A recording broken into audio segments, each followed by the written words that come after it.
My dad bought my cousin a $38,000 Dodge Challenger with my dead mom's trust fund. So I handed him a lawsuit and let the bank take everything he owned. I've told this story to a few people over the years. Most of them get quiet around the part with the train schedule. Some laugh nervously because they think I'm exaggerating for dramatic effect. I promise you, I'm not. My name is Liam. I'm 24 years old, and I own my own home. I have a career in supply chain management that I built from absolutely nothing, a life I am fiercely proud of, and a chosen family that consists of exactly the people who earned the right to be there. But 6 years ago, on the morning of my 18th birthday, I was standing in my father's kitchen holding a cheap, waxy transit schedule, while my cousin Mason was outside revving a murdered-out Dodge Challenger with a massive red bow slapped on the hood. Let me back up, so this all makes sense. My mom passed away when I was 15, breast cancer. She fought it tooth and nail for 3 brutal years, and I had to watch her get smaller and more fragile every single month until there just wasn't enough of her left to keep fighting. She was the absolute center of our universe. She was the reason our house functioned. She was the one who remembered my science fairs, who drove me to baseball practice in the freezing rain, who sat on the edge of my bed and rubbed my back when I couldn't sleep.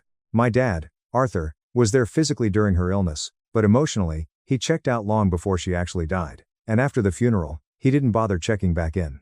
What he did instead was lean entirely into his younger sister, Clara's, Fanzeri family. Aunt Clara had a son exactly my age named Mason. Mason's dad had walked out when he was 4, and Clara had raised him alone. Somewhere along the way during my mother's decline, my dad decided that Mason was the kid who really needed a father figure. I watched my own replacement happen in real time. Mason got invited on weekend fishing trips. Mason got top-of-the-line baseball cleats when the spring season started. Mason got my dad's arm slung proudly around his shoulder at Thanksgiving dinner, while I sat quietly at the opposite end of the table, pushing cold mashed potatoes around my plate. I want to be completely fair and objective here. My dad didn't scream at me. He didn't hit me. He wasn't overtly abusive in the traditional sense. He just made it crystal clear, through 1,000 tiny, daily choices, that I was no longer his priority. And Aunt Clara? She absolutely fed into it. She was a master manipulator, always whispering in his ear. Mason really looks up to you, Arthur. Mason desperately needs a male role model. You know Liam can handle himself, he's always been so independent. That last line was her absolute favorite weapon. Independent. She used it like it was a glowing compliment and not a tragic diagnosis of a kid who had been abandoned. By the time I was 16, I was cooking my own dinners, doing my own laundry, and getting myself to and from high school. I wasn't doing it because I wanted to prove how tough I was, I did it because if I didn't, no one else was going to do it. My dad paid the mortgage and kept the electricity on. I will give him credit for that. But beyond basic, bare minimum survival, I was completely on my own. Mason, meanwhile, was getting the premium father-son experience. A new iPhone every single year, expensive trips to Florida theme parks, a $3,000 custom gaming PC setup for Christmas. And my dad paid for all of it with this smug, self-satisfied expression on his face, like pouring money into his nephew made him a saint. Here's the honest truth, I didn't hate Mason back then. He was just a kid, same as me. He didn't ask for the blatant favoritism. He just swam in it because it was the only water he knew. We weren't close, but we weren't bitter enemies either. Sometimes, during those excruciating family dinners, he'd look over at me with this flicker of guilt in his eyes. It was like he could feel the massive imbalance in the room but lacked the emotional vocabulary to articulate it. Aunt Clara, though? I understood her perfectly. She was one of those toxic people who could slice you open with an insult while flashing a pristine smile. She'd say things like, "Liam, you're always so quiet and withdrawn, just like your poor mother was toward the bitter end." Or, "You know, Mason got straight B's this semester. Isn't that just wonderful, Liam?" She would stare directly into my eyes, fully expecting me to applaud my cousin for doing the bare minimum, while completely ignoring the fact that I was pulling straight A's while working a part-time job. But I kept my mouth shut. I went to high school, kept my grades pristine, worked 25 hours a week at a local hardware store, and hoarded every single dollar I made into a shoebox in my closet. I didn't know exactly what I was saving for yet. I just knew that whatever came next in my life, I needed to be financially bulletproof. Then came October 12th, my 18th birthday. I came downstairs that morning, the house deadly quiet. My dad was sitting at the kitchen island with a mug of black coffee, blindly scrolling through his phone. There was no birthday card, no wrapping paper, no cake. Just him, the coffee, and the silence. I stood in the doorway for a long moment. He finally looked up, barely registering my presence, and muttered, "Happy birthday." "Thanks," I said, my voice flat. He reached into the back pocket of his jeans, pulled out a folded, laminated piece of paper, and slid it across the marble counter. I opened it. It was a local transit schedule. The train lines printed on that cheap, waxy paper. He had taken a red Sharpie and circled line 7, the route that ran from our suburban neighborhood straight to the local community college. "Time to be a man," he said, taking a slow sip of his coffee. "You're 18 now. The world's not going to hand you anything on a silver platter." I stood there and stared at the red circle. Not because I was shocked. Deep down, a part of me had been bracing for something exactly like this. What made my chest tighten, what made the blood roar in my ears, was the memory of 3 weeks earlier when Mason had turned 18. Mason's party had catered food and 30 guests. Aunt Clara had baked a massive custom cake. And the grand finale? My dad walking Mason outside, handing him the keys to a pitch-black Dodge Challenger, and telling him, "You earned this, buddy." A $38,000 muscle car for Mason. A $2.50 transit schedule for me. I didn't yell. I folded the schedule perfectly in half, slipped it into my back pocket, looked him dead in the eye, and said, "Okay." My dad actually blinked in surprise. I know for a fact he expected me to argue, to scream, maybe even cry. That would have given him the perfect opening to deliver some condescending, rehearsed speech about tough love and the real world. But I completely denied him that satisfaction. "Okay," he repeated, sounding slightly thrown off. "Yeah. Okay." I turned around, walked upstairs to my bedroom, packed 2 duffel bags with everything that mattered to me, and called the one single person in my life who had never treated me like an inconvenience. My mom's older brother, Uncle Julian. He answered on the first ring. "Hey, Liam. Happy birthday, kiddo. You still coming over for dinner tonight?" "Actually," I said, my voice finally cracking just a little. "Can I come over right now, and maybe stay for a long while?" There was a heavy pause on the line. Uncle Julian was a retired structural engineer. He was methodical, intensely careful, and never rushed a single decision in his life. But when he finally spoke, his voice was like steel. "Your room has been ready for 3 years. Come home, kid." I didn't leave a dramatic note, I didn't slam any doors. I carried my bags down the stairs, walked right past my dad who was still sitting at the exact same spot at the island, and said, "I'll be staying at Uncle Julian's." He didn't even stand up to stop me. Julian lived in a clean, quiet 2-bedroom apartment on the opposite side of the city. It smelled like old books and fresh coffee. After my mom passed, he was the only person on earth who called me on her birthday just to say he was thinking of me. He was the only adult who asked how I was actually doing and waited to hear the real answer. That night, after we ate takeout pizza, Julian handed me a small, velvet box. Inside was a vintage silver watch with a cracked leather band. "That was your mother's," he said softly. "She bought it for herself after her very first promotion. She told me before she passed that she wanted you to have it the second you turned 18. I put it on my wrist and I swear to you, I didn't take it off for 4 years." We sat on his small balcony in the crisp October air, and he said something that would fundamentally alter the trajectory of my life. "Your mom set things up for you, Liam. She was brilliant. Much smarter than Arthur ever gave her credit for." "What do you mean, set things up?" I asked, confused. He hesitated, rubbing his jaw. "We'll talk about it when you're settled. Let's just get through tonight." I let it go, but it gnawed at the back of my mind. 2 weeks later, while I was unpacking the very last box of my childhood things, I found a sealed white envelope wedged deep inside the lining of my mom's old wooden jewelry box. It was addressed to me in her unmistakable, elegant handwriting. Inside was a single, folded piece of paper. It was a printout from a major bank, showing a trust and savings account in both my name and my dad's name.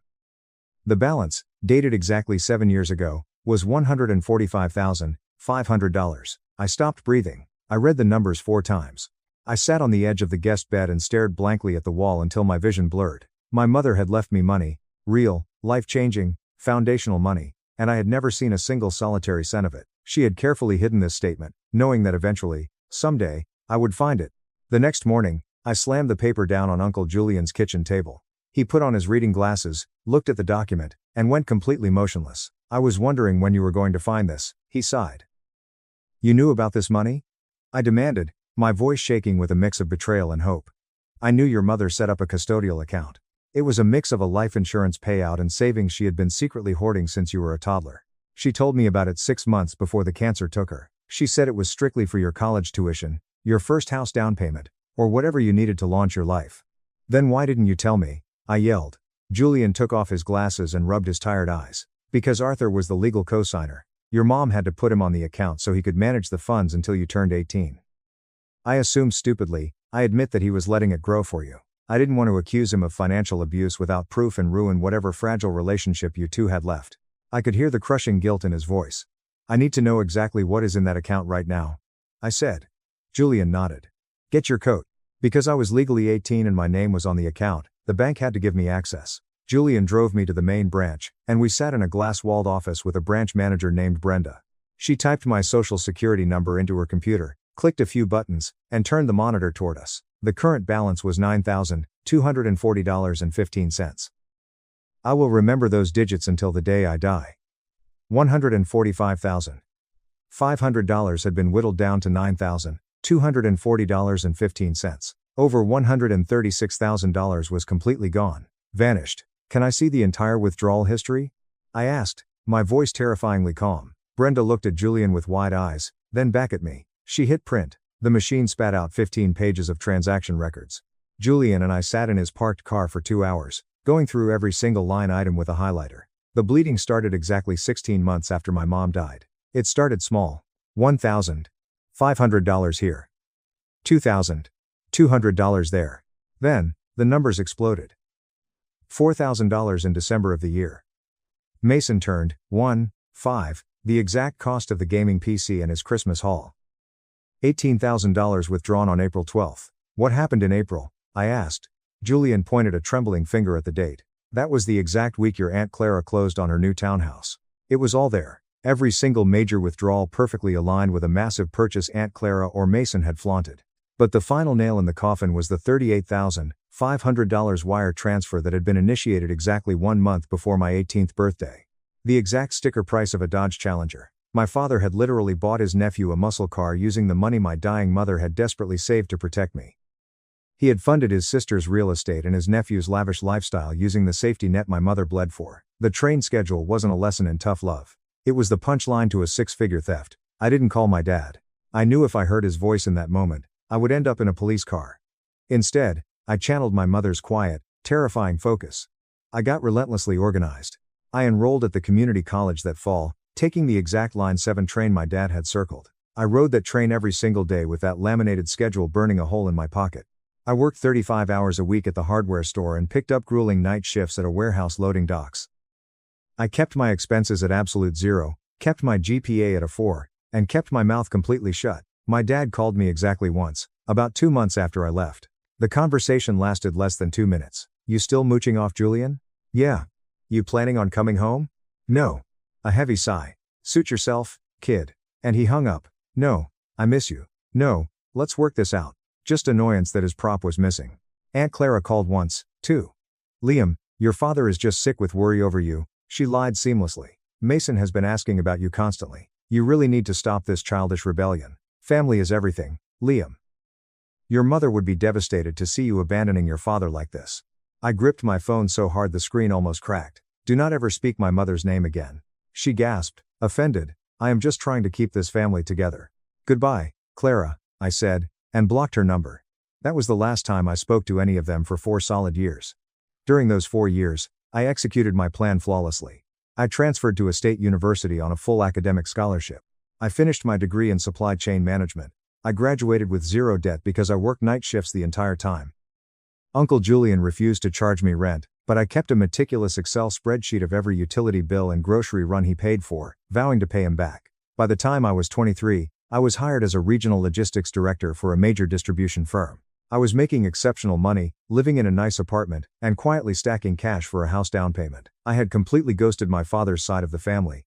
And then, on a random Tuesday, Uncle Julian called me. Liam, we have a situation. Aunt Clara is throwing a massive 50th birthday party at the Oak Ridge Country Club next month. Rented out the whole ballroom.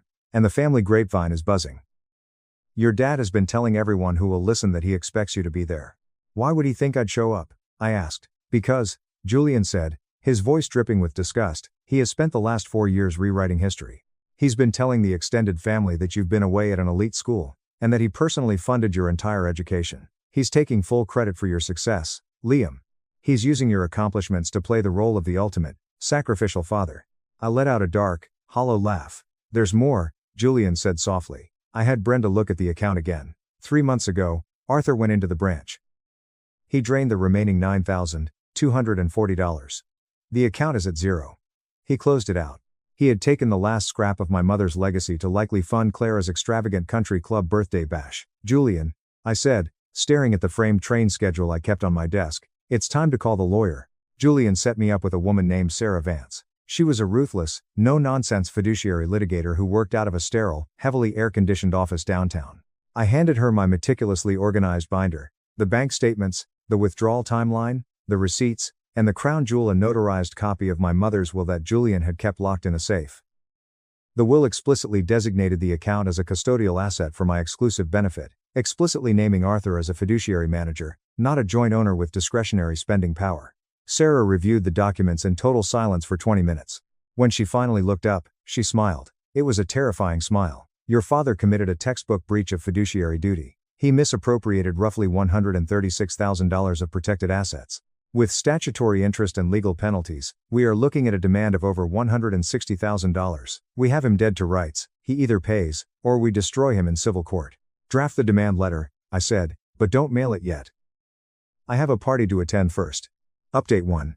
The Oak Ridge Country Club was dripping with fake wealth, crystal chandeliers, a string quartet, open bars. Clara had invited over 80 people. I walked in wearing a tailored charcoal suit and my mother's silver watch. I looked incredibly successful, and more importantly, I looked untouchable. My dad spotted me near the ice sculpture. To my absolute horror, his face lit up with a massive, performative smile. He marched across the room, threw his arms open, and pulled me into a suffocating hug. Liam, my boy. Look at you. He boomed, making sure the surrounding relatives heard him. He grabbed my shoulders and turned to his friends. I told you my kid was a superstar, paid every dime of his tuition, and look at the return on investment. I felt violently ill, but I forced a smile. Good to see you, Arthur. Mason walked over a few minutes later, holding a craft beer. He had bulked up, wearing a flashy designer blazer and a Rolex that probably cost more than my first year of college. Liam, bro, it's been forever. We shook hands. The weirdest part? Mason seemed genuinely thrilled to see me. He was completely oblivious to the rotting foundation his life was built on. Aunt Clara floated over in a sequined gown, kissing both my cheeks. Liam, darling. I am so incredibly blessed you came. This family is finally whole again. She gestured to the room like a proud queen surveying her kingdom. She genuinely believed the delusion. She believed Arthur was a saint, Mason was a genius, and I was just the quiet kid who finally learned his place. After dinner, Clara tapped her champagne glass. She gave a tearful, 10-minute speech about family, sacrifice, and how her brother Arthur had been her rock. Then, she looked directly at me. And we are so honored to have Liam here tonight. Liam, sweetheart, you've always been so bright. Would you like to say a few words about your father? The entire ballroom went dead silent. 80 pairs of eyes locked onto me. I stood up slowly. I picked up my glass of club soda. I looked at Clara, then at Mason, and finally, I locked eyes with my father. Thank you, Clara, I said, my voice echoing off the high ceilings. I'll keep this brief. I want to raise a glass to the people who actually invested in my future. To the people who didn't just talk about family, but actually lived it. To the people who didn't steal to survive, and didn't lie to save face. You know exactly who you are. I raised my glass. To the truth. The room hesitated. A few confused people clinked their glasses. Clara looked bewildered. But my dad? All the color instantly drained from his face. His jaw went slack. For one fraction of a second, the mask completely slipped, and I saw pure, unadulterated panic in his eyes. He knew. I set my glass down, buttoned my suit jacket, and walked out of the ballroom without another word. The very next morning, at 9 a.m. sharp, Sarah Vance mailed the demand letter via certified priority mail. The letter was a masterpiece of legal violence. It outlined the exact origin of the trust, cited my mother's will, listed every single fraudulent withdrawal with agonizing precision, and cross-referenced them with Clara's townhouse deed and Mason's DMV car registration. It formally demanded the immediate restitution of $162,450, principal plus interest and legal fees. It gave Arthur exactly 30 days to comply before we filed a massive civil lawsuit that would freeze his bank accounts and likely trigger a criminal fraud investigation. My phone rang at exactly 11:14 a.m. on Tuesday. It was my dad. What the hell is this, Liam? His voice wasn't the booming, proud father from the party. It was the vicious, cold man I remembered from my childhood. It's a demand letter, Arthur. I suggest you read it carefully. You hired a vicious attack dog lawyer to sue your own flesh and blood, over a joint account. I had every legal right to manage that money. Manage it? I laughed coldly. You bought Mason a Dodge Challenger. You paid for Clara's down payment. You funded your pathetic need to be worshipped by your sister. That was my mother's life insurance, Arthur, and I want every single penny back. You don't understand. He screamed, his voice cracking. Clara was going to be homeless. Mason needed a reliable car for school. I made the hard choices to protect this family. And look at you. You're rich. You're successful. My tough love worked. You didn't even need the money. The sheer audacity of his mental gymnastics left me breathless. I am successful because of Uncle Julian, because of my dead mother, and because I worked 80-hour weeks while you played pretend dad with Mason. I'll see you in court, Arthur. I hung up. 2 hours later, Clara called. She was hysterical. Liam, what kind of sick, twisted lies is Julian feeding you? Your father sacrificed everything for us. You are destroying this family over pure greed. Your mother is looking down on you with absolute shame. I didn't yell. I just spoke with icy precision. April 12th, $14,000 transferred from my trust. April 15th, you closed on your townhouse on Elm Street. Do you want me to read the exact wire transfer routing number, Clara? Because I have it right here. My mother isn't ashamed of me. She's disgusted that her cancer payout bought your living room furniture. She let out a choked, horrifying gasp and hung up. Update 2. The family completely imploded. Clara had foolishly complained to the extended family about my fake lawsuit, which prompted my lawyer to accidentally on purpose send copies of the bank statements to a few key gossiping aunts to clarify the legal parameters. Within 48 hours, everyone knew my dad was a thief. Half the family blocked his number. The other half demanded he pay me back. My dad hired a cheap strip mall lawyer to fight back, claiming the statute of limitations had passed. Sarah Vance completely annihilated him in a single email, citing 3 state Supreme Court precedents regarding delayed discovery and fiduciary fraud. His lawyer essentially told him he was going to be slaughtered in front of a judge. On day 28 of the 30-day notice, my dad caved. He didn't have $162,000 in liquid cash. So, Sarah forced him to liquidate his life. He was forced to sell his prized 2020 Winnebago RV, which he sold at a massive $15,000 loss just to get the cash fast. He had to sell his Chevy Silverado and buy a beat-up, 12-year-old Honda Civic. He drained his entire retirement brokerage account. We settled for $140,000. He paid $85,000 upfront from the fire sale of his assets, and his wages are now legally garnished for the remaining $55,000 over the next 4 years. If he misses a single payment, Sarah gets to place a lien on his house. Clara completely cut contact with him because he couldn't fund her lifestyle anymore. The irony is poetic. He ruined his relationship with his actual son to buy the love of a sister who abandoned him the second the money dried up. But the most shocking twist came 2 weeks after the settlement was signed. I was sitting in my living room when there was a knock at my door. It was pouring rain. I opened it to find Mason standing on my porch, completely soaked, looking like a ghost. "Can I come in?" he asked, his voice shaking. I stepped aside. He walked into my kitchen, reached inside his wet jacket, and pulled out a folded cashier's check. He placed it on my counter and slowly slid it toward me. I looked at it. It was a check made out to me for $26,000. "Mason, what is this?" I asked, completely stunned. "I sold the Challenger," he whispered, staring at the floor. "I got 26 grand for it. I didn't know, Liam. I swear to God, I didn't know where the money came from." He told me he had been saving up from his bonuses. When my mom told me about the lawsuit, I called him. I forced him to tell me the truth. Mason looked up at me, and his eyes were bloodshot and brimming with tears. "Every time I drove that car, I was driving your mom's ghost. I was driving the money that was supposed to keep you safe. I can't give you back the vacations. I can't give you back the computers, but I can give you this. Please take it, please." I stared at my cousin. The golden child. The boy who had unknowingly stolen my life. And in that moment, I didn't see an enemy. I just saw another victim of Arthur and Clara's toxic manipulation. "Thank you, Mason," I said quietly, picking up the check. We sat in my kitchen for 3 hours, drinking coffee and talking. Really talking. Without Clara's poison or Arthur's shadow hanging over us, we aren't best friends, and we have a lot of baggage to unpack, but we are slowly building a relationship on our own terms. As for me, I used the settlement money to officially pay off my mortgage. I am 24, completely debt-free, and living in a beautiful home. I went to Uncle Julian's house last week and handed him a check for $20,000 to cover every single grocery bill, electric bill, and drop of gas he spent on me during my college years. He cried, hugged me, and told me my mother would be unbelievably proud of the man I've become. I have a home office now. Above my desk, right next to my mother's silver watch, I have a small picture frame. Inside it is a cheap, waxy, faded transit schedule with a red circle drawn around line 7. It's not a symbol of bitterness. It's a daily reminder of exactly what I was handed, and exactly what I built despite it. Every morning, I look at it, smile, and think, "Thanks for the route, Arthur." Top comments. User 1, I am a 40-year-old man and I am literally crying at my desk reading the part about Mason bringing you the check. That kid was manipulated his whole life, but the second he learned the truth, he did the right thing. He sold his dream car to make it right. Your dad and aunt are garbage, but Mason broke the cycle. OP reply, It was a surreal moment. I harbored a lot of quiet resentment toward Mason for years, but seeing him standing in the rain, completely shattered by what our parents did, it changed everything. He drives an old Toyota Corolla now, and he's never been prouder of a car. User 2, as a lawyer, I am standing up and clapping for Sarah Vance. The absolute precision of waiting until after the big 50th birthday party to drop a nuclear demand letter is the level of petty professionalism I aspire to. Also, your dad claiming he made you independent is prime narcissist behavior.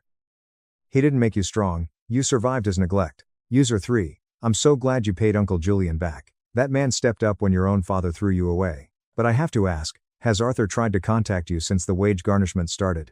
OP reply, he tried calling once from an unknown number to complain that the $1,145 monthly garnishment was making it hard for him to afford groceries. I told him I heard line 7 is a very affordable way to get to the food bank, and hung up. User 4, the fact that Aunt Clara completely dumped your dad the second he was broke is the most predictable, satisfying karma ever. They deserve each other's misery. You handled this with absolute class, Liam. Your mom was definitely looking out for you. User 5, frame that train schedule in gold, King. You took the absolute worst hand dealt to a teenager, played it flawlessly, and walked away with everything. Respect. King. My brother used his wedding speech to humiliate me in front of my son, then the bride took the mic and destroyed his entire life.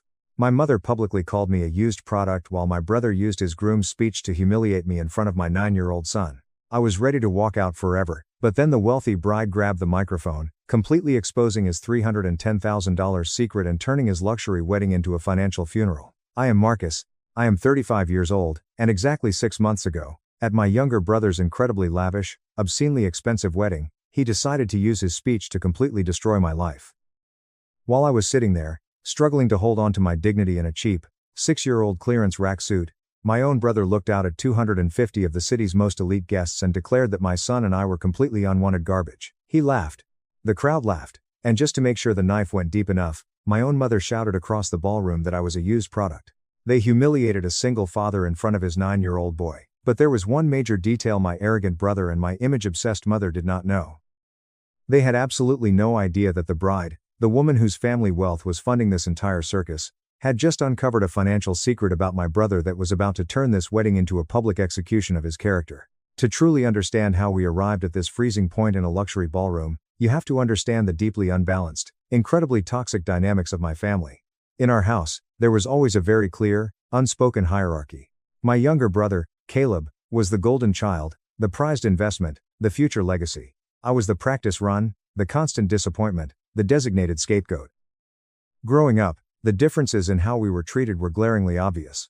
If Caleb managed to get a B on a high school math test, my parents immediately took him out for an expensive steak dinner. If I brought home an A- on a final exam, my father, Richard, would simply sigh heavily and ask why I couldn't manage a perfect score. My mother, Margaret, lived exclusively for appearances. She was completely obsessed with climbing the ranks of the neighborhood HOA and making absolutely sure everyone in our affluent Chicago suburb thought we were the flawless American family. Caleb fit her fake narrative perfectly. He was loud, naturally charming, and knew exactly how to manipulate adults. I was quiet, liked to read, and didn't provide the bragging rights my mother so desperately craved. The defining moment of our youth happened when Caleb graduated from college. My parents threw a massive catered party. At the end of the night, my father tossed Caleb a heavy set of keys. Sitting in the driveway, wrapped in a giant red bow, was a brand new, jet black BMW. A massive financial reward for merely existing. When I had graduated 3 years prior, they bought me a sheet cake from the local grocery store, spelled my name wrong on the icing, and immediately started charging me $800 a month in rent to live in my own childhood bedroom. Things got significantly worse when I met Sarah. We fell in love fast and got married way too young. When she got pregnant with Toby, I honestly thought it was the start of a beautiful new chapter. I was working a brutal schedule to prepare for the baby days at a regional shipping warehouse driving a forklift, and nights working the graveyard shift as a night auditor at a budget motel. My combined salary barely covered our cramped apartment rent. Then the harsh reality of motherhood hit Sarah. She didn't want the sleepless nights. She resented the strict budget. When Toby was just 6 months old, I came home from a brutal 14-hour double shift to a dead silent apartment. I found Toby in his crib, crying softly. On the kitchen counter, next to a stack of final notice utility bills, was a hastily written note. I cannot do this anymore, Marcus. I want my life back. Please do not look for me. Underneath was a thick envelope containing signed divorce papers, officially abandoning all legal claims to custody. She just vanished into thin air. I was terrified. I called my mother that night, pacing the cheap linoleum floor, holding my crying baby. I practically begged her to come over for a few hours so I could process the fact that my wife was gone.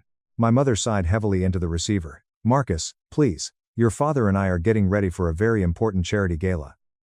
I told you Sarah was low class. You made your bed, now lie in it.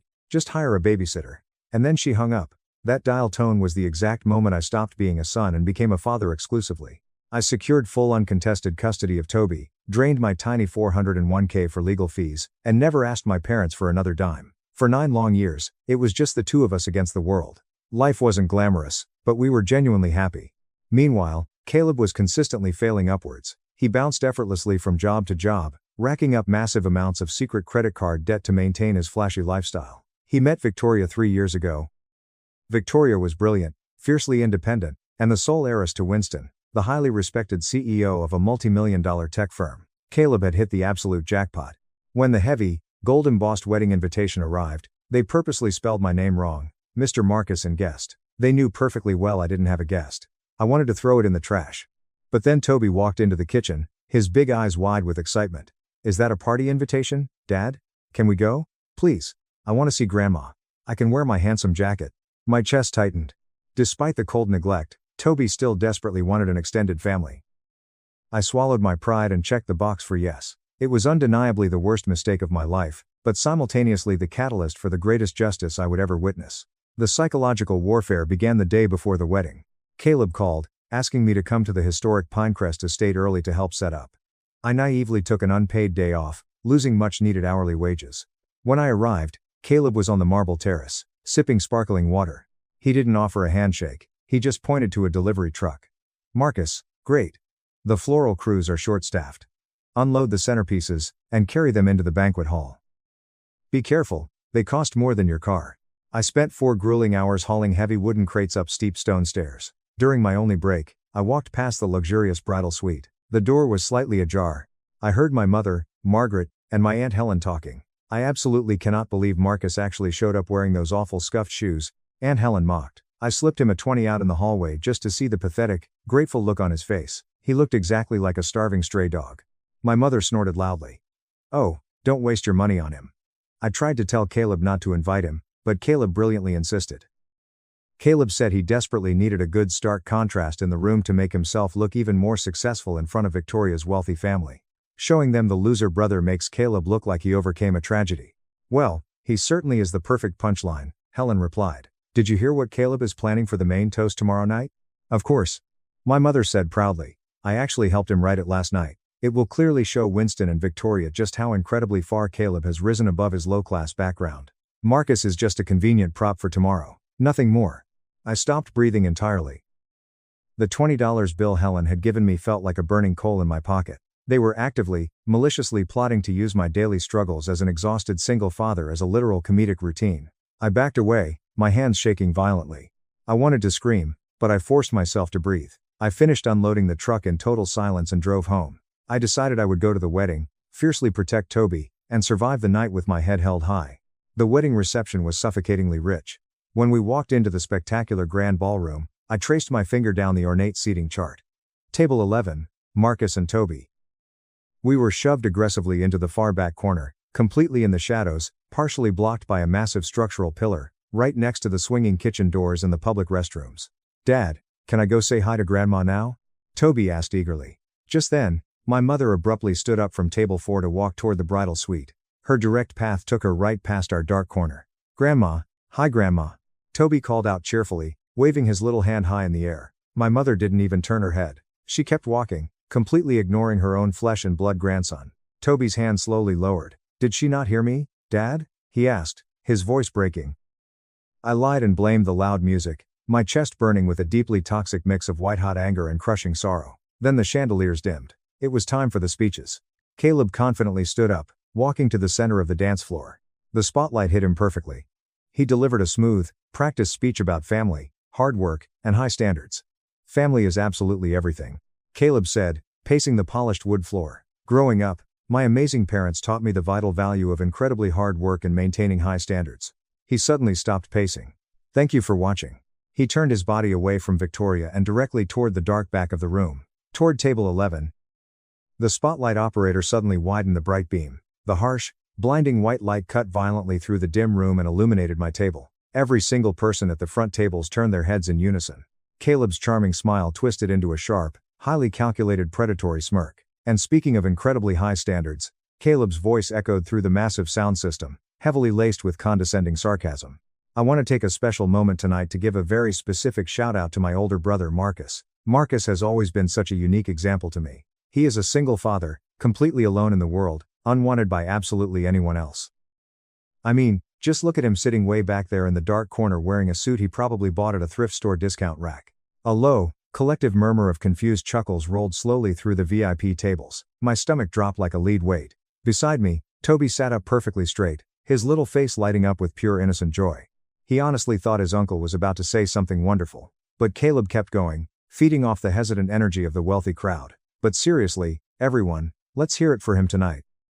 It takes a massive, unbelievable amount of guts to show up here today, to sit in a room full of successful people when your own life is that much of an absolute unmitigated disaster. Give it up for the ultimate cautionary tale. My big brother, Marcus. The polite chuckles morphed into a massive, rolling, deafening roar. The entire ballroom erupted into laughter, real, deep, unfiltered, viciously mocking laughter. Wealthy strangers were actually clinking their champagne glasses together. The heat rushed violently to my face. I was completely paralyzed. Then I felt a small, trembling tug on my sleeve. Toby was looking up at me. His bright, hopeful smile had completely vanished, rapidly replaced by pure, devastating confusion. "Dad," Toby whispered, his voice cracking. "Why is Uncle Caleb saying those mean things? Why are all these people laughing at you?"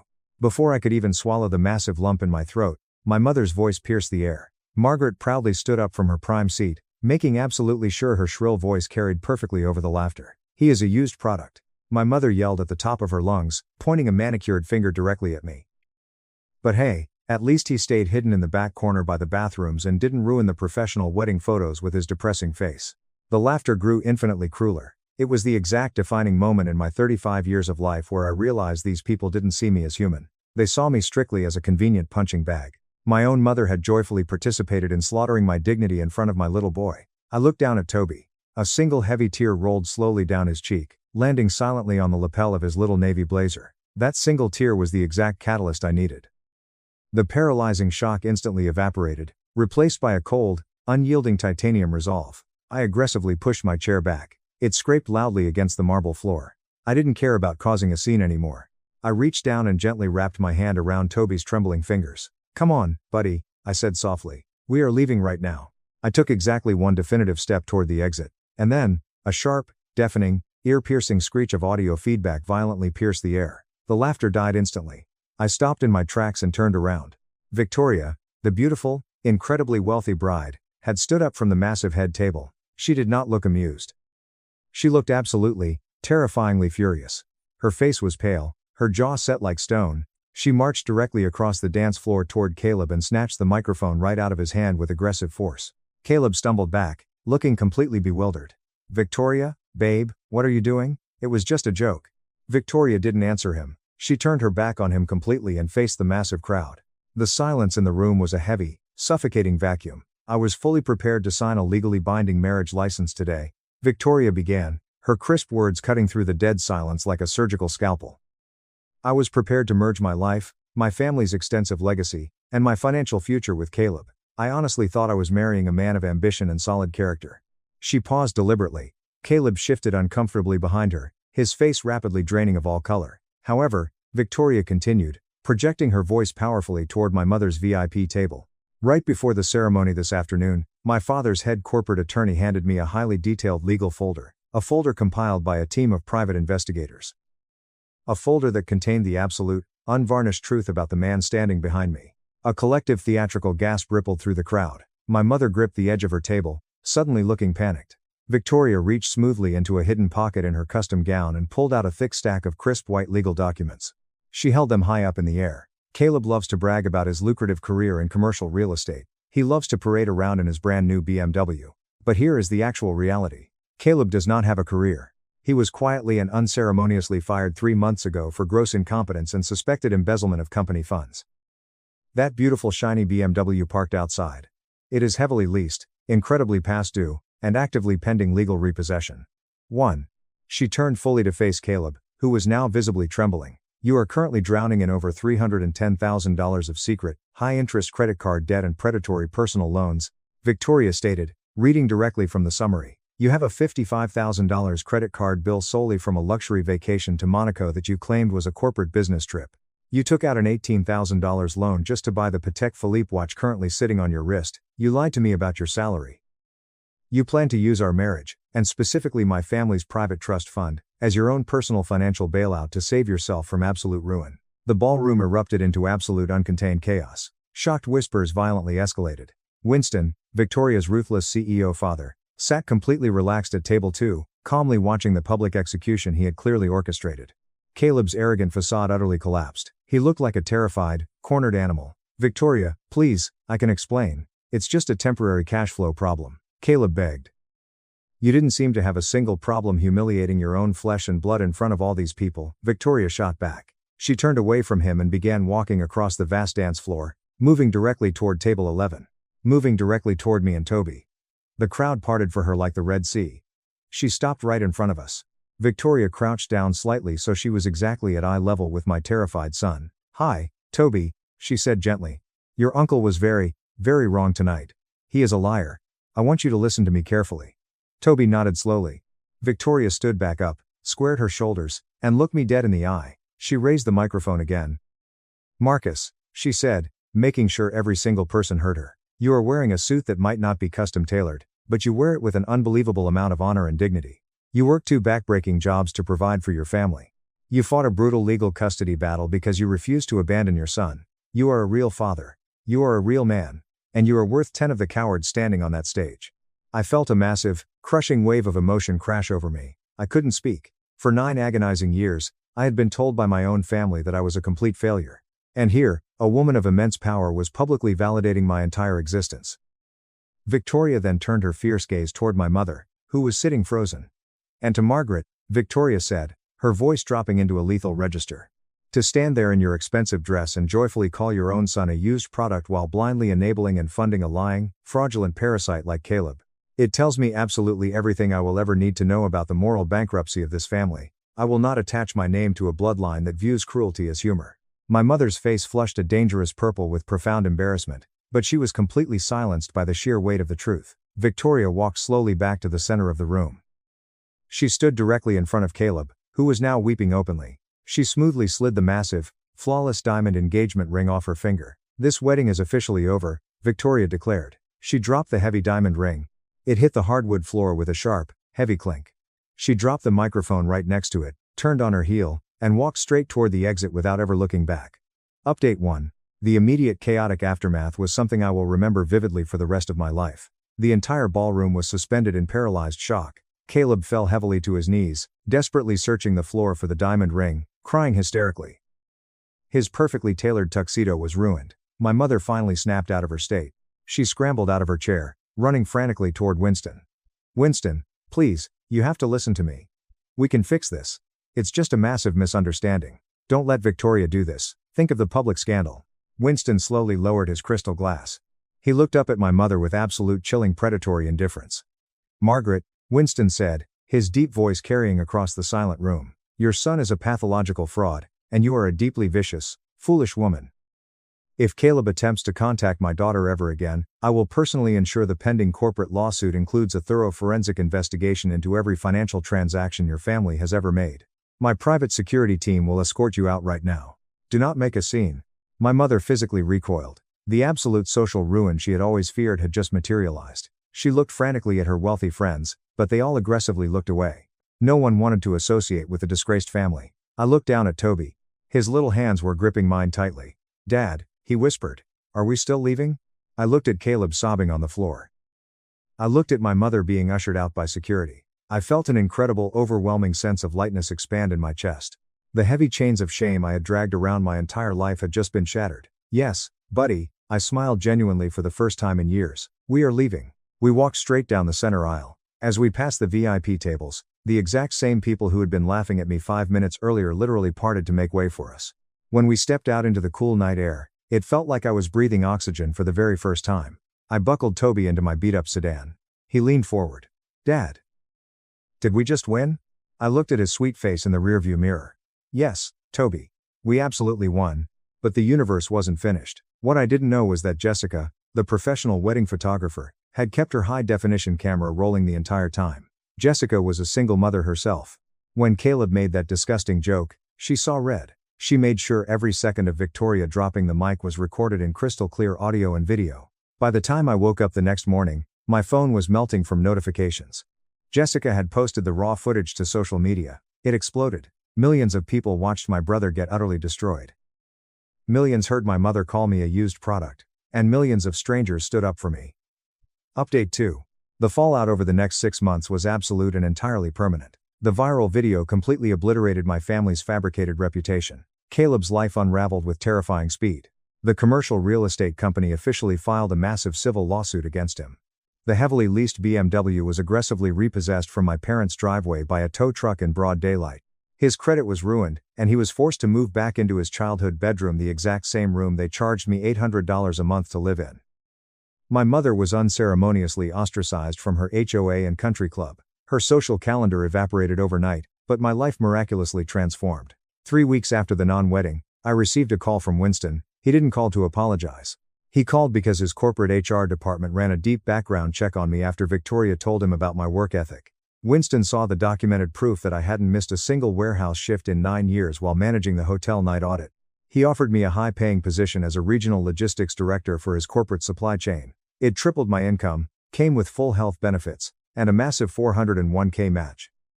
I accepted immediately. I quit my 2 exhausting jobs, and for the first time in Toby's life, I was home every evening to make dinner and help with his homework. Then came the pathetic attempts at manipulation.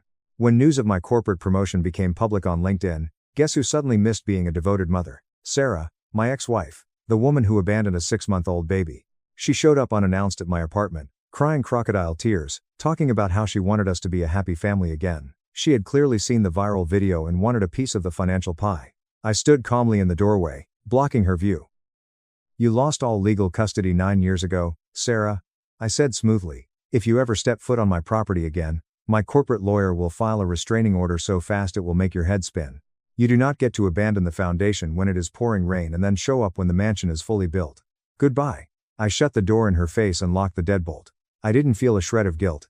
A month later, my mother called. I let it go to voicemail. She left a 3-minute sobbing message, saying Caleb was facing Chapter 7 bankruptcy, my father's pension was taking a hit from legal fees, and they desperately needed a short-term loan to keep the house out of foreclosure. She cried, "Please, Marcus, you have to help us. We are your family." I listened to the message while sitting comfortably in my new corner office, looking out at the Chicago skyline. I didn't call her back. I simply typed out a single text message. "I am not your scapegoat anymore. I am a used product, remember? Do not ever contact me again." Then I permanently blocked her number, Caleb's number, and every toxic relative who sat silently in that ballroom. Toby is absolutely thriving. He doesn't ask about his grandmother or his uncle anymore. He knows exactly who his real family is. We walked out of that toxic ballroom with absolutely nothing but our dignity. And it turned out to be the only currency that actually mattered. Top comments. User 1, you do not get to abandon the foundation when it is pouring rain, and then show up when the mansion is fully built. That line right there is absolute poetry. Your ex-wife and your family got exactly what they deserved. The sheer audacity of your mom begging for money after publicly calling you a used product is mind-blowing. User 2, as a fellow single dad, this made me tear up. The fact that your first instinct wasn't to fight back, but to grab your son's hand and protect him by leaving, shows exactly why you are 10 times the man Caleb will ever be. Victoria is an absolute legend for doing that publicly. User 3, I saw the video on TikTok months ago. The way the entire room went dead silent when Victoria pulled out those legal documents was the most satisfying thing I've ever witnessed. So incredibly happy to hear Winston hired you and that you and Toby are living your best lives in peace. Let them drown in their own debt.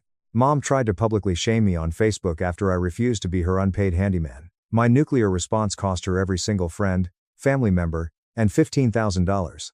My parents sat at the Thanksgiving table and loudly declared my motherless children were a burden compared to my sister's perfect kids.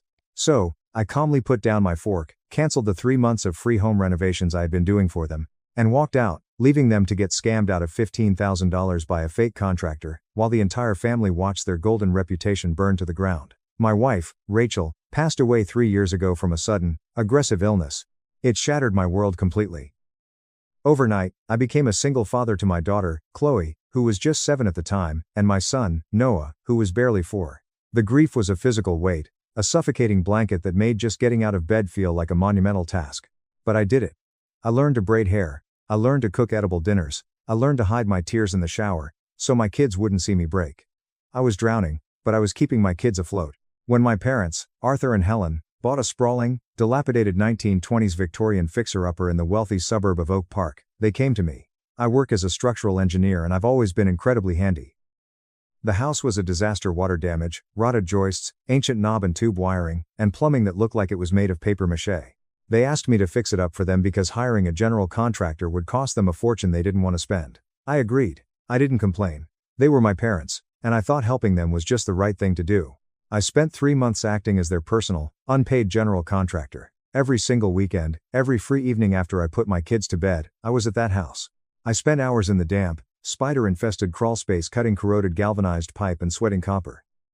I pulled new Romex wire through stubborn plaster walls, breathing in decades of fiberglass and dust. I sanded hardwood floors until my hands were blistered and calloused. I was exhausted, running on fumes and black coffee, but I wanted to do this for them.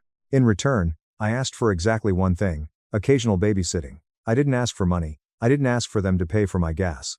I just asked that maybe once or twice a month, they watch Chloe and Noah for a few hours so I could go grocery shopping in peace, or maybe just sleep for an uninterrupted afternoon. They agreed, acting like they were doing me the biggest favor in the world. Things were fine until Thanksgiving. We were all gathered at my Aunt Susan's house. The table was groaning under the weight of turkey, stuffing, and a dozen side dishes. The house smelled of cinnamon and roasted meat, a warm, inviting atmosphere that completely masked the underlying tension. My parents were holding court at the head of the table, soaking up the attention, while my sister, Sarah, the undisputed golden child of the family, sat nearby with her wealthy husband. Her 2 kids were silently glued to their iPads with their headphones on, completely ignoring the family. We were right in the middle of dinner when my dad deliberately clinked his glass, put down his fork, and looked directly at me. The table went quiet, expecting a toast. Instead, he said, "Liam, your mother and I have decided we're not going to babysit your kids anymore." At first, I thought it was a bizarre, poorly timed joke. I let out a nervous chuckle, but his face was deadpan serious. The silence in the dining room became deafening. He continued, his voice loud enough for everyone, including my children, to hear. He said they were exhausted by my kids. He said Chloe and Noah were too much to handle, and were becoming a massive burden on their retirement. And then came the absolute worst part. He pointed at Sarah's kids, who hadn't looked up from their screens once, and said, "Look at Sarah's children. They are so well behaved, so quiet, so easy. Yours are just chaotic, Liam. We simply can't deal with them anymore. You need to figure something else out." I looked over at Sarah. She didn't say a word. She just sat there, taking a slow sip of her wine, a faint, uncomfortable smile on her face. Something inside me snapped. It wasn't just anger. It was a deep, visceral disgust. I had spent 3 months bleeding in their freezing house for free. They had never had to lift a single finger, sitting comfortably in their rented condo while I breathed in toxic dust for them. And now, they were publicly humiliating my motherless children, calling them a burden, telling them they weren't good enough. I took a deep breath, keeping my voice terrifyingly calm. I looked my dad dead in the eye and said, "Is that right? Understood. Then I'm completely done fixing your house." The silence that followed was absolute. My dad just stared at me, his mouth slightly open as if I had just reached across the turkey and slapped him across the face. My mom immediately jumped in, her voice high-pitched and frantic, trying to smooth things over. "Liam, don't be ridiculous. You don't understand how hard it is for us at our age. We've done so much for you, we just need a break."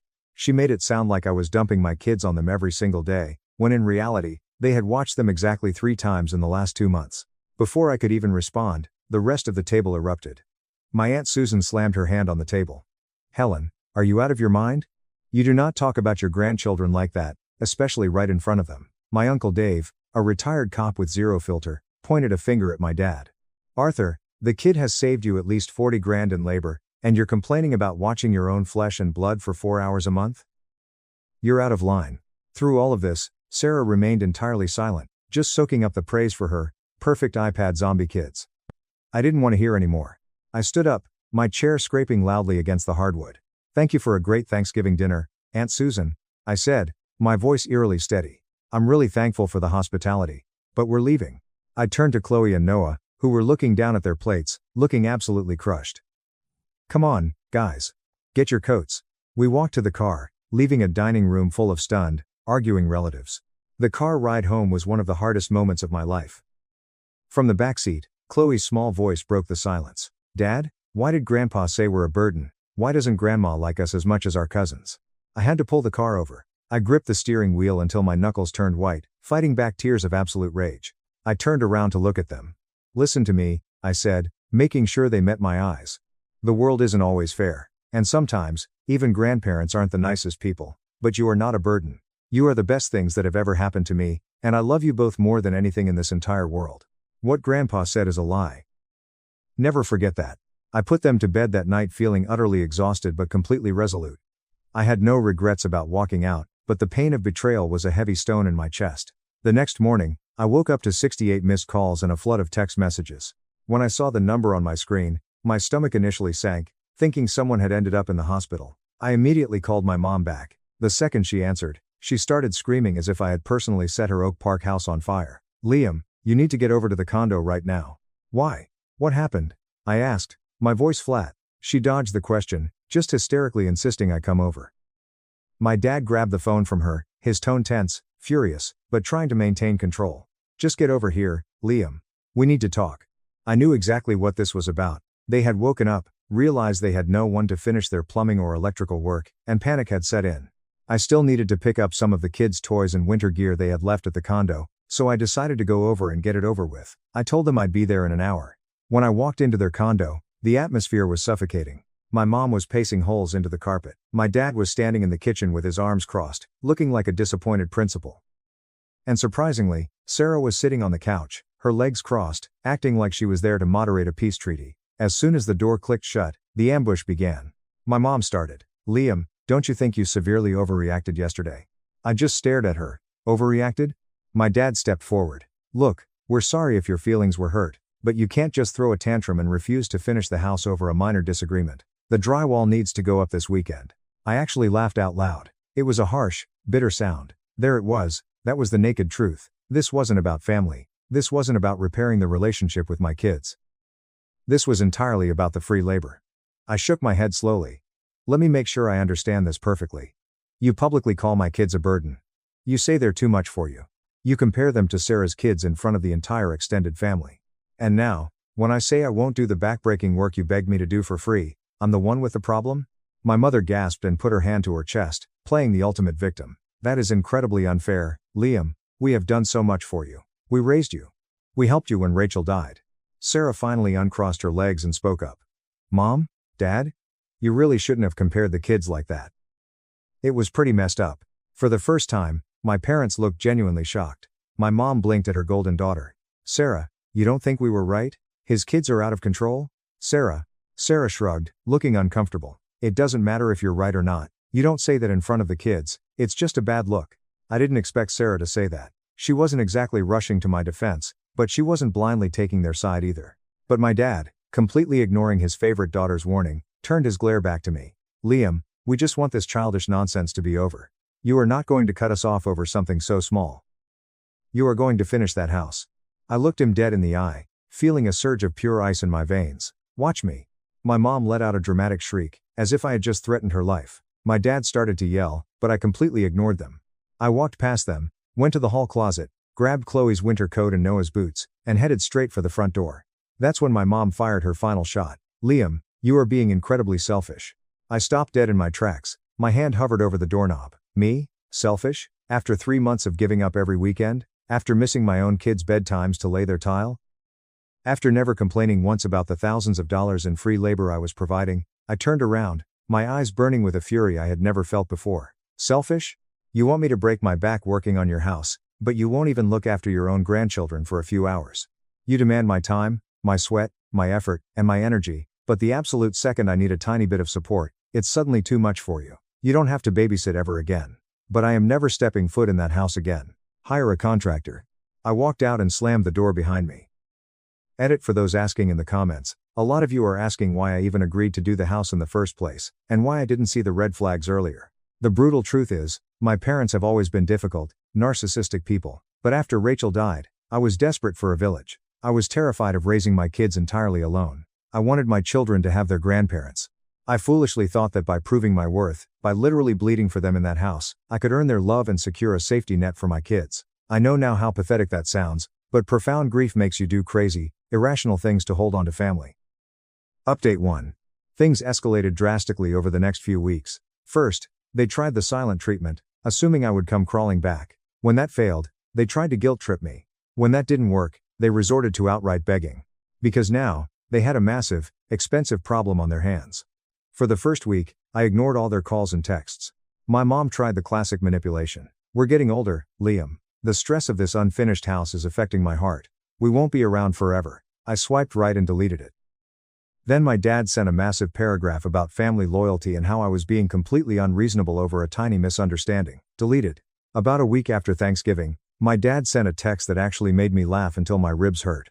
"Liam, your mother and I have decided to forgive you for your outburst. Can you come finish the drywall this Saturday? Forgive me?" The sheer audacity was mind-blowing. I didn't reply. That's when they realized they were in deep trouble. I found out later from Aunt Susan that they had called 3 licensed contractors in Oak Park. Because I had left the house completely gutted with exposed wiring and open plumbing, the contractors quoted them nightmare rates. The cheapest quote to finish the job was $45,000. My parents didn't have that kind of liquid cash. They shifted to bribery. My mom left a voicemail promising they would start babysitting again if I just came back. I ignored it. My dad texted that they would consider apologizing to the kids if I came over to negotiate. Ignored. Then, 2 days later, my sister Sarah showed up at my apartment completely unannounced. I opened the door and saw her standing there, looking incredibly stressed, holding 2 coffees. "We need to talk," she said. I reluctantly let her in. She sat at my kitchen island, took a long sip of her coffee, and just stared at me. Finally, she sighed. "They called a contractor, Liam." I crossed my arms. "Good.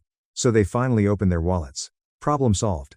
Sarah winced, rubbing her forehead. "No. There's a massive problem. They got scammed."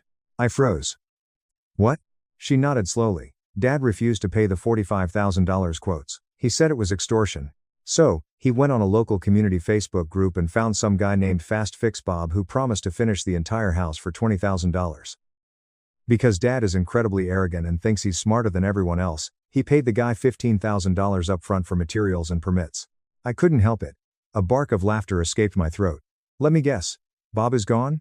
Sarah gave me a grim look. "He came in last Tuesday, took a sledgehammer to the remaining original kitchen cabinets, loaded them into his truck, and drove off. His phone number is disconnected. His Facebook profile is deleted. He completely vanished. Liam, they lost 15 grand. I stopped laughing. 15 grand? Wait a minute, where did they even get $15,000 in cash? I thought all their money was tied up in the mortgage. Sarah looked down at her hands. They borrowed it. From family. That caught me entirely off guard. Who? She hesitated. Uncle Dave gave them 5 grand, Aunt Susan gave them 5, and they took 5 from Nana's savings account. I sat back in my chair, absolutely stunned. They had borrowed thousands of dollars from multiple family members just to avoid admitting they needed me, and to avoid apologizing. And now they were $15,000 in the hole, with a house that was in worse shape than when I left it. That is wildly insane, I muttered. But it's not my problem. Sarah nodded in agreement. I know. And I explicitly told them that. That made me pause. You what? She looked up, her eyes fierce. I told them they were idiots. I told them they should have just apologized to you at Thanksgiving. I told them they brought every single bit of this onto themselves. For the first time in my entire life, I felt the dynamic of our family physically shift. Sarah, the golden child, the one who could do no wrong, the one they had weaponized against me for decades, was actually taking my side. She leaned forward, dropping her voice. Liam, they are incredibly desperate. They want you to come back to fix the house and bail them out so they don't have to tell Dave and Susan they lost their money. They're still acting stubborn, but they know they messed up. I narrowed my eyes. And what do you think I should do? Sarah gave me a cold, calculated smile. I think you should make them beg. Hearing my sister say that completely threw me off. You really think they'll do that? They don't have a choice, she replied. For the first time ever, they aren't in control. You hold all the cards. I took her advice. I didn't go that day. I didn't go the next day. I let them sit in their self-created disaster.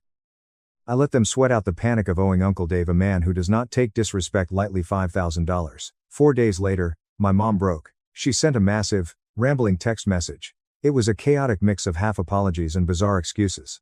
She admitted they were perhaps slightly unfair and that they spoke out of turn, but the funniest part was the ending. We should have handled things differently, but you also have to admit you overreacted and abandoned us. Even when facing financial ruin, They still had to throw the blame on me. I left her on read. The next night, Sarah called me. "Okay," she said, sounding exhausted. "I think they're actually breaking. They told me to tell you they are genuinely sorry." "They couldn't tell me themselves?" I asked. "They're terrified of you, Liam. They asked me if I thought you would ever let them see Chloe and Noah again. They're actually scared they pushed you completely out of their lives." I agreed to meet them, but strictly on my terms. I told them to come to my apartment. When they walked in, they looked 10 years older. My mom had clearly been crying for days. My dad looked utterly defeated, his usual arrogant posture completely gone. I sat at my kitchen table, didn't offer them a drink, and waited. Finally, my dad looked at the floor and sighed. "We messed up, Liam. We were incredibly wrong." He went on a long tangent about how they were frustrated, tired, and stressed about the house renovations. He admitted they said unforgivable things. My mom chimed in, her voice trembling. "We love you, Liam, and we love the kids. We are so sorry." I let them sit in the heavy silence for a full minute. I wanted them to feel the weight of their actions. Then I spoke, my voice cold and absolute. "I am not finishing your house." My mom gasped, tears immediately spilling over. My dad tensed up. "Liam, please, we are begging you." I cut him off sharply. "You had 3 months of my blood, sweat, and free labor. You had my help whenever you snapped your fingers. And the one tiny thing I asked for in return, basic respect and a little help with my motherless kids, was too much for you. I am completely done. I forgive you, because holding on to this anger is exhausting, but I am never fixing your house." Silence. My dad looked like he was going to be sick. "However," I continued, standing up, "I am willing to let you remain in my children's lives under strict conditions. You will never treat me like an unpaid servant again. You will never speak about my kids like they are a burden. And you will never, ever compare them to Sarah's kids again. If you cross that line even once, you will never see us again. Do you understand?" They nodded vigorously, crying. They had absolutely no other choice. Later that night, Sarah called me again. "I have to tell you the real reason why they did it, Liam, the real reason they snapped at Thanksgiving." "I'm listening," I said. "They were jealous," she revealed. "When Rachel died, the whole family rallied around you. You became the center of attention, the tragic hero, the amazing single dad. Everyone respected you. Mom and dad are narcissists. They are used to being the center of the family. They are used to me being the perfect daughter. They hated that people were looking at you with admiration. They wanted to tear you down to put you back in your place as the lesser sibling." I sat in the dark, processing that deep, sickening truth. My parents weren't just tired. They were bitter, resentful, and deeply jealous of the support I received after my wife's death. It was vile. It only confirmed that I had made the right choice in stepping back. Update 2. For a few weeks, there was an uneasy peace. My parents were on their absolute best behavior. They didn't push boundaries. They didn't mention the house. They managed to scrape together a loan to pay back Uncle Dave and Aunt Susan, though they lied and told them the contractor just didn't work out. They had to hire a real company to fix the house, putting themselves massively into debt. It was almost peaceful, until my mother's narcissistic tendencies flared up again. One Sunday afternoon, my Aunt Susan called me. "Liam, honey, have you seen what your mother just posted on Facebook?" I immediately opened the app. There, at the top of my feed, was a massive, dramatic post from my mom. It was a masterpiece of manipulative vague booking. It read, "It breaks a mother's heart to see how selfish the younger generation has become. You sacrifice your entire life to raise your children, give them everything, and the moment you ask for a little grace in your old age, they turn their backs on you. Family is supposed to be about unconditional love and helping each other. It's devastating when some people forget where they came from and abandon you when you need them most. At least Arthur and I still have our amazing daughter, Sarah, who has never left our side and knows the true meaning of loyalty." She didn't use my name, but every single person in our extended family knew exactly who she was talking about. She was trying to spin the narrative. She was trying to make herself the victim of a cruel, ungrateful son. That was it, the absolute final straw. I cracked my knuckles, hit the comment button, and dropped a nuclear bomb. I wrote, "You're absolutely right, Mom. Family should help each other unconditionally. That's exactly why I spent 3 months, completely free of charge, gutting your Oak Park house, pulling raw sewage pipes, rewiring your electrical, and saving you $40,000 in labor while you sat comfortably in your rented condo. That's why I asked for absolutely nothing in return except that you treat my motherless children with basic respect. And when you publicly called my kids a massive burden at Thanksgiving and compared them unfavorably to Sarah's kids, I realized you don't want family. You want unpaid servants. I'm not playing that role anymore. Also, since we are being honest on Facebook, maybe you should tell everyone how Dad got scammed out of $15,000 by a fake contractor because he was too cheap to hire a professional after I walked out. Did you tell Uncle Dave and Nana where their money really went?" I hit send. And then I sat back and watched the absolute chaos unfold in real time. Within 5 minutes, my phone started vibrating off the desk. The floodgates opened in the comments section. First was Uncle Dave. Helen, is this true? Did Arthur give my $5,000 to a scammer? Answer your phone right now. Then Aunt Susan. This is utterly disgusting. Helen, Liam gave you everything and you repaid him by insulting Rachel's children? And you lied to us about the money? Unbelievable. Then my grandmother. Nana, I am heartbroken. You told me you needed my savings because Liam maliciously destroyed your plumbing. I see the truth now. Comment after comment poured in, dragging my parents through the mud. And then, the absolute killing blow came from my sister, Sarah. Sarah commented, I love Mom and Dad, but Liam is telling the 100% truth. They treated him horribly, they insulted his kids, and they lied to the family about the money. Liam has every right to walk away. My golden sister. The one my mother literally just praised in the post as the loyal daughter. Even she, completely publicly defected. I watched my parents' carefully curated, pristine reputation completely disintegrate in the span of 30 minutes. About an hour later, the entire post was frantically deleted. My mom tried to call me 6 times. I didn't answer. Then she sent a text. Liam, was that really necessary to embarrass us like that? I simply replied, was your post necessary? Enjoy the bed you made. A few days later, my father finally gave up. He sent a single, defeated text message. We were completely wrong. We are so sorry. We will never speak of this again. No excuses, no blame, just unconditional surrender. I never worked on their house again. They had to take out a massive second mortgage to pay the licensed contractors to fix the scammer's mess and finish the house. I never let them guilt trip me into anything again. I am now in complete control. If they want to see Chloe and Noah, they ask politely, and we only go if my kids actually want to see them. And the absolute best part? They have never, ever compared my kids to Sarah's kids again. They know that if they utter one single disrespectful word, it will be the last time they ever see us.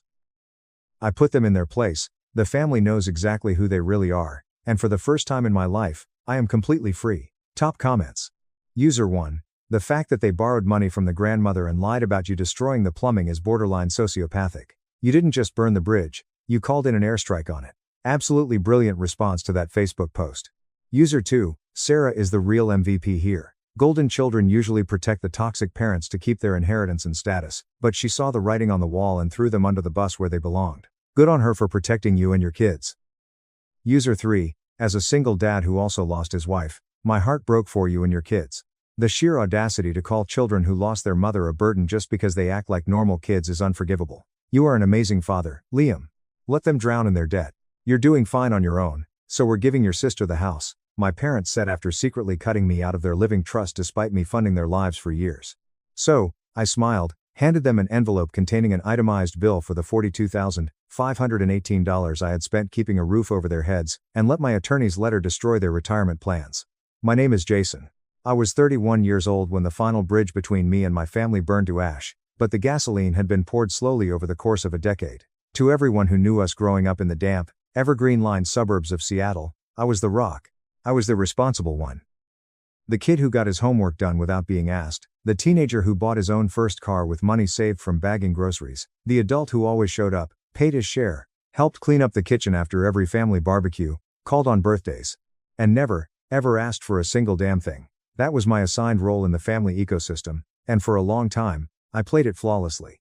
My younger sister, Chloe, on the other hand, was the fragile bird with a broken wing.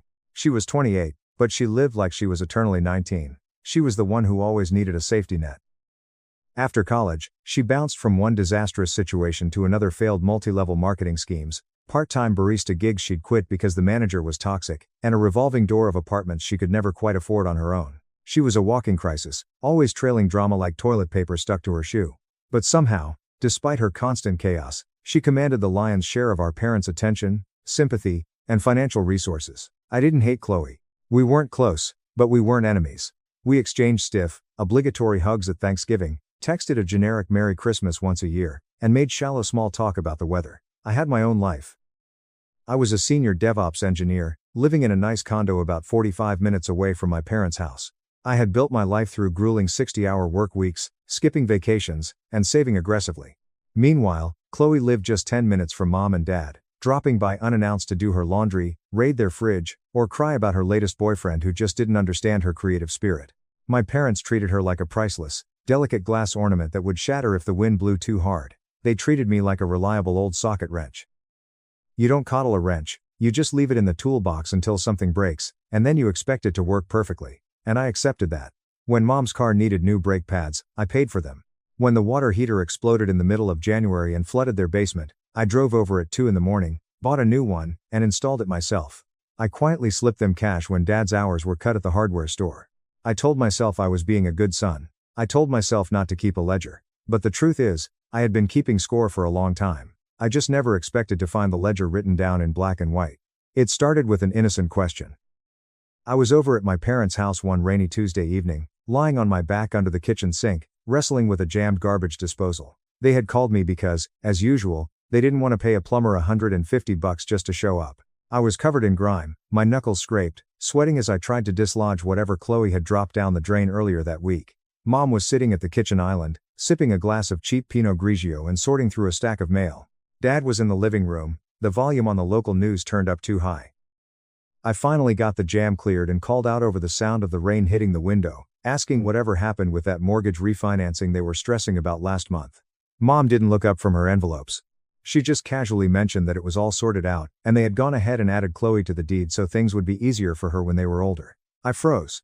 The pipe wrench in my hand suddenly felt like it weighed 50 pounds. I lay there on the cold linoleum floor, the dripping water from the P-trap hitting my cheek, trying to process the words that had just casually floated out of her mouth. I asked her to repeat herself, my voice echoing in the cramped cabinet space, asking if she seriously put her name on the house they had always promised would go to both of us. Mom sighed, a tiny sound of annoyance, and said it just made sense. She claimed Chloe was always around, helped out when they needed company, and wasn't as financially set as I was. She told me I had my own beautiful condo, my tech job, my investments. She said I was doing fine, but Chloe needed the security. Dad chimed in from the living room without taking his eyes off the television, telling me not to overthink it, claiming it was just paperwork and didn't change anything. But it did. It changed absolutely everything. I finished tightening the pipes in complete silence. When I stood up and wiped the black grease off my hands with a paper towel, something inside my chest felt fundamentally different. I wasn't angry yet. It was more like a heavy, iron door had slammed shut in a room I didn't even know I was standing in. That night, I lay awake in my bed, staring at the ceiling and turning the betrayal over in my mind. I thought about all the bills I had quietly paid when Dad lost his part-time job and begged me not to tell Chloe so she wouldn't worry. I thought about the thousands of dollars in groceries I had ordered directly to their doorstep during the pandemic. I thought about the countless weekends I had sacrificed to fix, repair, replace, and solve every single problem they had. And now, this. Chloe, who had never paid a single dime toward that house, who lived like a boomerang bouncing between failed careers, was legally on the deed. Just like that. Because she was always around. I guess being reliable gets you respect until someone decides that mere presence matters more than actual contribution. I tried to let it go. I really did. I told myself I didn't even want their aging, high-maintenance house. I told myself Chloe probably did need the security more than I did. But deep down, it wasn't about the real estate. It was about the glaring fact that they didn't even think I deserved to be part of the conversation. They made a massive financial decision that permanently cut me out, and they just expected I would nod, smile, and be okay with it. And for a few weeks, I pretended I was. Until the next time Mom called, her voice dripping with that familiar, sweet tone, asking if I could cover their $400 electric bill because things were just a little tight this month. That was the exact moment something in me shifted again. It was slower this time. Colder, more calculated. I told her I would think about it, and then I hung up. I didn't send a single cent. Not for the electric bill. Not for the water bill 2 weeks later. Not for the emergency groceries when their debit card got declined at the supermarket. For the first time in my entire adult life, I let the silence stretch. I let them feel the void where my wallet used to be. A week later, Chloe texted me, asking why Mom said I was being weird about helping out, asking if everything was okay. I read the message and deleted it without replying. 2 weeks after that, Dad left me a voicemail, his tone a mix of guilt and frustration, saying they loved me and if I was upset about something, we should talk like adults. I didn't call him back. And then, a full month after I had completely stopped paying their bills, the inevitable message arrived. A text from Mom, simple, direct, and stripped of all her usual sweet-talking manipulation. We need money for the roof repairs. The contractor is asking for a deposit. Can you help? I stared at that glowing white text bubble on my screen for a long time. My thumb hovered over the keyboard. There were 1,000 things I could have said. I could have screamed at her through the phone. I could have written a massive paragraph detailing every ounce of pain and rejection I felt, but in the end, I only sent a single sentence. I told her to ask the person whose name was actually on the deed. No anger, no exclamation points, No emotional outburst. Just a cold, hard boundary loaded with everything I had kept buried for years. I was utterly done being the fallback plan while Chloe got to play the main character in a family story I had clearly been miscast in. I didn't get a reply that night, nor the next morning. But silence has a very specific way of making noise when people are entirely used to your absolute compliance. Within days, the cracks in their perfect little ecosystem started to show. Chloe sent a highly passive-aggressive text to a family group chat, saying she wasn't sure what was going on with me, but mom and dad really needed help and she wished she had the money to step up. It was a thinly veiled jab designed to guilt-trip me, a tactic that would have worked perfectly 5 years ago. Not anymore. I ignored it entirely. 3 days later, Dad called twice in a row. I let it go straight to voicemail. He left a rambling message, telling me my mother was crying, saying the house was important to all of us, and claiming Chloe's name on the deed was just a formality and I would still be taken care of. Taken care of. Like I was a toddler being promised a lollipop if I just stopped throwing a tantrum. I deleted the voicemail. Right around the time they truly began to feel the crushing weight of my financial absence, Chloe did something that violently ripped the very last shred of sympathy I had for her clean out of my chest. I found out through my best friend, David, who had known our family since middle school. David still lived a few blocks away from my parents' neighborhood. One evening, right around dusk, my phone vibrated on the kitchen counter. It was a text from David with a photo attached. He asked if I had given my sister my vintage Eames-style leather lounge chair. I blinked at the screen, my brow furrowing in deep confusion. I opened the photo. It was undeniably my chair. The rich, walnut wood veneer, the black tufted leather, the slight scuff mark on the back left leg where I had accidentally bumped it during my last move. I had stored it in my parents' climate-controlled basement months ago because my new condo didn't have the floor space for it yet. Nobody had touched it. But there it was, sitting proudly in the center of my parents' living room. David's follow-up text read that Chloe had just posted it on Instagram, bragging that she scored it for free from her generous older brother to help decorate her new reading nook. Generous older brother. The audacity burned my throat. I drove over there the very next morning at 6 a.m. before anyone was fully awake. I didn't knock. I didn't announce myself. I used my old spare key, walked right into the living room, and took my property back. I dismantled the chair in total silence, carried the heavy leather pieces out to my SUV, and drove away before the sun even fully cleared the trees. Later that afternoon, Chloe texted me, furious, demanding to know why I broke into the house and stole her chair. I texted back a screenshot of her Instagram post, followed by a message asking when exactly she was planning to ask permission before stealing my furniture. She replied that mom said it was fine because I wasn't using it. No apology, no accountability, just pure, unfiltered entitlement. But the stolen chair was just a petty symptom of a much larger disease. The true, gut-wrenching betrayal came 2 weeks later. I was visiting my Aunt Diane, my mom's older sister. Diane and I had always gotten along perfectly. She never treated me like an afterthought, she made incredible iced tea, and she never once asked me to fix her plumbing when I visited. We were sitting on her wraparound porch, watching the neighborhood kids ride their bikes, when she gave me a sad, sideways glance. She asked if I was still giving my parents the silent treatment. I shrugged and said I figured I'd let them sit with the consequences of their actions for a while. Diane sighed heavily, staring down at her glass.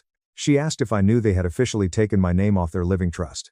The words didn't register in my brain right away. The ambient noise of the neighborhood seemed to instantly evaporate. I asked her what she was talking about.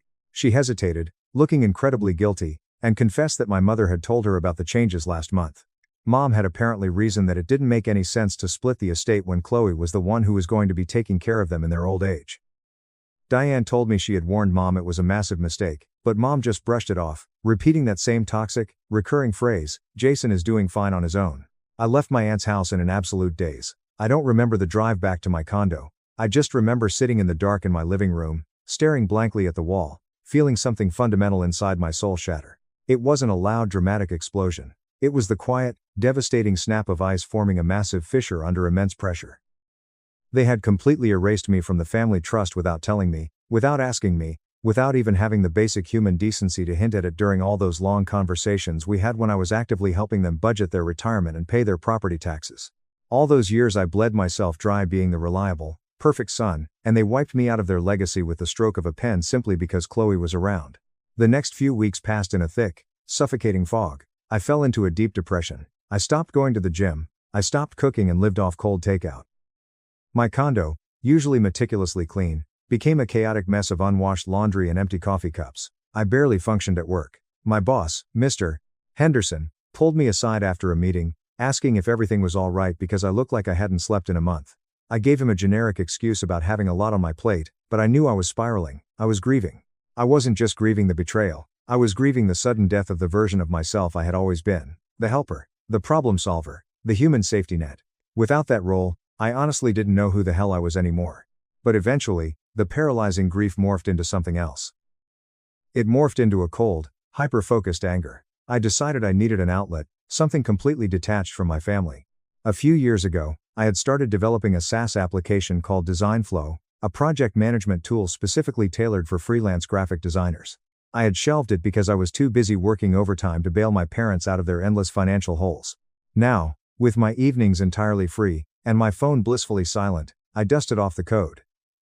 I poured every ounce of my rage, betrayal, and excess energy into that software. I coded until 3 in the morning, fueled by black coffee and spite. I built beautiful UI interfaces, fixed complex bugs, and optimized the back-end servers. When I finally launched the beta version, the response was completely overwhelming. Within 2 months, I had 500 active paying users. A popular design influencer on YouTube reviewed it, and suddenly, my server dashboards were lighting up like a Christmas tree. I was generating real, substantial monthly recurring revenue. For the first time in my entire life, I was building something massive that was entirely for me. I was finally finding my own worth outside of being a convenient tool for ungrateful people. And then, right when I was finally finding pure peace in my newfound independence, the trap was set. I received a text message from Chloe. It read, "Hey, just a heads up. Mom and Dad are talking about selling the house. They want to buy a smaller townhouse closer to my apartment and put the rest of the cash toward their retirement. I told them they should probably let you know. Hope you're doing well." I stared at the smiley face emoji at the end of that text, my blood turning to liquid nitrogen. They were selling the house I had spent nearly a decade maintaining with my own bare hands. The house I had poured thousands of dollars into to keep from falling apart. The house that was now legally half-owned by my sister, who had never contributed a single cent to its existence. And they were planning to sell it, cash out, and walk away, leaving me with absolutely nothing. They didn't even expect me to fight back because, in their minds, I had already been successfully written out of the story. But they severely underestimated me. They always thought I was just the quiet, reliable guy who didn't keep track of things. That was their fatal mistake, because underneath my calm surface, I had kept a record of absolutely everything. I spent that entire weekend executing a forensic audit of my own life. I dug through 8 years of Chase bank statements, archived PayPal receipts, old Venmo transaction histories, and thousands of text messages. I exported PDFs, highlighted line items, and built a massive, undeniable spreadsheet. I documented every water bill, every electric bill, the $3,200 truck transmission, the $1,500 dental surgery, the $7,600 I paid toward their mortgage during the 2020 lockdowns, the $1,200 roof patch, and the countless grocery deliveries. When I finally clicked AutoSum at the bottom of the Excel column, the final number stared back at me in bold green font, $42,518.50. That was the exact amount of money I had blindly poured into their lives over the last 8 years. That didn't even include the hundreds of hours of free manual labor, the lost interest on my savings, or the freelance coding projects I had turned down to help them. Looking at that number didn't make me sad. It made me incredibly dangerous. I didn't confront them immediately. First, I needed a weapon. I found an attorney named Arthur Vance. He wasn't a flashy billboard lawyer. He was a ruthless, meticulous estate attorney who specialized in messy family financial conflicts. I walked into his wood-paneled office and dropped a 40-page binder on his mahogany desk. I showed him the spreadsheet, the text messages proving they acknowledged my payments, and the county property records showing the quiet deed transfer to Chloe. Mr. Vance reviewed the documents in silence for 20 minutes. When he finally looked up, he adjusted his glasses and gave me a grim smile. He explained that while they didn't leave a formal contract promising me equity, Washington state law allowed for something called an equitable lien or a resulting trust claim when a family member makes substantial, documented financial contributions to a property under the implied assumption of future inheritance. He told me it wasn't a guaranteed courtroom victory, but it was a massive, expensive, and legally terrifying roadblock that would completely paralyze any attempt to sell the house cleanly. I told him I didn't want a long court battle. I just wanted leverage. I told him to draft the letter. The perfect opportunity arrived 3 weeks later.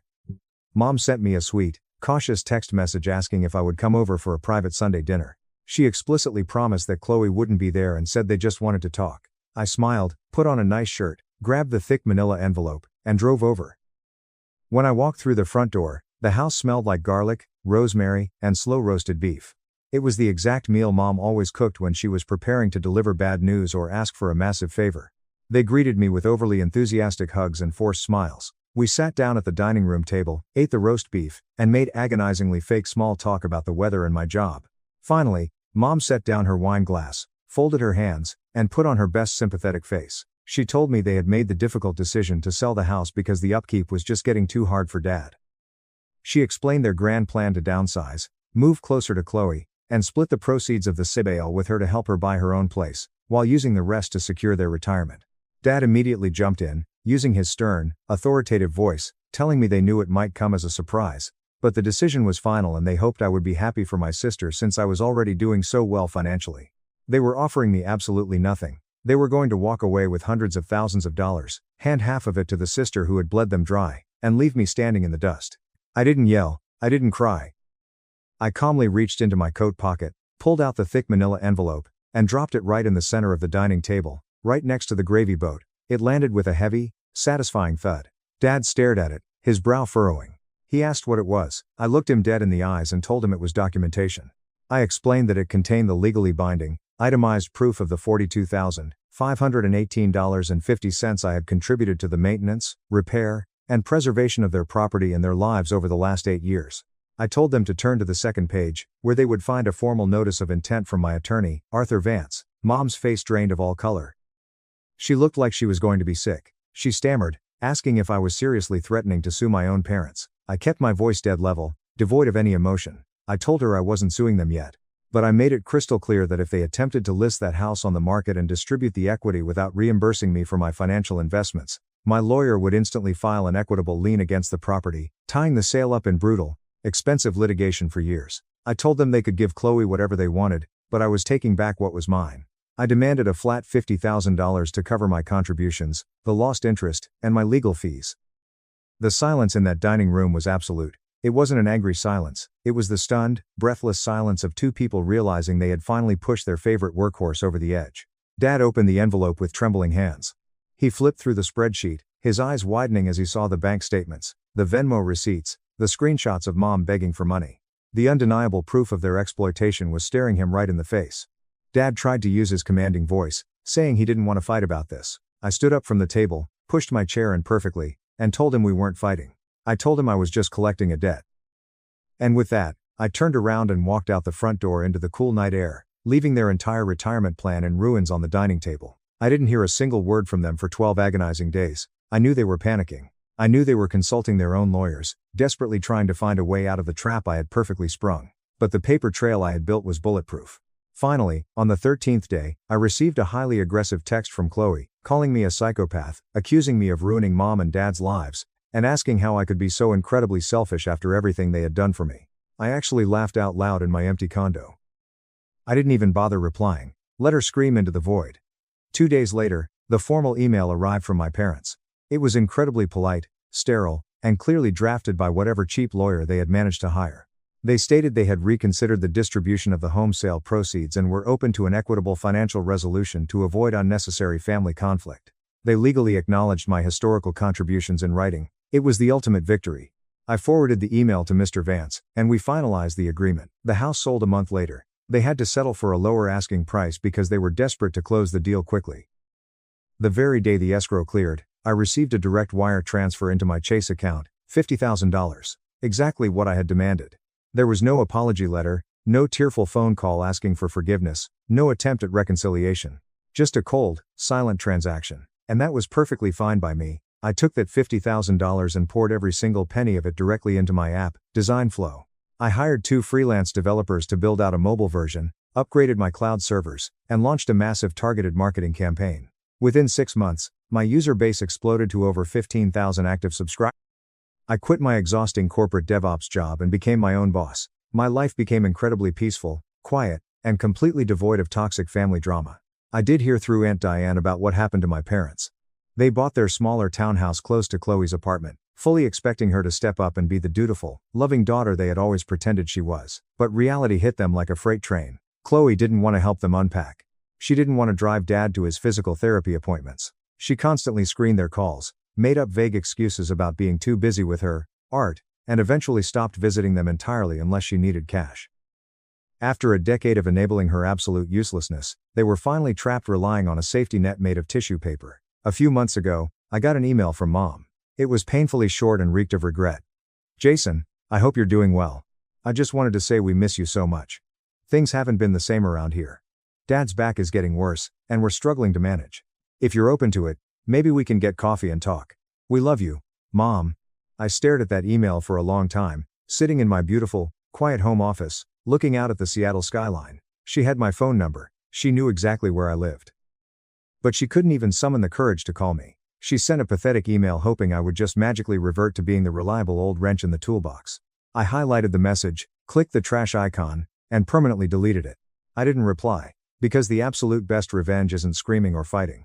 The best revenge is letting them sit in the deafening silence they created, realizing way too late that they threw away the only person who actually cared, all for a daughter who couldn't even be bothered to answer the phone. Top comments. User 1, the absolute sheer audacity of Chloe taking your Eames chair and bragging about it on Instagram is making my blood boil. Good on you for walking right in and taking it back. That spreadsheet drop at dinner was legendary. User 2, a state attorney here. Your lawyer Mr. Vance is a genius. Resulting trust claims are notoriously hard to win in court, but they are an absolute nightmare for a title company. No buyer would touch that house with a 10-foot pole if you filed a lis pendens. You played them perfectly. User 3, you don't coddle a wrench, you just leave it in the toolbox until something breaks. That line hit me so hard I actually teared up. I was the wrench in my family too. It takes so much strength to walk away. Congratulations on the app and your new life. My brother cheating with my fiancée because he could provide. So, I became the billionaire gatekeeper of his industry and watched him collapse. My mother convinced my fiancé to leave me for my wealthy older brother because I was just a struggling engineer. 7 years later, they crashed a high society gala to network with the city's elite, completely unaware that the billionaire host holding their financial survival in his hands was me. Original post. My mother casually told me one afternoon over lukewarm coffee that I should be happy for my brother. He had finally found the love of his life, she said, her eyes gleaming with that familiar, sickening pride. The catch? The love of his life was my ex-fiancée, Elena. When I stared at her, my blood turning to ice, I said, you left out the part where you convinced her to leave me for him. This all started when I was 24. Back then, I was the kind of guy people politely described as still figuring things out. I wasn't broke, exactly. I worked as a junior structural engineer at a mid-sized firm in Chicago, grinding out 60-hour weeks. But I wasn't driving a brand new Porsche or posting vacation photos from exotic islands like my older brother, Marcus. Marcus was my mother's absolute pride and joy. He was the golden child, the sun around which her entire universe orbited. Everything he did was magnificent in her eyes, while everything I did was just a nice start, but maybe you should aim higher. She had a terrifying talent for delivering insults disguised as maternal advice. I grew up knowing, deep in my bones, that she believed Marcus was destined to rule the world, while I was destined to applaud him from the cheap seats. When I met Elena, it felt like my luck was finally turning. She was warm, fiercely funny, and incredibly grounded. She didn't care that I lived in a cramped one-bedroom apartment or that my idea of a fancy date was a mid-tier Italian place downtown. She liked that I was passionate about my blueprints, that I had ambition, and that I wasn't obsessed with showing off a lifestyle I couldn't afford. After a year of dating, I proposed. We started planning a small, elegant wedding that reflected us perfectly. My mother was polite about the engagement, but I could tell she was practically vibrating with disapproval. She would make these little offhand comments while adjusting her pearls. Are you sure you can provide for her, Julian? Or, it's a massive financial responsibility. Women like Elena have needs, you know. At first, I brushed it off. She had always been like that. The first real crack in my relationship appeared during a family dinner. We were all seated around my parents' massive mahogany dining table. Marcus was sitting across from me, radiating unearned confidence, and my mother was at the head of the table like a monarch presiding over her subjects. Between bites of roasted lamb, she casually looked over and said, Elena, you would look absolutely stunning in a place like Marcus's new Back Bay penthouse. You've been there, haven't you? Elena smiled politely, entirely unaware of the trap. No, I haven't. My mother didn't miss a single beat. Oh. You simply must. The view of the skyline is incredible. I keep telling Marcus he needs to settle down. Someone with your grace could really inspire a man like him. I laughed it off at the time, thinking it was just my mother being her usual, tone-deaf, boundary-stomping self. But under the table, Elena's hand, which had been resting warmly on my knee, suddenly went rigid. Her fingers went stiff. That night, on the drive home, she stared out the window and quietly asked if my mother disliked her. I assured her it wasn't personal, that my mom just had a lifelong, toxic habit of comparing me to Marcus. What I didn't realize was that this wasn't just harmless, obnoxious dinner conversation. My mother was deliberately planting seeds. Over the next few months, tiny, insidious things started changing. Elena would come back from running errands and casually mention she'd bumped into Marcus, who just happened to be at the same upscale coffee shop. Or she would get text messages from my mother, inviting her to help plan a surprise for my upcoming birthday. I thought it was incredibly sweet, until I noticed that these supposed surprises never actually materialized. When I would ask Elena about the meetings, she would get vague, waving her hand and saying it was just small talk. I wanted to believe her. I loved her. Then came the night that permanently altered the trajectory of my life. I had worked late on a massive bridge project and swung by my parents' house to drop off some old financial documents my dad had asked for. As I walked up the long, sweeping driveway, I noticed Marcus's sleek black Mercedes parked out front. Inside, the warm glow of the living room spilled out onto the lawn, accompanied by the sound of laughter. I walked up to the side window, just instinct, not suspicion, and peered inside. I froze. My mother, Marcus, and Elena were sitting together on the plush leather sofas, crystal glasses of wine in their hands, deep in conversation. The television was off. The room was intimate. My mother was leaning forward, her voice low but clear enough to penetrate the thin glass of the cracked window. "Elena, you are a brilliant, beautiful woman," my mother said, her tone dripping with honey. "Marcus can give you the life Julian never could. He's already established. He can give you security, status. He can give you everything a woman of your caliber actually deserves." I waited for the outrage. I waited for Elena to stand up, slam her glass down, and defend the man she had promised to marry. Instead, Marcus smirked, swirling his wine as if this was a perfectly natural business negotiation. And Elena? Elena didn't look offended. She didn't look angry. She looked thoughtful. She took a slow sip of her wine, her eyes darting between my mother and my brother. My heart was pounding so violently against my ribs I thought it might shatter them. The betrayal was so sudden, so profound, that it literally took the breath out of my lungs. I didn't stick around to hear the rest of the auction. I turned around, walked silently back to my beat-up sedan, drove home, and sat in the dark of my living room for 6 hours, replaying my mother's voice in my head.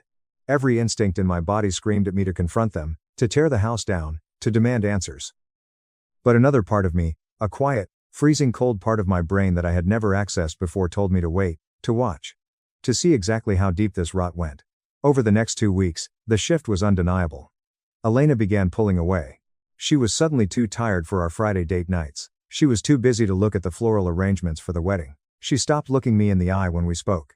Then, on a rainy Tuesday evening, she sat me down at my own cheap kitchen table. She folded her hands neatly in front of her, looking at me not like a lover, but like an HR representative about to deliver a termination notice. "Julian, I think we rushed into this," she began, her gaze fixed on the salt shaker. My chest tightened, but I kept my face entirely blank.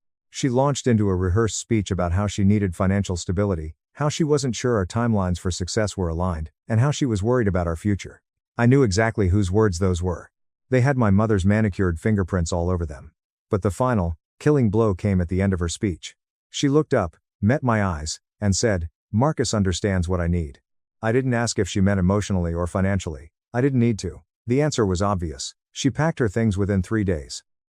There was no dramatic screaming match. I didn't beg her to stay. I didn't shed a single tear in front of her. I just leaned against the doorframe and watched her pack. But as she walked out my front door, rolling her suitcase behind her, she turned and gave me this look. It was half guilty, but mostly triumphant. She thought she had traded up. I knew in that exact second that my mother had gotten exactly what she wanted.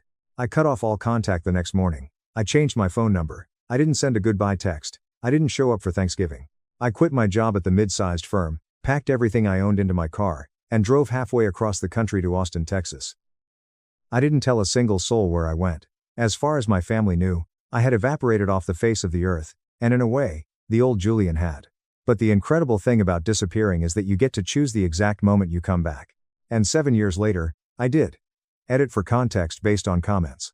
A lot of you are asking how I could just leave without saying a word, and if my dad was involved. My dad is a completely passive man who has spent 40 years nodding along to whatever my mother says to avoid her wrath. He never protected me, so I didn't feel the need to protect him from my absence. As for leaving quietly, screaming at them would have validated my mother's belief that I was weak and emotional. Silence was the only weapon I had at the time. I needed to starve them of my reaction. Update 1. The first few years in Austin were brutal. I didn't just work, I practically chained myself to my desk. I funneled every ounce of anger, betrayal, and humiliation into my career. I started my own structural engineering and real estate development firm, taking on massive, high-risk commercial contracts that would have bankrupted me if they failed. They didn't fail. I had a single-minded, borderline psychotic focus. Within 4 years, my tiny firm had exploded. We were winning 9-figure bids against legacy companies that had been around for decades. I was buying up commercial real estate, investing heavily in tech startups, and multiplying my net worth at a speed that felt surreal. But I kept my digital footprint completely locked down. No flashy Instagram posts, no bragging on Facebook. If my family didn't hear my name, they would assume I had failed and stayed the pathetic second-place son. That suited my plans perfectly. During this rise, I met Sarah. Sarah was an M&A, mergers and acquisitions, attorney who was as brilliant as she was terrifying in a courtroom. She was stunning, sharp-witted, and possessed a deeply ingrained sense of loyalty. I told her everything about my past on our third date. She didn't offer empty pity, she just looked at me, analyzed the data, and said, "Then we make sure they never catch up to you." We got married 2 years later in a private ceremony in Kyoto. She wasn't just my wife, she was my absolute equal. But as my empire grew, the ghosts of my past started creeping back in. It started small. An email forwarded from an old college buddy checking in, casually slipping in comments about how Marcus and Elena were doing so amazingly well. They had bought a massive $3 million mansion in the suburbs. Marcus's consulting business was supposedly booming.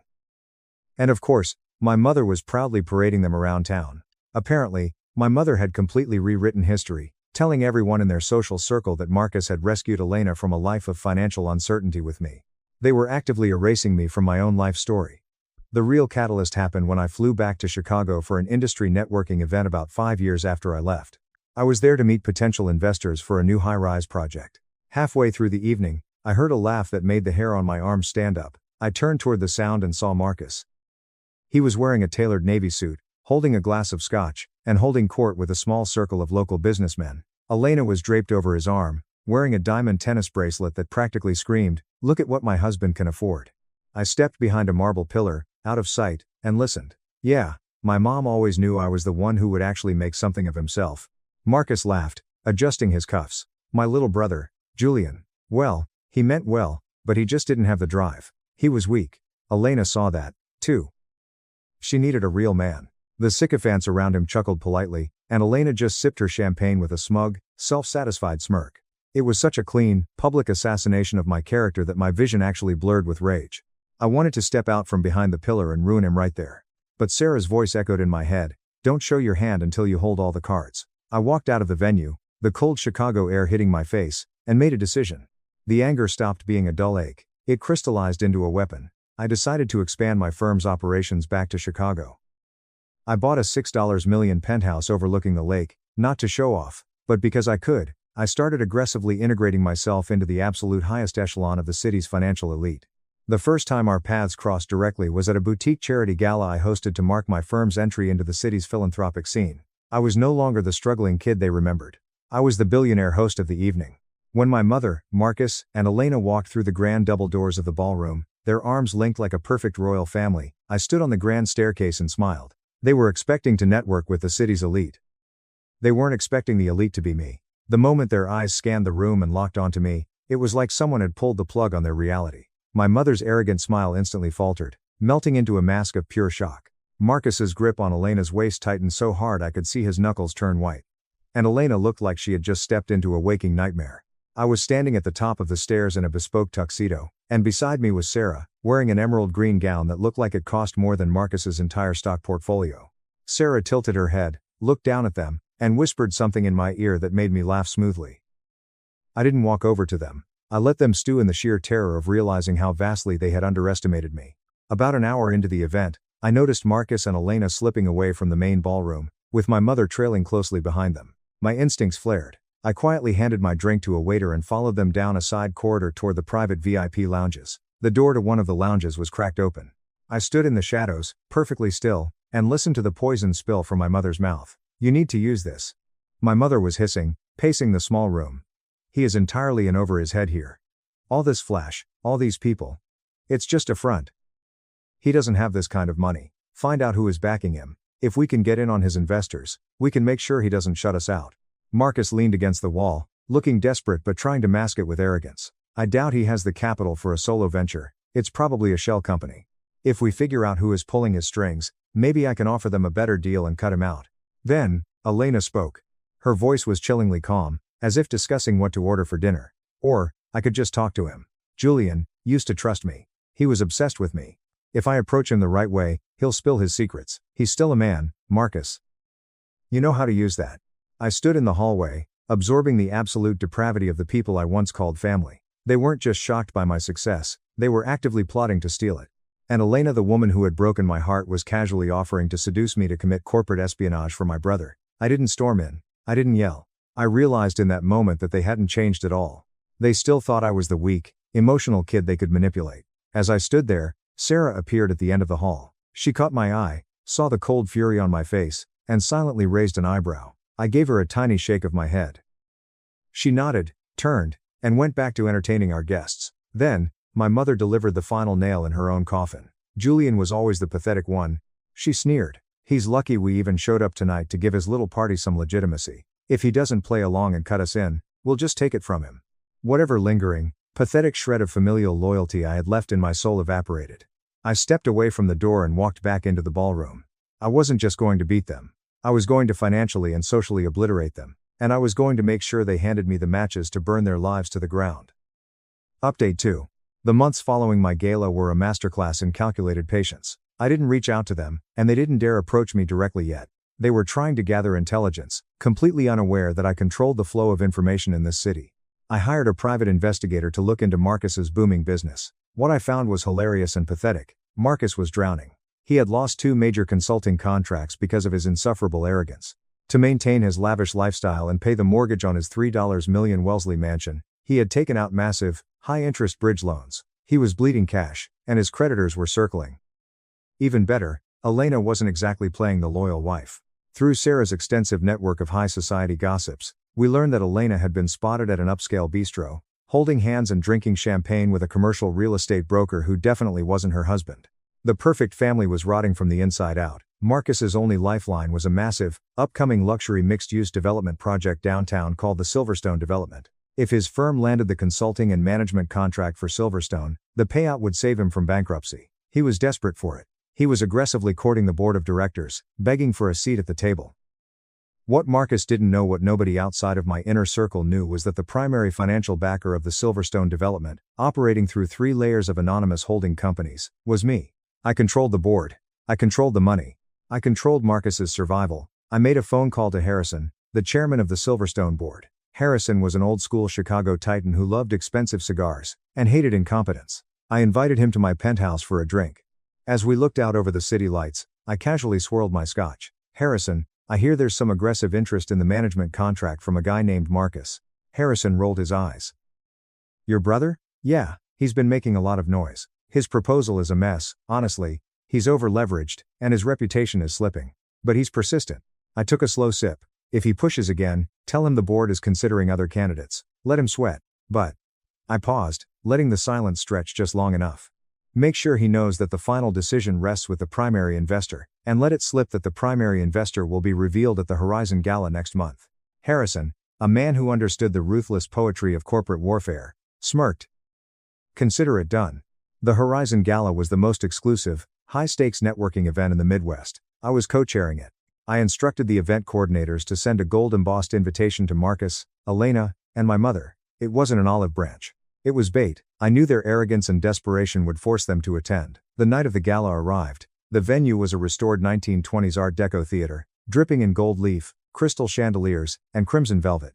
The room was packed with billionaires, politicians, and industry titans. Sarah and I stood near the VIP entrance, greeting our peers. When my family arrived, the contrast was painfully obvious. Marcus's tuxedo looked a little too tight, his smile a little too frantic. Elena's dress was flashy, but her eyes darted around the room with the nervous energy of an imposter. My mother wore her usual haughty expression, but her grip on her clutch was white-knuckled. They spotted me immediately. My mother put on a sickeningly sweet smile and marched over. "Julian, darling, what a wonderful surprise to see you." "Not a surprise, Mom," I said, my voice smooth and utterly devoid of warmth. "I'm co-chairing the event." Marcus tried to puff out his chest, stepping forward. "Looks like you've done all right for yourself, little brother. I've been making some major moves myself. I'm actually in final talks for the Silverstone development. Huge contract. Only the big players get a shot at it." He said it loudly, clearly hoping the surrounding billionaires would hear and validate him.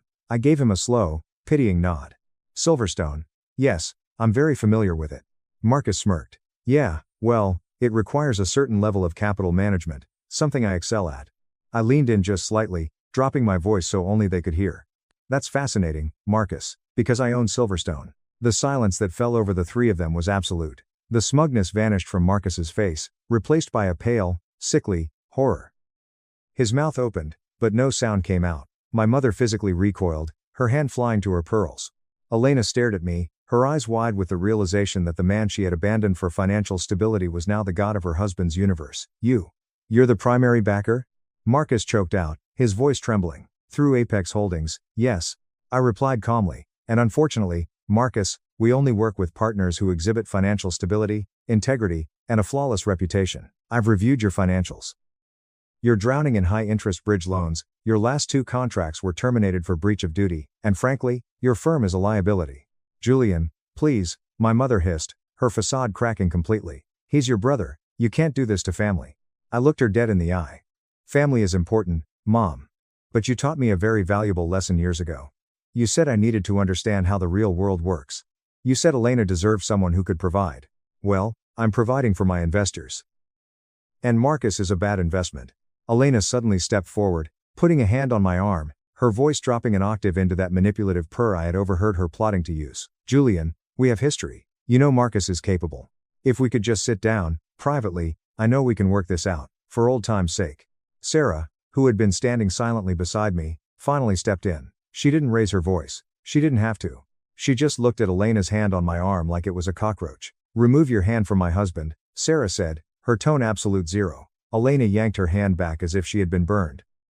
Sarah smiled, a terrifying, predatory curve of her lips. I'm Sarah. I believe you met my husband when he was still figuring out his life. It's a shame you didn't have the vision to stick around. But I suppose we should thank you. If you hadn't taken out the trash, he never would have had the room to build an empire. My mother looked like she was going to faint. Marcus was practically hyperventilating. I turned my back on them and walked away, leaving them standing in the middle of the ballroom, completely isolated. Later that night, during the charity auction, Marcus tried one last, desperate power play to save face in front of the room. The auctioneer offered a private architectural consultation donated by my firm. Marcus aggressively raised his paddle, bidding an absurd amount of money he absolutely did not have, trying to force an interaction. The room murmured, impressed by the high bid. The auctioneer pointed to him, going once to Mr. Marcus. I stood up, taking the microphone from the podium. The entire room went dead silent. That is a very generous bid, I said, my voice echoing through the theater. However, as the donor of this lot, I must clarify that our firm's services are strictly contingent on the client passing a rigorous financial solvency check. Given the public knowledge of the bidder's current default status on multiple bridge loans, I cannot in good conscience accept a bid that would further jeopardize his creditors. The lot is withdrawn. The collective gasp in the room was deafening. Billionaires don't yell. They whisper. And instantly, 100 whispers erupted across the room. I had just publicly, cleanly, and legally announced to the entire financial elite of Chicago that Marcus was broke. I looked at their table. Marcus was staring at the floor, his face bright red. My mother was weeping silently into a napkin. Elena had pushed her chair back, creating physical distance between herself and her sinking ship of a husband. The fallout was catastrophic and rapid. By Monday morning, word had spread through the city's financial sector like wildfire. The remaining investors in Marcus's firm pulled their capital immediately, citing the public humiliation and the confirmation of his debt. Within 3 weeks, his firm filed for Chapter 11 bankruptcy. 2 months later, the bank foreclosed on the $3 million mansion in Wellesley. Elena didn't stick around for the poverty tour. The moment the bankruptcy was filed, she packed her bags and filed for divorce, taking whatever liquid assets were left. I heard through the grapevine that she tried to move in with the real estate broker she had been seeing on the side, but he dumped her the moment she became a liability. As for my mother, her social circle completely ostracized her. In her world, wealth is a shield, and she no longer had one. She tried to call me exactly once. She left a pathetic, shaking voicemail about how family needs to forgive and how I had destroyed my brother's life over a childhood grudge. I didn't call her back. I saved the voicemail to a flash drive, dropped it in my desk drawer, and blocked her number permanently. Last night, I stood on the balcony of my penthouse with Sarah, drinking a glass of wine that cost more than my first car, looking out over the city I now owned a piece of. I thought about the scared, heartbroken 24-year-old kid standing outside a window in the rain, listening to his family sell his future. They wanted me to stay in the shadows. So I did. I just waited until the shadow I cast was big enough to swallow them whole. Top comments. User 1. The absolute cold-blooded precision of this revenge is a masterpiece. You didn't even have to do anything illegal or overtly malicious. You just held up a mirror to their financial reality in front of the exact people they were trying to impress. Your mom got exactly what she bargained for when she treated you like a second-class citizen. User 2. Elena offering to manipulate you in the lounge, only for Sarah to absolutely eviscerate her at the gala, is the greatest thing I've ever read. If you hadn't taken out the trash, he never would have had room to build an empire. I am screaming. Sarah is a queen. User 3. The irony is that if they had just been decent people, your mother and brother would probably be enjoying the perks of having a billionaire in the family. Instead, their greed and narcissism literally bankrupted them. Enjoy the penthouse, man. You earned every single square foot of it. My family broke into my apartment on a live stream to humiliate me. They didn't know I owned the entire $5, 1M, building. My family drove 6 hours to rescue me from my failed life, armed with a live stream for 15,000 viewers and a bag of clearance rack clothes. My sister's designer jacket hit me in the face before she even said hello, tossing it at me like I was a piece of furniture in a tiny studio apartment she thought I was rotting in. I just smiled, folded her jacket, and waited for the police officer standing behind her to explain that I actually owned the entire $5.1 million building they had just illegally broken into. Let me back up, because to understand that absolute train wreck of a Tuesday afternoon in October, you need to understand what the 3 years prior looked like. You need to understand who we were before I became my family's ultimate cautionary tale, before I became my sister Chloe's viral content, and before my dad started telling the neighbors in Boise that I had lost my mind chasing delusional get-rich-quick schemes.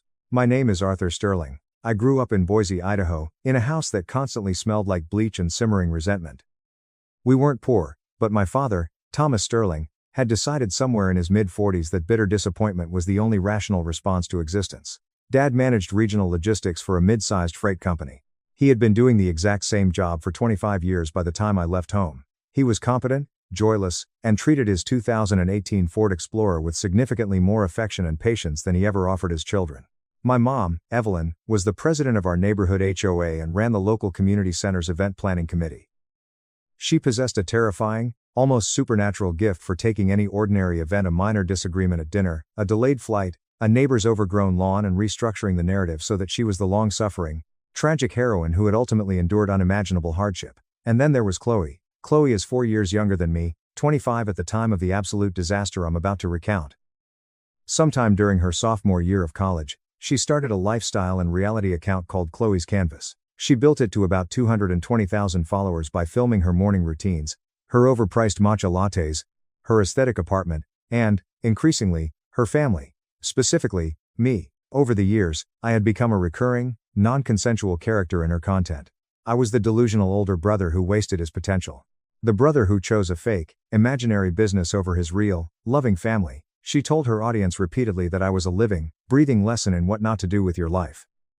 She once posted a photo of me, taken secretly during Thanksgiving 3 years ago. I was sitting at my laptop in my childhood bedroom at 2 a.m., trying to fix a critical bug in my code. She captioned it, "My brother thinks he's going to be the next tech billionaire. Meanwhile, he's broke, single, and talking to a glowing screen instead of his family. Protect your peace from toxic hustle culture, guys." It got 65,000 likes. That was the last Thanksgiving I ever spent with them. During that exact same visit, they sat me down at the kitchen island for what I can only describe as an ambush intervention. My dad had actually printed out a formal agenda. I am not exaggerating. It was a printed, bulleted list on his freight company's letterhead. Bullet point 1. The startup had to be abandoned immediately. Bullet point 2. I would return to university for a master's in business administration or accounting. Bullet point 3. I would move back to Boise, or at least within a 1-hour driving radius, because my mother's severe anxiety about my reckless poverty was allegedly causing her heart palpitations.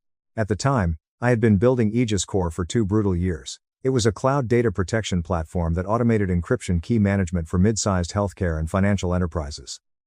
Companies that were too big to ignore massive data compliance laws, but too small to afford the astronomical enterprise-level tools the massive tech giants were selling.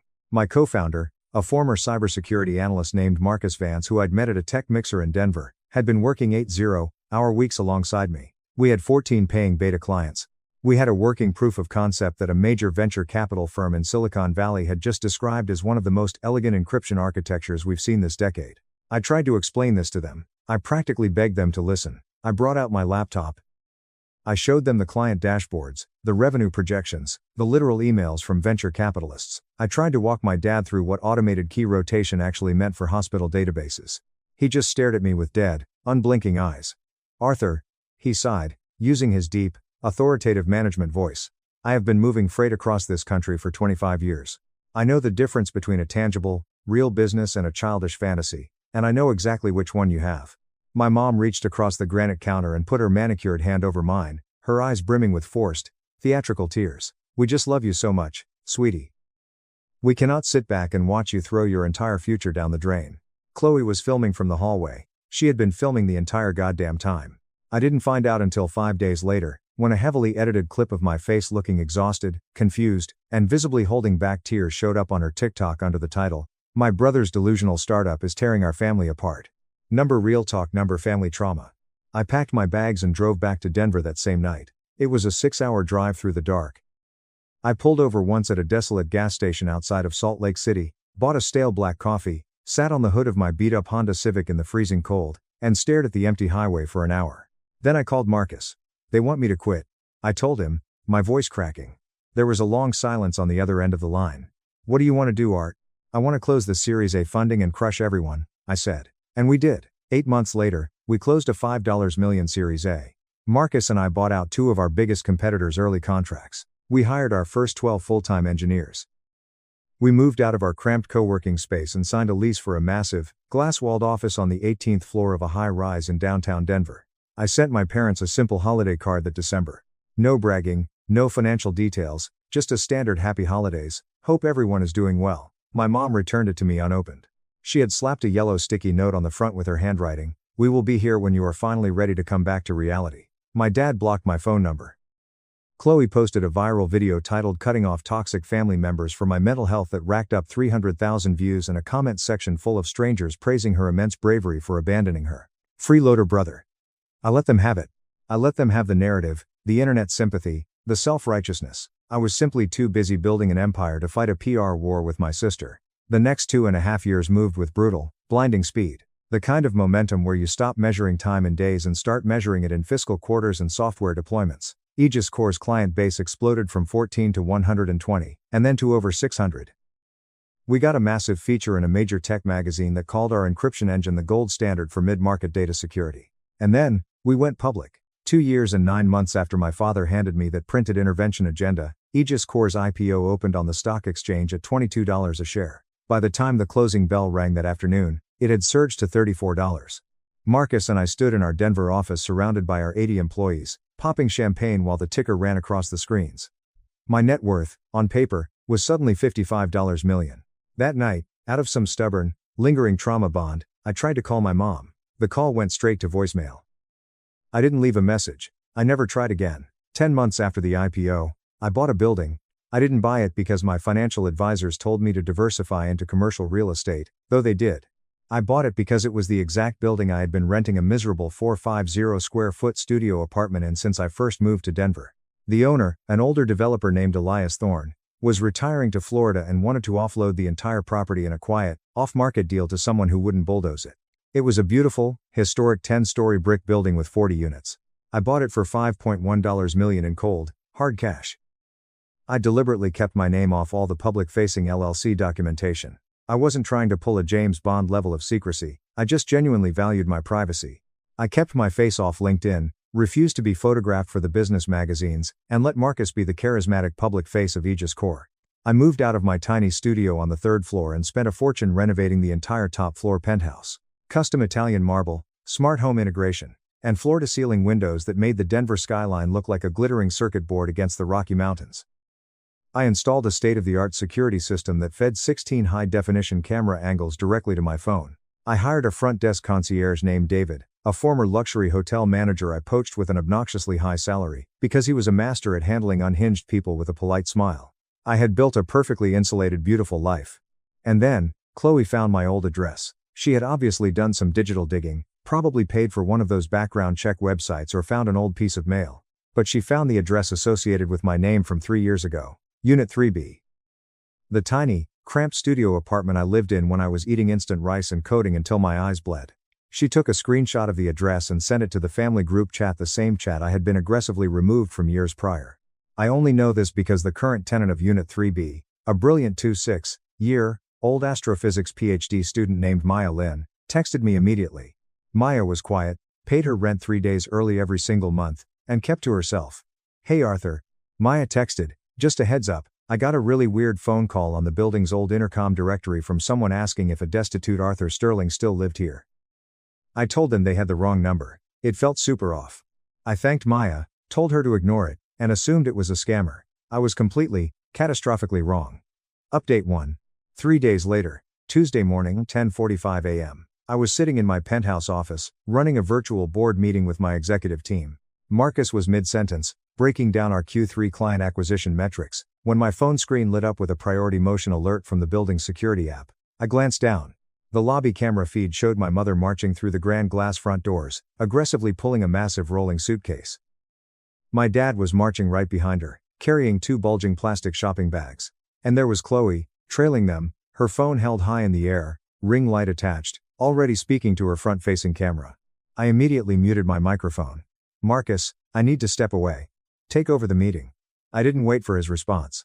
I killed the Zoom call, pulled up the master security dashboard on my ultra-wide monitor, and expanded all 16 camera angles. I sat back in my ergonomic leather chair and watched my family invade my property like an occupying army. The absolute, suffocating irony of the situation settled over me. Part of me was furious. But a darker, deeply traumatized part of me, the part that had driven 6 hours in the freezing dark years ago, wanted to watch. I wanted to see exactly who they were when they thought I was utterly defeated. My dad stood in the beautifully renovated lobby, looked up at the brass building directory, and actually scoffed out loud. He pointed at the plaque that read Sterling Property Management LLC, and sneered to my mom. The lobby microphones were crystal clear. "Look at this dump," my dad laughed. "Section 8 housing. The landlord probably doesn't even care. We should have staged this intervention years ago before he hit rock bottom." They piled into the elevator and hit the button for the 3rd floor. They marched down the carpeted hallway and began pounding furiously on the door of Unit 3B. Maya was home. She was at her dining table, drafting her dissertation. Through the hallway camera, I saw her open the door. She looked politely confused, probably assuming it was a package delivery. My mother didn't even say hello. She just pushed past Maya like a bulldozer and barged straight into the apartment. My dad followed immediately. Chloe walked in last, her phone panning around the room, narrating live to the internet. "Okay guys, we are officially inside," Chloe said, her voice dripping with fake, breathy sympathy. "This is it. This is the reality of what Arthur's life has become. This is the tragic result of toxic hustle culture and cutting off your family. It smells like despair in here." I could see the viewer count ticking up in the corner of Chloe's screen on the stream. 15,000 people. Maya was terrified. She was standing in her own living room, her arms crossed tightly over her chest, stepping backward as these 3 strangers completely took over her space. My mom immediately pulled out her iPad and started taking flash photography of Maya's small kitchen. My dad walked over to Maya's refrigerator and literally yanked the door open. He stood there, inspecting a 26-year-old woman's groceries on a live broadcast. He scoffed loudly at her almond milk, her leftover pad thai, and her Tupperware of meal-prepped vegetables. "No wonder the boy is losing his mind," my dad announced to Chloe's camera. "Look at this garbage. He can't even afford real meat. He's living like an absolute rat." Maya Lin was a fully funded National Science Foundation fellow. She was incredibly disciplined, brilliant, and arguably the most organized human being I had ever met. She was not a rat, and she was not my family's charity case. But right now, she was standing in her own kitchen, watching a 6-2-year-old logistics manager critique her dietary choices to 15,000 strangers. I saw Maya's shoulders drop. She looked like she was about to have a panic attack. She slowly turned, walked into her bathroom, and locked the door behind her. My mom actually walked up and took a photo of the locked bathroom door. I picked up my phone and called David at the concierge desk. "David, I'm already watching the feeds, Mr. Sterling," David said, his voice dangerously calm. "They bypassed the secondary fob scan by tailgating a delivery driver. Should I call the police?" "Call Officer Miller," I said. Officer Greg Miller was a 15-year veteran of the Denver PD, and more importantly, he was Maya's older brother. He was fiercely protective of her, and he moonlighted as private security for some of my corporate events. He didn't tolerate nonsense, and he despised people who used public spaces for internet clout. "Already on it," David replied. "Miller is 3 blocks away on patrol. He's hitting the sirens now." I hung up, closed my laptop, and stood up. I straightened the cuffs of my bespoke tailored suit, a suit that cost more than my father's beloved Ford Explorer, and walked out of my penthouse. I took the private, keycard-only elevator down to the 3rd floor.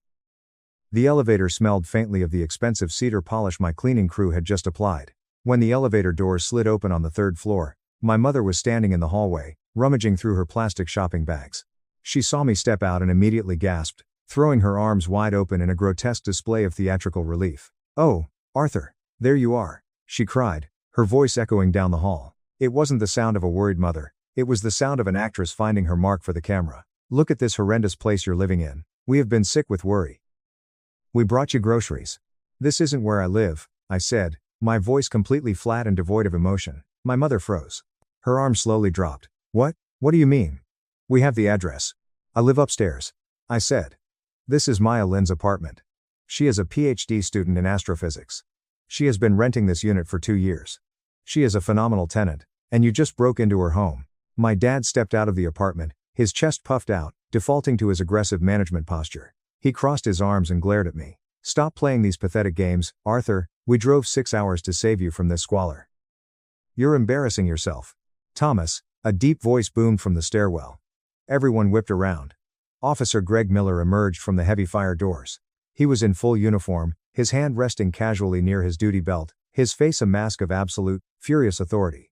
David the concierge was standing right behind him. According to the Denver County Assessor's Office, Officer Miller said, his voice echoing like thunder in the confined space, "Your son, Arthur Sterling, is the sole proprietor of Sterling Property Management LLC.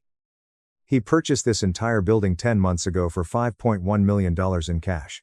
Officer Miller pulled out his department tablet and turned the screen around so my father could see the official state deed. The silence that fell over the hallway was so heavy it felt like a physical weight pressing against my chest. Chloe was still standing in the doorway of the apartment, her phone still broadcasting live. I could see the reflection of the screen in the hallway mirror. The viewer count was skyrocketing. 18,000 people. And they were hearing every single word. That is impossible," my mother whispered, her face draining of all color. She looked like she was going to faint. I casually reached into my suit pocket, pulled out my phone, and opened the Aegis Core custom security app I had personally coded for the building. I tapped the screen and flipped it around to face my family.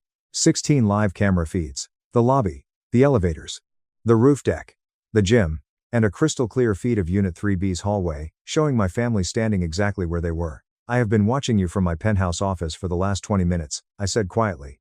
My dad lunged forward and snatched the phone out of my hand. I didn't stop him. I just stood there and watched his eyes dart wildly across the screen. Thomas Sterling had spent 25 years lecturing me about living in reality. He had spent his entire life believing he was the smartest, most pragmatic man in any room. Watching his entire reality shatter in real time was something I will never, ever forget. This is a scam. This is a fake app," my dad stammered. His voice had completely lost its booming resonance. He sounded old, weak, pathetic. Officer Miller calmly stepped forward and snatched the phone back out of my father's trembling hands, handing it back to me. "Listen to me very carefully, Thomas," Officer Miller said, his tone dropping to a lethal whisper. "Entering a residential unit without the legal tenant's permission is breaking and entering. Taking photographs of a tenant's private property without consent is criminal harassment. And broadcasting the interior of a private residence to 15,000 people online violates a half dozen cyber harassment statutes in this state." Miller took a step closer, towering over my dad. "Those are 3 separate misdemeanors, and depending on how aggressive the district attorney feels today, it could be bumped to a felony. Especially since the victim currently locked in that bathroom crying is my little sister." Chloe shrieked. I literally saw her thumb smash down on her phone screen, desperately trying to end the live stream. The red recording light vanished. "A little too late for that, Chloe," I said, not yelling, just stating a fact. "Your viewers have been screen recording since you walked into the lobby. It's already on Twitter. The clips are already circulating." Chloe looked at me. For the first time in 5 years, the smug, curated influencer mask melted off her face. She looked exactly like the terrified, insecure 20-year-old girl she used to be. Her hands were shaking violently. Officer Miller pulled out his radio and called dispatch, requesting a secondary unit just to have official backup on the scene to document the trespassing. He was doing everything perfectly by the book, ensuring my family couldn't twist the narrative later. My mom slowly sank onto a small decorative bench against the hallway wall. She looked down at the plastic shopping bags she had lugged all the way from Boise. Inside, spilling out onto the pristine carpet, were a 6-pack of cheap instant ramen noodles and a clearance rack flannel shirt from Target. She had carried literal garbage for 6 hours to mock me with it. The bathroom door inside the apartment clicked open. Maya walked out. Her eyes were red and swollen, But her jaw was set. She walked past my frozen sister, stepped into the hallway, and stood next to her brother. I looked at Maya. "I am so incredibly sorry this happened to you," I said softly. "I will cover your rent for the next 6 months, and if you want to press full criminal charges, I will pay for the best attorney in Denver to destroy them." Maya looked at my parents. She looked at the pathetic ramen noodles on the floor. Then she looked at me. "They really thought you were a failure?" Maya whispered, shaking her head in utter disbelief. "They came here to publicly execute you." That is the sickest thing I have ever seen. Officer Miller pulled out his official notepad. "Mr. Sterling, do you want to press charges on behalf of the property management?" I looked at the 3 people who shared my DNA. My mother, sobbing silently into her hands. My dad, staring blankly at the floor, totally emasculated, his entire worldview annihilated. And Chloe, frantically refreshing her phone, watching in real time as her career went up in flames. Update 2. "No," I finally said. Everyone looked at me, shocked. Even Officer Miller raised an eyebrow. "I'm not pressing charges," I said, my voice steady. "Because the legal system would just give my mother another reason to play the victim. It would give her a court date to cry about to her HOA friends. I am not giving them a single second of my time ever again." I turned to Maya. "But whatever you want to do, Maya, I back you 100%. Maya took a deep breath. "I want an official police report filed for the trespassing and harassment. I want it on their permanent records. But I don't want to go to court. I just want them out of my home." "Done," Officer Miller said, writing furiously on his pad. I turned back to my family. "You have exactly 2 minutes to pick up your garbage and walk out of my building. If I ever see your faces on my security cameras again, or if you ever attempt to contact me, my corporate legal team will bury you so deep in civil litigation you won't be able to afford the gas to drive back to Idaho." "Arthur, please," my mother choked out, reaching a trembling hand toward me. "Do not touch me," I snapped, the ice in my voice finally cracking like a whip. "You spent 3 years deciding exactly who I was without ever bothering to ask. You blocked my number. You returned my letters. And when you finally found an address, you didn't knock to see if I was okay. You brought a camera to film my execution. Get out." My dad didn't say a single word. The arrogance was entirely gone. He bent down, his knees popping, and gathered the spilled ramen packets. He grabbed my mother's arm, and they walked toward the elevator in absolute, crushing silence. Chloe lingered for a split second. She looked at me, tears streaming down her face ruining her perfect makeup. "I didn't know," she sobbed. "Arthur, I swear I didn't know you were rich." "I know, Chloe," I replied, staring dead into her eyes. "That's exactly the point." The elevator doors slid shut. They were gone. The aftermath of that Tuesday was a nuclear explosion. By 8 p.m. that night, the screen recordings of Chloe's livestream had hit the front page of Reddit. A mega thread on the public freakout subreddit amassed 35,000 upvotes in 4 hours. Someone clipped the exact moment Officer Miller read my $5.1 million building purchase price aloud, and it went viral on TikTok with a Curb Your Enthusiasm theme song edited over my dad's face. Chloe lost 80,000 followers in 3 days. Her 2 biggest brand sponsors, a major skincare line and a fitness apparel company, publicly dropped her, issuing statements condemning her abusive and predatory behavior. She deleted all her social media accounts by Friday. I heard through a distant cousin that she had to move out of her luxury apartment and is currently crashing on a friend's couch in Salt Lake City, working a minimum wage retail job. My dad tried to call me 3 weeks later. He used a burner phone because I had instructed my telecom provider to permanently block all their numbers at the network level. I answered, not recognizing the number. "Arthur," my dad said. His voice was incredibly small, weak. I am so sorry. I was wrong. I was so incredibly wrong. He didn't make excuses. He didn't try to justify it. He just sounded utterly broken. The story he had told himself for years that he was the smart, responsible patriarch and I was the foolish dreamer had collided with reality at 100 miles an hour, and he didn't survive the crash. "I hear you, Thomas," I said coldly. "Never call this number again." And I hung up. It's been 6 months since the incident. It's April now. Aegis Corps just secured another massive contract with a national hospital network. Marcus and I are flying to London next month to open our first international office. Maya successfully defended her dissertation and officially has her PhD. I bought her a $500 bottle of champagne to celebrate, and she told me she's taking a postdoc position at a university in Chicago. I'm sitting in my penthouse right now, drinking black coffee, looking out the floor-to-ceiling windows at the Denver skyline glowing against the dark silhouette of the mountains. I thought I would feel triumphant. I thought destroying my family's arrogance would feel like a movie ending. But honestly, it just feels like grief. They walked into a building they thought was a tomb, ready to bury me alive for the entertainment of strangers. Instead, they found a fortress I built with my bare hands. They had the cameras, the arrogance, and the cruelty, but I had the deed, the truth, and an audience of 15,000 people who watched them realize they were nothing. I inherited Grandpa's lake house. My entitled sister turned it into a frat house and demanded a key. Then I found the hidden ledger that destroyed her lies. My sister smirked, sitting in my late grandfather's favorite leather chair, and told me that changing the locks on our cabin was destroying the family. So I handed her a formal trespassing warning, called the police to physically escort her off the property, and let the entire family tear themselves apart while I read the secret journals Grandpa left behind that exposed exactly why she was really so desperate for my house. I feel like I am slowly losing my grip on reality, and I desperately need to know if I am the villain my family is making me out to be. My grandfather, Arthur, passed away 8 months ago. He was the anchor of my life, the man who practically raised me, and when his will was read, it wasn't a surprise to anyone that he left me his beloved lakeside cabin at Blackwood Lake. We were incredibly close. He taught me how to fish for trout in the early mornings, how to properly sand and stain the wraparound deck, and we spent countless weekends working on structural projects together. The cabin meant absolutely everything to both of us.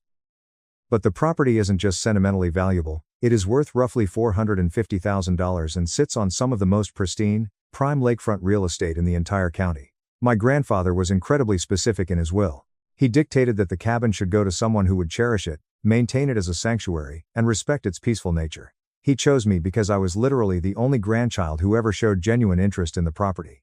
I spent my teenage years helping him with the grueling upkeep, chopping wood, clearing the gutters, and patching the roof. My sister, Chloe, 29F, on the other hand, never cared about the cabin growing up. She actively despised it.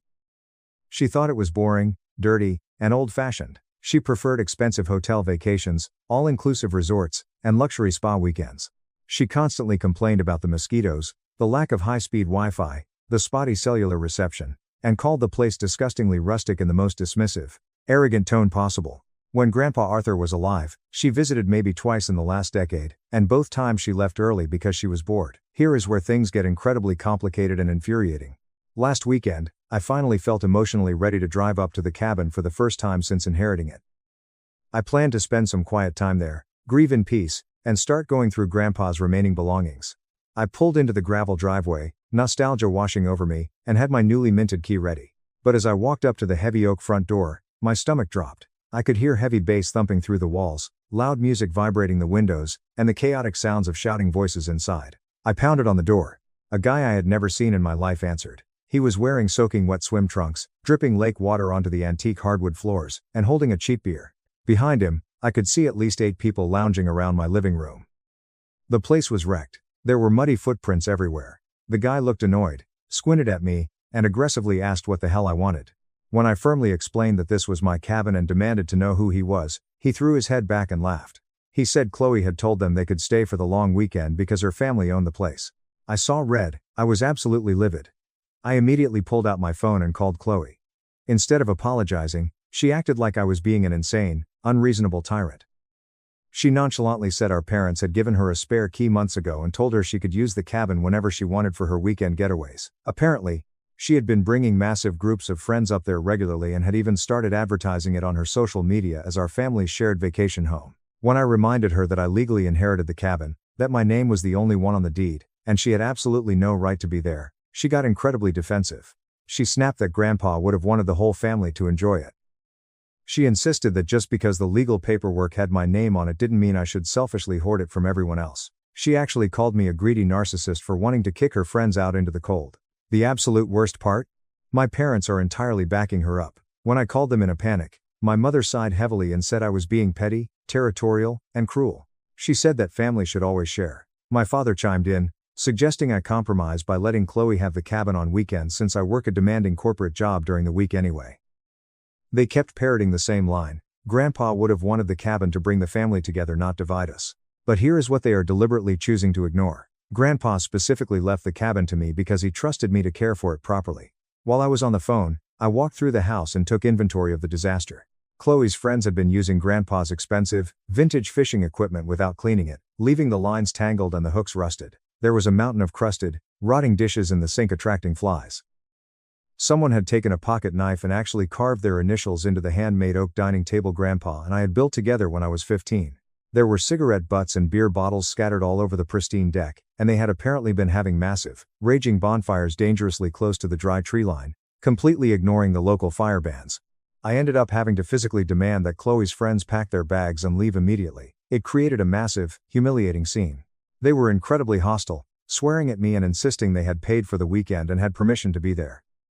One massive guy actually got in my face, chest bumped me, and argued that I couldn't just show up and kick them out of Chloe's lake house. It took me threatening to call the state troopers for them to finally pack their cars and speed off, spinning their tires and throwing gravel all over the lawn. Now, my entire extended family is furious with me. Chloe is telling everyone who will listen that I am on a massive ego trip, that I am trying to erase the family from Grandpa's memory, and that I am a monster. My parents are relentlessly pressuring me to do the right thing and hand over a set of keys. They are making me feel like I am a greedy, selfish villain for simply wanting to honor the actual, legally binding terms of my grandfather's will. But I know Arthur. He left a 3-page letter of detailed instructions with the deed about maintaining the property, the specific varnish for the wood, the winterization process for the pipes. He specifically chose me because he knew I would respect and preserve it. He watched Chloe's careless, destructive attitude toward the cabin for 20 years. There is a very specific reason he didn't leave it to the family. He left it to me. I am so deeply torn between wanting to maintain family peace and fiercely protecting the only thing I have left of the man who meant the world to me. Am I wrong for wanting to establish strict boundaries? Should I just cave and let Chloe continue using it to keep the peace, even though she is trashing it? I feel like I am losing my mind. Edit. Thank you for all the overwhelming responses. Reading through your comments is genuinely helping me realize I am not crazy for wanting to protect my grandfather's legacy. A lot of you asked about the key situation. I interrogated my mother, and apparently, she still had a spare emergency key from 5 years ago when she used to occasionally help Grandpa clean. She secretly handed it over to Chloe the week after the funeral without ever mentioning it to me. I am calling a locksmith first thing tomorrow morning. Update 1. It has been 3 weeks since my original post, and the situation has completely exploded into a nightmare. First of all, thank you to everyone who validated my feelings. Your support gave me the steel spine I needed to dig deeper into what Chloe was actually doing with my property. The morning after I kicked her friends out, I hired a premium locksmith and paid $800 to have the entire property rekeyed. I changed the locks on the front door, the back patio, the boathouse, and the heavy iron padlocks on the storage shed. I also hired a security company to install a comprehensive, high-definition camera system around the perimeter, covering the driveway, the dock, and all entry points. I didn't announce this to my family, I just did it. The real, earth-shattering bombshell dropped when I started investigating exactly how long Chloe had been exploiting the cabin. Remember how that aggressive guy mentioned they had paid for the weekend? I decided to do a deep dive into Chloe's public and private social media accounts. What I found made me physically nauseous. Chloe has been posting about luxurious weekend getaways at our family estate for the past 6 months. Basically, the dirt wasn't even settled on Grandpa's grave before she started exploiting his home. She had been tagging the location, posting heavily filtered photos of herself and her friends drinking on the deck, and she even created a permanent Instagram highlight reel titled, Lakehouse Life. In several long, rambling captions, she refers to it as her childhood sanctuary, and talks about how she spent her whole life growing up there, which is a complete and utter fabrication since she hated the place. But here is the absolute kicker that made me contact a lawyer. I found hard, undeniable evidence that she was operating an illegal, unlicensed short-term rental business. A mutual acquaintance who saw my angry Facebook post anonymously sent me a massive file of screenshots from a private group chat. Chloe had been messaging dozens of people, telling them they could rent her private lake house for $250 per weekend.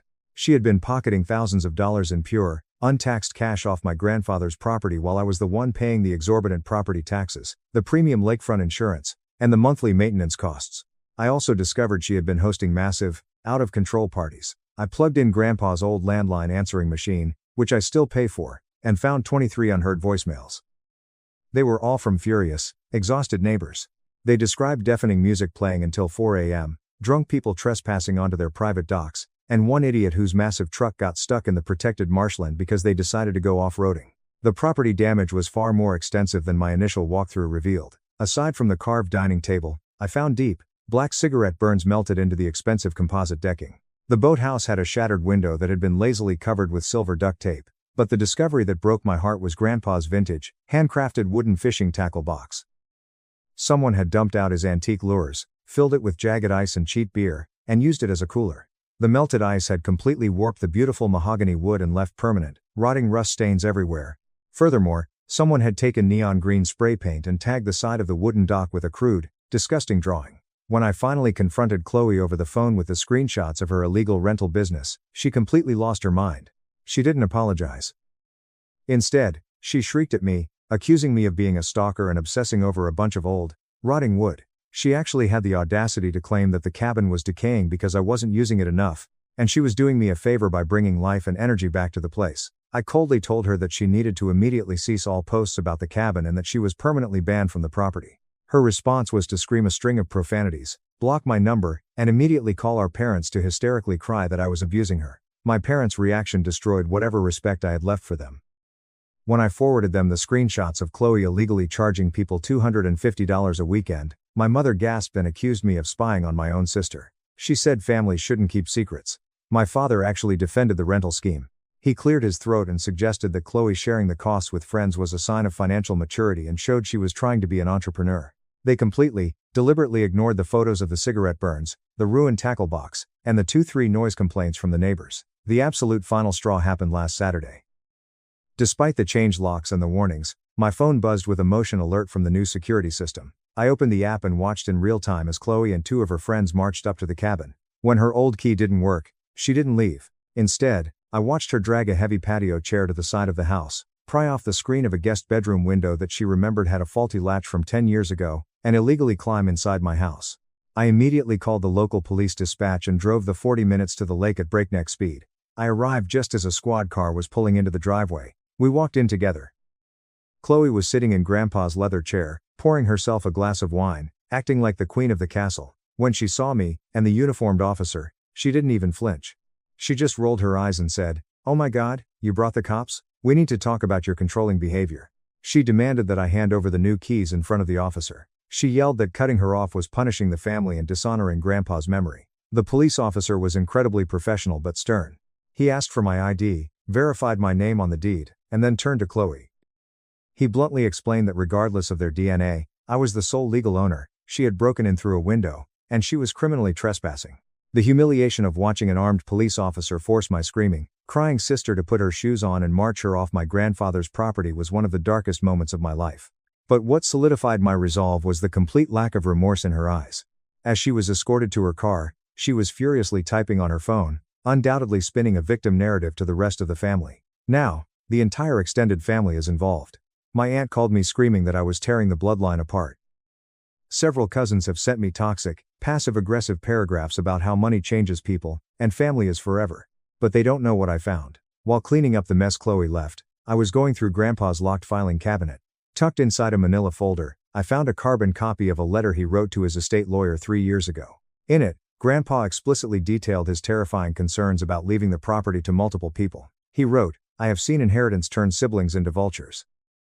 I want the cabin to go solely to the one person who will preserve its soul, not the one who will turn it into a cheap party destination." Reading those exact words was like getting a hug from beyond the grave. Grandpa knew exactly what he was doing. He saw through Chloe's superficiality. I have retained a lawyer, and I am officially documenting every single interaction. I feel incredibly isolated, but I will not let my grandfather down. Update 2.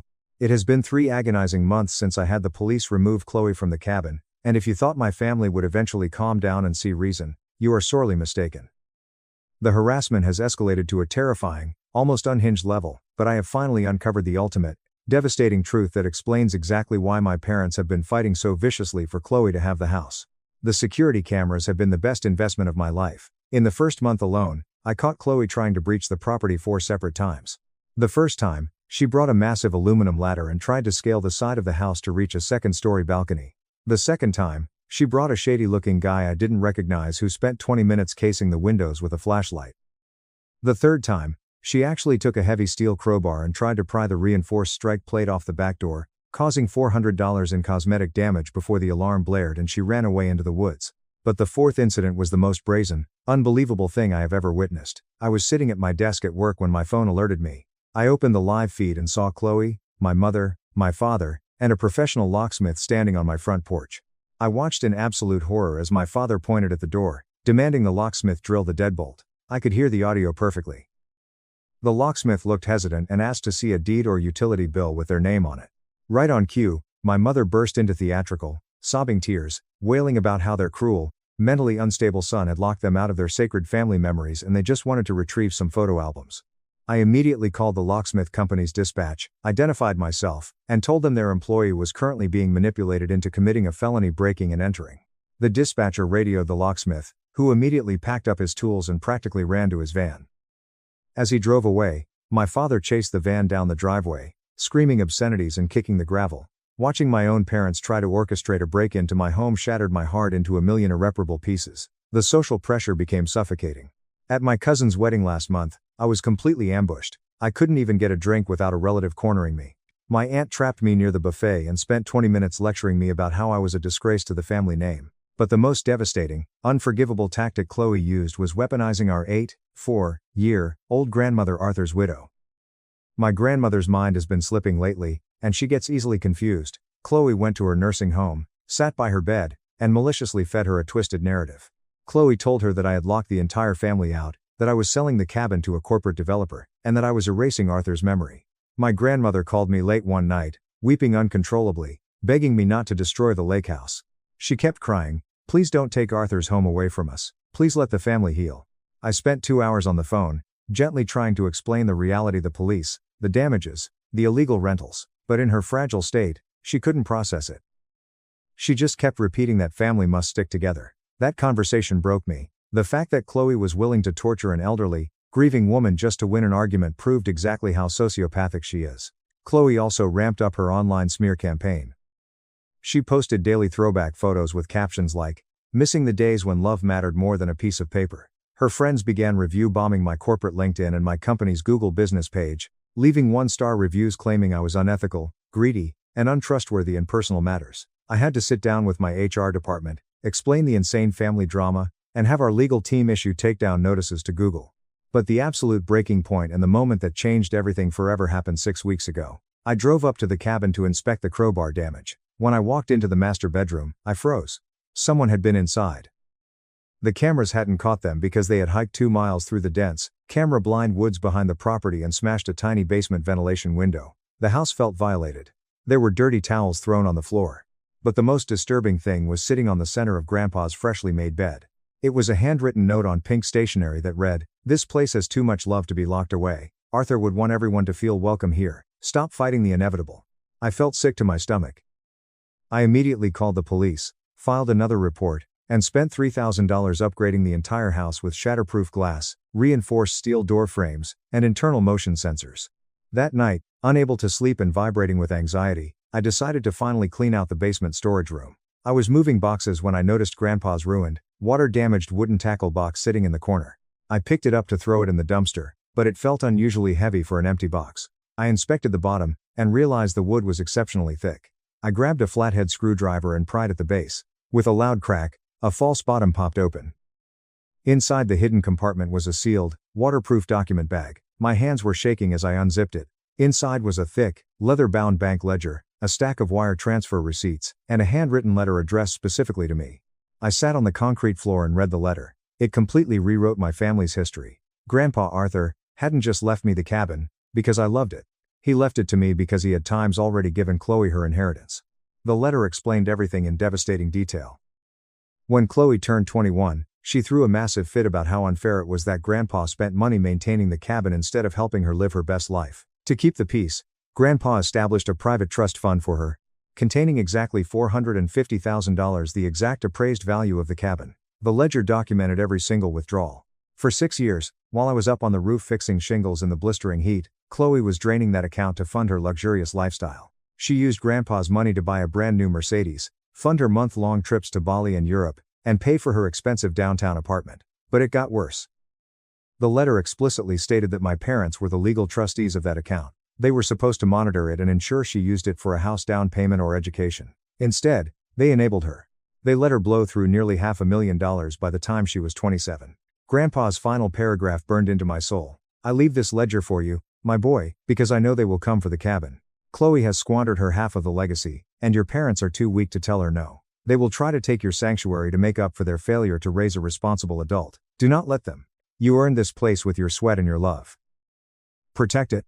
Suddenly, everything made perfect, terrifying sense. My parents weren't fighting me because of family memories. They were fighting me out of desperate, suffocating guilt. They knew Chloe was completely broke. They knew she had blown her inheritance. They wanted me to hand over a $450,000 asset so she could continue her lavish lifestyle, probably by forcing a sale or legally turning it into a full-time rental property, so they wouldn't have to financially support her themselves. The next morning, I didn't yell. I didn't cry. I was filled with a cold, terrifying calm. I drove straight back to the city, went to my lawyer's office, and handed him the ledger, the receipts, and the letter. We drafted the most nuclear, ironclad legal response imaginable. Update 3. It has been 6 months since I found the ledger, and I have finally found absolute peace. My lawyer sent a massive, certified legal binder to my parents and Chloe. It contained copies of the ledger, copies of the wire transfers, Grandpa's letter, and a formal cease and desist order regarding the harassment, trespassing, and defamation. My lawyer also included a drafted lawsuit for the property damage, the illegal rental profits, and the emotional distress, stating clearly that if any of them ever contacted me, stepped foot in my county, or mentioned my name online again, we would file it immediately and drag their financial failures into public court. The silence that followed was deafening. The moment my parents realized I had hard, undeniable proof of their financial mismanagement and Chloe's squandered inheritance, they completely folded. The online harassment stopped overnight. The passive-aggressive texts from cousins ceased, likely because my parents frantically did damage control to hide the truth about the $450,000 Chloe wasted. I haven't spoken to my parents or my sister in half a year. The only tragic casualty of this war was my grandmother. She passed away 3 months ago. I wasn't invited to the funeral planning, but I attended the service. Chloe had the absolute gall to stand at the pulpit and give a tearful eulogy about how much Grandma loved the lake house, shooting venomous glares at me the entire time. But it didn't hurt me anymore. I knew the truth. I knew Chloe was a fraud, wearing a designer black dress paid for by the grandfather she despised. I have spent the entire spring and summer at the cabin, working remotely and pouring my soul into restoring it. I completely repaired the dock using Grandpa's original blueprints. I sanded down the dining room table, carefully filling the carved initials with a beautiful gold resin, a Japanese technique called kintsugi, repairing the broken with gold to make it stronger. I replanted his native flower garden, and I even restored his vintage tackle box, keeping the false bottom intact as a reminder of the truth. I have also integrated myself into the local lake community. The neighbors who used to complain about Chloe's frat parties now come over for Sunday barbecues. Mr. Henderson, the neighbor next door, told me stories about how Grandpa used to help him harvest his vegetable garden every autumn. Learning about the quiet, profound impact Grandpa had on this community reinforced that I am not just guarding a piece of real estate, I am protecting a legacy of kindness and stewardship. Financially, I am doing excellent. I used my own savings to upgrade the plumbing and electrical, and the property value has soared. But more importantly, I took the advice of many Reddit commenters. I sat down with my estate lawyer and drafted a bulletproof will and a living trust. If anything ever happens to me, the cabin will not revert to my next of kin. It is placed in an ironclad trust managed by a third-party conservation firm, with strict instructions that it can never be sold, subdivided, or inhabited by Chloe or my parents. It will be preserved as a historical nature retreat. My therapist has been instrumental in helping me navigate the grief of losing my living family. She helped me realize that setting boundaries isn't an act of cruelty, it's an act of self-preservation. My parents and sister chose their path of entitlement and deception. I chose the path of integrity. This morning, I woke up at 5:30 a.m. I brewed a pot of strong black coffee, walked out onto the pristine, burn-free deck, and sat in Grandpa's favorite leather chair. I watched the thick white mist roll slowly across the glassy surface of Blackwood Lake as the sun peeked over the pine trees, casting a brilliant orange glow across the water. It was completely, beautifully silent. There were no loud stereos, no screaming drunk strangers, no toxic family drama, just the sound of a loon calling in the distance and the wind in the trees. I achieved exactly what Grandpa Arthur hoped for when he wrote his will. I saved his sanctuary. My family may forever view me as the greedy villain of their manufactured story, but as I sit here in the peace he built with his own 2 hands, I know the truth. I honored his trust. The cabin is safe, and I am finally home. Top comments.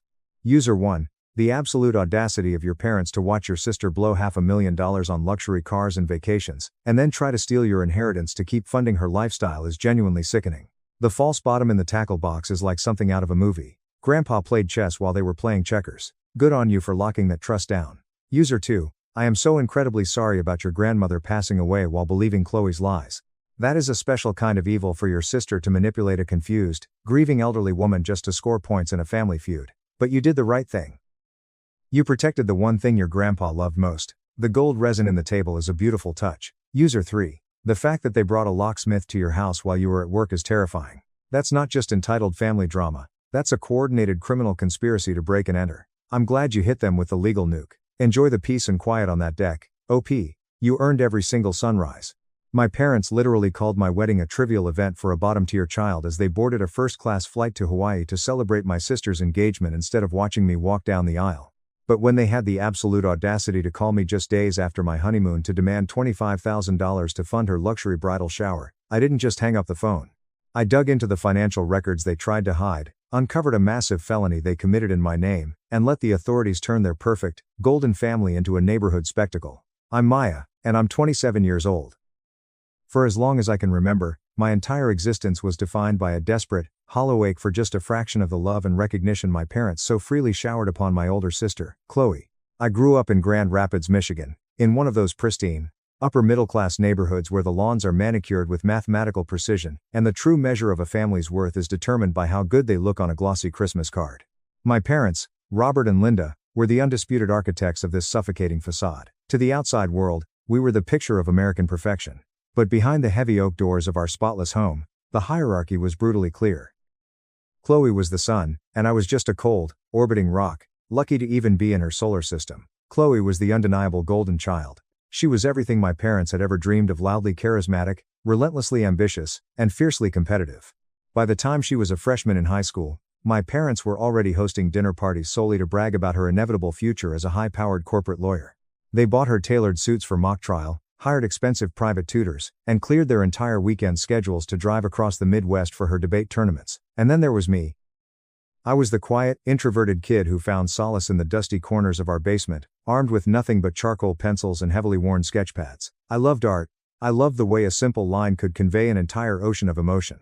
But in the house of Robert and Linda, art wasn't a passion, it was a character flaw. It didn't fit their rigid, hyper-capitalist vision of success, so it was treated as an embarrassing quirk to be hidden away.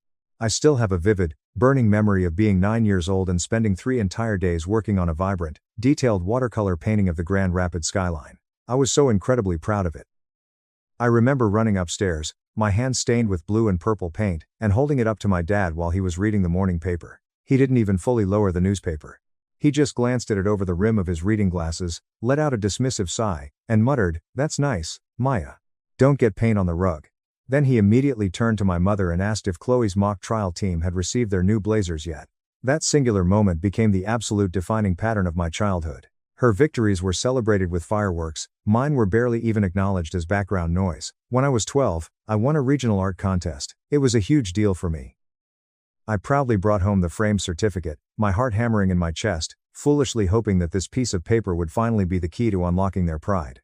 My mother took the certificate, gave it a brief, uninterested nod, said, "Good job, sweetie," and then immediately placed it face down on the kitchen counter so she could make room to hang Chloe's latest debate medal on the living room wall of fame. That wall was a shrine to Chloe. It was covered in ribbons, plaques, and framed photographs of her shaking hands with local politicians. My art contest certificate ended up buried in a drawer with takeout menus. The favoritism only became more aggressive and undeniable as we grew older. When Chloe needed a new laptop for her college prep courses, my parents dropped $2,000 without a second thought. When I needed a new drawing tablet, I was told to get a part-time job and learn the value of $1. But the absolute lowest point of my teenage years came when I was 16. I had my very first solo art exhibition at the local community center. I had spent 6 months preparing for it, pouring my soul into 20 different canvases. I practically begged my parents to come. They promised they would. But on the night of the gallery opening, I stood entirely alone in that echoing room for 4 agonizing hours. My drawings were pinned to the corkboards, and I watched as other kids' parents snapped photos, handed out flowers, and beamed with pride. My parents never showed up. When I finally walked home in the freezing rain, I found them sitting in the living room, drinking wine and helping Chloe edit her college admissions essay. When I asked why they didn't come, my mom didn't even look up from the laptop. "Oh, Maya, we lost track of time. Besides, Chloe's essay is due next week. This is her future. We have to prioritize what's important." That was the exact moment something inside me permanently broke. I realized that to them, I wasn't a daughter. I was a roommate. I was an afterthought. I sat on the stairs that night, clutching my damp sketchbook to my chest, and I made a silent vow. I would stop chasing their validation. I would build my own future, brick by brick, even if I had to do it completely alone. Leaving home for college felt like I was finally exhaling after holding my breath for 18 years. I enrolled at a university on the other side of the state, majoring in graphic design.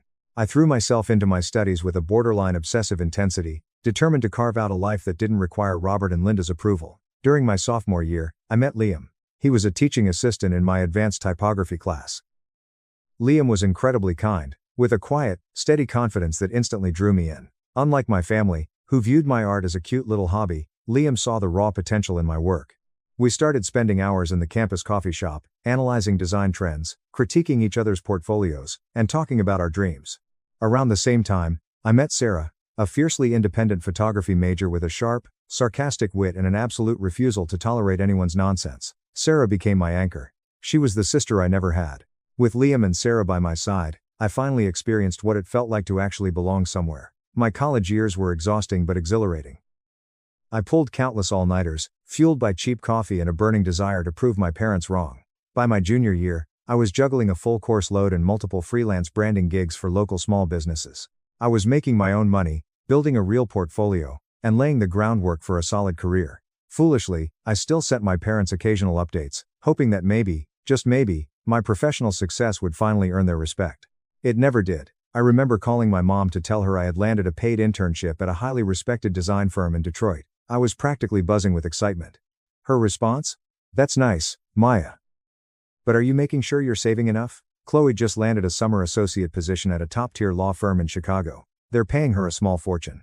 You really should ask her for some career advice. She knows how to navigate the corporate world." I hung up the phone, feeling that familiar, nauseating sting of inadequacy, and cried in Sarah's dorm room for an hour. By the time I was 25, I was absolutely thriving. I had been promoted to lead art director at a mid-sized advertising agency. I was making excellent money, I was respected in my field, and most importantly, I was deeply in love with Liam. Liam and I had moved into a beautiful, sunlit apartment in downtown Grand Rapids. He was working as an architect, and our life together was peaceful, supportive, and filled with mutual respect. One crisp autumn evening, as we were taking a walk along the Grand River, Liam stopped under a canopy of glowing orange trees, got down on one knee, and pulled out a simple, elegant ring. His eyes were shining with tears as he asked me to marry him. I said yes before he could even finish the question. My heart soared. For the first time in my life, I felt completely, unconditionally chosen. We immediately started planning a beautiful, intimate wedding at a historic botanical garden in the city. I poured my heart into every single detail. I spent 3 months meticulously designing our wedding invitations, hand-lettering the envelopes, and choosing the perfect heavyweight paper.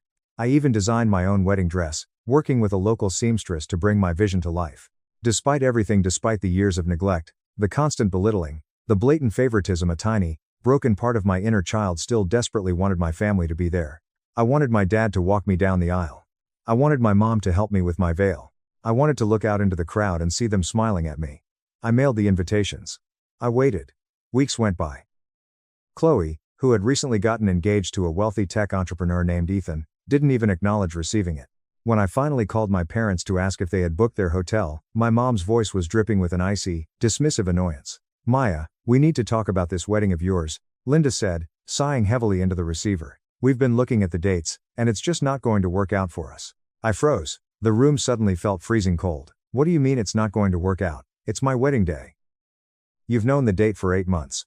Well, Ethan's parents have generously offered to fly us all out to a private resort in Hawaii to celebrate Chloe's engagement," she explained, her tone entirely casual, as if she were discussing a trip to the grocery store.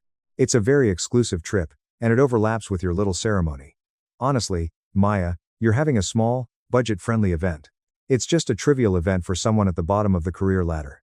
Chloe is marrying into a very prominent family. This engagement trip is a massive networking opportunity for her, and we need to be there to support her. I'm sure you and Liam will have fun, but we just can't justify missing Hawaii for a local garden party." I literally stopped breathing. My vision blurred. "You're skipping my wedding to go on a vacation for Chloe's engagement? She's not even getting married yet. It's just an engagement trip. Don't be dramatic, Maya." My dad chimed in from the background, having clearly been listening on speakerphone. "The world doesn't revolve around you. Chloe's future is important to this family. We'll send you a card." And then, they hung up. I dropped my phone on the hardwood floor and collapsed against the kitchen counter, sobbing so violently that I couldn't catch my breath. Liam rushed in, saw me shaking on the floor, and immediately wrapped me in his arms. I told him everything. He didn't say a word, he just held me tighter, his jaw clenched in quiet, simmering fury. The day of my wedding arrived. The botanical garden was breathtaking, bathed in soft, golden sunlight. Liam looked incredibly handsome in his suit. His parents, Thomas and Martha, treated me with a warmth and kindness that brought tears to my eyes. Martha even helped me pin my veil, kissing my cheek and telling me how lucky they were to have me as a daughter. Sarah was my maid of honor, constantly fixing my train and making me laugh when she saw me looking anxiously toward the entrance. But when the music started, and the doors opened, I had to walk myself down the aisle. As I took those steps, my eyes inevitably drifted to the front row. There were 3 empty wooden chairs sitting there, glaringly obvious, practically screaming my family's absence to the entire room. I swallowed the massive lump in my throat, locked eyes with Liam, and forced myself to focus on the man who actually loved me. The ceremony was beautiful. The reception was filled with dancing, laughter, and genuine joy. But late that night, after we had returned to our hotel suite, the final, devastating blow was delivered. I was lying in bed, wearing one of Liam's oversized shirts, scrolling through my phone while he was in the shower. A notification popped up from Instagram. It was a video posted by my mother.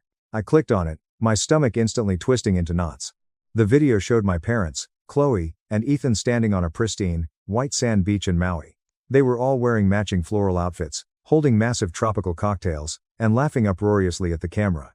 The crystal clear ocean sparkled behind them. The caption read, "Living our absolute best lives in paradise, celebrating our star Chloe's engagement. So blessed to have a family that truly matters. Number golden girl, number family first, number Hawaii life." I stared at the screen, the blue light reflecting in my tear-filled eyes. They hadn't just skipped my wedding, they had publicly flaunted their choice to the entire world. They had deliberately posted it on the exact day of my wedding, knowing I would see it. There was no apology. There was no thinking of Maya on her big day. There was only the brutal, undeniable confirmation that I meant absolutely nothing to them. I turned off my phone, curled into a ball, and let the darkness swallow me. Update 1. It took me weeks to pull myself out of the depressive spiral that followed the wedding. Liam was an absolute saint, cooking my favorite meals, running me hot baths, and constantly reminding me of my worth. Sarah practically moved into our guest room, keeping me distracted with bad reality TV and aggressive pep talks.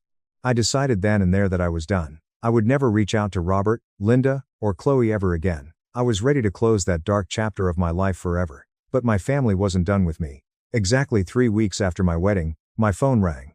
I was sitting at my desk, working on a branding layout, when I saw my father's name flash across the screen. My heart hammered against my ribs.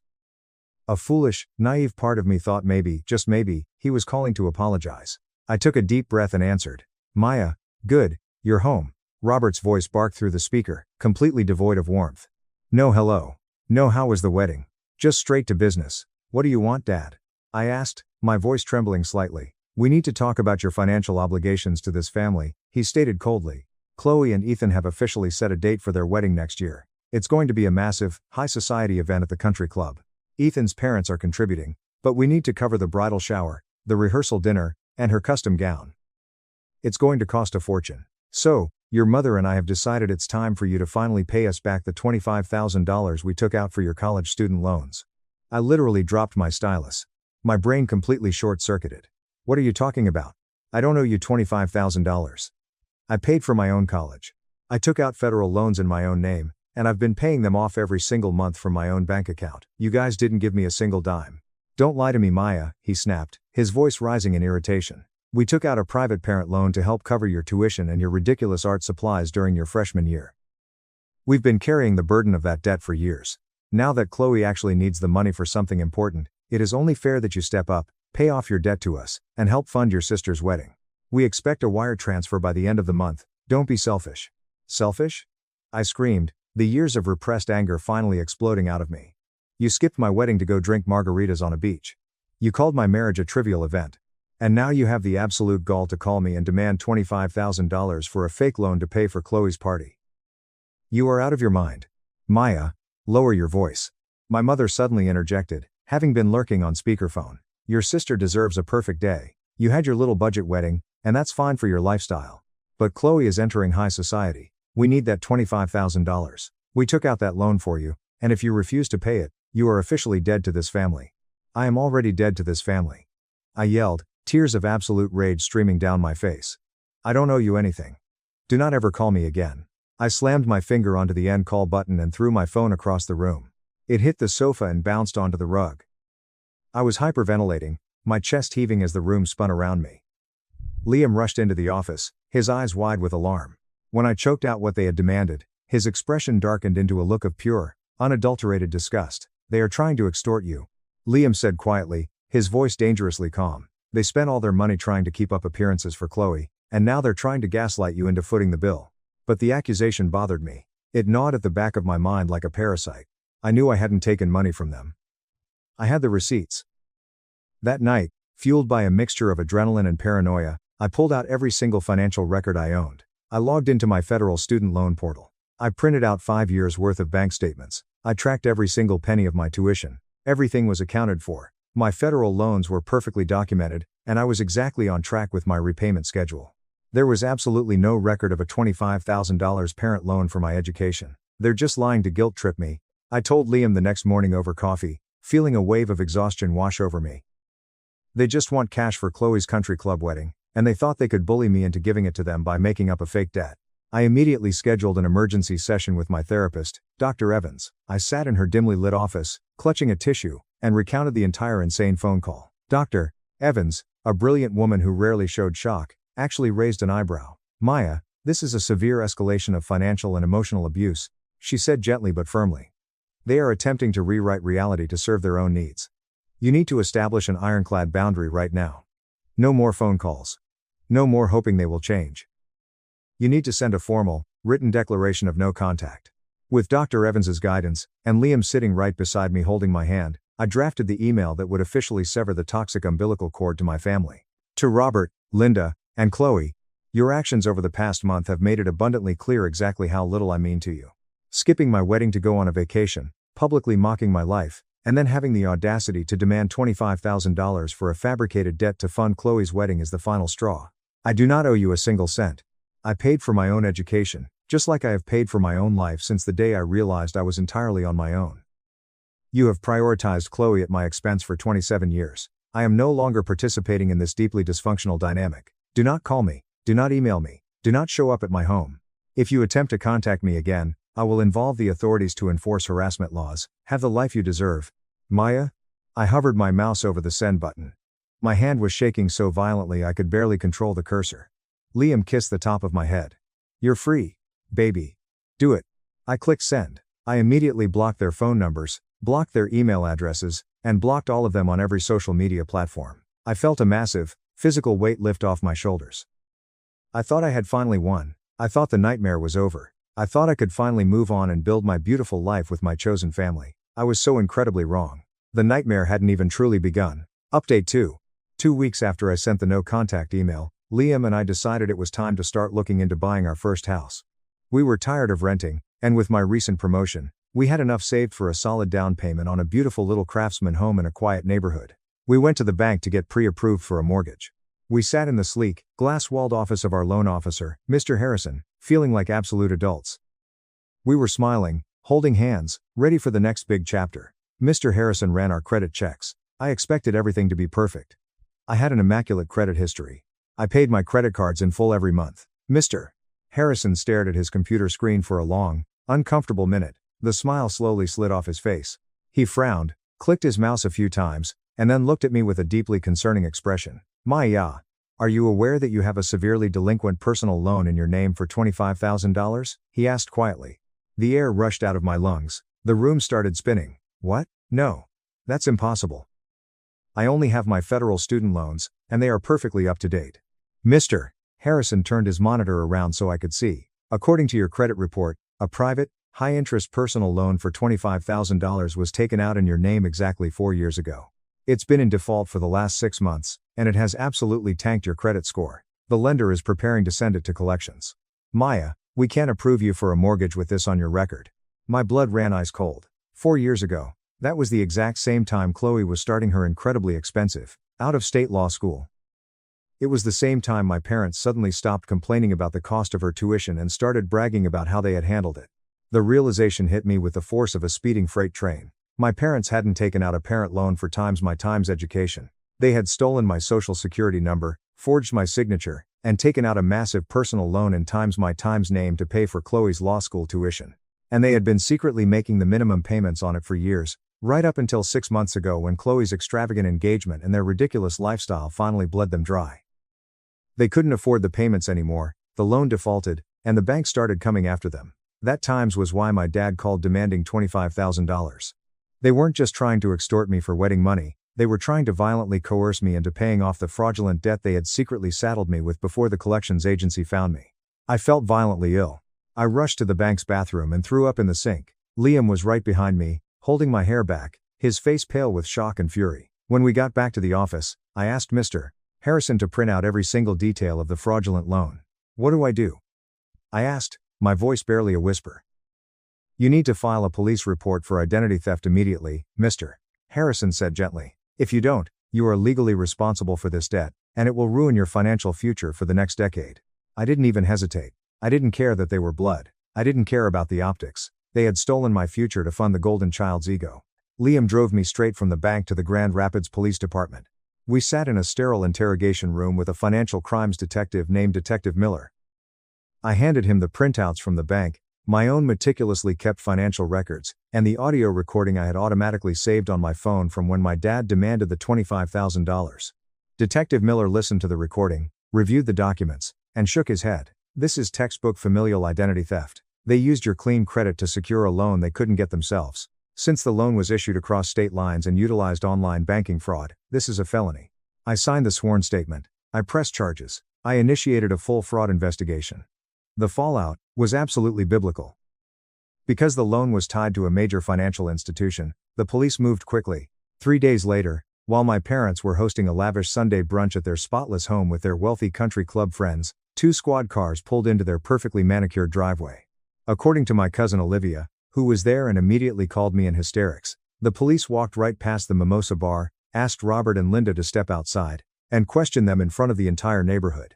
They confiscated their laptops and financial files. They weren't arrested on the spot, but they were formally named as suspects in a felony fraud investigation.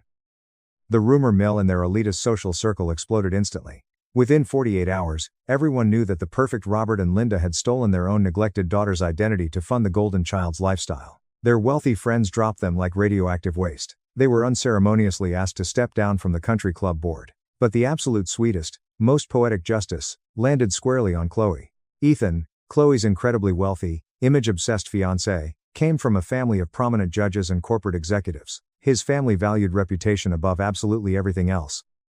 When Ethan's father caught wind of the police investigation and the fact that his future in-laws were facing potential felony fraud charges for stealing from their own child, he lost his mind. He demanded a full explanation from Chloe. Chloe, in her infinite arrogance, tried to downplay it. She told Ethan it was just a family misunderstanding and that I was being a jealous, hysterical brat. But Ethan wasn't stupid. He hired his own private investigator to look into my parents' finances. The PI uncovered the truth in less than a day. Ethan discovered that the very law degree he was so proud of his fiancée for earning was paid for with stolen money. He realized that the family he was marrying into was entirely built on a foundation of lies, debt, and sociopathic narcissism. Ethan dumped Chloe immediately. He called off the massive country club wedding. His family publicly distanced themselves from my parents. Chloe was left utterly humiliated, crying alone in her luxury apartment, surrounded by wedding magazines she could no longer use. She tried to call me, leaving a dozen screaming, hysterical voicemails begging me to drop the charges, blaming me for ruining her life. I didn't even listen to them. I forwarded them straight to Detective Miller as evidence of witness tampering and intimidation. The bank, presented with the police report and the ongoing fraud investigation, officially removed the $25,000 debt from my credit report. My pristine credit score was restored. My parents are currently drowning in legal fees, facing potential jail time, and are being forced to sell their pristine, beloved Grand Rapids house just to cover their defense attorneys. They have absolutely nothing left. Their reputation is ash. Their golden child is single and disgraced. And they did it all to themselves. As for me, Liam and I got approved for the mortgage. We moved into our beautiful Craftsman home last month. I painted the front door a bright, cheerful yellow, and I converted the sunroom into my own private art studio. My career is skyrocketing, and I recently won a major national design award. Sarah threw a massive backyard barbecue to celebrate our new home, and Liam's parents, Thomas and Martha, bought us a beautiful oak dining table as a housewarming gift. But the best part of this entire journey happened just 2 weeks ago. I was standing in my new studio, the afternoon sun warming my face, when I looked down at the positive pregnancy test in my shaking hands. Liam and I are going to have a baby girl. I sat on the floor and cried tears of pure, unadulterated joy. I am going to be a mother. And as I held that test, I made a new vow. My daughter will never know the cold ache of being second best. She will never have to paint a masterpiece just to beg for a scrap of attention. She will grow up in a house filled with loud laughter, messy art supplies, unconditional support, and a chosen family that loves her exactly as she is. I had to burn my toxic family to the ground to find my peace, but looking around at the beautiful life I've built from the ashes, I wouldn't change a single thing. I am finally free. My family kicked me out at 18, with $85. 10 years later, they demanded my apartment for my golden brother, so I sold their house and watched them lose everything. My parents secretly tried to forge a lease to steal my apartment for my golden child brother, then had the audacity to try and break in when I changed the locks. So, I dug into our family's legal history, uncovered a hidden trust they'd been leeching off of for over a decade, and completely legally forced the sale of the very house they were sleeping in. I remember the exact sound the deadbolt made when it clicked shut behind me. It was a heavy, metallic thud that echoed in the humid summer air. My dad had just shown up at my bedroom door, tossed a cheap, fraying duffel bag onto my mattress, and said, "Your brother starts his senior year of high school next month. He needs a bigger space to study, so we're giving him your room. You're legally an adult now, figure it out." I remember asking if this was some kind of sick, twisted joke. My voice cracked. I sounded like I was still 12 years old, not an 18-year-old who had just walked across a graduation stage 4 days prior, but my father didn't blink. He didn't show an ounce of hesitation or remorse.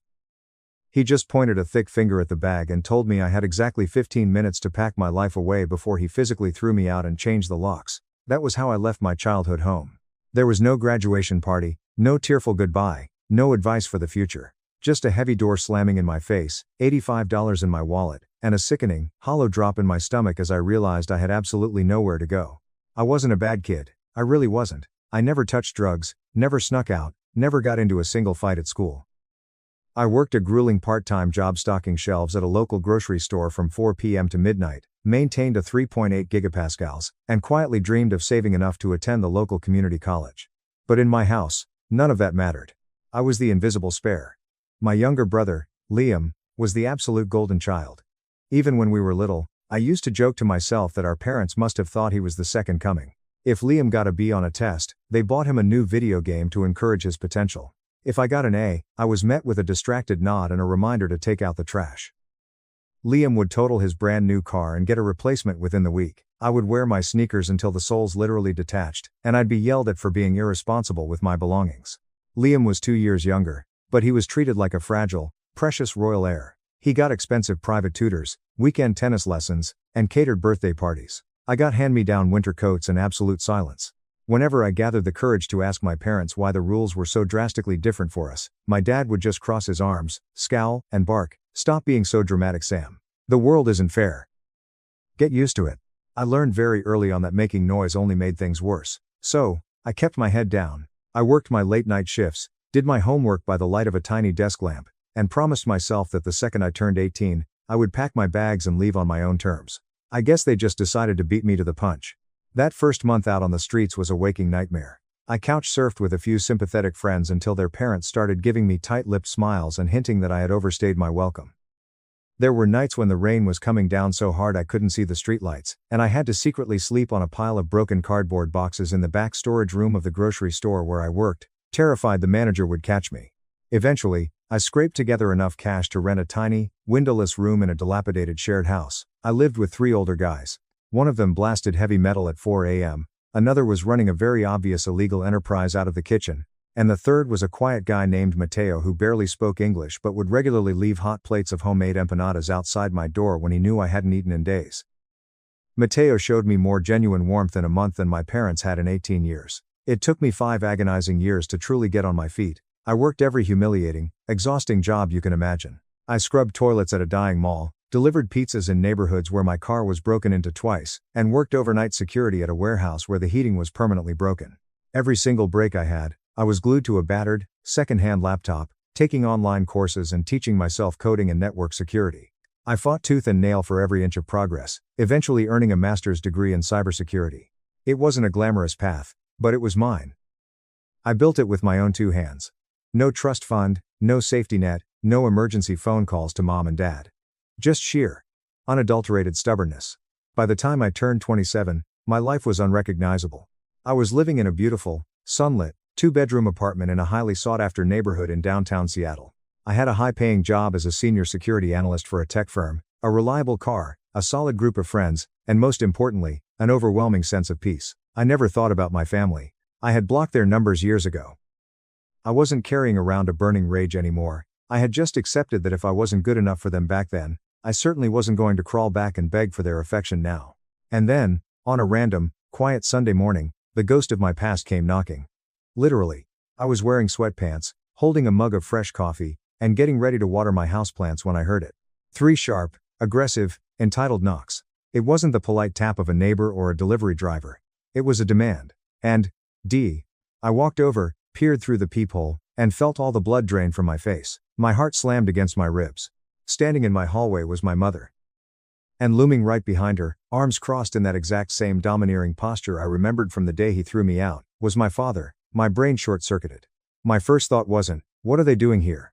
It was, how the hell did they find my address? I took a deep breath, unlocked the deadbolt, and pulled the door open, but I deliberately planted my feet in the doorway. I didn't step aside. Sam? My mother gasped, pressing a hand to her chest. She widened her eyes, trying to look breathless and overwhelmed, like this was some beautiful, cinematic family reunion. Oh my God, look at you. You look so grown. I am grown, I replied, my voice completely flat and devoid of emotion. It's been almost 10 years. What do you want? My dad pushed his way forward, his jaw tight. No small talk. We need to have a serious conversation. Let us in. I stared at him. I looked at the gray in his hair, the familiar scowl lines around his mouth. For a long, tense 10 seconds, I didn't move. Finally, morbid curiosity won out. I stepped aside, leaving the door cracked open. They walked into my apartment and immediately began dissecting it with their eyes. My mother ran her fingers over the back of my expensive leather sofa like she was checking for dust. My dad paced near the floor-to-ceiling windows, taking in the view of the city skyline. The silence in the room was suffocating. We've had a really rough couple of years. And, my mother finally said, sitting down uninvited and clasping her hands tightly in her lap. And your brother? Well, Liam is in a really terrible bind. I felt a cold, familiar knot twist deep in my intestines. Of course this was about Liam. They hadn't tracked me down to apologize. They were here on a rescue mission for the golden child. What kind of bind? I asked, leaning against the kitchen island, refusing to sit down with them. He got let go from his startup, she said softly, adopting a tragic, mourning tone, and his fiancée. She left him. She took the dog, she took the car. He had to break his lease because he couldn't afford the rent. He's really struggling, Sam. His mental health is in the gutter. I just stared at her. I didn't offer a single word of sympathy. I just waited. My dad stepped in, clearing his throat loudly. We've been doing some digging, and we see that you're doing very well for yourself now. You've got this massive apartment, 2 bedrooms. We think it's time to put the past behind us and come together as a family. I raised a single eyebrow. Come together how, exactly? My mother gave me a pleading, teary-eyed look. We think the right thing to do would be for Liam to move into your 2nd bedroom. Just temporarily. Just for a year or 2, until he gets back on his feet and finds a new job. It would be so good for him to be around his successful older brother. There was a moment of absolute, ringing silence in my apartment. I genuinely thought I was hallucinating. A hysterical laugh bubbled up in my throat, and I had to bite the inside of my cheek to stop it. You're joking, right? 1. I said, my voice dropping an octave. No, my dad barked, his face flushing red. We are absolutely not joking. You have the space. You make good money. It is the bare minimum you can do. Family comes first, Sam. Those 3 words times family comes first times snapped something deep inside my brain. The sheer, unadulterated audacity of it all washed over me like a physical wave of heat. Let me make sure I am understanding you correctly, I said, my voice dangerously quiet. I pushed myself off the kitchen island and took a step toward them. You threw me onto the literal street on my 18th birthday with $85 to my name. You didn't care if I starved. You didn't care if I froze to death. You changed the locks on me so Liam could have a bigger study room. And now, 10 years later, you track me down to demand that I house the very same brother you ruined my life for, because family comes first? My mother looked down at her shoes, suddenly very interested in the rug. We made some mistakes, Sam. Parenting is hard. Mistakes? I interrupted, my voice finally rising. Forgetting to pick me up from soccer practice is a mistake. Throwing your child away like a bag of garbage is a choice. Listen to me, you ungrateful brat, my dad snarled, taking a threatening step toward me. He was trying to use his physical size to intimidate me, forgetting that I was no longer a scrawny teenager. I was taller than him now, and I didn't flinch. He is your flesh and blood. He needs help. You do not turn your back on family when they are bleeding. You did, I fired back, staring directly into his eyes. And I'm not doing this. Get out of my apartment. Now. The room went dead quiet. My dad glared at me, his fists clenched at his sides. He looked like he wanted to hit me, but he knew he couldn't get away with it anymore. He gave me a look of pure disgust, shook his head, and grabbed my mother's arm. "You are going to regret this," he sneered as he yanked the front door open. "You arrogant little prick. You're going to regret turning your back on us." They left, slamming the door so hard the framed pictures on my wall rattled. I locked the deadbolt, slid down to the floor, and sat there for an hour, my hands shaking uncontrollably. I thought it was over, I thought I had won by standing my ground. But I had completely underestimated the depths of their entitlement. The storm hadn't passed. It was just gathering strength. Update. 1. They didn't contact me for 5 days. I foolishly convinced myself that my dad's parting threat was just an empty bark. But by the following Friday, the psychological warfare officially began. It started with a voicemail from Liam. I hadn't heard my brother's voice in a decade. It sounded raspy, pathetic, and incredibly rehearsed, like he was reading off a script. "Hey, Sam. Mom and Dad said they stopped by. Look, man. I'm at rock bottom. I'm sleeping on a buddy's couch and he's kicking me out on Monday. I have absolutely nothing left. I know we aren't close. But please. I just need a room. I'll clean, I'll cook, I'll stay out of your way. Please don't let me end up on the street, call me back." I didn't call him back. I felt a brief, terrifying flicker of guilt, but I crushed it instantly. I knew Liam's game. He had always survived by playing the helpless victim, wrapping people around his finger with a puppy dog routine until they fixed his messes for him. I wasn't going to be his safety net just because he finally had to face the consequences of his own incompetence. When I ignored the voicemail, my parents unleashed the flying monkeys. Suddenly, my phone was blowing up with texts and Facebook messages from extended family members I hadn't spoken to since middle school. Aunt Beatrice sent me a massive paragraph calling me a heartless, money-obsessed monster who was letting his own blood rot in the gutter. A cousin I barely remembered texted me saying, "Wow. Didn't realize a little bit of tech money turned you into a complete sociopath. Help your brother, dude." My parents had clearly spun a masterclass narrative. In their version of the story, I was a wealthy, arrogant elite hoarding a luxury penthouse, while poor, innocent Liam was freezing in the slums. They conveniently left out the part where they made me homeless. At 18, I didn't bother defending myself. I just blocked every single number that came through. But then came the breaking point. I was sitting at my desk at work, deep in a code review, when my cell phone buzzed. It was my building's property manager, Mr. Henderson. I answered immediately, assuming there was a water leak or a package issue. "Hey, Sam," Mr. Henderson said, sounding incredibly upbeat. "Just calling to finalize the paperwork. I've got your brother Liam down in the leasing office right now. We're processing the lease transfer, but I just need your verbal confirmation before I run his background check to take over the unit on the 1st of the month." All the air rushed out of my lungs. The office around me started spinning. "Mr. Henderson," I choked out, gripping the edge of my desk so hard my knuckles turned white. "What are you talking about? I am absolutely not moving out. I never authorized a lease transfer." There was a long, horrifying pause on the other end of the line. "Wait. What? Sam, your brother is sitting right in front of me. He has a signed authorization form with your signature on it. He said you got relocated to London for work and asked him to handle the unit handover." "It's a forgery," I yelled, no longer caring that my coworkers were staring at me. "Do not process a single piece of paper. Call building security and get him out of that office right now. I am leaving work and coming straight there." I hung up, grabbed my keys, and sprinted to my car. I broke at least 3 traffic laws getting back to my apartment building. When I pulled into the parking garage, I saw Liam standing on the sidewalk out front, holding a sleek designer backpack, looking annoyed. I slammed my car door and marched right up to him. "What the absolute fuck is wrong with you?" I screamed, getting right in his face. Liam actually had the nerve to roll his eyes and sigh, like times I times was the one inconveniencing times him. "Calm down, Sam, you're making a scene. You forged my signature on a legal document. You tried to steal my apartment behind my back." "I didn't forge anything. It's not a crime if we're family," Liam shot back, his voice whining with that familiar, sickening entitlement. "Mom and Dad said you were just being stubborn and needed a push. I figured if I got the paperwork started, you'd realize it's easier to just let me move in. I'm just trying to fix this family, and you're being a selfish prick." I was so blinded by rage I couldn't even form words. He honestly believed he was the victim. He believed that my life, my home, and my safety were his property to claim. "If you ever step foot near my building again," I whispered, my voice trembling with raw fury, "I will have you arrested for fraud. Get out of my sight." Liam scoffed, muttered something about me being a psycho, and walked away. I immediately went upstairs, called an emergency locksmith, and paid triple the standard rate to have a heavy-duty, high-security deadbolt installed.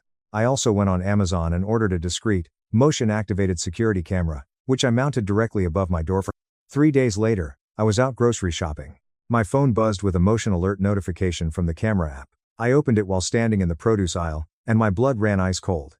The live feed showed my father standing in the hallway outside my apartment. He was wearing a faded baseball cap pulled down low over his eyes. He looked up and down the hallway to make sure it was empty. Then, he reached into his jacket pocket, pulled out a small tension wrench and a lockpick, and jammed them into my deadbolt. I stood there in the grocery store, paralyzed, watching my own father try to break into my home. He twisted the tools aggressively, his face contorted in frustration. He spent 3 full minutes trying to pick the lock before finally giving up, kicking the bottom of my door in a fit of rage, and storming off down the hallway. I abandoned my shopping cart and went out to my car. I locked the doors and just sat there. I didn't cry. I didn't scream. I just felt a profound, terrifying numbness. There was a delayed reaction in my brain. It was the absolute, undeniable realization that my family didn't love me. They didn't even view me as a human being. I was an obstacle. I was a resource. And if I didn't comply, they were willing to commit felonies to destroy my sanctuary. I called out sick from work for the next 4 days. I didn't leave my apartment.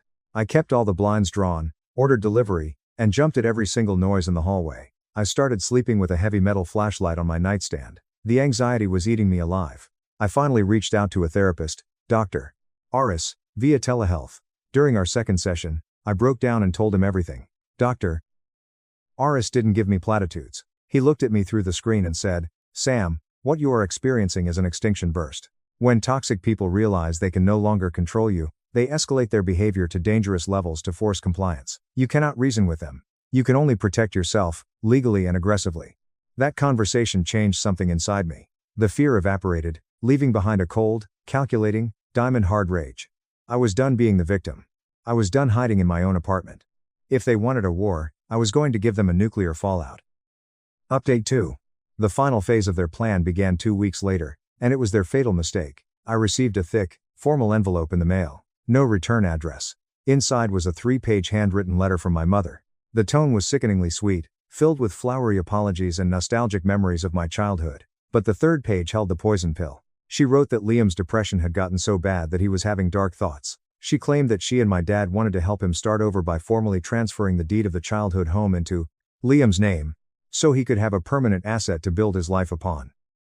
She casually mentioned that because of some archaic legal technicality from when my grandfather passed away, my name was still listed on the estate paperwork. She included a stack of legal documents with sticky notes pointing to signature lines, asking me to just sign these quickly so we can save your brother's life. I didn't sign anything. Instead, I immediately searched for the most ruthless estate litigation attorney in Seattle. I found a woman named Evelyn, whose online reviews described her as a legal shark who takes no prisoners. I booked a consultation and slid my mother's letter and the documents across her mahogany desk. Evelyn read through them in silence. When she looked up, her eyes were gleaming. "Sam," she said softly, "do you know what these documents actually are? A quitclaim deed?" I guessed. "Yes, but do you know why they need your signature?" Evelyn tapped the paper with her pen. "I pulled the public records on this property before you arrived. Your grandfather didn't leave the house to your parents. He placed the home in an irrevocable generation-skipping trust. Your parents are merely permitted to reside there. The actual beneficiaries of the trust, the legal owners of the equity, are you and Liam. Split exactly 50-50. I felt the room tilt. "Wait. You're saying I own half of the house my parents are living in?" "Exactly." Evelyn smiled, a sharp, predatory grin. "And the trust stipulates that the deed cannot be transferred, nor can the house be sold, without the unanimous, notarized consent of both beneficiaries. Your parents have been living rent-free in a house that belongs half to you. Now, they are trying to trick you into signing away hundreds of thousands of dollars in equity so they can hand it entirely to your brother. If you sign this, you forfeit everything." I sat back in my chair, my mind racing. The sheer scale of the betrayal was staggering. They weren't just trying to steal my apartment. They had been actively hiding a massive inheritance from me for a decade, and now they were trying to legally rob me blind. What are my options? I asked, my voice deadly calm. "We can block the transfer instantly," Evelyn said. "But if you want to push the issue, the trust allows either beneficiary to force a partition sale of the property if an agreement on usage cannot be reached. We can force them to sell the house, give you your 50%, and evict your parents in the process." I looked at Evelyn. I thought about the rain on my 18th birthday. I thought about my dad picking my lock. I thought about Liam trying to steal my lease. "Do it," I said. "But I don't want to just file the paperwork. I want them to feel it." We spent the next month quietly laying the trap. Evelyn filed a massive, airtight injunction with the county recorder's office, legally freezing the title of the house so no transfers could be made. We gathered every piece of evidence: the forged lease attempt, the security footage of the break-in, the manipulative emails, the trust documents. Meanwhile, I reached out to my cousin Chloe. Chloe was the only other black sheep of the family, having been disowned years ago for marrying a woman. We had reconnected briefly, and I trusted her. I told her everything. Chloe was disgusted, but more importantly, she was eager to help. She told me that the entire extended family was gathering at my parents' house that upcoming Saturday for a massive 25th birthday barbecue for Liam. My dad had been bragging on Facebook that he had a life-changing surprise for his golden boy. It was too perfect. I also made a phone call to a local investigative journalist who covered real estate fraud and elder abuse. I sent him redacted copies of the trust, the forged lease, and the security footage. He was salivating over the story. He promised me he would publish a massive exposé on inheritance hijacking, and agreed to time the publication perfectly with my signal. Saturday night arrived. I was sitting at my kitchen island in Seattle, my laptop open. Evelyn was on standby. The journalist was on standby. At exactly 7:15 p.m., my phone buzzed. It was a FaceTime call from Chloe. I answered it, muting my microphone. Chloe had her phone propped up against a centerpiece on the patio table, giving me a perfect, high-definition view of the backyard. The yard was decorated with expensive string lights and catered food. Liam was sitting at the head of the table, wearing a smug grin and a designer polo shirt. My parents were standing on either side of him. The entire extended family, including Aunt Beatrice and the cousins who had harassed me, were watching with rapt attention. My dad tapped his craft beer glass with a fork. The chatter died down. "Family," my dad boomed, his voice echoing through the phone speaker. "We all know Liam has had a tough year, but a family takes care of its own. Liam is the future of this family. And to make sure his future is secure, your mother and I have officially decided to sign the deed of this very house over to him. The paperwork is going through as we speak. To Liam, the new homeowner." The family erupted into cheers and applause. Liam stood up, looking incredibly arrogant, and hugged my dad. "Thanks, Dad. It means everything to know I have parents who truly have my back." I smiled. It was the coldest, most genuine smile I had worn in years. I opened my group chat with Evelyn and the journalist. I typed one word: execute. 30 seconds later, the dominoes fell. Evelyn hit send on a massive, legally devastating cease and desist email, copying my dad, Liam, their cheap family lawyer, and every single extended family member whose email address Chloe had managed to scrape together. The email detailed the exact terms of the irrevocable trust, explicitly stating that the house belonged 50% to me, that the title was legally frozen, and that any attempt to transfer it was a criminal act of fraud. It also included a link to the security camera footage of my dad trying to pick my lock, citing it as a pattern of criminal harassment. 10 seconds after that, the journalist published his article online.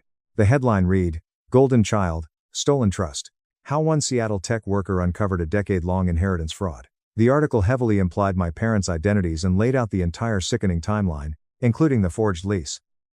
I watched the FaceTime feed intently. My dad's phone buzzed. Then my mom's. Then Liam's. Then Aunt Beatrice's. Within 30 seconds, every single phone at that table was chiming simultaneously. My dad pulled his phone out of his pocket, annoyed at the interruption. I watched his eyes scan the screen. I watched the color completely drain from his face. He looked like he had just been shot. What is this?" Aunt Beatrice gasped loudly, staring at her phone. "David, is this true? Sam owns half this house? You tried to break into his apartment?" The backyard descended into absolute, beautiful chaos. Liam snatched my dad's phone, read the email, and started screaming. "What do you mean the title is frozen? You said you had his signature. You said the house was mine." My mother started hyperventilating, burying her face in her hands.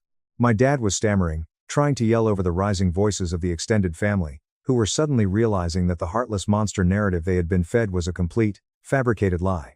Chloe picked up her phone, flipped the camera to her face, gave me a massive, wicked wink, and ended the call. The fallout was biblical. My parents' cheap lawyer immediately dropped them the second he realized Evelyn had filed complaints with the state bar regarding his involvement in the fraudulent deed transfer. The extended family completely turned on my parents. Aunt Beatrice actually called me crying, apologizing profusely for the terrible things she had said, admitting my parents had lied to everyone about the trust. I politely told her I appreciated the apology, but I still didn't want a relationship with anyone who had been so quick to condemn me. 2 days later, I got a frantic, sobbing phone call from Liam. I let it go to voicemail. He left a 5-minute message begging me to drop the legal action, crying that our parents were going to be homeless, that he had already started buying furniture for the house on credit, and that I was destroying the family. I finally texted him back. Just one sentence: "Figure it out, you're legally an adult now." Evelyn was merciless. We forced the partition sale of the property. Because my parents couldn't afford to buy out my half of the equity, the house was listed on the market. They were legally forced to pack up all their belongings and vacate the premises within 60 days. The sheer poetry of them being evicted from the home they kicked me out of was a high I will never come down from. The house sold in a bidding war. After legal fees and taxes, my 50% share came out to exactly $215,000. That money is currently sitting in a high-yield investment account, securing my future for the rest of my life. Liam, completely broke and drowning in credit card debt, ended up having to move into a cramped, dingy studio apartment in a terrible part of town. My parents had to rent a small condo miles away from their comfortable suburban bubble. I never saw them again, but last week, I received one final piece of mail. It was a printed photograph of the empty childhood house, taken right before they handed over the keys. Scribbled on the back, in my father's aggressive handwriting, were the words, "I hope you are happy with what you've done to us." I took a magnet and pinned the photo right to the center of my stainless steel refrigerator in my beautiful, peaceful apartment. Every morning, when I make my coffee, I look at it, and I smile. Because yes, I am incredibly happy. Top comments. User 1. This is the most satisfying legal nuclear revenge I have ever read on this site. The fact that they tried to guilt trip you about family, while actively plotting to steal hundreds of thousands of dollars from your grandfather's trust is genuinely sociopathic. Evelyn the lawyer deserves a massive fruit basket and a 5-star review. Enjoy that $215K, OP, you earned every single penny in blood and sweat. User 2. The absolute audacity of Liam trying to forge a lease transfer while you were at work. I literally gasped out loud. If Mr. Henderson hadn't been a thorough property manager and called you to confirm, you could have come home to your brother living in your space. Changing the locks and installing that camera saved your life. Extinction burst is the perfect term for what your dad did. Stay safe, OP. User 3. As someone who is also the family scapegoat, returning your dad's figure it out, you're an adult line to your brother via text is the ultimate mic drop. They relied on you staying the scared 1-8-year-old kid they threw out. They never expected you to grow up into someone with a spine of steel and a killer lawyer. So glad cousin Chloe got to be the embedded operative at the BBQ. Absolute cinema. My family disowned me at a 5-star restaurant for a viral video. So I showed them the press release of my new multi-million-dollar empire. My toxic family secretly orchestrated a lavish dinner just to hand me a formal disownment letter while my brother recorded my humiliation for his wealthy friends. But they had absolutely no idea that resting right inside my tailored jacket pocket was a newly signed $8.5 million acquisition contract for the tech company I built from scratch. Original post. I am Julian, 27 years old. To truly understand how I ended up sitting at a suffocating, hostile dinner table with the people who shared my DNA, you have to understand the deeply entrenched, toxic dynamics of the Vance family. We were not just wealthy, we were old money Manhattan elite. We were the kind of family that had massive hospital wings named after our ancestors, the kind that ruthlessly guarded our social standing at exclusive country clubs and high-stakes charity galas. For 3 uninterrupted generations, the Vance men were legendary investment bankers. The path was set in stone, before I was even born.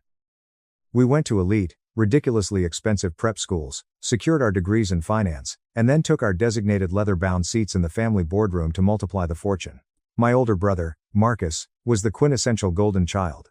He played their twisted game perfectly. He wore the right tailored suits, dated the right women from equally prominent families, and repeated our father's cutthroat corporate buzzwords like a well-trained parrot. I was different.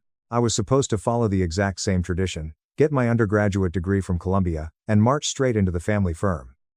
But during my sophomore year, I found my true passion, and it had absolutely nothing to do with manipulating the stock market. I developed an all-consuming obsession with algorithms, data structures, and efficiency metrics.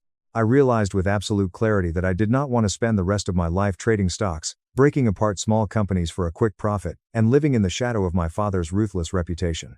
I wanted to build things. I wanted to solve actual, tangible, real-world problems. So, I made the single decision that ruined my standing in the family hierarchy forever. I switched my major from finance to data science.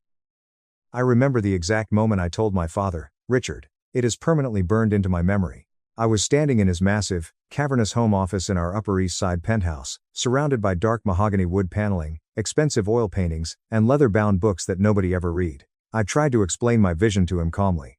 I told him that numbers are numbers, and I was just using them differently to build something sustainable. I genuinely, naively thought he would respect the logic. I thought he would see the massive potential in what I was doing. Instead, he stood up slowly, slammed both of his heavy hands onto his immaculate mahogany desk, and glared at me with a level of absolute disgust I had never seen before. He looked at me not as a son but as a severe liability. He told me, his voice dangerously low, that family tradition is not a math problem you can optimize. He said I was throwing away my entire future, embarrassing the pristine Vance name, and acting like an arrogant, ungrateful child who did not understand how the real world operated. I tried to reason with him. I brought up the undeniable fact that tech was the future. He didn't care. To Richard Vance, anything outside of his narrow, profit-driven worldview was an immediate threat to his control. That single explosive conversation fractured my family permanently. The consequences were immediate, calculated, and entirely brutal. I walked out of that office thinking the worst was over, thinking we just needed time to cool off. I was so incredibly, tragically wrong. The silent treatment began the very next morning, executed with the precision of a military operation. It was a slow, methodical erasure of my entire existence from the family unit. Weekly family dinner invitations dwindled to nothing. Family photos for the highly publicized holiday cards no longer required my presence. I was effectively a ghost. Then came the financial strike. They didn't even have the decency to call me.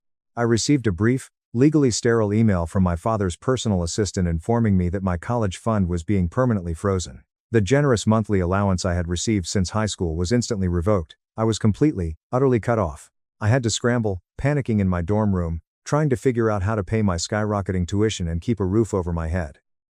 My mother, Eleanor, would occasionally send these passive-aggressive, deeply manipulative text messages saying they completely understood if I was too busy with my little computer projects to come home for Thanksgiving. It was pure psychological warfare. They wanted to starve me out. They wanted me to fail so miserably that I would come crawling back to their doorstep, begging for my old life, ready to wear the conservative suit they had picked out for me. My brother Marcus gladly became their primary proxy. He had just received a massive, highly publicized promotion at the family firm, and he absolutely loved to rub his exorbitant salary and pristine bonuses right in my face.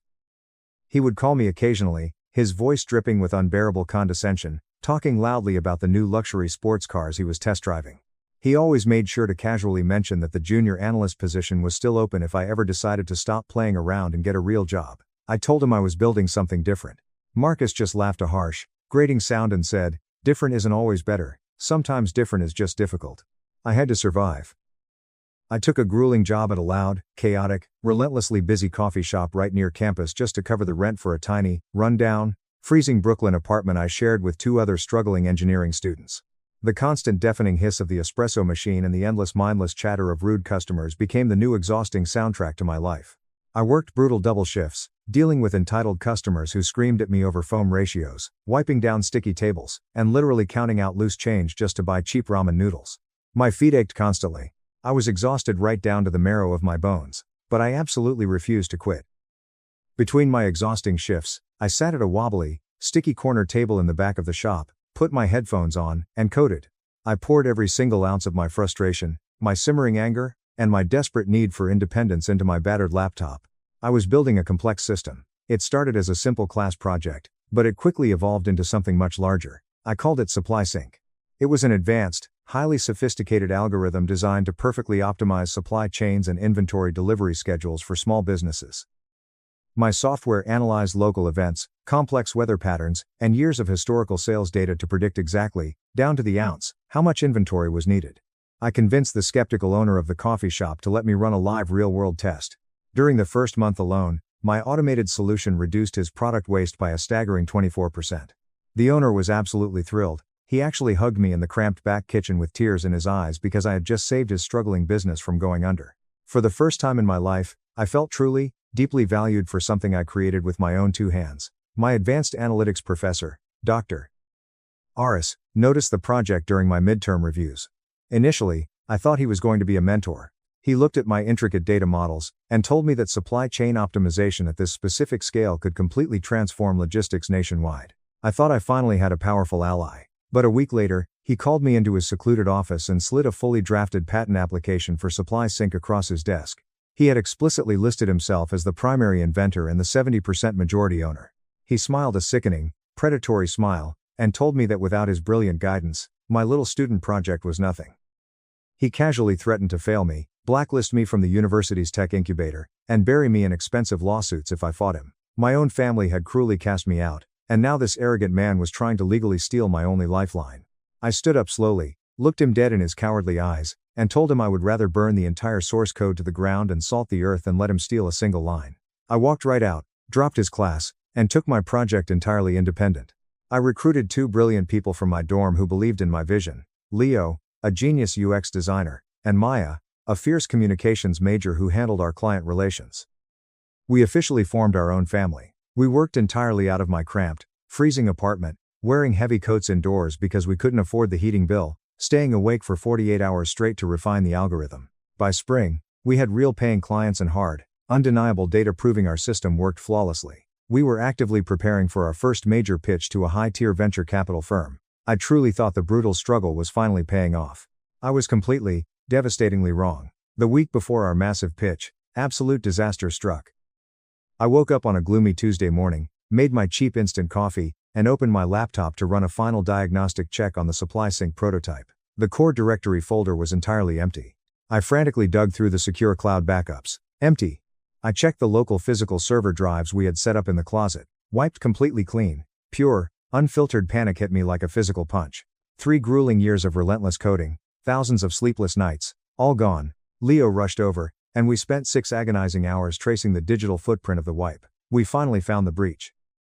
Someone had manually plugged into the mainframe, copied the master source code onto an external drive, and initiated a deep, unrecoverable military-grade wipe. The access logs pointed directly to Sam, my college roommate. I confronted him in the cramped kitchen. I didn't yell. I just showed him the undeniable access logs. He stared down at the scuffed linoleum floor, pale and trembling, and confessed to everything. He was drowning in student loan debt and needed cash. But the real agonizing knife twist was when he revealed exactly who had bought him out. Sam admitted that a man in a tailored, ridiculously expensive Italian suit had approached him at a dive bar near the campus. The man knew my full name and all about the supply sync project. He offered Sam $60,000 in crisp, untraceable cash to hand over the drive and permanently wipe my machine. It was Marcus. My own brother had used a tiny fraction of his bloated corporate salary to maliciously bribe a desperate college student just to completely destroy my life's work. I felt a cold, blinding, all-consuming rage wash over me. I grabbed my phone and dialed Marcus's personal number. He answered on the second ring, sounding completely cheerful. The background noise sounded like the polite clapping of an exclusive golf course. I asked him, my voice dangerously quiet, why he did it. Marcus just let out a dark, mocking laugh. He told me he was doing me a massive favor. He said it was high time for me to stop playing silly little computer games in a slum apartment and come back to reality.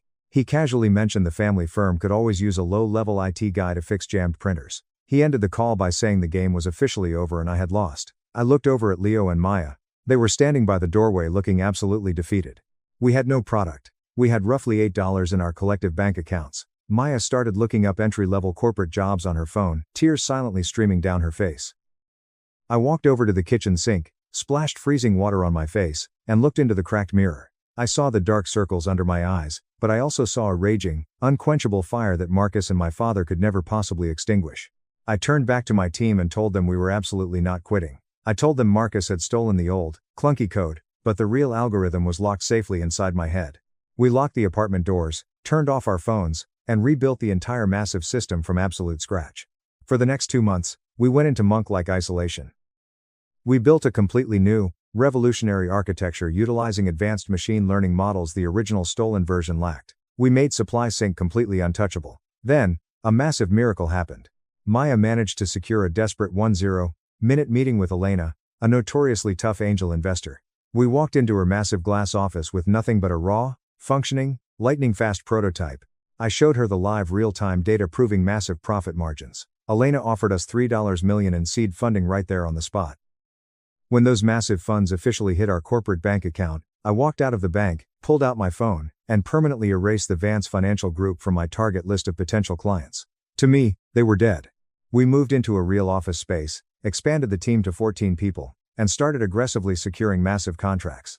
The real earth-shattering turning point came when the CEO of Apex Global Freight, a massive multi-billion-dollar enterprise, reached out. They were bleeding millions in operational inefficiencies and desperately needed exactly what we had built. They didn't just want to be a client, they wanted to acquire us outright. The initial opening offer came in at a staggering $6.5 million. It was life-changing generational wealth, but I knew our true worth. I negotiated with the exact same ruthless, highly aggressive tactics I had watched my father use during his hostile corporate takeovers. The difference was I was defending something I created. After 2 agonizing weeks of intense legal posturing, we settled on a final, undeniable figure, $8.5 million. The deal included ironclad guaranteed positions for my entire team and a highly lucrative director of implementation strategy role for me. I was 27 years old, completely self-made, and a multi-millionaire. Update 1. That exact same week, my uncle Arthur, the family's resident snake and my father's loyal spy, called me trying to snoop around. He aggressively probed about my living situation, hoping to hear I was failing so he could report back to my father. I gave him absolutely nothing, kept my voice flat, and hung up. Then the official invitation arrived. My mother sent a sickeningly sweet text message suggesting a highly formal family dinner at Times Le Ciel Times on Saturday evening to supposedly celebrate my graduation, which they had ignored years ago. Le Ciel Times was the exact highly exclusive restaurant where the Vance family celebrated massive milestones. I knew immediately this was a carefully laid trap. They were setting a grand theatrical stage for something malicious. I replied with a simple, cold text, "I will be there."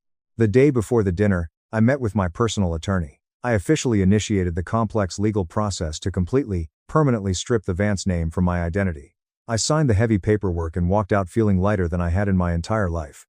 That night, I gathered the massive acquisition paperwork from Apex Global Freight, the glossy press releases scheduled to go public on Monday morning, and my framed diploma, sliding them all into a sleek, incredibly expensive black leather portfolio. I arrived at Times Le Ciel Times precisely on time, dressed in a sharp, perfectly tailored suit that cost more than my first car. I navigated smoothly through the dimly lit, opulent restaurant, past crowded tables of Manhattan's elite. I spotted them immediately. My father, mother, and Marcus were positioned perfectly in the exact center of the room, ready for their grand public performance. They wanted witnesses to their power, but they didn't want anyone close enough to hear their cruelty. Marcus was aggressively angling his chair, subtly adjusting his expensive smartphone against his crystal water glass so the high-definition camera lens had a clear view of my empty chair. He was recording my destruction. As I approached, my mother performed a highly theatrical air kiss, announcing in a tone dripping with mocking sarcasm that the guest of honor had arrived. I pulled out my heavy oak chair, placing my leather portfolio gently on the table. A waiter immediately poured vintage champagne. My father offered a cold, generic toast to endings and beginnings. We drank in silence. The exact moment the waiter stepped away, the entire atmosphere shifted violently. The theatrical polite pleasantries were abruptly terminated. With agonizing dramatic slowness, my mother withdrew a thick, heavyweight cream-colored envelope from her designer handbag. She placed it deliberately beside my plate. It was the exact type of expensive, textured paper my father's ruthless lawyers used for hostile takeovers. My mother folded her perfectly manicured hands, looking at me with eyes devoid of any maternal warmth.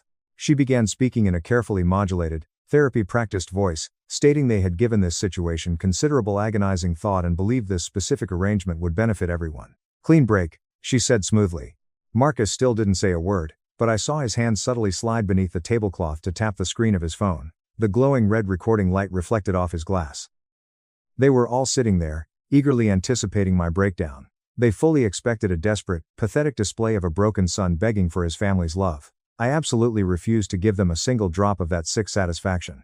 I reached out slowly, broke the embossed wax seal, and unfolded the heavy paper. It was exactly what I thought it was, a formal, legally binding disownment letter. It explicitly acknowledged my choice to pursue alternative, unapproved career options and formally permanently released me from all future financial benefits or inheritance associated with the powerful Vance name. Beneath the cold legal jargon were 3 handwritten signatures, my father's authoritative strokes, my mother's elegant curves, and Marcus's aggressive scrawl. They had all eagerly signed my execution. My physical reaction was entirely under my control. My hands remained perfectly steady. I did not shake or cry. I simply finished reading, looked down at the signatures, and deliberately folded the heavy paper precisely in half. The sudden silence at our table was absolutely deafening. My family was staring at me, their mouths slightly parted, utterly bewildered by my chilling lack of reaction. Their perfect dramatic narrative was completely derailing. My father leaned forward heavily, his thick brow furrowing in genuine, deeply unsettled confusion. He checked his outrageously expensive Patek Philippe watch, annoyed that I was ruining their script. "Is there absolutely anything you would like to say before we conclude this unpleasant business?" he asked in his commanding boardroom tone. I looked him dead in the eye, took the folded disownment letter, and slipped it directly into the inside breast pocket of my blazer. "Is that all you have for me?" I asked quietly. My father cleared his throat, adjusting his silk tie. "You are taking this surprisingly well, Julian. What exactly did you expect, Richard?" I asked, intentionally dropping the title of Dad forever. "Did you expect me to get on my knees and beg for a college fund you maliciously froze years ago? I think everything here is perfectly crystal clear." My mother shifted uncomfortably, her perfectly planned script falling apart. We simply thought you might have some desperate questions about the logistics," she stammered. "I have absolutely no questions for you," I replied smoothly, "but, as it happens, I do have something for you as well. Consider it a final parting gift. I reached across the pristine white tablecloth and pulled my heavy black leather portfolio toward me. I unzipped it incredibly slowly, letting the heavy suspense choke them.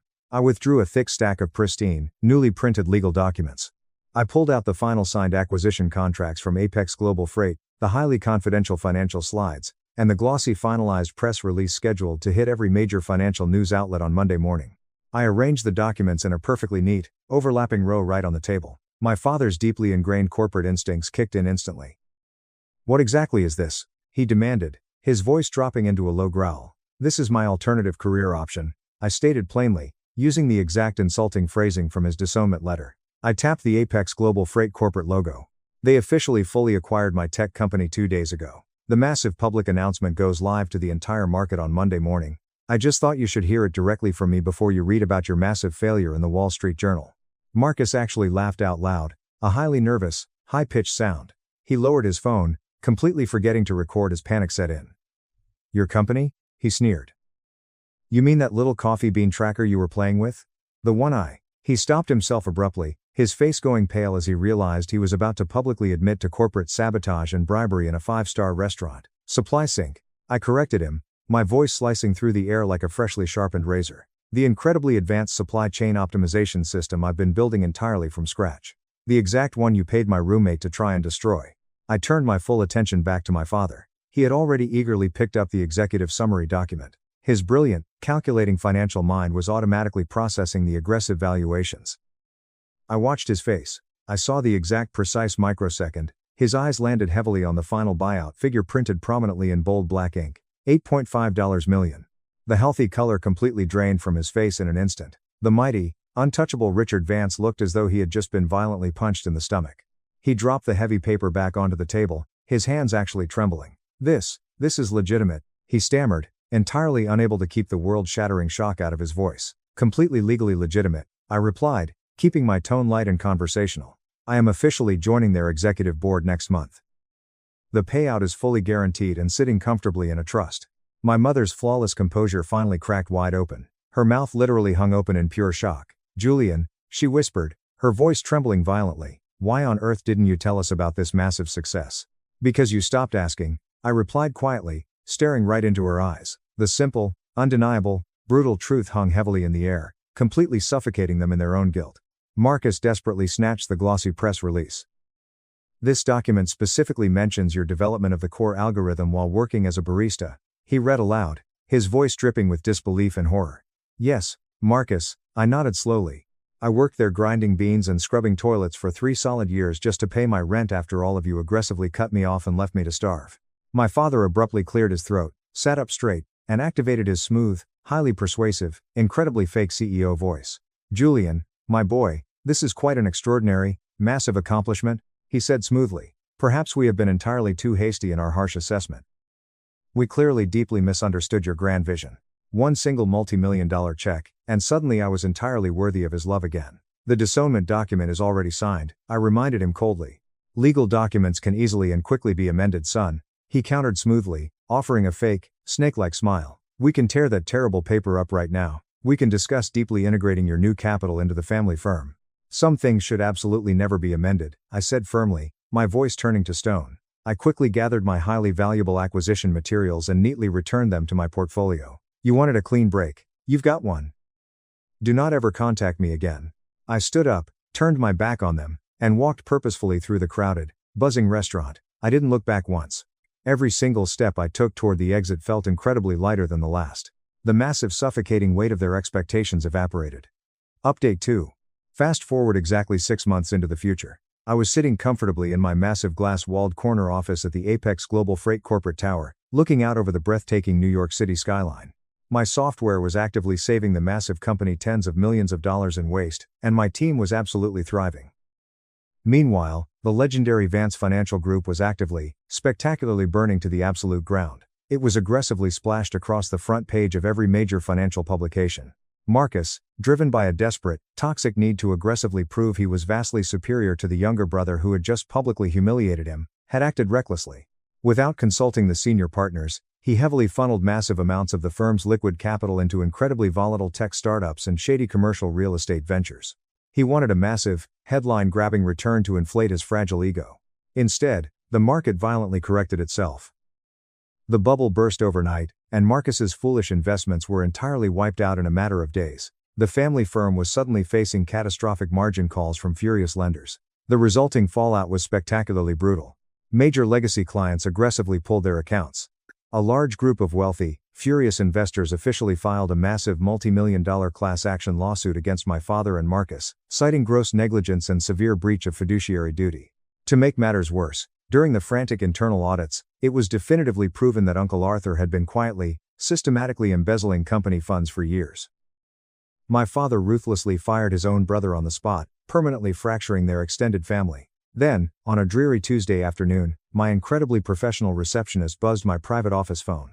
She sounded incredibly nervous, stating that 3 individuals were currently waiting in the high-security lobby, aggressively demanding to see me. I calmly authorized security to send them up. I deeply needed to see this massive shift in power with my own 2 eyes. When the polished elevator doors slid open, Richard, Eleanor, and Marcus stepped out hesitantly. They looked absolutely horrendous. The arrogant, untouchable swagger they had paraded around Times Lucille Times was entirely gone. My father looked like he had aged 10 years, his suit hanging loosely on his thinning frame. Marcus looked completely terrified, massive dark circles under his bloodshot eyes. My mother was incredibly pale, drawn, and devoid of her haughty makeup. I didn't stand up to greet them. I simply leaned back comfortably in my expensive ergonomic chair and waited in absolute silence. "Julian," my father started, his voice incredibly raspy, stripped of its boardroom authority. "We desperately need to talk as a family." "We are absolutely not a family, Richard," I corrected him immediately, my voice ice cold. "I have the highly binding legal paperwork safely locked in my desk drawer that explicitly proves it." Marcus stepped forward, his massive pride completely irreparably shattered. He literally dropped to his knees right there on the expensive plush carpet of my office. "Julian, please. I am begging you," he pleaded, his voice cracking. "I'm completely ruined.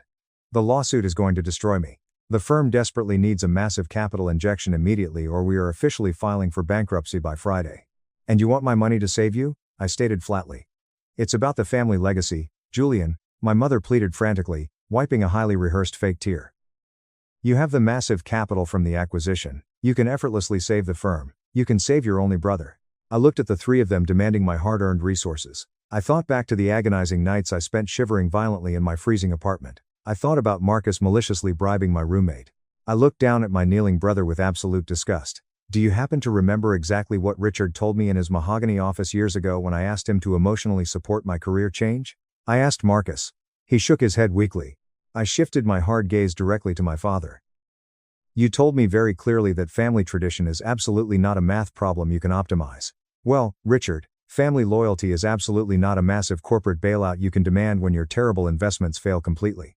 You are standing here asking me to optimize your massive pathetic financial losses, and the answer is absolutely, unequivocally, permanently no." My father's pale face flushed with intense anger. "You would just sit there in your fancy chair and let your own flesh and blood face absolute financial ruin?" He spat. "You did exactly that to me," I replied calmly. "The only massive difference is, I didn't deserve it." "You absolutely do." I reached over and firmly pressed the glowing intercom button on my desk. "Security, please come up to my office immediately. I have 3 unauthorized individuals who need to be escorted completely off the premises and banned from the building." "Julian, you can't possibly do this to us." My mother shrieked. "I already did," I said, turning my expensive chair around to face the massive window, entirely dismissing their existence. I sat perfectly still and listened to my family's desperate, angry shouting as they were forcibly grabbed and escorted to the elevators. 2 weeks later, I stood quietly in a solemn wood-paneled courtroom in downtown Manhattan. I raised my right hand, swore a solemn legal oath, and officially changed my name forever. I did not want a single lingering trace of the toxic Vance legacy attached to my bright future. I legally changed my last name to Sterling, the maiden name of Leo's mother, a wonderful woman who had fed me hot meals when I was starving and treated me like a real beloved son. I became Julian Sterling. My biological family eventually lost absolutely everything. The massive lawsuit completely drained their liquid assets. The bank aggressively foreclosed on the sprawling penthouse. Marcus is currently working a deeply miserable, high-stress mid-level sales job in a completely different state. Richard and Eleanor were horribly forced to downsize to a small, incredibly modest condo on the outskirts of the city, their precious social standing permanently annihilated. The heavy cream-colored letter they handed me that fateful night still exists today. I had it professionally framed in thick black wood. It hangs directly behind my desk in my home office. I keep it prominently displayed not out of lingering anger, but as an incredibly powerful daily reminder. Their harsh, calculated cruelty violently forced me to find my own deep inner strength and build my own highly successful empire from scratch. They arrogantly thought they were writing the final humiliating ending to my pathetic story. They had absolutely no idea they were just handing me a blank page and a pen to write my own unstoppable beginning. Top comments. User 1. The sheer audacity of your brother to drop to his knees and beg for the money you made off the exact same software he paid $60K to destroy. That is absolute peak narcissistic delusion. You handled that restaurant scene with the cold, calculated precision of a surgeon. Framing the disownment letter as the ultimate boss move. User 2. When your dad said legal documents can easily be amended, I actually physically gagged. The second they saw that $8.5 figure, you stopped being the worthless disappointment and instantly became their personal ATM. Good on you for letting security literally drag them out of your office. User 3. I love that you changed your last name to honor the woman who actually fed you and treated you like family when you had nothing. Blood doesn't make someone family, loyalty and love do. Let them rot in their tiny condo while you enjoy the skyline view you earned through blood, sweat, and code. My parents sold their home to keep my sister out of prison, then freely move into my house. I ruined their lives by exposing their secret. $675,000. It was the blue ink that finally broke me. Not the sheer audacity of the demands, not the cold, clinical language, and not even the part where they had graciously assigned me the unfinished, uninsulated basement of my own home. It was the handwriting. My mother had used her favorite sapphire blue fountain pen, the expensive one she kept carefully tucked in the velvet-lined pocket of her designer purse, the one reserved exclusively for wedding invitations and heartfelt thank you notes. The cursive was immaculate, featuring careful, deliberate loops, as if she had spent hours practicing it. As if she had sat in the passenger seat of my father's silver Honda Accord, parked illegally at the end of my driveway in the freezing rain, and drafted this insane ultimatum, while my father gripped the steering wheel in silent agreement. They treated this piece of paper like a binding legal document, not the desperate, unhinged power play that it actually was. This meant it wasn't a spur-of-the-moment decision. This had been their master plan all along. I stood in the warm, well-lit entryway of my home, holding a folded piece of heavy stock paper that formally informed me in my mother's flawless, sweeping cursive that I would immediately be surrendering my master suite, my waterfront guest room, my private home office, and assuming the responsibility of cooking dinners 6 nights a week. In exchange for my complete submission, they would generously pay me $350 a month, while I was expected to continue paying the mortgage, the exorbitant property taxes, and every single utility bill. I stared at the blue ink for a very long time. Then I looked through the glass of my front door at the massive U-Haul truck idling in my driveway. Then I looked past the truck to the cherry red Corvette convertible parked behind it, and a cold, hard realization settled in my chest. This didn't just happen overnight. This slow-moving train wreck had been barreling toward me for decades. I want to be incredibly precise about who I am and how I got here. In stories like this, people on the internet love to make wild assumptions. They naturally assume the person who says no to their desperate parents is the villain of the story, the cold, unfeeling corporate drone who chose money and property over the sacred bond of family. So, let me be crystal clear. My name is Julian Hayes. I am 35 years old. I work as a senior cybersecurity consultant, building impenetrable digital fortresses for massive financial institutions. It is a job description that immediately makes most people's eyes glaze over in utter boredom, but the only relevant detail you need to know is that it pays exceptionally well. And I didn't get this job through nepotism or luck. I built my career by grinding through 80-hour work weeks, staring at glowing screens until my eyes bled, for 7 brutal years straight. I bought my dream property, a stunning A-frame lake house in Silver Lake, Michigan, exactly 3 years ago. It's an 1,800 square foot architectural beauty with wraparound cedar decking, sitting just 50 feet from the crystal clear water. I paid $415,000 for it. I put down a massive down payment of $155,000. That was money I painstakingly saved by living in a microscopic studio apartment, eating cheap rice and beans, and relying on pure, unbreakable discipline when I was in my late 20s. I said no to vacations, no to expensive dinners, and no to everything I wanted in the short term so I could say yes to something real, permanent, and mine in the long term. I did not inherit a single dime. I was not gifted a trust fund. Every single dollar I have to my name, I bled for and assembled myself. My younger sister, Harper, is 28 years old. She is undeniably charismatic, radiantly beautiful, genuinely hilarious, and utterly allergic to the concept of earning a living. In her entire adult life, she has never once managed to connect the fundamental concept of money going out to the necessary concept of money coming in first. I have kept a mental tally over the years. She has aggressively started and completely abandoned 14 different business ventures. These ranged from a bespoke vegan leather handbag company that accidentally ordered 10,000 units with a massive typo on the logo, to a luxury dog grooming spa, to a crystal healing membership website that she paid a freelance developer $22,000 to build, only for her to get bored and never launch it. Every single one of these 14 ventures ended in the exact same catastrophic way, with my parents quietly absorbing the massive financial loss, shielding her from any legal fallout, and Harper effortlessly pivoting to her next grand idea with the unshakable, terrifying confidence of a woman who has never faced a single real consequence in her entire life. My parents, Arthur and Margaret Hayes, are not evil people. I want to state that clearly for the record. They are generally kind. They genuinely love their children. They raised me with strict rules, teaching me the value of hard work, honesty, and extreme self-reliance. But they made one fatal, catastrophic parenting error. They fiercely applied those rigid values to me, while applying a policy of unconditional, limitless rescue to Harper. They did this so consistently, and for so many years, that their brains physically lost the ability to distinguish between genuinely loving their daughter and completely enabling her self-destruction. By the time they secretly sold their beautiful, 4-bedroom colonial house in Indianapolis, the house they had owned free and clear since 2011, the house that was supposed to fund their peaceful retirement, they had already bailed Harper out of severe, life-altering debt 14 separate times. 14. I know that exact number because I am someone who tracks data. It is literally what I do for a living.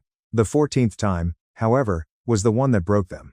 It cost them $675,000. The very first red flag that something was deeply wrong surfaced about 2 months before the U-Haul violently invaded my driveway. My mother called me on a random Wednesday evening. She usually only called on Sunday mornings, and her voice sounded incredibly strange, tight, flattened, and exhausted, like someone who had been violently sobbing in the bathroom and was desperately trying to pretend they hadn't. "Just checking in on my favorite son," she said, her voice wavering slightly. "Are you doing okay up there?" "Of course," I replied, typing on my laptop. "Everything is great. Work is busy." She then proceeded to ask me 5 highly specific, incredibly bizarre questions about my lake house. What did my heating bills look like during the brutal Michigan winters? Was the foundation well insulated? Did I ever actually use the 2 waterfront guest rooms? How much square footage was in the basement? I stupidly told myself it was just older parent nosiness. My mother had become increasingly intrusive as she aged, frequently asking about my furniture choices, my grocery budget, and whether I was ever going to give her grandchildren. I did not stop to ask why she was inquiring about the insulation of my guest rooms in a tone that was entirely too clinical to be casual. I really should have asked. A month later, she called again. This time, she specifically asked about my exact property tax rate and whether the local municipality allowed multiple vehicles to be parked in the driveway long term. I answered her questions absent-mindedly. She said good, but she said it in a way that wasn't actually responding to me. She said it in the exact tone a person uses when they have just confirmed a critical logistical detail for a secret plan. I rationalized it. I told myself, they are just getting older and thinking about real estate investments differently. That was the comfortable lie I chose to believe. The alternative, that a massive, life-altering invasion was being meticulously planned without my consent, was too horrifying to entertain. The missed calls started at exactly 5:42 a.m. on a freezing Saturday morning in late November. 18 missed calls stacked up on my lock screen like a row of toppling dominoes while I was deep asleep. 6 from my mother, 10 from my father, and 2 from a restricted number I didn't recognize. I stood in my dark kitchen, wearing nothing but sweatpants and socks, staring at the glowing screen of my phone. My stomach plummeted into my shoes before my brain even processed the situation. 18 frantic calls before sunrise means someone is already in motion. 18 calls means whatever is happening is no longer a hypothetical question. It is a physical reality that is already happening to you. I slowly walked to the entryway and opened the heavy wooden front door. The U-Haul was parked dead center in my gravel driveway. It was a massive 26-foot truck, the absolute largest size a civilian can legally rent without a commercial driver's license. It was backed up aggressively close to my front porch, the rear metal doors still latched shut. Directly behind it idled my father's silver Honda Accord, the engine rumbling softly, the headlights piercing through the bleak, gray morning light. A freezing, miserable November rain had just started to fall, the kind of sharp, icy drizzle that bites into your skin and promises a miserable day. My father was already stomping heavily up my wooden porch steps when I appeared in the doorway. He is 62 years old, completely soaked through his thin windbreaker, moving with the terrifying, frantic energy of a desperate man who has made a catastrophic life decision and brutally needs everyone else to fall in line immediately. "Go get a heavy coat," he barked, not even offering a greeting. "We need to unload the heavy furniture before the mattresses get ruined by the rain." "What mattresses?" I asked, my voice dangerously quiet. It wasn't really a question. It was a complete refusal to accept his insane premise. "Our mattresses," he snapped, waving his hand dismissively. Move out of the doorway, Julian. We don't have time for this. Dad, I said, firmly gripping the doorframe. You have a 4-bedroom house in Indianapolis. He stopped and glared at me with the exact condescending expression he used to give me when I was 12 years old and struggling with algebra. We sold it, he said flatly, as if commenting on the weather. Now move. He rapidly explained the situation in fragmented, chaotic pieces while I stood there in complete shock. The freezing rain steadily darkened his jacket, and my mother hovered nervously at the bottom of the porch steps, clutching her designer purse to her chest like a Kevlar vest. Harper's most recent business venture, a bespoke wellness retreat company she had been building for the past 10 months, had spectacularly imploded. She had secretly taken out a massive, high-interest business loan, using her luxury downtown condo as collateral. The business folded almost instantly. She stopped making the loan payments without telling anyone. The bank aggressively began foreclosure and asset seizure proceedings. My parents found out in early September. By late October, they had quietly listed and sold their beautiful Indianapolis home. The sale closed for $675,000. They immediately took that money, paid off Harper's massive mortgage, entirely cleared her disastrous business debts, and the part that literally made my vision blur and my ears ring with rage when I heard it, they cheerfully gave her the remaining $225,000 in pure cash, so she could start fresh and heal her energy. $225,000. I repeated, my voice hollow, staring at them like they were aliens. She needed a solid foundation to rebuild her life. My mother piped up from the bottom of the stairs. Her voice was small and apologetic, but absolutely not apologetic enough to suggest she would have done anything differently. And you needed a house? I yelled, losing my composure. You already had a foundation. You had a home. Family helps family, Julian, my father growled, stepping closer to me. And now you're here, I said, the horrifying reality finally sinking in, at my house, the house that I own. Just for 6 months. My mother interjected quickly, taking a step up the stairs. Just until we get back on our feet, sweetheart. We'll contribute $350 a month for the inconvenience. My father nodded firmly, acting as if he had just offered me a lucrative real estate contract. He had decided exactly what my massive, beautiful home and my complete lack of privacy were worth to him. I stood in my own doorway, shivering in the freezing rain, and looked past my father at the massive 26-foot truck packed with the rotting corpse of their financial stability. You decided all of this, I said slowly, enunciating every syllable, without ever asking me. We are your parents? My father roared. His voice spiked in volume, a classic intimidation tactic he always used when he knew he was dead wrong and needed sheer aggression to compensate. Family helps family. That is how this world works. That is how it has always worked. He suddenly stepped forward, placed both of his large hands flat against my chest, and shoved me. He didn't push me hard enough to knock me to the floor, but he pushed me hard enough to force me backward into my own entryway. He pushed me hard enough to make it violently clear exactly what he thought of me standing in the doorway of my own property, daring to tell him no. In that exact fraction of a second, something deep inside my soul snapped cleanly in half. All the years of being the responsible one, the forgotten one, the reliable backup plan, it all instantly evaporated into pure, cold rage. I planted my feet, raised my hands, and shoved him back with twice the force. He stumbled backward, hit the wooden porch railing hard, and grabbed it to steady himself. He stared at me with wide, genuinely shocked eyes. He wasn't shocked at his own violent behavior, he was shocked at me. He looked at me like I was a wild animal that had just done something completely incomprehensible. Not one single box, I said. My voice was eerily calm, steadier than it had been in years. Not today, not tonight, not ever. I stepped back, slammed the heavy wooden door in his face, locked the steel deadbolt, and slid the heavy brass chain into place. Update 1. He completely lost his mind. He started viciously kicking the bottom of my front door. He kicked it so hard the entire doorframe shook, rattling the pictures on my entryway walls. He screamed my name into the freezing rain, demanding I open the door, threatening to break it down. I didn't say a word. I didn't turn on a single light. I walked into my dark living room, sat down on my expensive leather sofa, and watched my phone silently light up with incoming calls. I waited for my heart rate to slow down. Then, I calmly opened my laptop. Property records in Indiana are completely public. It took me less than 3 minutes navigating a clunky county auditor website to verify every single word my father had just said. The deed transfer was officially recorded on November 10th. The sale price was exactly $675,000. The new owners were listed. It was gone. The beautiful kitchen where my mother baked every Thanksgiving, the large garage where my father and I used to build model airplanes, the backyard where I grew up gone. Sacrificed on the altar of Harper's endless incompetence. I slowly opened Instagram. Harper had posted a new photo just 4 hours ago. It was a beautifully filtered shot of 2 crystal champagne flutes resting on a white linen table. In the background, there was stunning resort architecture, the expensive kind with infinity pools and glowing palm trees. The caption read, "New Beginnings." So incredibly grateful for the beautiful souls who never stop believing in my vision. Number healing journey, number blessed. I felt physically sick. I scrolled down. 3 days prior, there was another post. It was a picture of a pristine, cherry red Corvette convertible. The top was down, and a giant, ridiculous red velvet bow was strapped to the hood. The caption read, "Decided I needed something reliable for this next chapter. Thanks mom and dad for believing in your girl. Never could have done this without my amazing seed investors." I stared at the glowing screen. My elderly parents were currently shivering in a freezing Honda Accord in my driveway, preparing to force their way into my basement, while their golden daughter was sipping champagne at a luxury resort and driving a brand new sports car bought with my childhood home.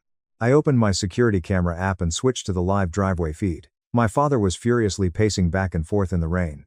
My mother was sitting on a damp patio chair, her face buried in her hands, her shoulders violently shaking as she sobbed. At exactly 2:14 a.m., my father finally stopped pacing. He marched purposefully around the side of my house, walked directly to my exterior power meter box, and violently ripped the metal door open. He grabbed the main breaker switch and yanked it down. My entire house instantly plunged into pitch blackness.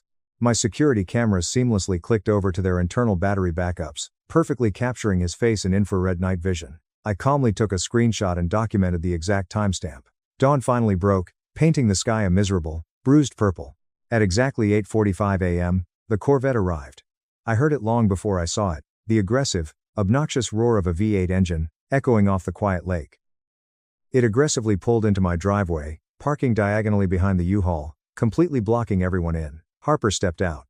She was wearing knee-high designer boots, massive oversized sunglasses, and a ridiculously fluffy white faux fur coat. She looked like she was arriving at a movie premiere, not a hostage situation. "Ew," she whined loudly, staring at the U-Haul. "Why is all of our crap still outside? It's freezing." "Julian won't open the door," my mother whimpered from the porch, looking pathetic and soaked. Harper looked up, saw me standing silently on my second-floor balcony, and dramatically waved both of her hands in the air. "Julian, stop being such a dramatic psycho," she yelled, laughing as if this was all a hilarious sitcom misunderstanding. "Open the door. I need to plug in my ring light, and the outlet situation in this dump is going to need a major upgrade." I slid the glass balcony door open and stepped out into the cold air. "Nice car," I called down, my voice dripping with venom. She smirked, flipping her hair. "Right? I love it. Does this place come with a heated garage, or am I going to have to make Dad build one?" The smirk vanished from her face when I didn't laugh. "It's a legitimate business asset," she defended quickly. "Then go sleep in your legitimate business asset," I replied coldly. "Mom and Dad are my seed investors," she shouted, using that exact rehearsed, corporate therapist tone she always used to make her insanity sound reasonable. "I am going to return quadruple their investment in 8 months tops. Then they can easily afford a luxury condo." My father stormed out from behind the Honda and pointed a trembling finger at me. "6 months, Julian?" he screamed, his face purple with rage. "That is all we are asking. 6 months, and then we will find our own place. Open this damn door." "No," I said softly, and walked back inside, locking the glass door behind me. 20 minutes later, the blue ink note was aggressively shoved under my front door. I stood in my entryway, holding their insane demands, and felt a profound sense of clarity wash over me. I work in cybersecurity. I handle massive, catastrophic data breaches for a living. I have been on panicked conference calls at 3 in the morning where a Fortune 500 company is bleeding $50,000 a minute, and 10 executives are screaming at me to fix it. I have trained my brain to go completely silent in a crisis. You learn to filter out the emotional noise and focus entirely on the raw data. The data was clear. My parents had liquidated their entire life savings, handed the cash to a serial failure, driven across state lines with a massive truck, attempted to physically force their way into my home, intentionally sabotaged my electrical grid in the middle of the night, and were now sliding a delusional, pseudo-legal residency agreement under my door. This was not a family dispute. This was a hostile, calculated siege. I grabbed a thick black Sharpie and wrote "absolutely not" in massive block letters across my mother's beautiful cursive. I opened the door exactly 2 inches, keeping the heavy brass chain engaged, and shoved the paper back out into the cold. My father snatched it, read it, and his jaw locked in pure fury. He pulled out his cell phone and made a rapid call. I watched through the peephole. 12 minutes later, a white commercial van turned into my driveway. The side read, "Apex Mobile Locksmith Services." The driver, a burly guy in a heavy work jacket, hopped out holding a massive canvas tool bag. My father practically sprinted over to him, violently waving a thick wad of cash in the air. My son locked himself inside. my father yelled, intentionally projecting his voice so the entire neighborhood could hear. He's having some kind of severe mental episode. I need you to drill out this deadbolt right now. I immediately slammed my fist against the glass of the front window. I am the sole legal owner of this property, I shouted, making sure my voice easily carried over the rain. I have the deed in my safe. If you touch that lock with a drill, I will immediately call the police, and I will personally ensure you are arrested for breaking and entering. The locksmith froze in his tracks. He looked at my screaming father. He looked at the heavy wad of cash. Then he looked at my dead serious face in the window. I can't do this, man, the locksmith muttered, backing away slowly. I'll double the cash right now, my father screamed, completely losing his mind. I am not going to jail for you, buddy, the locksmith said firmly. He threw his bag into his van, slammed the door, and rapidly reversed out of my driveway, nearly clipping the Corvette on his way out. My father stood in the freezing rain, chest heaving, staring at the departing van. Then, with a primal roar of frustration, he reached down, grabbed a heavy vintage cast iron lantern I kept next to the porch steps, and violently hurled it directly at my front window. The heavy iron smashed into the glass. It didn't shatter completely, but a massive, terrifying spiderweb fracture exploded across the entire pane. I didn't blink. I didn't yell. I simply pulled out my phone and dialed 911. Deputy Vance arrived 20 minutes later. He was a tall, heavily built officer with the exhausted, deadpan energy of a man who had dealt with 1,000 screaming families and was entirely unimpressed by this one. He calmly stepped out of his cruiser and let my father talk first. This is a classic de-escalation tactic. Let the hysterical party completely exhaust their adrenaline. My father ranted for 5 solid minutes. He structured his entire argument around the sacred concept of family, treating it like an unbreakable legal statute. He claimed I was having a breakdown, that he was simply a worried father trying to check on his sick son, and that I had maliciously locked them out of their own temporary residence. Deputy Vance stood perfectly still, his thumbs tucked into his duty belt, listening without a single change in expression. Do you possess a signed lease for this property, sir? Vance asked, his voice a low, authoritative rumble. What? No, I am his father. Do you have a key to this property? He refuses to give us the key, that is the entire problem.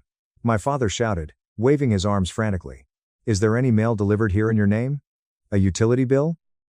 A bank statement? Vance asked, completely ignoring the yelling. He locked us out, my father shrieked, his voice cracking. Sir, Vance said, his tone dropping an octave, carrying a chilling authority. I need you to listen to me very carefully. Without a signed lease, without a key, and without established residency, this house is not your home. You have not been locked out. You have been denied entry by the legal property owner. In the eyes of the law, there is a massive difference.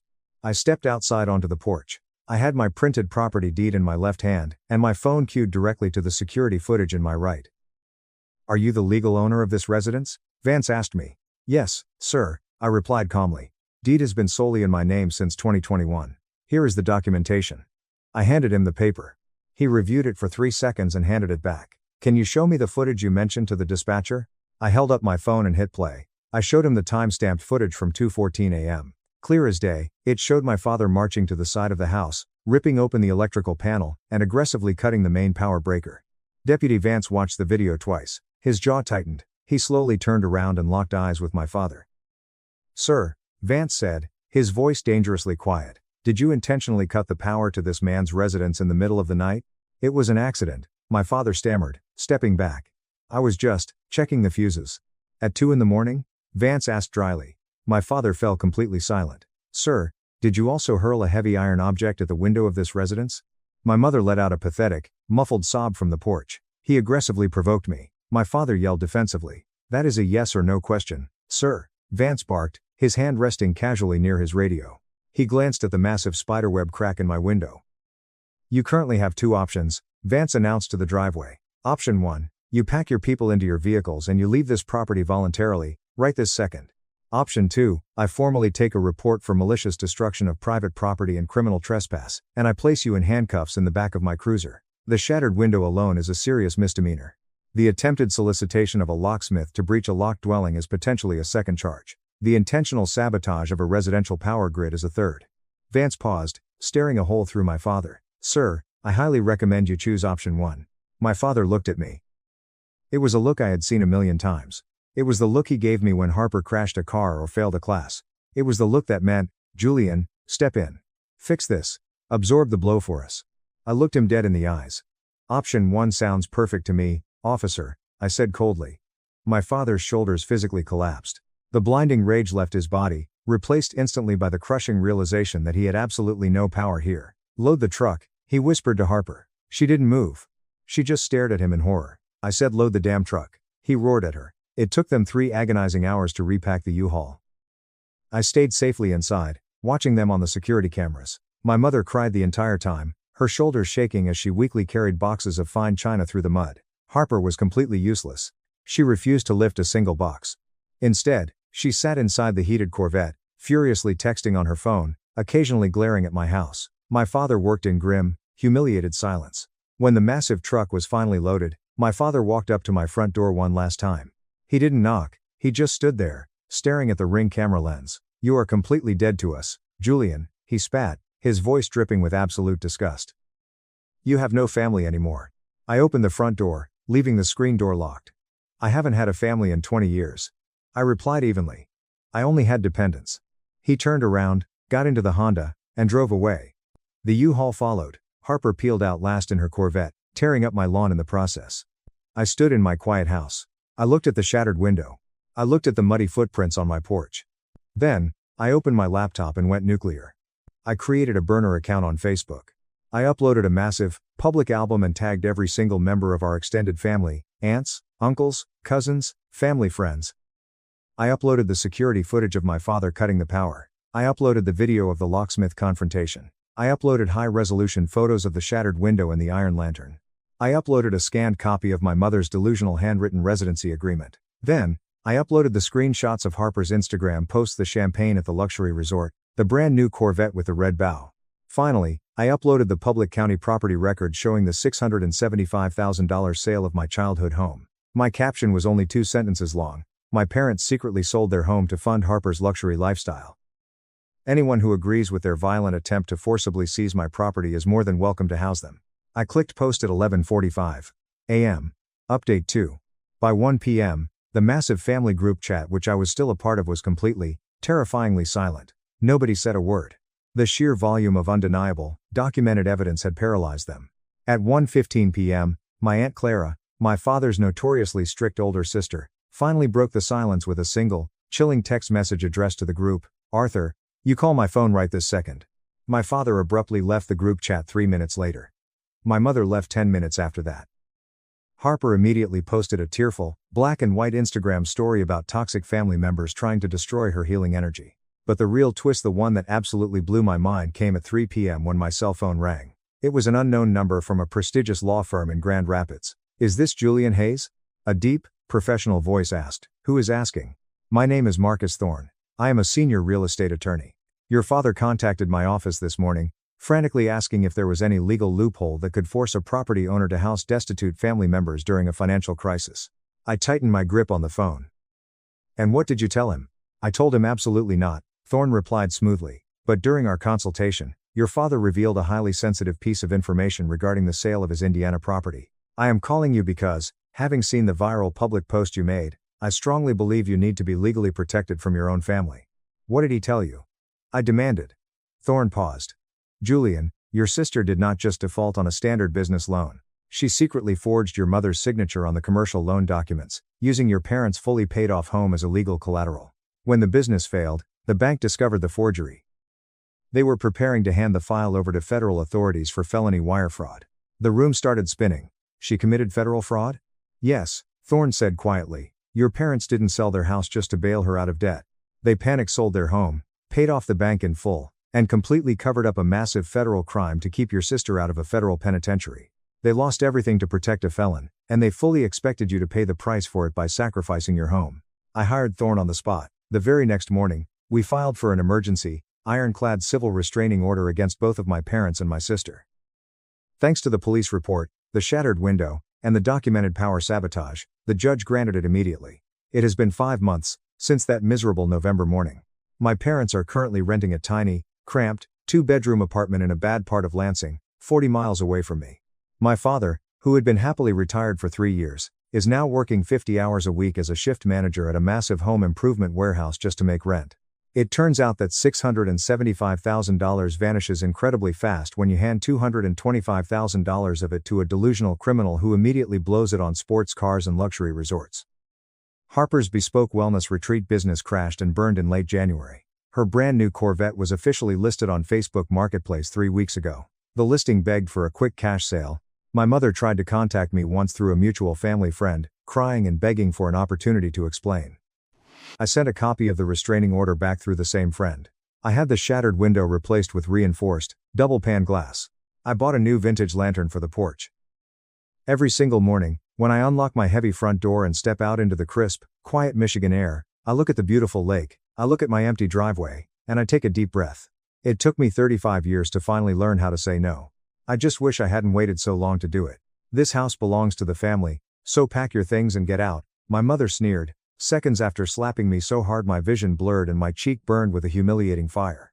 She didn't realize my grandmother, the woman who had just legally gifted me this $6.5 million mansion, was sitting in the next room with a state-of-the-art hidden camera, a direct line to her ruthless corporate lawyers, and the police already speeding up the coastal highway to arrest them all. To understand the absolute audacity of what my parents tried to pull that day, you have to understand the toxic, suffocating dynamic I grew up in. I'm Chloe, I'm 22 years old, and for my entire life, I have been the invisible shadow cast by my younger sister, Bella. Bella is 19, and from the moment she could walk, she was the undisputed golden child of the family. My parents, Sarah and Mark, worshipped the ground she walked on. While I was expected to be quiet, self-sufficient, and grateful for the bare minimum, Bella was indulged to an almost pathological degree. The defining moment of my life, the moment the blinders finally fell off, happened when I was 18. Throughout high school, I worked 3 separate jobs to save for college. I smelled like roasted espresso beans from my 5 a.m. barista shifts, chalk dust from my weekend tutoring gigs, and old paper from my late-night hours shelving books at the local library. Over 4 grueling years, I missed out on parties, dates, and normal teenage milestones to diligently build my savings. I managed to scrape together exactly $45,250. It was my ticket to a prestigious university, my escape route from a house where I was treated like a second-class citizen. The week before tuition was due, I logged into my banking app to transfer the funds. I will never forget the physical sensation of my stomach dropping out of my body. The screen loaded, and the bold black numbers stared back at me, $45.50. I panicked. I thought there was a glitch or that my identity had been stolen. I frantically called the bank, my hands shaking so violently I kept dropping my phone. The teller on the other end was sympathetic but firm. The funds had been legally withdrawn by the joint account holder, my mother. I sprinted downstairs, my heart hammering against my ribs like a trapped bird. I found my parents in the kitchen. My mother was wearing her signature cashmere cardigan, calmly sipping a matcha latte while scrolling through her iPad. My father was reading the newspaper, completely unbothered. "Mom, my college fund is gone." I gasped, the tears already hot in my eyes. "The bank said you took it." My mother didn't even look up from her screen. "Oh, that money?" "Yes, I transferred it yesterday. I used it to book Bella's trip to Dubai and Paris." I stopped breathing. "What?" "Chloe, don't be dramatic," my father chimed in, turning a page of his paper. "Bella's social media following is really taking off. She needs high-quality, international content to secure her brand deals. The photos she posts have to be real, not fake green screens. It's an investment in her career." That was my tuition. I screamed, the betrayal tearing through my throat. I worked for 4 years for that. I have to pay the university by Friday. My mother finally looked at me, her eyes completely devoid of remorse.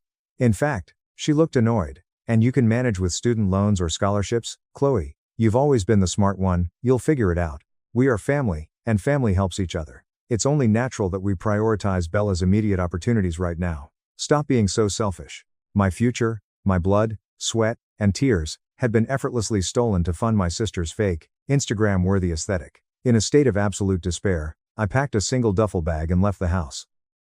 I drove to the only person in the world who had ever truly seen me, my grandmother, Eleanor. Eleanor Brooks is not a typical cookie-baking grandmother. She is a self-made logistics magnate, a brilliant entrepreneur who built a multi-million-dollar shipping empire from the ground up in the 1980s. She is cold to the incompetent, calculated in her business, but intensely loving to those she deems worthy. When I arrived at her sprawling estate, I broke down. I didn't ask her for money, I just told her I was giving up on college and asked if I could stay in her guest room until I found a full-time job. Eleanor listened silently, her sharp blue eyes absorbing every word. When I finished, the temperature in the room seemed to drop. "Sarah has always been a parasite," Eleanor said softly, her voice dripping with venom directed at her own daughter. "She justifies her grotesque favoritism with the excuse of family. Chloe, listen to me carefully. You will not give up on your dreams. You will not let them steal your future. I will pay your full tuition, your housing, and your expenses. I tried to refuse, overwhelmed by the generosity, but she held up a perfectly manicured hand, silencing me. However, I expect a return on my investment. You will study hard, you will graduate at the top of your class, and you will remember this lesson. True strength is not merely accepting help. It is being able to confront injustice and assert your own rights with your own voice. You will never let anyone step on you again. For the next 4 years, I lived by those words. I moved out, went low contact with my parents, and threw myself into my economics degree. I ignored the passive-aggressive texts from my mother demanding I come home to do Bella's laundry or help her film TikToks. I thrived. Which brings us to yesterday, my 22nd birthday. Eleanor had picked me up early in the morning in her sleek black town car. She told me she had a special graduation and birthday present to show me. We drove 2 hours up the Pacific Coast Highway, the gray ribbon of asphalt winding along the Sapphire Ocean, until we reached the exclusive, cliffside town of Carmel by the sea. We pulled up to a breathtaking, 3-story architectural masterpiece. It was a modern fortress of floor-to-ceiling smart glass, reclaimed timber, and white marble, perched precariously on a cliff overlooking the crashing waves of the Pacific. It had an infinity pool that seemed to spill directly into the ocean, and a sprawling wraparound deck. Eleanor unlocked the massive mahogany front door and led me into the sun-drenched living room. We sat on a plush, white linen sofa. On the glass coffee table between us sat a thick, ox-blood leather folder. "Open it, Chloe," she urged, her eyes crinkling at the corners with a rare, genuine smile. With trembling fingers, I untied the leather string. Inside were stacks of complex legal documents, architectural blueprints, and a single, heavy sheet of parchment with a gold seal. It was the deed to the property.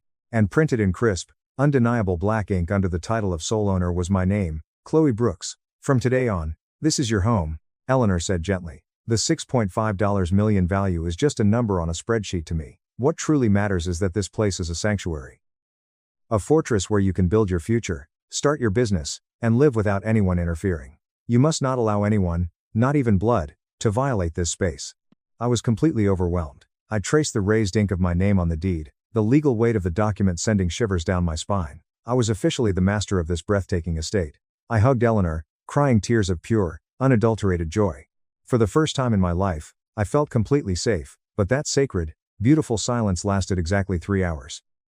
Around 2 p.m., while Eleanor was resting in one of the guest suites down the hall, the violent crunch of tires on the crushed gravel driveway shattered the peace. This was immediately followed by aggressive, rhythmic pounding on the heavy mahogany front door. "Chloe, I know you're in there. Open this door right now." My mother's shrill, demanding voice echoed through the glass walls. My stomach twisted into a cold knot. I walked to the entryway and opened the door. Standing on my porch were my mother, my father, and Bella. But what made my blood run cold wasn't just their presence. It was what was behind them. Stacked on the pristine stone porch were 15 large cardboard boxes. Written on the sides in Bella's loopy handwriting were labels: summer wardrobe, ring lights, skincare, and do not touch. Before I could even process the visual, my mother pushed past me, practically shoving me into the wall, and marched into the foyer. My father followed, carrying 2 of the boxes, nodding deeply as if completing a chore. Bella trailed behind, not even looking up from her iPhone, loudly chewing a piece of gum. "Sarah, what the hell are you doing here?" I demanded, the shock slowly morphing into a hot, rising anger. My mother stopped in the center of the living room, looking around at the vaulted ceilings and the ocean view with a greedy, calculating gleam in her eye.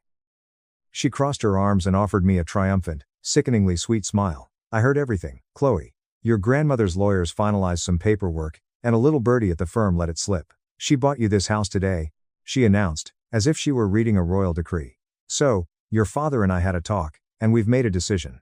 Bella will be living here, too. It's perfect timing." "Wait, Mom. That doesn't make any sense," I managed to squeeze out, my voice tight. "This is my home. Grandma gave it to me, and me alone. The deed is in my name." I pointed to the leather folder still sitting on the coffee table.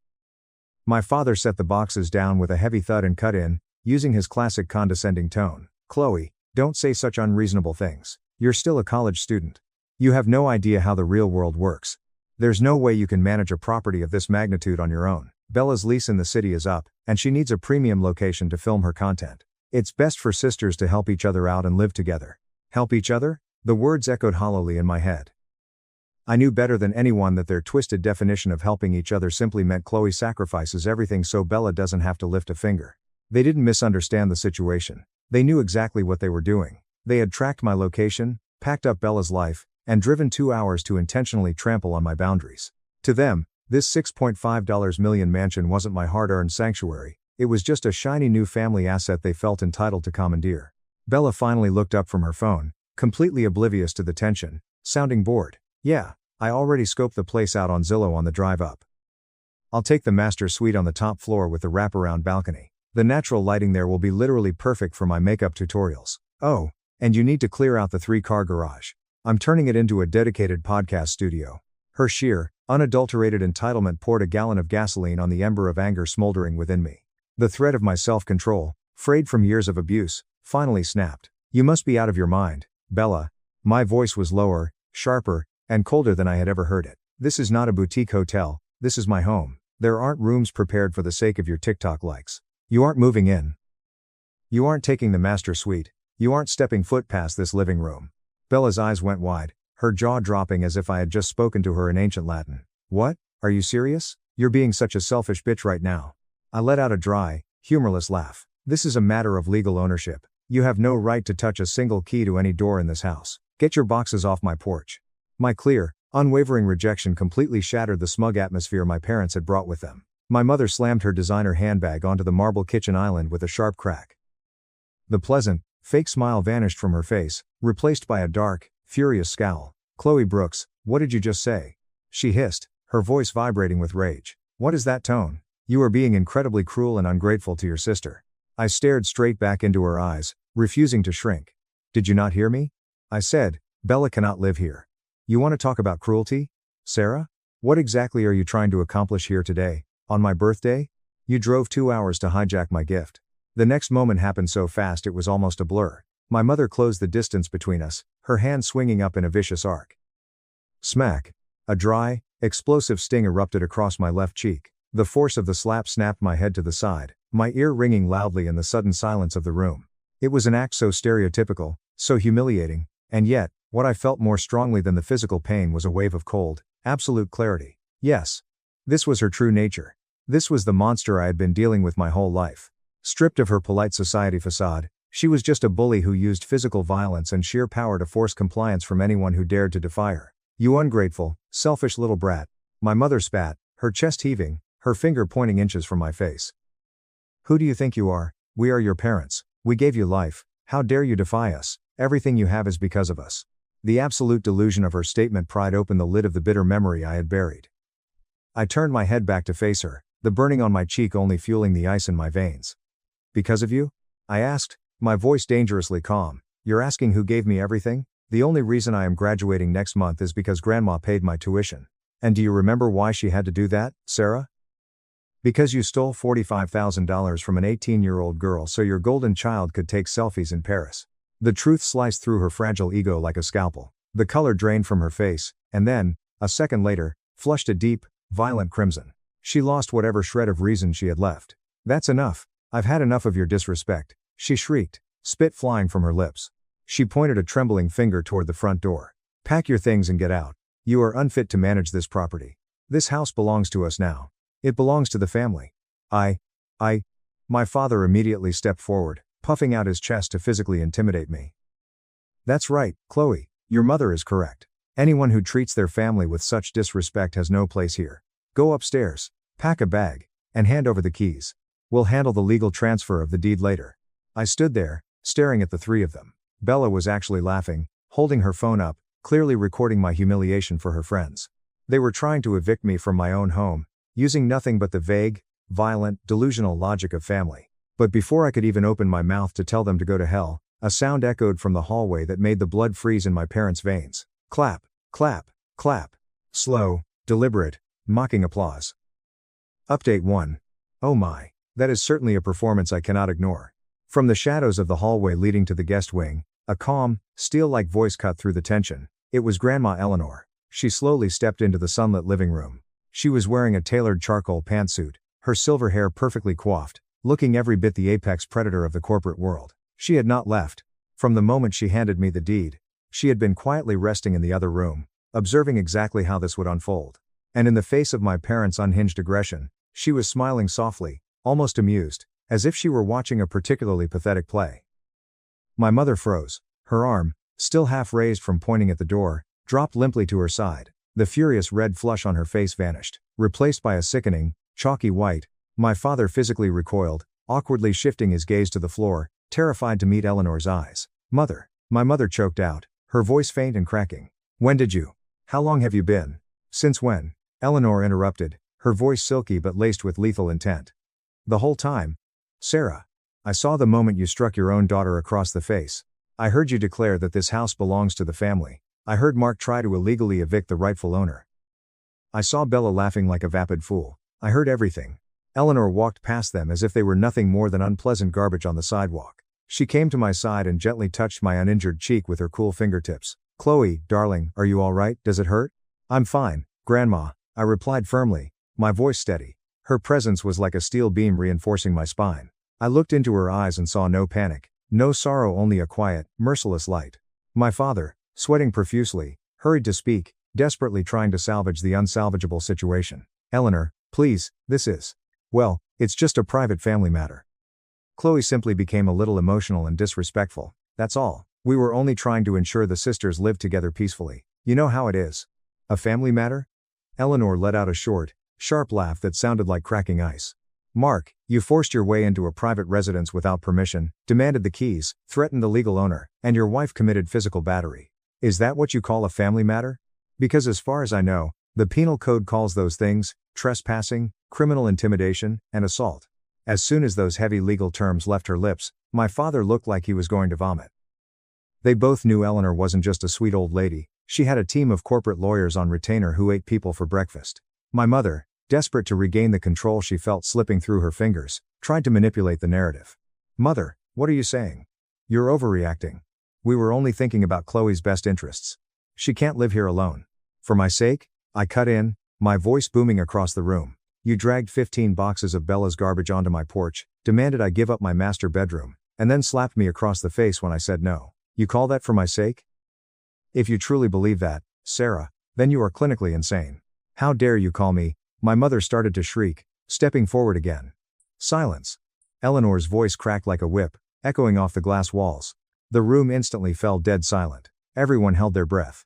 Eleanor slowly walked over to the marble kitchen island. She turned, fixing her piercing gaze on the three frozen figures before her. "Sarah, you have always had the disgusting habit of interpreting reality however it suits your selfish desires. When you stole Chloe's college fund to fund Bella's narcissistic little vacation, you justified it as maternal affection. You sincerely believed that indulging your younger daughter to an abnormal, crippling degree was somehow acceptable." My mother gasped, clutching her chest. "I was thinking about my children's future." "No," Eleanor snapped. "You were thinking about your own vanity.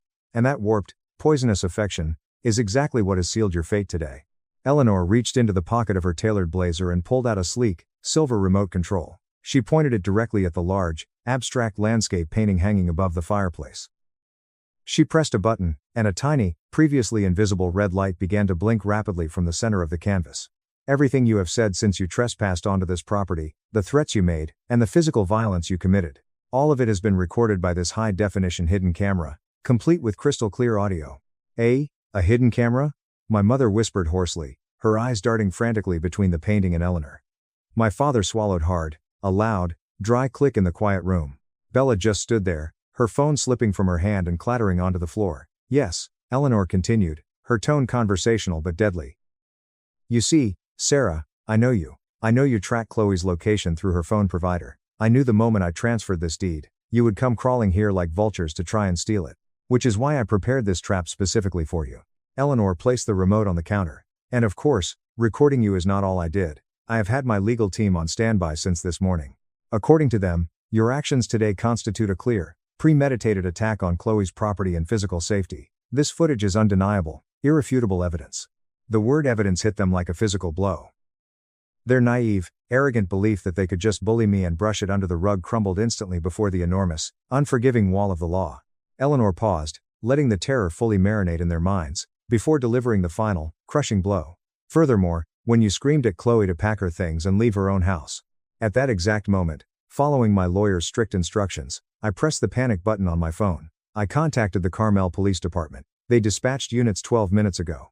The room fell into a suffocating silence. The only sound was the gentle, rhythmic crashing of the ocean waves outside the massive windows. No, that's not true." My mother denied, her voice trembling, shaking her head frantically. That can't be. Mother, you're bluffing. You wouldn't call the police on your own daughter. You wouldn't ruin our lives over a silly argument. It is not a bluff, Eleanor replied, devoid of a single ounce of sentiment. Before you are my daughter, you are a criminal who has crossed a line that can never be uncrossed. You physically assaulted my granddaughter, tried to strip her of her dignity, and attempted to steal her future. I will never allow that. I will destroy anyone who tries to harm her. Even if that person shares my DNA. The absolute zero temperature of her words pierced deeply into my chest. My grandmother had resolved to completely abandon and destroy her own daughter in order to protect me. The profound depth of that love made tears prick my eyes. Bella suddenly let out a high-pitched shriek, practically tearing her own hair. The police? Are you serious? No way, I can't go to jail. I have a brand deal with Sephora next week. Dad, Mom, do something. Tell her it was a joke. But neither Mark nor Sarah could say a single word. They were paralyzed. They had finally realized that they had walked perfectly, willingly, into a steel trap. They had been dancing in the palm of the one person on earth they should have never made an enemy of. And then, faintly at first, but growing rapidly louder, the wail of sirens pierced the coastal air. Update 2. The sirens grew deafening as they approached the cliffside estate. Moments later, the harsh, rotating red and blue lights of 3 patrol cars began to cast eerie, chaotic reflections across the massive glass walls, painting restless patterns over the white marble floor of my living room. Oh God, oh my God. My mother hyperventilated, completely losing her aristocratic composure. For a woman of immense pride who built her entire identity on country club appearances and social standing, having the police called on her was the ultimate, world-ending humiliation. My father was pacing frantically, desperately searching for an escape route that didn't exist. He darted toward me, clasping his hands together like a beggar. Chloe, please reconsider. Tell them it was a mistake. If you turn the police away, we'll leave immediately. We'll take the boxes. I swear on my life we will never bother you again. I'll lose my job at the firm if I get arrested. His transparent, pathetic pleading earned nothing but a look of absolute disgust from me. 10 minutes ago, this man was puffing his chest out, trying to illegally evict me from my own home. Now, faced with consequences, he was begging for mercy. The sight was deeply repulsive. Ding dong. The heavy, mechanical chime of the doorbell echoed through the house. None of my family members could move. Eleanor quietly stood up, smoothed out her blazer, and walked to the front door with calm, measured steps. She opened the door. Standing on the porch were 3 uniformed police officers, hands resting cautiously near their belts. Good afternoon, ma'am. We received an emergency alert and a call regarding a domestic disturbance and a trespassing in progress at this residence, the lead officer said, his eyes scanning the disastrously tense living room. Eleanor stepped aside, gesturing grandly into the space. Good afternoon, officers. Thank you for your prompt arrival. I am Eleanor Brooks, the one who made the call, and this is my granddaughter, Chloe Brooks, the legal owner of this property. The officers stepped inside, their heavy boots thudding against the hardwood. They looked at me, noting the bright red handprint already swelling on my left cheek. I nodded quietly to them. Could someone explain exactly what is going on here? The officer asked, pulling out a notepad. My father, clinging to the absolute last shred of his sanity, stepped forward with a fake, sweaty smile. Officers, I am so sorry you were called out here. It's a huge misunderstanding. We are her parents. This is just a minor family disagreement about living arrangements. Emotions ran a little high, but everything is fine now. We were just leaving. Before the officer could even respond to my father's lie, the most spectacular, pathetic betrayal occurred. Bella let out a gut-wrenching sob, dropped to her hands and knees, and literally crawled toward the officer's feet. Her designer mascara was running down her face in ugly black rivers, snot bubbling from her nose. It's them. Bella screamed, pointing a trembling, manicured finger directly at our parents. My dad and mom. They said they were going to kick my sister out and steal her house. I told them no, I was against it the whole time. But they threatened to disown me and cut off my credit cards if I didn't play along. They forced me to bring those boxes. I love my sister. I'm a victim here. Please don't arrest me. If I hadn't been so exhausted, I would have laughed out loud. Bella's lie was so transparent, so incredibly cowardly, that it didn't even make me angry. I was simply stunned by the sheer grotesqueness of it. To save her own skin, she was willing to throw the parents who had worshipped her under the bus without a microscopic fraction of a second's hesitation. My mother and father stood there, their mouths hanging open in pure, unadulterated shock. The daughter they had loved most, the one they had stolen my college fund for, the one they had indulged into a twisted monster, had just driven the final nail into their coffins. They didn't even have the strength to argue. They just stared at her, utterly broken. The officer didn't so much as raise an eyebrow at Bella's theatrics. He stepped around her and looked at Eleanor. Ma'am, Do you have any evidence to support the claims of assault and trespassing? I certainly do, Eleanor replied. She picked up an iPad from the counter, where the hidden camera footage had already synced. The camera hidden in the artwork has recorded everything. Every threat, their intent to illegally occupy the home, and the moment Sarah Brooks struck Chloe across the face. Eleanor handed the iPad to the officers. They huddled together, watching the crisp, high-definition video. The audio of the slap echoed from the tiny speakers, followed by my mother screaming, "Pack your things and get out. This house belongs to us." The officers' expressions turned from cautious to sharply professional. This was no longer a mediation, this was a crime scene. The lead officer walked over to me. "Miss Brooks, the evidence is clear. Do you wish to file an official complaint and press charges for assault, trespassing, and criminal intimidation? It is entirely your decision." My mother and father looked at me. Their eyes were hollow, begging me silently to save them from the monster they had created. But I felt nothing for them. No pity, no obligation. This was the first battle I had to fight to truly begin my life. I looked the officer dead in the eye and nodded firmly. "Yes, I do. I want to press full charges." "Understood." The officer turned around, unclipped his handcuffs, and walked toward my mother.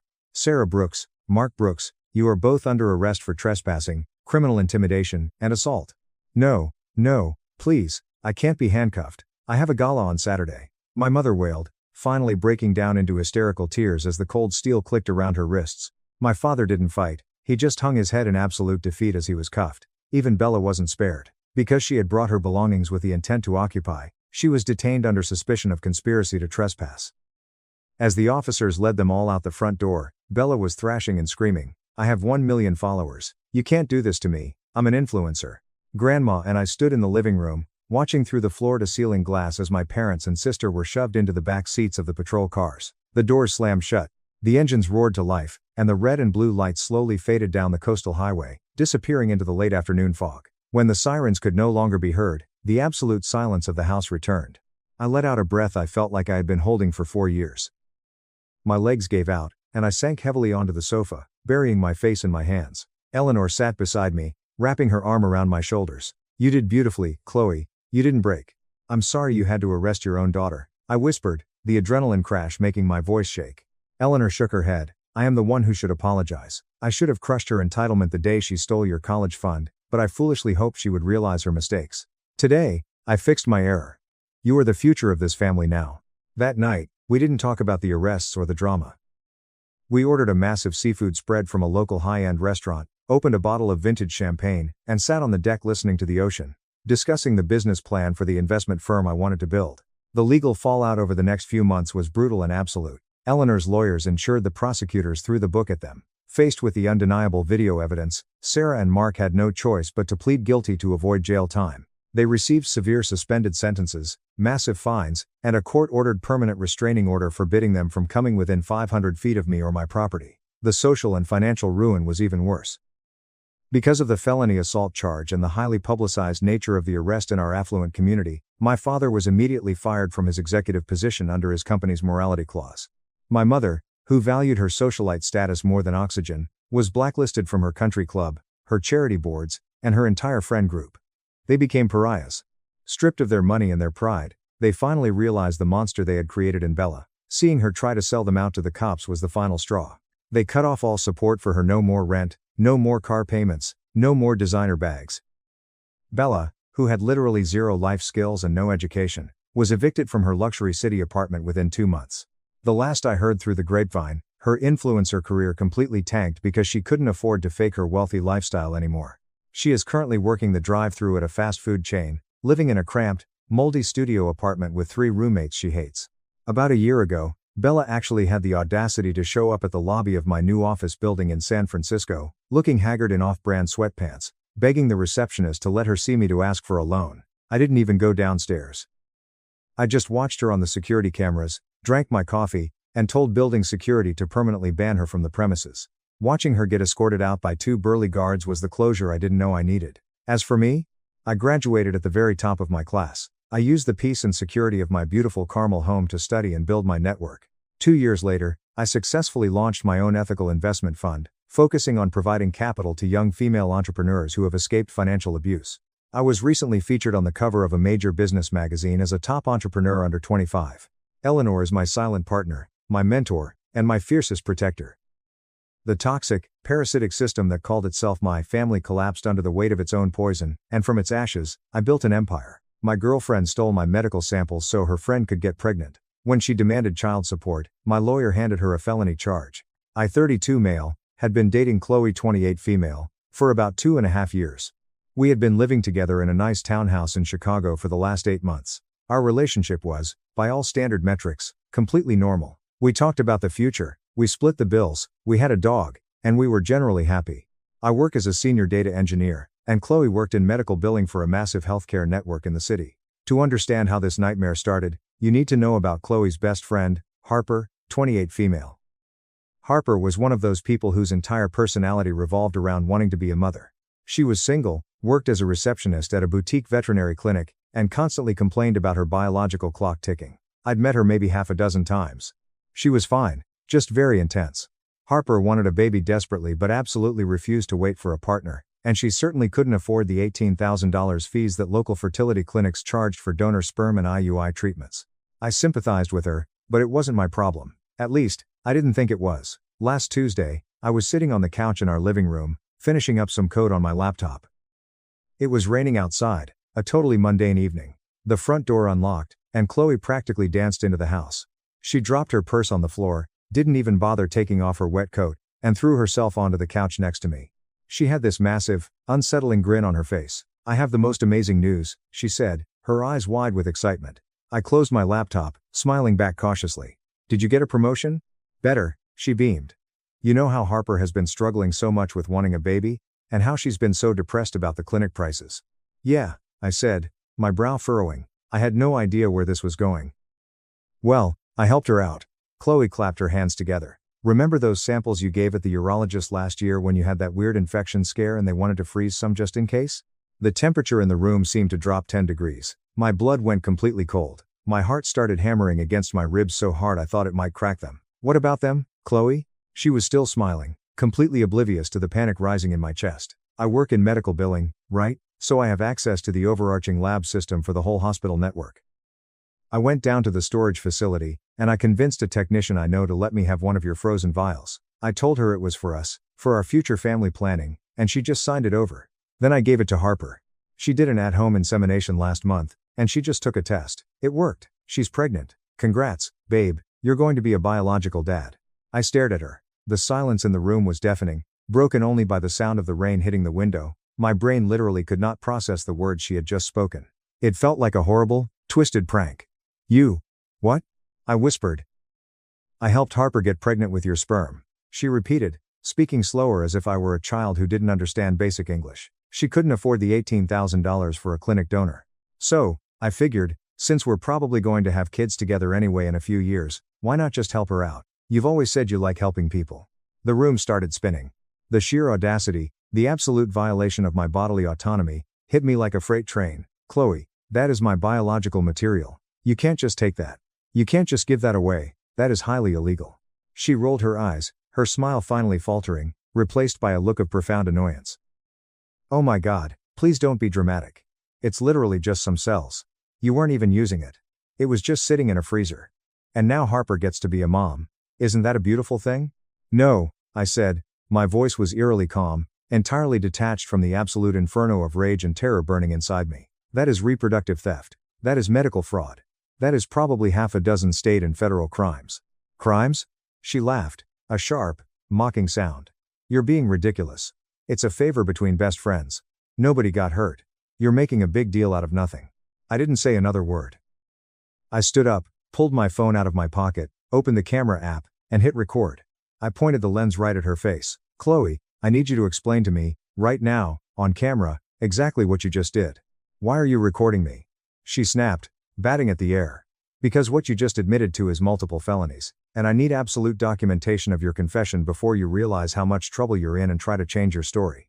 Her face changed. The smugness evaporated, replaced first by confusion, and then by a deep, ugly anger. "Are you serious right now? I did something nice. I helped my best friend become a mother. You should be honored." "Honored?" I yelled, my calm finally breaking. "Honored that you stole my genetic material and used it without my consent? That you committed medical fraud? To access my private records?" That you potentially just made me legally and financially responsible for a child I never agreed to father for the next 18 years? You're overreacting, she screamed back. It's not your kid, it's Harper's. I'm calling a lawyer, I said. I turned on my heel, walked into the master bedroom, and slammed the door shut, locking it behind me. My hands were shaking violently. I could barely type. I opened Google and frantically searched for reproductive rights attorney Chicago and paternity fraud lawyer. I found a firm with stellar reviews, clicked on the emergency contact number, and left a frantic, breathless voicemail explaining the situation and begging for an emergency consultation. Next, I found the number for the urology clinic. It was after hours, but I mashed the dial pad until I got the emergency on-call answering service. I demanded to speak to the clinic administrator. When they finally patched me through to a very tired-sounding manager, I explained exactly what my girlfriend had just confessed to. The silence on the other end of the phone was terrifying. Then, the manager's voice came back, completely devoid of sleep and laced with absolute panic. Mr. Reeves, stay on the line. I am patching in our legal department and the facility director right now.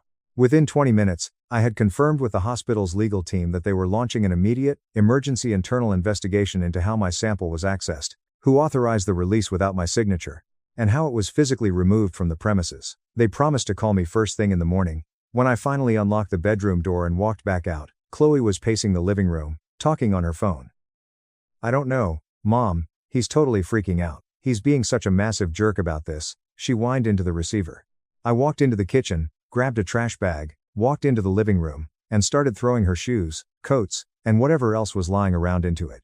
She hung up the phone and glared at me. My mom thinks you're being incredibly selfish. Your mom doesn't understand the law, I replied, not looking up. What you did is theft. And depending on how Harper used the sample, there could be massive additional charges. If she forged any documents claiming I consented, that's fraud for her, too. Oh my God, stop, Chloe screamed, stomping her foot like a toddler. You sound like such an asshole right now. Harper is over the moon. She's finally going to have the baby she's always wanted. Why can't you just be happy for her? Because I did not consent to fathering her child, Chloe. Consent matters. It matters in everything. It's not like you have to raise it, she yelled back.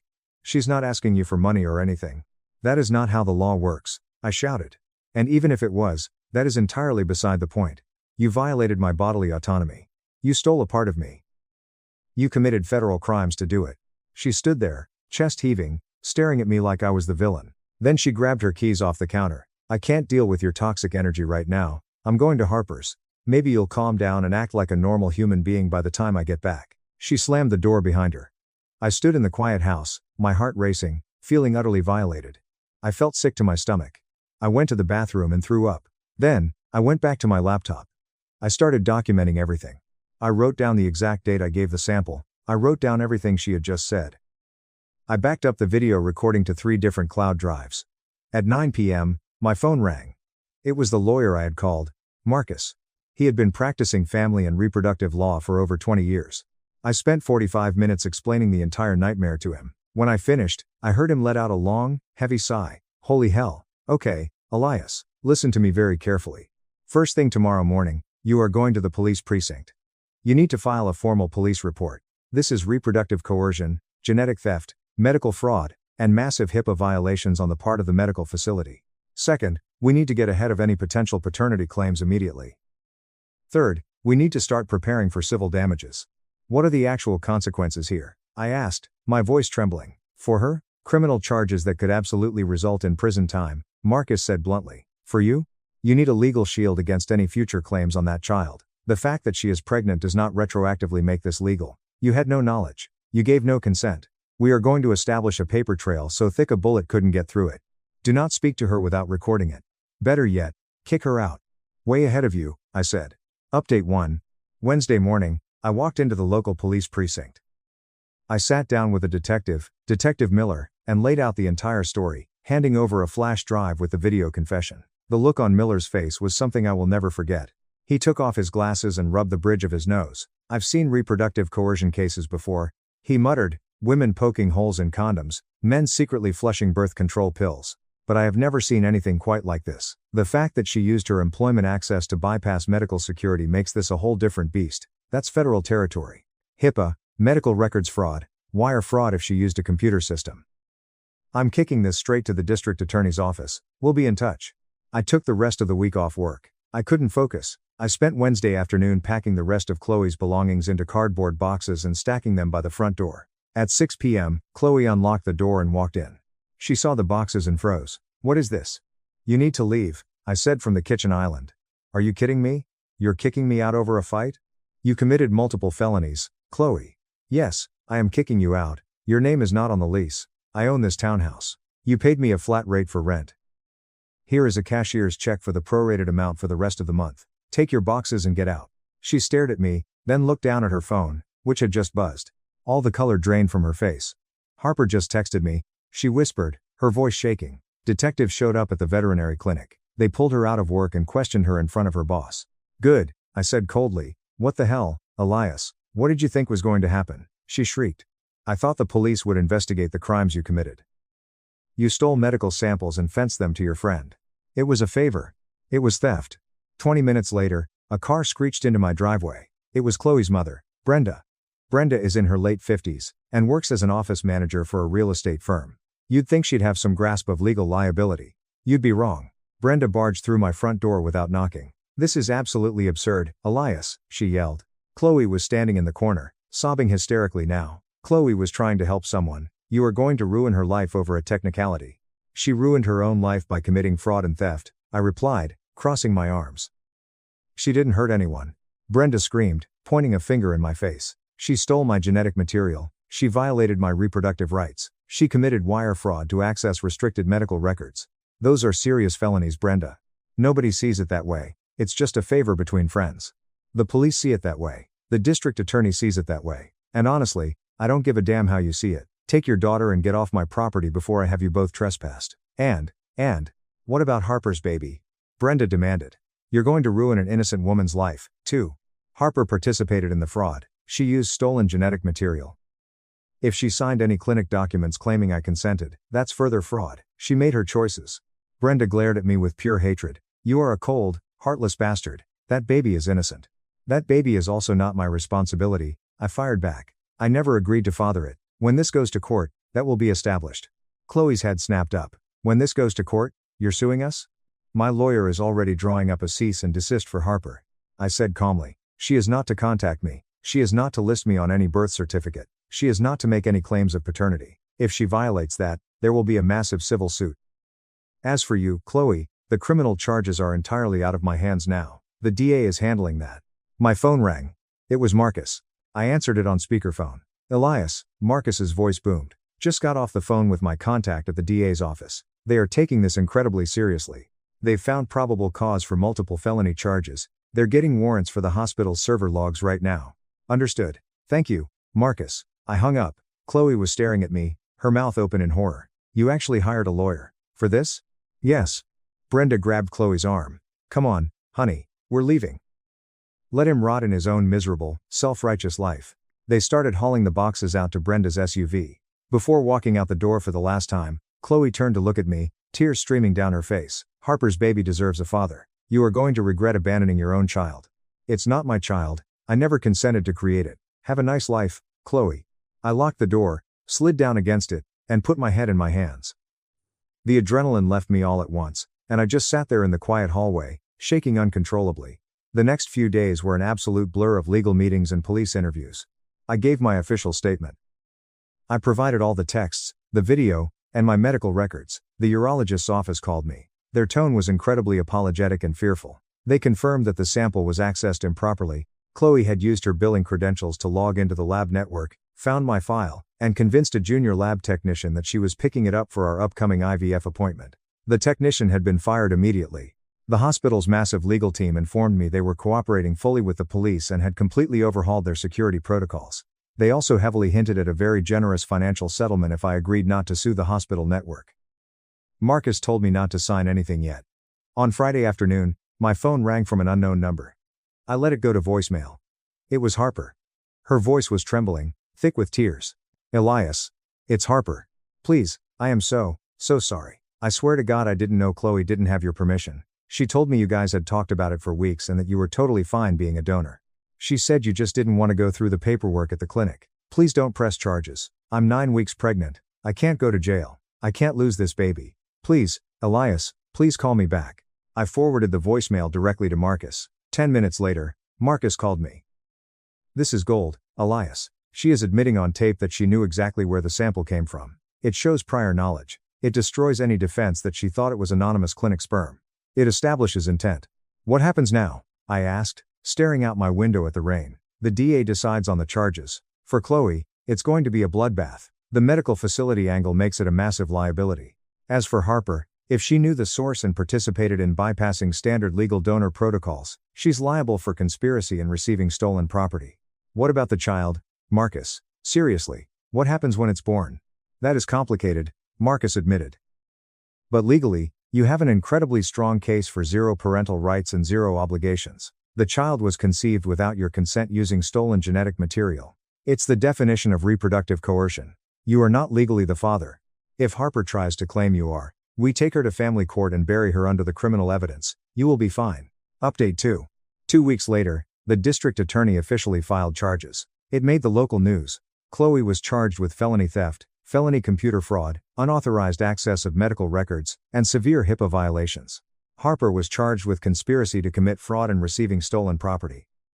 Chloe's defense attorney sent Marcus a furious letter, claiming the charges were excessive and vindictive, and accusing me of weaponizing the legal system against a woman who made a misguided attempt to help a friend. Marcus's response letter was a work of art. He outlined every single statute they broke, cited state and federal case law regarding reproductive rights and bodily autonomy, and ended with, "Your client committed calculated, premeditated felonies. Mr. Reeves is the victim of a severe bodily violation and is entitled to pursue all legal and civil remedies available to him." Then, the situation escalated again. On a Thursday evening, there was a knock at my door. I opened it to find a middle-aged woman holding a clipboard and wearing a lanyard with a state ID. "Mr. Reeves? I'm Darlene from Child Protective Services. We need to talk about the welfare of the child that is going to be born in approximately 6.5 months. I felt a spike of pure rage, but I kept my face blank. I let her in and offered her a seat in the living room. "I've read the police reports, Mr. Reeves," Darlene said, pulling out a pen. "I'll be honest, this is entirely unprecedented in my 20-year career, but my job is to establish the child's welfare situation. Miss Harper is claiming that you are the biological father and that you are preemptively abandoning your child." "I am not the father," I said firmly. "Not legally, not morally. The sample was stolen from a medical facility. I never consented to its use. I was the victim of a crime." "I understand that is your position," Darlene said, using that soft, patronizing tone social workers perfect. "But biologically, if this baby is born and a DNA test shows you are the genetic father, there are welfare considerations. The state has an interest in ensuring the child is provided for. Those considerations should be addressed to the person who premeditated the theft of my genetic material, and the person who willingly used it knowing it was stolen." I replied, "That's not how CPS works, Elias. We are concerned with the child's well-being. And I am concerned with the absolute violation of my reproductive rights," I shot back, leaning forward. "I have zero legal or financial obligation to this child. I never agreed to father it. If a woman had her egg stolen from a clinic and implanted in another woman without her consent, would you be sitting in her living room demanding she pay child support?" Darlene blinked, clearly taken aback. She made a note on her pad. "Have you considered that once this child is born, they might want to know their biological father? That they might need you? That child can know that their biological father was the victim of a felony," I said coldly. "They can know that their mother participated in medical fraud. They can know that none of this was consensual." "You seem very detached and angry about an innocent baby," she noted. "Because I am detached," I said. "This child is not mine in any meaningful way. It is the product of theft. The court will decide that. I have extensive documentation, police reports, and a DA prosecuting the mothers. We are done here."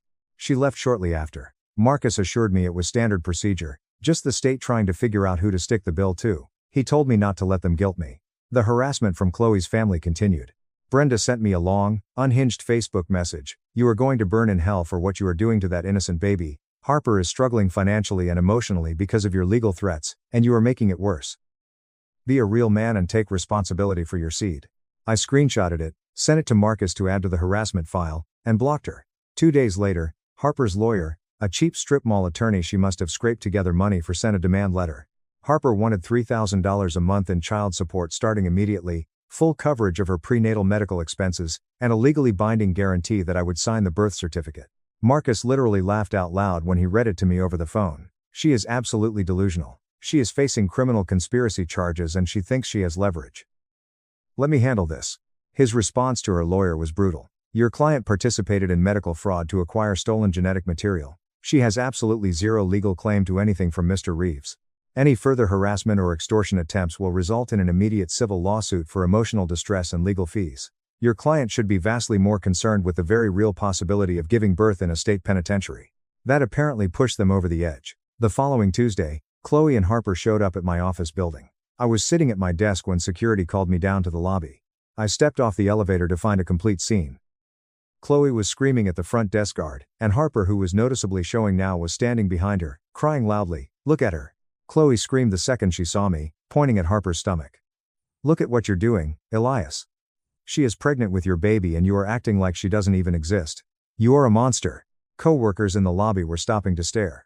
My face burned with humiliation, but I kept my voice dead level. "You both need to leave immediately," I said. "You are both under strict orders from my attorney not to contact me. That baby needs a father." Harper sobbed, stepping forward. "I can't do this alone. I can't afford a baby alone. You should have thought about the financial realities of motherhood before you participated in felony fraud to steal sperm," I said loudly, making sure everyone in the lobby heard the context. "I didn't know," Harper wailed. "Chloe said you agreed." "That is between you and the thief you trusted," I replied. I turned to the guard. "Please escort them off the property. If they resist, call the police." "No. No." Security physically ushered them out the sliding doors. I immediately went back upstairs, called Marcus, and filed another police report for violating the no-contact order. Marcus used the incident to secure a permanent restraining order against both of them. The preliminary criminal hearings were set for 6 weeks out. It was going to be a long, grueling process. Marcus explained that criminal trials take time, and the civil issues regarding paternity would be handled separately. "What is the absolute best-case scenario here?" I asked him one afternoon in his office. "Best case? Criminal convictions for both of them. A clear, binding family court ruling establishing you have zero parental rights or financial obligations. A civil settlement where they pay your legal fees. And a restraining order that lasts for decades. And the worst case? They plead down to lesser misdemeanors to avoid jail time. You still get your parental rights clarified, but they walk away with a slap on the wrist. Harper raises the kid on her own. You're free, but it's messy." "I can live with messy," I said. "As long as I am free." Top comments. User 1, "This is the most insane violation of bodily autonomy I have ever read on this site. If a man stole a woman's eggs and implanted them in his new wife, he would be crucified in the town square. Your ex is a complete psychopath, and her friend is just as bad. Do not give them a single inch.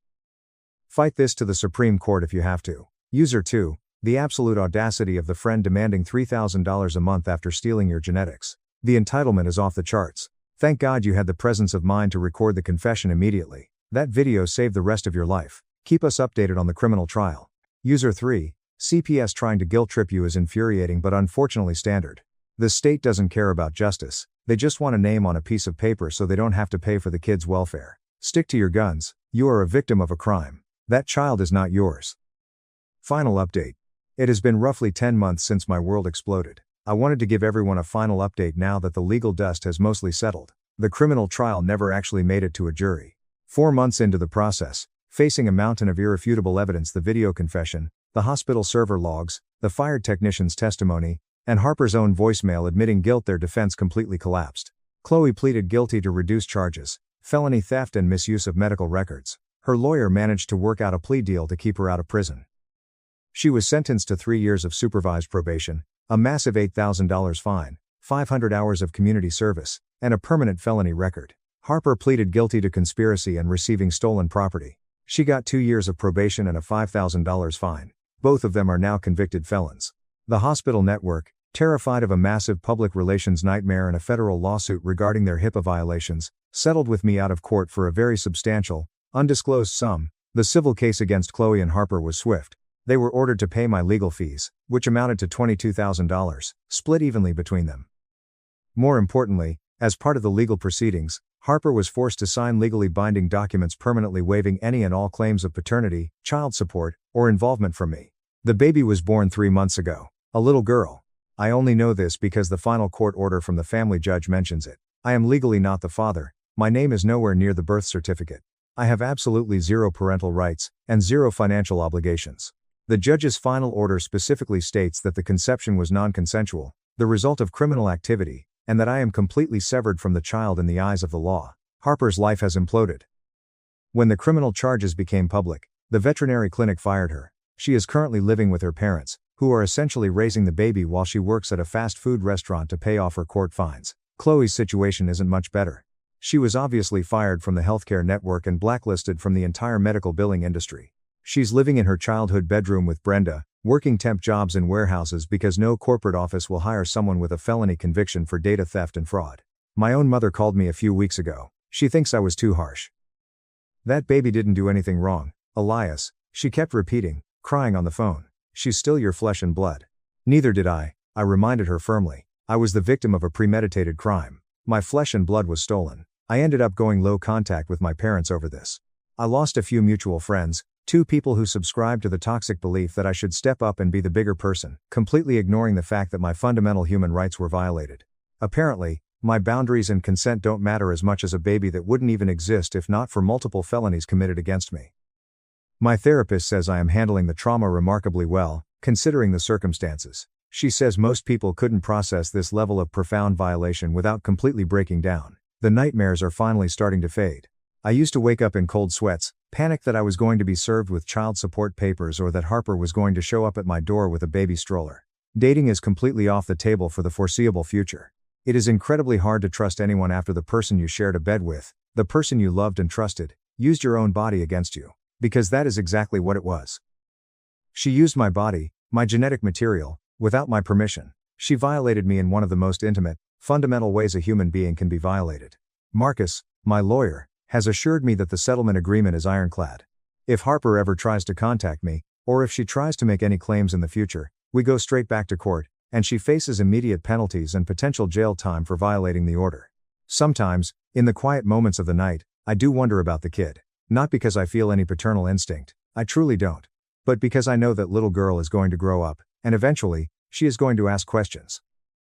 She is going to find out exactly how she was conceived. She is going to learn that her existence started with her mother participating in a criminal conspiracy. She is going to learn that her biological father wanted absolutely nothing to do with her because he never consented to creating her. That is incredibly sad. It breaks my heart for her. But it is not my responsibility to fix it. I did not create that situation. Chloe and Harper did. They played God with my genetics, and they have to live with the consequences of their actions. I sold the townhouse in Chicago last month. I couldn't stand being in the rooms where it happened. I packed up my life, transferred to my company's office in Denver, and moved across the country. New city, new job title, new apartment, new everything. I couldn't risk running into them at a grocery store. I couldn't risk Harper deciding 5 years from now that she wants me involved after all and stalking me. My new therapist in Denver says my desire to flee is entirely understandable. She reminds me weekly that I am allowed to protect my peace, that I am allowed to enforce my boundaries, and that I am not a bad person for walking away, even when society tries to tell me otherwise. The whole ordeal still feels surreal sometimes, like a dark, twisted movie that happened to someone else. But then I look in my desk drawer. I see the thick stack of court documents, the settlement agreement, the permanent restraining orders, the hospital's payout paperwork. It's all very real. It is physical proof that 2 people I trusted committed heinous crimes against me, all while convincing themselves they were doing something beautiful. Chloe actually sent a letter last week. She didn't send it to me. She knows the restraining order would trigger an arrest, but she sent it to Marcus, who forwarded it to me as per protocol. It was 4 pages of handwritten apologies. She wrote that she finally understands what she did was wrong. She said she is in intensive therapy, that she hates herself for ruining our life together, and that she hopes, maybe years down the line, I can find it in my heart to forgive her. I won't. Forgiveness is for people who make mistakes. Leaving the stove on is a mistake. Forgetting an anniversary is a mistake. What Chloe did was not a mistake. It was the deliberate, calculated, premeditated theft of my genetic material for someone else's benefit. She actively chose her friend's selfish desires over my fundamental human rights. She lied, she manipulated, and she committed fraud. That wasn't a lapse in judgment. That is simply who she is at her core. And honestly, I am incredibly glad I found out exactly who she was before we got married, before we combined our finances, before we had children of our own together, before I legally tied my entire life to a woman who fundamentally does not understand or respect the concept of consent. The legal battles are finally over. The emotional recovery is going to take a lot longer, but I am free. I have no child support payments draining my accounts. I have no custody battles to fight. I have no ties to the people who violated me. That is the win here. It's not a fairy tale happy ending. It's not closure, because I don't think you ever fully close the door on something this bizarre and traumatic. It is just freedom, and as I sit here in my new apartment, watching the sun set over the mountains in Denver, I realized that some days, freedom is more than enough. My parents promised my newly home to my brother because his business failed, so I stripped the place bare and legally evicted them without a second thought. My brother Julian always had a favorite phrase he loved to throw in my face: "You just don't understand what it's like to take risks." He would say it with this condescending little smirk, usually right before asking our parents for another handout. I was always the practical one in the family. I went to a state college, graduated with a solid degree, started working at a corporate firm, and slowly but surely advanced in my career. I played it safe, and I was proud of it. Julian, on the other hand, was the self-proclaimed visionary. He was the risk-taker, the golden child who chased wild dreams, the one who was destined to build an empire and become a millionaire. That was the narrative my parents obsessively pushed. While I was putting in 50-hour weeks, Julian was bouncing from one failed startup to another, always shielded from the consequences of his actions by our parents' endless emotional and financial safety nets. All my quiet effort and dedication finally paid off when I landed an incredible job. I was hired as a project manager at a massive multinational company. It was exactly the position I had been grinding for, complete with a fantastic salary and incredible benefits. The only problem was the location. My new office was deep in downtown Chicago, and I was still living out in the distant suburbs. 2 hours to get there in the morning traffic, 2 hours to get back at night. 4 hours of my day, every single day, just gone. After only 3 weeks, I was a walking zombie. The commute was destroying my physical and mental health. I knew I couldn't keep going like this, so I decided I desperately needed to find an apartment closer to the city. That weekend, I went to my parents' house for our mandatory Sunday family dinner. Over roast chicken and mashed potatoes, I casually mentioned my commute situation and my plan to start apartment hunting. My parents exchanged this very specific, knowing look. Then, my mom set down her fork and smiled. "We might have a solution for you, Chloe," she said. "Do you remember that old condo that belonged to your aunt? The vintage one in Lincoln Park that I inherited?" She took a sip of her wine before continuing. "The tenants just moved out, so it's completely empty right now, and it's only a 10-minute train ride from your new office. If you want it, it's yours." Of course, I remembered the condo. I had spent countless holidays there as a kid. I immediately asked how much the rent would be, bracing myself for city prices. But my mom gave me a number $900 a month that was absurdly low for the area. I could easily afford it. I got incredibly excited and immediately said yes. I didn't even think twice. It felt like, for once, my parents were actually looking out for me. The moment the apartment situation was settled, my parents seamlessly shifted the conversation back to Julian, their absolute favorite topic in the world. Meanwhile, Julian had recently landed a few new contracts for his boutique logistics company. He was expanding, hiring a few drivers, and acting like he was the next Jeff Bezos. His business was growing, and things were going great for him. And as always, my life was viewed as the stable, mundane baseline. I was the boring daughter pushing papers in a cubicle, while he was the brilliant golden child changing the world. The next day after work, I drove over to check out the condo. Let me tell you, the previous tenants had treated the place like a glorified frat house. It was an absolute disaster. The original hardwood floors were scuffed and stained, the walls were coated in this depressing, nicotine-stained yellow paint, and the kitchen looked like it hadn't been updated since 1985. The only piece of furniture left behind was this hideous, lumpy, plaid armchair sitting right in the middle of the living room. I immediately called my mom. "Hey, Mom, the location is perfect, but the place needs a lot of work. Do you mind if I do some renovations? At my own expense, of course." She sounded completely indifferent. "Don't go overboard, Chloe. Don't paint the walls black or do anything crazy, but fine, remodel it however you like. Just don't ask us to pay for it." That was all the permission I needed. That exact same night, I started building mood boards on Pinterest and binge-watching home renovation tutorials on YouTube. For the next 6 straight months, I dedicated every single ounce of my free time and disposable income to renovating that condo. After my grueling days at the office, I would take the train straight to the apartment. I spent my nights sanding floors, measuring wall space, testing paint swatches, and checking prices at hardware stores. I visited every single furniture outlet in the greater Chicago area. I tested dozens of mattresses and sectionals. I learned how to mount a massive flat-screen TV to brick, how to install modern floating shelves, how to replace outdated light fixtures with sleek, modern chandeliers, and how to tile a kitchen backsplash. I painted the cabinets a gorgeous midnight blue and added brushed gold hardware. I did absolutely everything with my own 2 hands. Every weekend was dedicated to the condo. Every evening was dedicated to the condo. And in the end, it was breathtaking. It was exactly how I had envisioned it. I walked around the space one night, a glass of wine in my hand, looking at everything with immense pride. I genuinely couldn't believe I had done it all on my own. It felt like a luxury penthouse. I couldn't wait for my mom to see what I had accomplished. I invited her over for dinner that Friday. When she arrived, She didn't say a word at first. She walked through the hallway, inspecting the new lighting, running her hand over the freshly painted walls, and staring at the modernized kitchen. She looked around very seriously, as she always did, scrutinizing every tiny detail. Finally, she turned to me, her eyes wide. "It's incredible, Chloe. I genuinely can't believe it." My mom rarely gave me compliments, so this felt monumental. Then, she walked over and hugged me. A real, tight, lingering hug. Not just a quick, obligatory pat on the back, but a genuine embrace. In that moment, I stupidly thought I had finally earned her respect. I thought I had finally proven my worth. 2 weeks later, we had another Sunday family dinner. I was practically vibrating with excitement because I had some massive news to share. I had been promoted. My salary had bumped up significantly, I was given my own department to lead, and I was handling high-level corporate accounts. I had grown so much in my company in such a short amount of time, and I couldn't wait to tell my family. About halfway through dinner, there was a lull in the conversation. I took a deep breath and smiled. "Hey, I actually have some really great news to share. I got promoted to senior project director this week." My mom, who was in the middle of cutting her steak, barely even glanced up at me. "Oh, that's great, sweetie. Good for you," she mumbled dismissively. Literally 3 seconds later, my dad cleared his throat and shifted the conversation entirely. "So, Julian, tell us about the new fleet." And just like that, my massive career milestone was erased. But that's when the real conversation of the night began, and the tone shifted drastically. Julian's logistics company was tanking.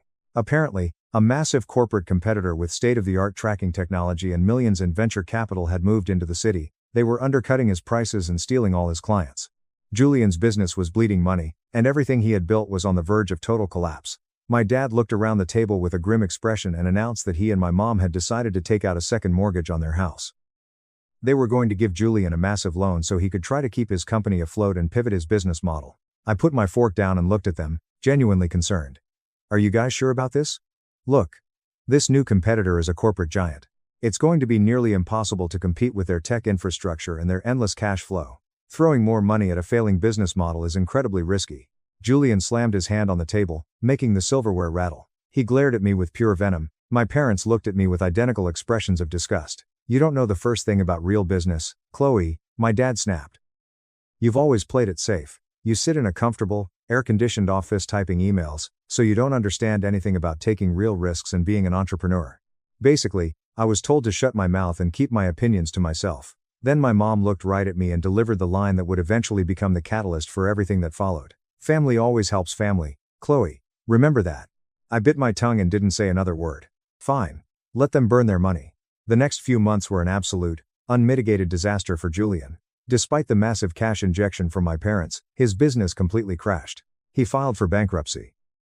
One Tuesday afternoon, my mom called me, crying, to tell me that Julian and his incredibly high-maintenance wife, Mia, had lost their luxury downtown loft and were moving into my parents' guest bedrooms. Just try to imagine the dynamic. My mom called me a few days later, whispering into the phone. "Oh, Chloe, Mia is just really struggling with this transition. You know how she is. She's always been so concerned about appearances, and now she has to tell her country club friends she's living with her in-laws. It's so hard on her. Yeah, let me tell you about my sister-in-law. Mia is the absolute worst. She spent the last 3 years bragging on Instagram about being a CEO's wife, posting photos of designer bags and luxury vacations paid for by Julian's eventually doomed company. Now, she was slumming it in suburbia, and she was making everyone miserable. That weekend, as usual, I went to my parents' house for dinner. Of course, Julian and Mia were there, both looking like martyrs. As soon as we sat down to eat, Julian launched into this heavily rehearsed, victim mentality speech about how the market was rigged, how big corporations destroy innovation, and how unfair everything was. Then, right in the middle of dessert, Mia sighed dramatically, pushed her plate away, and rubbed her temples. "I just don't think I can handle living like this much longer. With all due respect to you guys, no offense, but Julian and I are adults. We need our own space. We need our dignity back." Julian reached over, patted Mia's hand, then turned to my parents with a sickeningly casual tone. "Hey, Mom, Dad, what's the deal with Aunt's old condo in the city?" Guys, I wish you could have seen my face. I practically choked on my water. I immediately sat up straight and said, hello? The deal is that I live there. I spent 6 months remodeling the entire place. I pay rent. This person right here lives there." They completely ignored me. It was like I hadn't even spoken. My mom's face instantly lit up with excitement. "Oh, Julian, that's a brilliant idea. Chloe made the place look absolutely beautiful. She renovated everything, The floors, the kitchen, the bathroom. It looks like a luxury suite now. Julian and Mia looked at each other. They exchanged this slow, calculating, greedy look that made my blood run cold. I felt a heavy, nauseating knot form in my gut. You know that instinctual feeling when you just know something terrible is about to happen? I felt it, but I silently told myself, no, they wouldn't dare. Even they aren't that cruel. This is not happening. Update 1. I left that dinner feeling incredibly uneasy, but I tried to convince myself I was just being paranoid. I had spent 6 whole months renovating that condo with my own sweat and tears. I had a verbal agreement with my mom. They wouldn't just throw me out. 2 days later, I was walking up the stairs to my apartment, exhausted from a massive project launch at work. I was just thinking about what show I was going to binge on Netflix when I reached my door. I put my key in the lock, but the door was already unlocked. I pushed it open and heard familiar voices echoing from my living room. I walked in and froze. My mom, Julian, and Mia were standing right in the middle of my living room. I immediately dropped my bag. Mom, what is going on? What are you guys doing here? You didn't call me. You didn't ask for permission. What is this? I am. My mom turned to me, her face completely hardened. With absolute audacity, she crossed her arms and said, I have a spare key, Chloe. I'm the legal owner of this property. I can come inside whenever I please. She didn't even have the decency to look me in the eye. To give you a clear picture of the sheer disrespect happening, Mia was casually walking around my apartment, running her hands over my custom curtains, opening my kitchen cabinets, and inspecting the marble countertops. She practically waltzed into my bedroom, checked out my custom closet organizer, and peeked into my bathroom. She was literally inspecting my home as if she were a wealthy buyer at an open house. When she finally finished her little tour, she walked back into the living room, sat down gracefully on my expensive velvet sofa, smiled with this smug, cat-like grin, and looked at Julian. This place is absolutely perfect, babe. We can definitely move in by next weekend.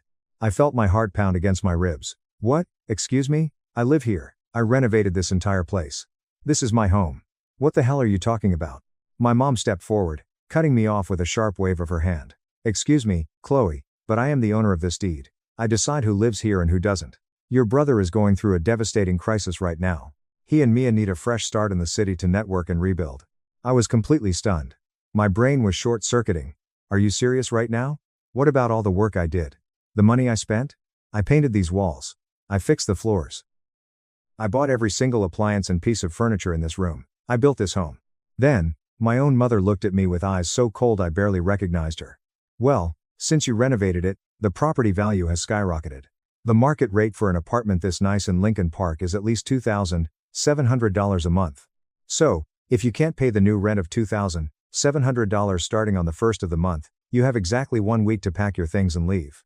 Guys, obviously, I knew there was absolutely no way I was going to pay triple my current rent just to stay in a place I had already poured thousands of dollars into fixing. It was extortion. And my coward of a brother?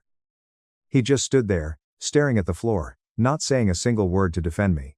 My mom grabbed her purse. You have 1 week, Chloe, we expect the keys by Sunday. Then, the three of them walked out the door, leaving me standing alone in the dead silence of my living room. I could have broken down. I could have cried all night, but anger is a much better motivator than sadness. I didn't shed a single tear. Instead, I walked straight to my laptop, opened it, and started hunting. I searched with a frantic, cold determination. By 2 a.m., I had found the perfect place, a sleek, modern high-rise apartment in River North, closer to my office, with floor-to-ceiling windows. The next morning, I called my boss and told him I had a family emergency and couldn't come in. It was the first time I had called out in 3 years. By 9 a.m., I was touring the new apartment. By 10 a.m., I had signed the lease, paid the security deposit, and secured the keys. Then, I pulled out my phone and called a premium, same-day moving company. I told them I needed a full extraction immediately. I paid a ridiculous emergency fee, but I didn't care. I wanted everything gone. When the moving crew arrived at my condo, I stood in the center of the room with a mug of black coffee, orchestrating the entire process like a battlefield commander. That sofa? Mine. Load it up.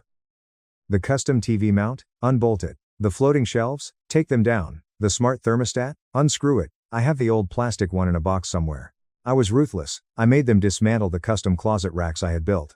I even made a worker unscrew the luxury rainfall shower head I had installed in the bathroom and replace it with the rusty, calcified original one I had saved in a drawer. I took the modern light fixtures down and left bare bulbs hanging from the wires. I took the custom cabinet handles off, leaving the doors bare. Load it up. Let's go. Into the truck. Everything goes. By the time the movers finally packed the last box, The apartment looked exactly like the depressing, dilapidated dump it was on the very first day I walked in. The only thing left in the entire place was that hideous, lumpy, plaid armchair sitting dead center in the living room. Everything else, every ounce of charm, every piece of comfort was gone. I locked the door, put the keys in a plain white envelope, drove past my parents' house, slipped the envelope under their front door, and drove away to my beautiful new high-rise. The next morning, absolute nuclear chaos broke loose. At 7 a.m. sharp, my phone started vibrating off the nightstand. My mom, Julian, Mia. My screen was lighting up like a slot machine. I ignored them all. I calmly got out of bed, made myself a fresh cappuccino, stood by my floor-to-ceiling window watching the city wake up, and only after I finished my drink did I decide to engage. I answered my mom's 14th call. "Hello? How could you do this?" She practically screamed into the microphone. "What makes you think you had the right to completely gut the apartment? You stripped the fixtures. You took the cabinet handles. How dare you leave it like this for your brother?" I kept my voice terrifyingly calm. Listen to me very carefully. I had every legal right to take those things because I bought every single one of them with my own money. I have a binder full of receipts. I didn't touch your walls, and I didn't rip up your floors. But the furniture, the hardware, the lighting, that was mine. If you want, I can email you the PDF of the receipts right now. My mom completely lost her mind. She called me words I literally cannot type out on Reddit without getting banned. Julian and Mia started bombarding me with unhinged text messages, accusing me of being a jealous, spiteful psycho who wanted to see them fail. I didn't reply to a single text. I stayed completely silent, blocked their numbers temporarily to get some peace, and focused entirely on settling into my gorgeous new home. We didn't speak for an entire month. I won't lie and say it was easy. I did think about them. I wondered if my mom was still making her Sunday roasts. I wondered what Julian and Mia were sleeping on in that empty, echoing apartment. Sometimes, a wave of nostalgia would hit me, but every time it did, I vividly remembered the look on Mia's face when she claimed my home as her own, and the guilt vanished instantly. Exactly 1 month later, my mom called me from my dad's phone. I almost didn't pick up, but morbid curiosity got the better of me. The very first thing she said, with no greeting, was, "I didn't receive your rent transfer for the first of the month." I actually burst out laughing. A deep, genuine laugh. "Of course you didn't, Mom. You evicted me. Remember? I moved out. I don't live there anymore." She stuttered, clearly flustered. "Well, we thought you would at least keep paying your original rent amount. You know we took out a massive second mortgage to help Julian. Julian can't afford to pay us rent right now because he's unemployed and trying to network. We are drowning in this loan payment. We thought you would continue paying the $900 to help us out." Family helps family, Chloe. Guys, read that again. She actually, genuinely expected me to pay rent for an apartment I was kicked out of, so that my brother and his snobby wife could live there for free, because they took out a loan for his failed business. "So," I said, my voice dripping with venom, "you're throwing the family helps family line at me now, when you are the ones who need my money? Tell me, Mom, does family kick their daughter out onto the street with 1 week's notice to make room for her brother?" There was a long, painful silence. Finally, she whispered, "I am so incredibly disappointed in you." "Funny," I replied. I was just about to say the exact same thing. I hung up. I went into my settings and permanently blocked her number. Then I blocked Julian, then Mia, then my dad. Every single one of them. Gone. Update 2. Over a year went by. I maintained contact with a few cousins who kept me updated on the family drama. According to the grapevine, Julian had convinced my parents to fund yet another brilliant business venture, some kind of artisanal, subscription-based coffee brand. My parents had drained their savings and were actively going around to all our aunts, uncles, and cousins, begging for investments. Every single relative firmly said no. My cousin told me over drinks one night that my parents were drowning in debt and were on the verge of losing their own house. She looked at me sympathetically and asked, "So, how are you handling all this?" I took a sip of my cocktail and smiled. A year ago, this would have destroyed me, but now? Not my circus, not my monkeys. Professionally, I was thriving. I had been promoted again to vice president of operations. My salary had skyrocketed to a level I never thought possible. I was managing massive international accounts, flying first class for business trips, and building serious wealth. But as time went on, I realized something. I still wanted grandma's condo. It wasn't just about the property value, it was the principle. That place held my childhood memories, and I was the one who had restored it. No matter how easily they had stolen it from me, it felt like it belonged to me. And now, with massive cash reserves and my parents backed into a financial corner, I finally had the leverage to take it back. It didn't take long for the trap to spring. One evening, my phone rang from an unknown number. I answered cautiously. "Chloe?" It was my mother. Her voice sounded frail, hesitant, entirely stripped of its usual arrogance. I let out a low chuckle. "Well, Look who it is. I thought you were disappointed in me. She sighed heavily. Look, Chloe. I know things ended terribly between us. But, I really need to talk to you. I stayed completely silent, letting her sweat. She kept going, the desperation bleeding into her tone. Julian. His new business isn't doing well. The suppliers backed out.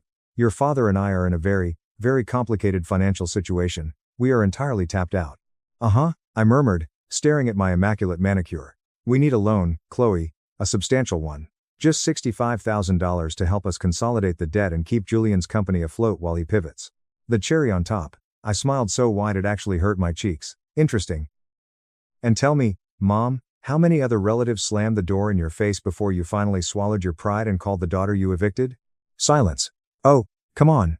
I pushed. You really think I don't know? You're only calling me because no bank will touch you, and the rest of the family is sick of funding Julian's delusions. That's not, she started to protest. It's exactly that. I interrupted sharply. But guess what? Today is your lucky day. I will give you the $65,000. I heard her gasp in relief. Oh, Chloe, thank you, On one condition, I cut in, my voice dropping an octave. The tension on the line was suffocating. What condition? The Lincoln Park condo, I said slowly, savoring every single syllable. I want the deed. Officially. Papers signed, notarized, and fully transferred into my name. Today. But, my mother stammered, panic rising in her voice. No buts, take it or leave it right now. A long, agonizing pause. I could hear her ragged breathing. If you're so confident Julian is a genius who will turn things around, then you have absolutely nothing to worry about, right? I taunted. If he succeeds, you pay me back the $65,000, and we can discuss transferring the property back. But until then, the deed is mine. It's collateral. I knew exactly what I was doing. I knew my parents. They would do what they always did, blindly bet on Julian. And I knew for a fact Julian would never, ever be able to pay off a $65,000 debt. The condo would be permanently mine. I'll have to talk to your father, she whispered. You have 24 hours, I replied, and hung up. 3 days later, I was sitting in my parents' living room with my lawyer. It felt like a hostage negotiation. My mother sat across from me, clutching a pen, her face pale and bitter. My father looked like a broken man, staring blankly at the coffee table. Julian and Mia were standing in the corner, refusing to make eye contact with me. The transfer documents are all in order, my lawyer stated smoothly, sliding the paperwork across the table. My father signed first, his hand shaking slightly. My mother hesitated, glaring at me with pure hatred, before aggressively signing her name. I took the papers, checked the signatures, and slid them into my leather briefcase. The $65,000 will be wired to your account by 5 p.m., I said casually, standing up and buttoning my blazer. Oh, and Julian? Since I am now the legal owner of the property you currently reside in, my lawyer will be emailing you a standard lease agreement tomorrow. Your rent will be $1,500 a month, due on the 1st. Don't be late. Julian's jaw practically unhinged, but he didn't say a word. For the next 8 months, things were quiet. Julian and Mia actually paid their rent on time, mostly because they knew I would legally evict them the second they missed a payment. I hired contractors to go back into the condo and redo the floors and paint the walls. I wanted my property kept in pristine condition. Then, the deadline for the $65,000 loan repayment arrived. My mother called me, demanding a meeting at the condo. When I walked in, my parents, Julian, and Mia were all sitting in the living room. The atmosphere was incredibly tense. We have the money, my father announced, sliding a cashier's check across the kitchen island. I raised an eyebrow, genuinely surprised. I picked up the check. It was real. $65,000. Great, I said, slipping it into my purse. Debt settled. Glad doing business with you. Now, sign the house back over to us, my mother demanded, crossing her arms defensively. I stopped walking and slowly turned around. Excuse me? The house, Chloe. We paid you back. Now transfer the deed back into our names. That was the agreement. Yes. Yes. I looked at them, letting a slow, cruel smile spread across my face. No. Julian jumped up from his stool. What do you mean, no? That was the deal. It was collateral. Show me the contract, I said flatly. What? My father stammered. Show me the legally binding contract stating that I am obligated to sell this property back to you upon repayment of the loan. They all froze. There was no contract. My lawyer had drafted a straight sale of the property for $65,000. The money they just handed me? Legally, that was just them paying me back a personal loan. The real estate transfer was a completely separate, fully executed legal transaction. I owned the house free and clear. We had a verbal agreement. My mother shrieked, her face turning crimson. Oh, did we? I laughed bitterly. Just like we had a verbal agreement that I could live here after I spent thousands of dollars renovating it. Tell me, Mom, where did you suddenly get $65,000 from anyway? My parents exchanged terrified glances. Julian looked at the floor. Oh my God, I realized, the pieces clicking together. You didn't make this money. You borrowed it from somewhere else, didn't you? A high-interest lender? You went into even more debt just to try and trick me into giving the house back. The deafening silence confirmed everything. They were truly pathetic. You stole from us. Mia screamed hysterically, gripping the edge of the counter. I didn't steal anything, I fired back, my voice echoing off the walls. I bought this property, I set the terms. You lied to me, you used me, and you threw me out like garbage. You thought I was stupid enough to let you walk all over me again? You're delusional. Julian took a threatening step toward me, his fists clenched. You vicious, jealous bitch. You planned this from the start. I didn't flinch. I stared right into his eyes. The only thing I did, Julian, was teach you a lesson in real business. I'm not responsible for the fact that you're an incompetent failure who needs mommy and daddy to constantly clean up your messes. I turned to the door, my hand on the knob. By the way, since the lease expired yesterday, we are now month to month. The new rent for this unit is $4,500 a month. You have until Friday to pay the first installment, or I will file formal eviction papers. I walked out and slammed the door behind me. They didn't pay. They couldn't. Exactly 3 days later, while they were at my parents' house plotting their next move, I executed my final play. I hired a massive moving crew, unlocked the condo, and had every single piece of their furniture, clothing, and personal belongings packed up. We drove it all to my parents' house in the suburbs and unloaded it directly into their driveway. Boxes, mattresses, clothes, just a mountain of their failures sitting in the cul-de-sac. When my phone inevitably blew up with furious, screaming voicemails from Julian threatening to kill me, I simply texted back, "Your belongings have been returned. The locks have been changed. Do not contact me again." Of course, they tried to sue me. Julian convinced my parents to hire a desperate, cheap lawyer to file a lawsuit claiming bad faith, and citing our verbal agreement to return the property. The day of the hearing was the most satisfying day of my entire life. I sat in the polished wooden courtroom in a tailored designer suit, completely relaxed. Julian, my mother, and my father sat across the aisle, looking exhausted and broke. My lawyer stood up and simply presented the signed, notarized, and legally filed deed. The judge, an older, no-nonsense man, adjusted his glasses, read the document, and looked down at Julian. "Mr. Julian, do you possess any written, signed contract proving that the defendant agreed to return this property to you?" Julian swallowed hard, his face pale. "No, Your Honor, but it was a verbal agreement between family. She tricked us." The judge actually scoffed. "A verbal agreement? Regarding the transfer of real estate?" "Sir, under the statute of frauds, any contract for the sale or transfer of land must be in writing to be enforceable. You signed over the deed. The defendant legally owns the property. I don't care about your family drama." The judge slammed his gavel. Case dismissed with prejudice. Julian looked like he was going to vomit. My mother buried her face in her hands and started sobbing uncontrollably. My father just stared blankly ahead, finally realizing that he had sacrificed his entire financial future for a son who was completely useless. As I walked out of the courtroom, Julian was waiting in the hallway. His eyes were red, burning with absolute hatred. "You destroyed this family," he hissed at me as I walked past. I stopped, looked him up and down, and smiled. "No, Julian. I just finally gave you the consequences you've been running from your entire life." I walked out of the courthouse into the bright Chicago sunlight and never looked back. Today, I still own the condo. I rent it out to a lovely young couple for $3,200 a month, which completely covers the mortgage on my luxury high-rise. Julian's coffee business went bankrupt 6 months later. My parents had to sell their house in the suburbs to pay off the high-interest loan they took out to try and trick me, and they currently live in a cramped 2-bedroom apartment with Julian and Mia. They spent their entire lives worshipping a spoiled, incompetent son, while treating me like dirt. In the end, they got exactly the life they invested in. And me? I got everything I ever wanted. Top comments.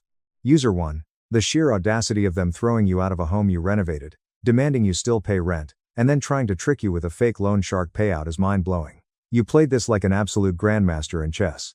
Enjoy that rent money. User 2. Statute of frauds for the absolute win. Anyone who knows anything about real estate knows you never transfer a deed without a legally binding buyback clause. Your parents let their blind love for their golden child completely blind them to basic legal logic. Beautiful revenge. User 3. It's hilarious how Mia was walking around your apartment touching your custom curtains like she was on HGTV, only to end up living in a cramped apartment with her in-laws because her CEO husband couldn't actually run a business. Karma didn't just knock, you drove the karma bus right through their front door.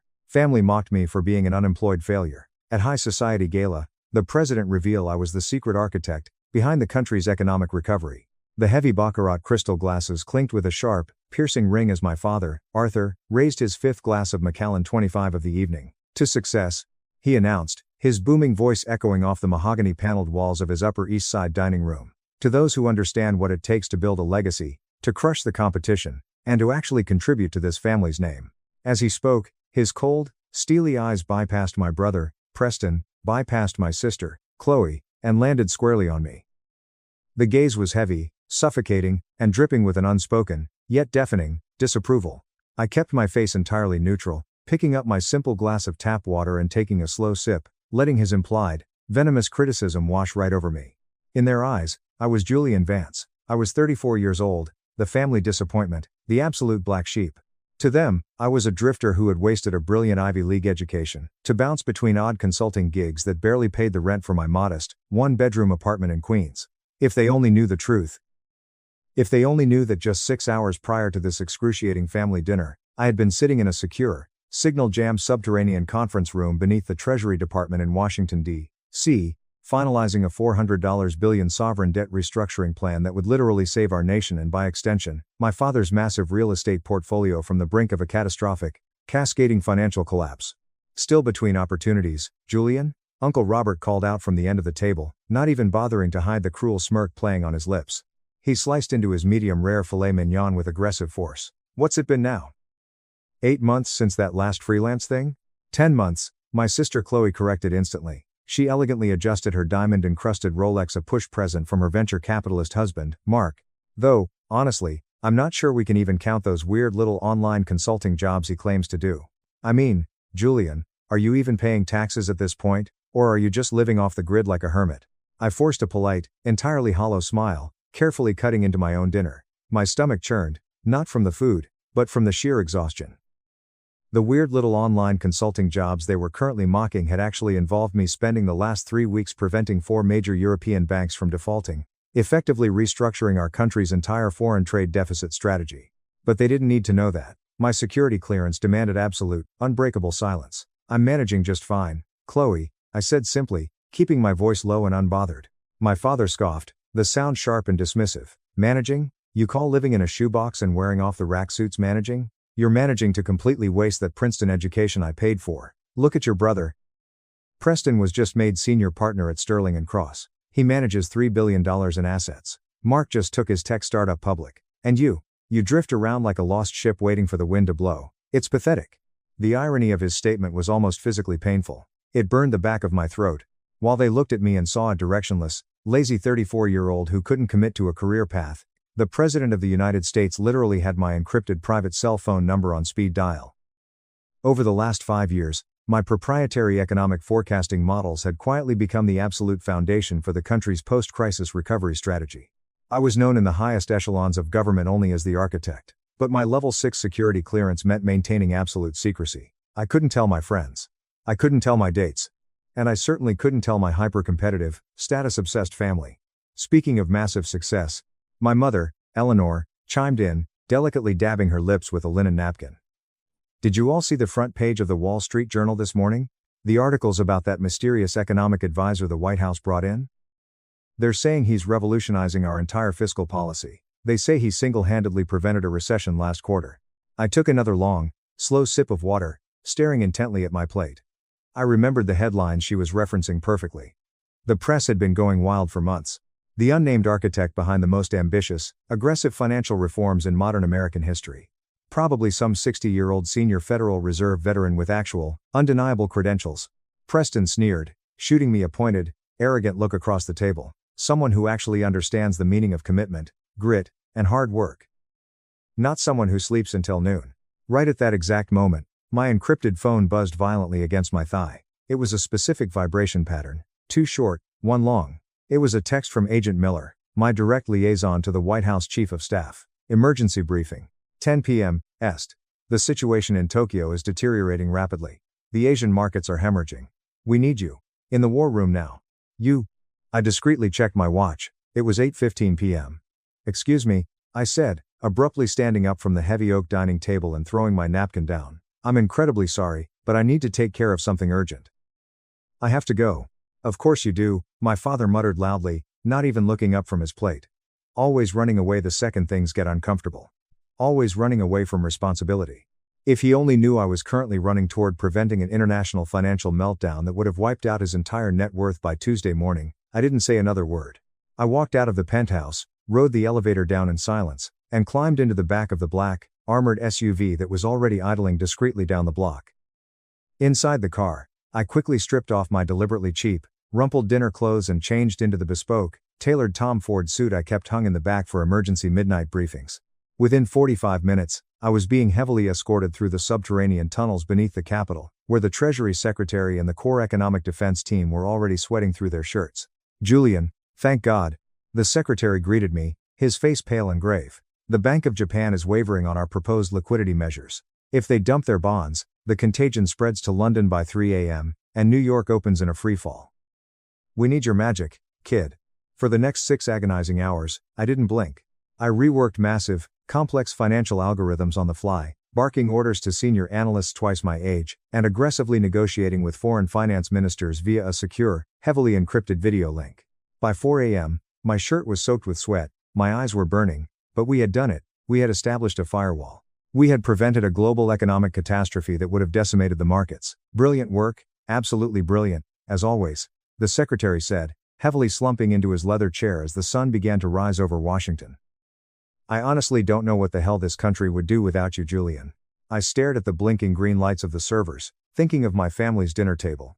I thought of my father's sneer, Preston's arrogant laughter, and Chloe's dismissive eye rolls. Just doing my job, sir, I whispered, rubbing my temples. The next morning, after taking a private puddle jumper flight back to New York, I arrived at my modest apartment, the exact apartment my family believed I could barely afford to rent.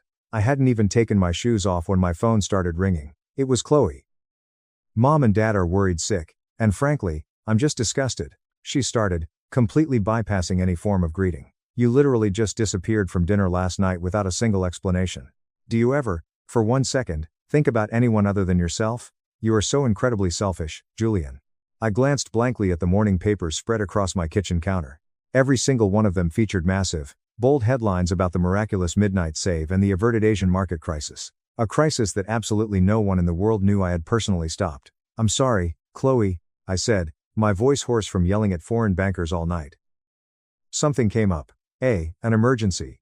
She let out a dramatic, theatrical sigh that crackled through the speaker. Something always times comes up with you. Listen to me. The Vance Family Foundation's annual charity gala is next Friday at the Plaza.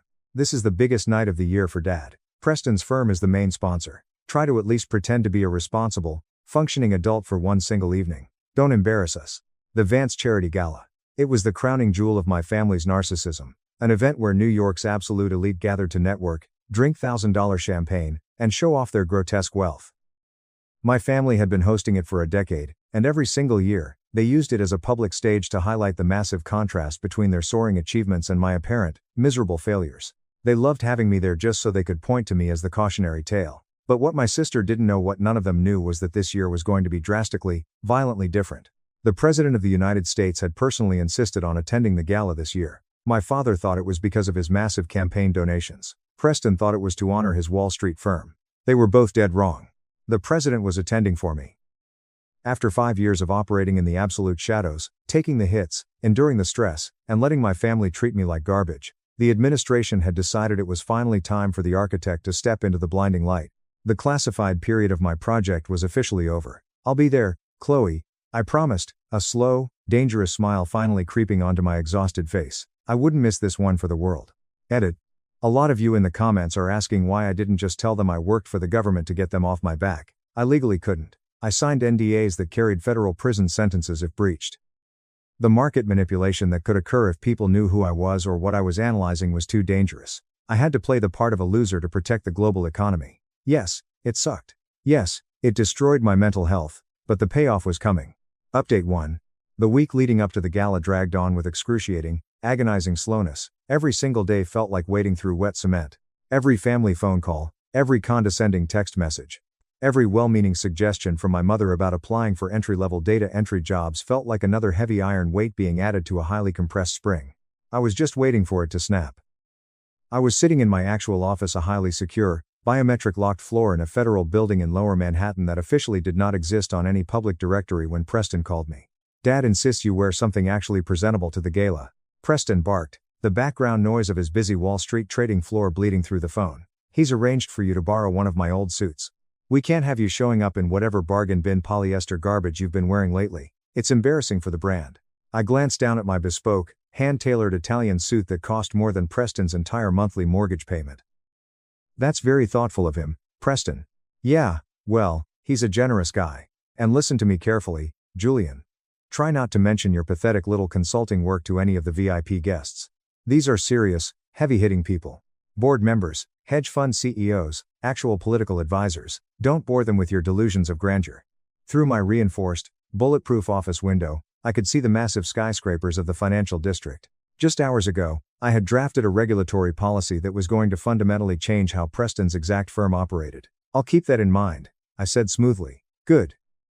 Oh, and apparently the President and the Treasury Secretary are making an appearance. Secret Service is already sweeping the plaza. Try to make yourself completely scarce during that part. Go hide in the bathroom or something. The absolute last thing we need is you embarrassing the Vance family name in front of the leader of the free world. I ended the call without another word, turning back to my massive array of 6 monitors displaying real-time global market data. Agent Miller walked in, carrying a fresh stack of classified intelligence reports and 2 cups of black coffee. Your family still doesn't suspect a single thing? He asked, having listened to countless similar, abusive calls over the last few years. They see exactly what they want to see, Miller, I replied, taking the coffee and reviewing the documents. They need me to be a failure so they can feel better about their own hollow lives. Though, that's about to change rather dramatically in about 48 hours. Miller grinned, a rare sight for the stoic agent. The President is incredibly excited about the reveal. He's actually moved 2 international diplomatic calls around just to ensure he can make a proper theatrical entrance at the gala. He knows what they've put you through. That same afternoon, I was forced into another agonizing family obligation. High tea with my mother and her elite social circle at the Pierre Hotel. I arrived deliberately 15 minutes late, wearing a slightly rumpled, faded button-down shirt and scuffed loafers, the carefully curated costume of the unsuccessful offspring that I had perfected over the years. Oh, Julian. My mother sighed dramatically the second I sat down, rubbing her temples as if my mere presence gave her a migraine. Couldn't you have at least ironed your collar? You look like you slept on a park bench. Her wealthy friends exchanged knowing, pitying looks. These were the wives of industry titans, women who measured a human being's worth strictly in summer homes and offshore account balances. Did you ladies see the morning news, Mrs. Sterling asked the group, sipping her Earl Grey. They're saying this mysterious economic advisor in Washington has introduced some revolutionary new algorithmic model for inflation. The markets are responding incredibly well. My husband's portfolio is up 12% this week alone. My husband says this advisor must be an absolute genius, Mrs. Harrington added, her diamonds flashing in the chandelier light. Apparently, even the European Central Bank is begging to study his methods now. They say he's untouchable. I stirred my tea quietly, staring at the swirling brown liquid, vividly remembering the intense, 3-hour screaming match I had engaged in with the head of the European Central Bank earlier that morning to force them into compliance. Speaking of jobs, my mother cut in pointedly, her voice dripping with passive aggression. Julian is still looking for something suitable. Perhaps one of your husbands might have an opening? Something entry-level, of course. Mailroom. Filing. He's not above manual labor at this point. The women's expressions immediately shifted to practiced, hollow sympathy. Of course, Eleanor dear, Mrs. Sterling said, patting my mother's hand. Everyone goes through difficult periods. My nephew was a bit of a late bloomer too. We got him a job walking dogs. It builds character. Just then, my secure phone buzzed heavily against my ribs. A priority red alert message from the Treasury. Immediate intervention required. Sterling and Cross hedge fund is overleveraged. Default imminent. Need you in the war room. I froze. Sterling and Cross. That was Preston's firm. My arrogant, abusive brother had massively overleveraged his firm's assets in toxic derivatives, and they were about to collapse, potentially dragging the entire sector down with them. I'm sorry, Mother, I said, standing up abruptly, my chair scraping loudly against the marble floor. I have to go. Right now. Another one of your imaginary, mysterious consulting meetings? She asked, her voice rising in genuine anger, no longer caring about making a scene in front of her friends. Really, Julian? When are you going to wake up and start taking your life seriously? You are an embarrassment. I didn't answer. I just walked away. I was already halfway to the federal building when Preston called me, screaming so loud the phone speaker crackled. You embarrassed Mom in front of her entire social circle, he roared. Mrs. Sterling's husband is the CEO of my firm. For God's sake, he could have helped you find a real job sweeping floors or something. You are such a massive screw-up. I smiled, a cold, dark feeling settling in my chest. I thought about how, in exactly 10 minutes, I was going to be the one deciding whether Mrs. Sterling's husband and my brother went bankrupt and faced federal indictment, or if I would bail them out. I'm sure he could have. Preston, I said softly, and hung up. For the next 18 hours, I worked nonstop. I designed an aggressive, surgical intervention strategy that would stabilize Sterling and Cross's assets without causing a market panic. I saved the firm. I saved the economy. But I deliberately included a brutal, unchangeable regulatory clause in the bailout, massive executive clawbacks. The executives, including Preston, would lose all their bonuses, their stock options would be frozen, and they would be subjected to a grueling, multi-year SEC audit. I saved the ship, but I made sure the arrogant captains went down. By dawn, the crisis was averted. But I hadn't slept in 2 days. My personal phone was flooded with 50 missed calls from my family, all leaving increasingly furious, unhinged voicemails about the gala preparations. Where the hell are you? Preston demanded in his latest voicemail. You were supposed to pick up the rental tux hours ago. Do you even care about this family's reputation? You are dead to me if you ruin tonight. Are dead to me if you ruin tonight. I looked at my reflection in the reinforced glass of my office window. I had dark, heavy circles under my eyes. I looked exhausted, battered, and drained. But a fire was burning behind my eyes. In 12 hours, everything was going to change. In 12 hours, the black sheep was going to slaughter the flock. Update 2. The annual Vance Family Charity Gala was always a grotesque exercise in opulence, but this year, they had truly outdone themselves. The grand, cavernous ballroom of the Plaza Hotel gleamed with thousands of crystal chandeliers. Massive, elaborate floral arrangements of rare white orchids covered every surface. Each table was meticulously set with hand-painted gold china and heavy sterling silver cutlery. I arrived exactly on time at 7 p.m. I deliberately ignored the cheap, ill-fitting suit Preston had left for me. Instead, I wore my own bespoke, midnight blue Tom Ford tuxedo, paired with a vintage Patek Philippe watch that the Prime Minister of England had gifted me after I saved the pound sterling. The heavy security team at the door, Secret Service agents who were there for the president, but who secretly reported to my office, nodded imperceptibly as I glided past the velvet ropes. Julian. Chloe's shrill voice cut through the elegant hum of the crowd. She stomped over to me, her designer gown shimmering, her face twisted in absolute fury. Where on earth have you been? And what the hell are you wearing? That is definitely not Preston's old suit. Did you rent that? You're going to bankrupt yourself trying to look like you belong here. I managed to find something appropriate. Chloe, I said mildly, smoothly lifting a glass of vintage Dom Perignon from a passing waiter's silver tray. My father appeared out of the crowd, his face already flushed a deep, angry red from whiskey and irritation. He grabbed my arm hard, pulling me aside. You were supposed to sit at table 40, in the absolute back near the kitchen doors. He hissed, his breath reeking of alcohol. We have the Treasury Secretary, the Mayor, and 3 massive bank chairmen at the main table tonight. The President himself is arriving in 20 minutes. So I've heard, I replied, casually freeing my arm from his grip. Just try not to draw any attention to yourself, he muttered, glaring at me with raw disgust. And for God's sake, do not speak unless spoken to. Do not mention your unemployment. If anyone asks, tell them you're taking a sabbatical to find yourself. Don't humiliate me tonight, Julian. I mean it. I checked my encrypted phone. A message from Agent Miller. POTUS is en route. Aita 5 minutes. The Eagle is ready to fly. Enjoy the show. The ballroom filled rapidly with New York's absolute elite. Hedge fund managers, political heavyweights, industrial titans.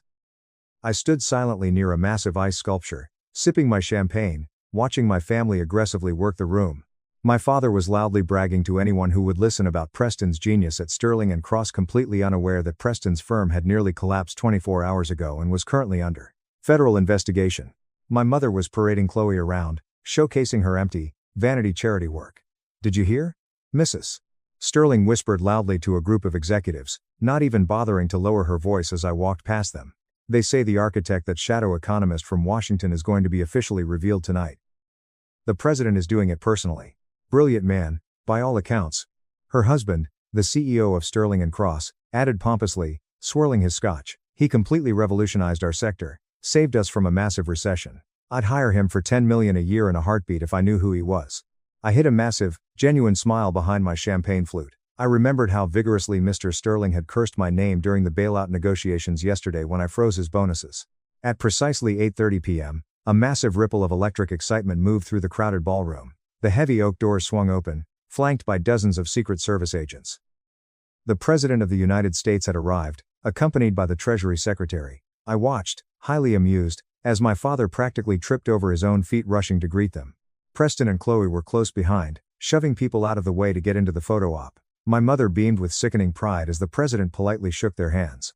They clearly, genuinely believed this entire moment was about their family's supreme importance to the nation. Ladies and gentlemen, the White House Chief of Staff announced over the massive sound system, "The President of the United States would like to say a few words." The massive ballroom instantly hushed. You could hear a pin drop. My family quickly positioned themselves prominently right at the edge of the stage, puffing out their chests, ready to bathe in the glory. The President stepped up to the acrylic podium, adjusting the microphone. He looked out over the sea of billionaires and politicians. "Thank you all for having me tonight," the President began, his deep, commanding voice echoing off the walls. "As many of you in this room know, our nation has faced unprecedented, terrifying economic challenges over the last few years. We've weathered potential recessions, international banking crises, and market instabilities that could have absolutely devastated the working class of this country." My father nodded sagely, stroking his chin, acting as though he had personally guided the country through these hardships. "But," the President continued, his tone shifting to something much more serious, "thanks to one single person.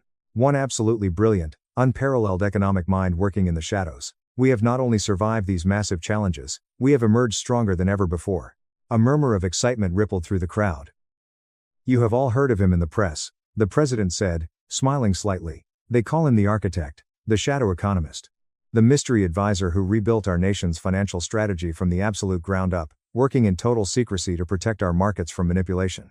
The room was completely, breathlessly silent now. Every single eye was fixed heavily on the stage. Tonight, his classified mission is complete. Tonight, I am finally able to reveal his true identity to the world.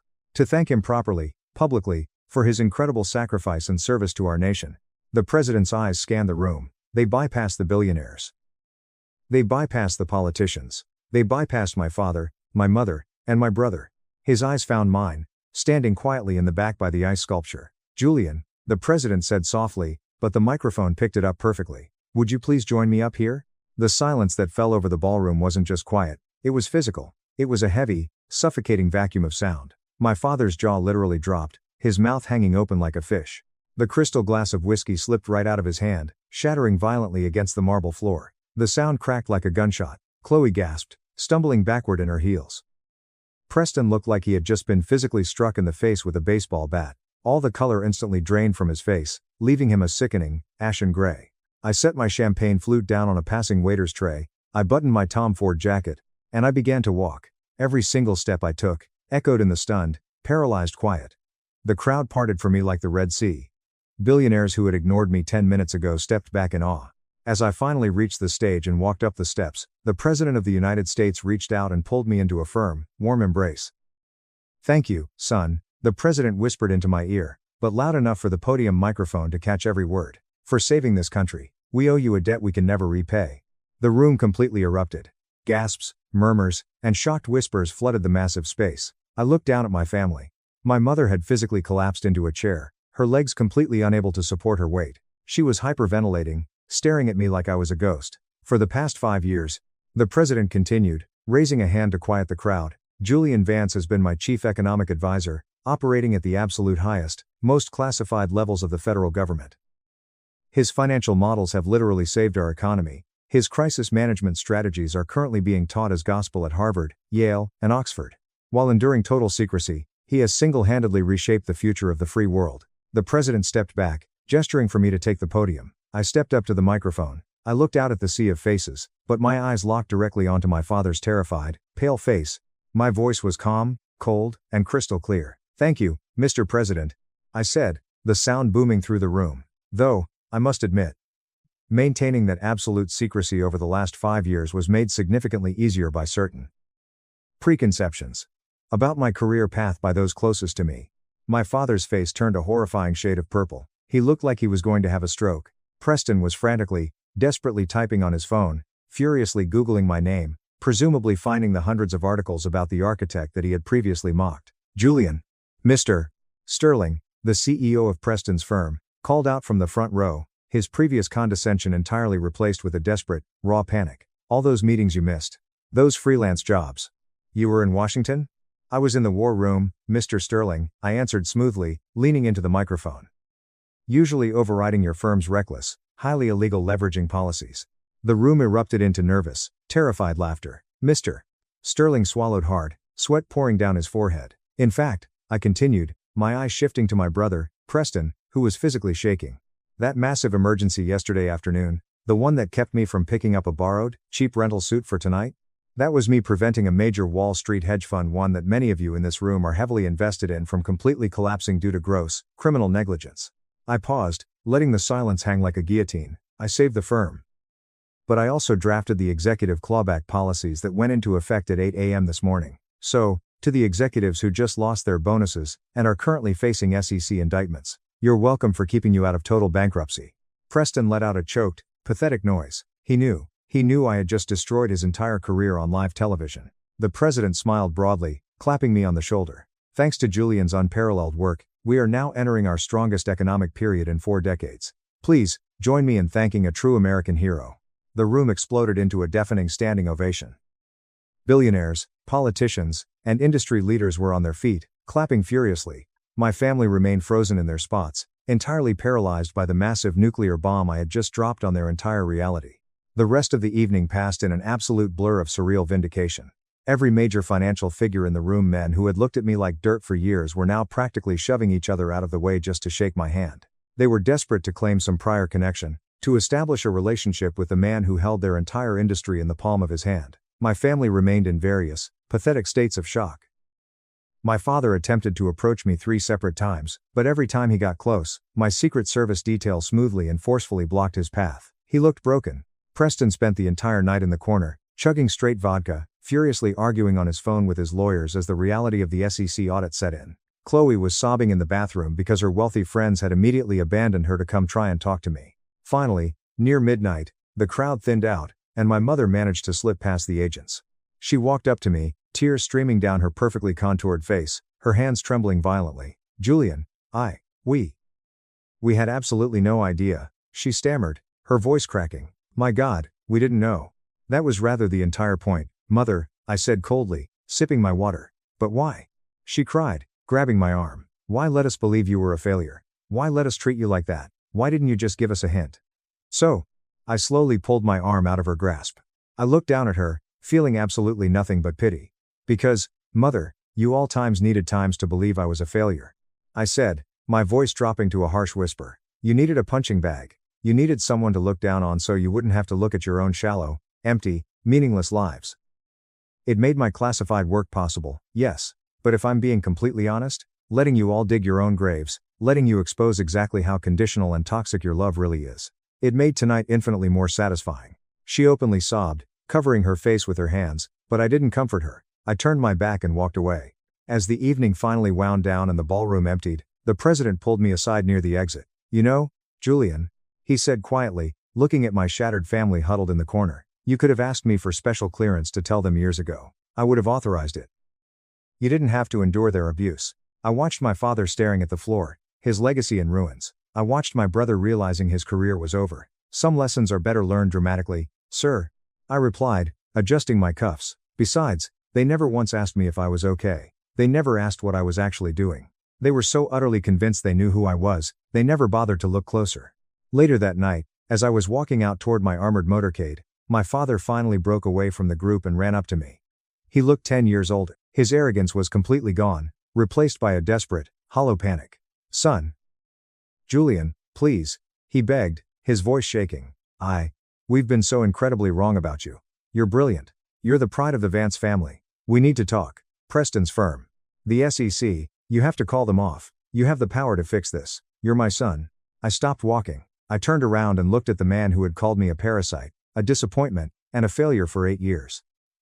I looked at the man who measured love in dollar signs.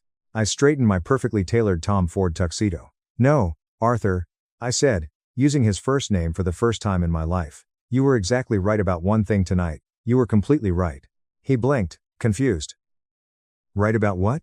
I really couldn't hold down a corporate job. I smiled, a cold, predatory grin. I was way too busy running the United States economy. Good luck with the federal indictments. I turned around, got into the back of the armored SUV, and the door slammed shut with a heavy, satisfying thud. I didn't look back as the motorcade drove away into the New York night. Dad called me a materialistic for not letting my sister trash my property, so I billed her $4,200, locked them out, and uncovered Dad's dark secret. I, 31 desperately need some perspective because my family is making me feel like I am losing my mind over something I bled to achieve.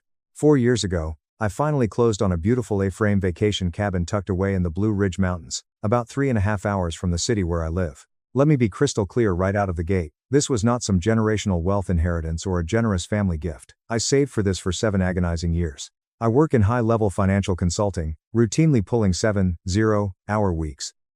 For years, I lived in a cramped, drafty studio apartment that smelled faintly of mildew, ate bulk pasta, and drove a rusting 1999 Toyota Corolla with no air conditioning, all just to make this dream a reality. The cabin is my absolute sanctuary. It is the only place I can go to decompress after brutal, soul-crushing work periods. It is where I sit on the wraparound deck to write the thriller novel I have been working on, and where I can finally breathe clean air without the suffocating pressure of demanding corporate clients and city smog. My father, Thomas, 60 meters, has always harbored deeply frustrating ideas about fairness.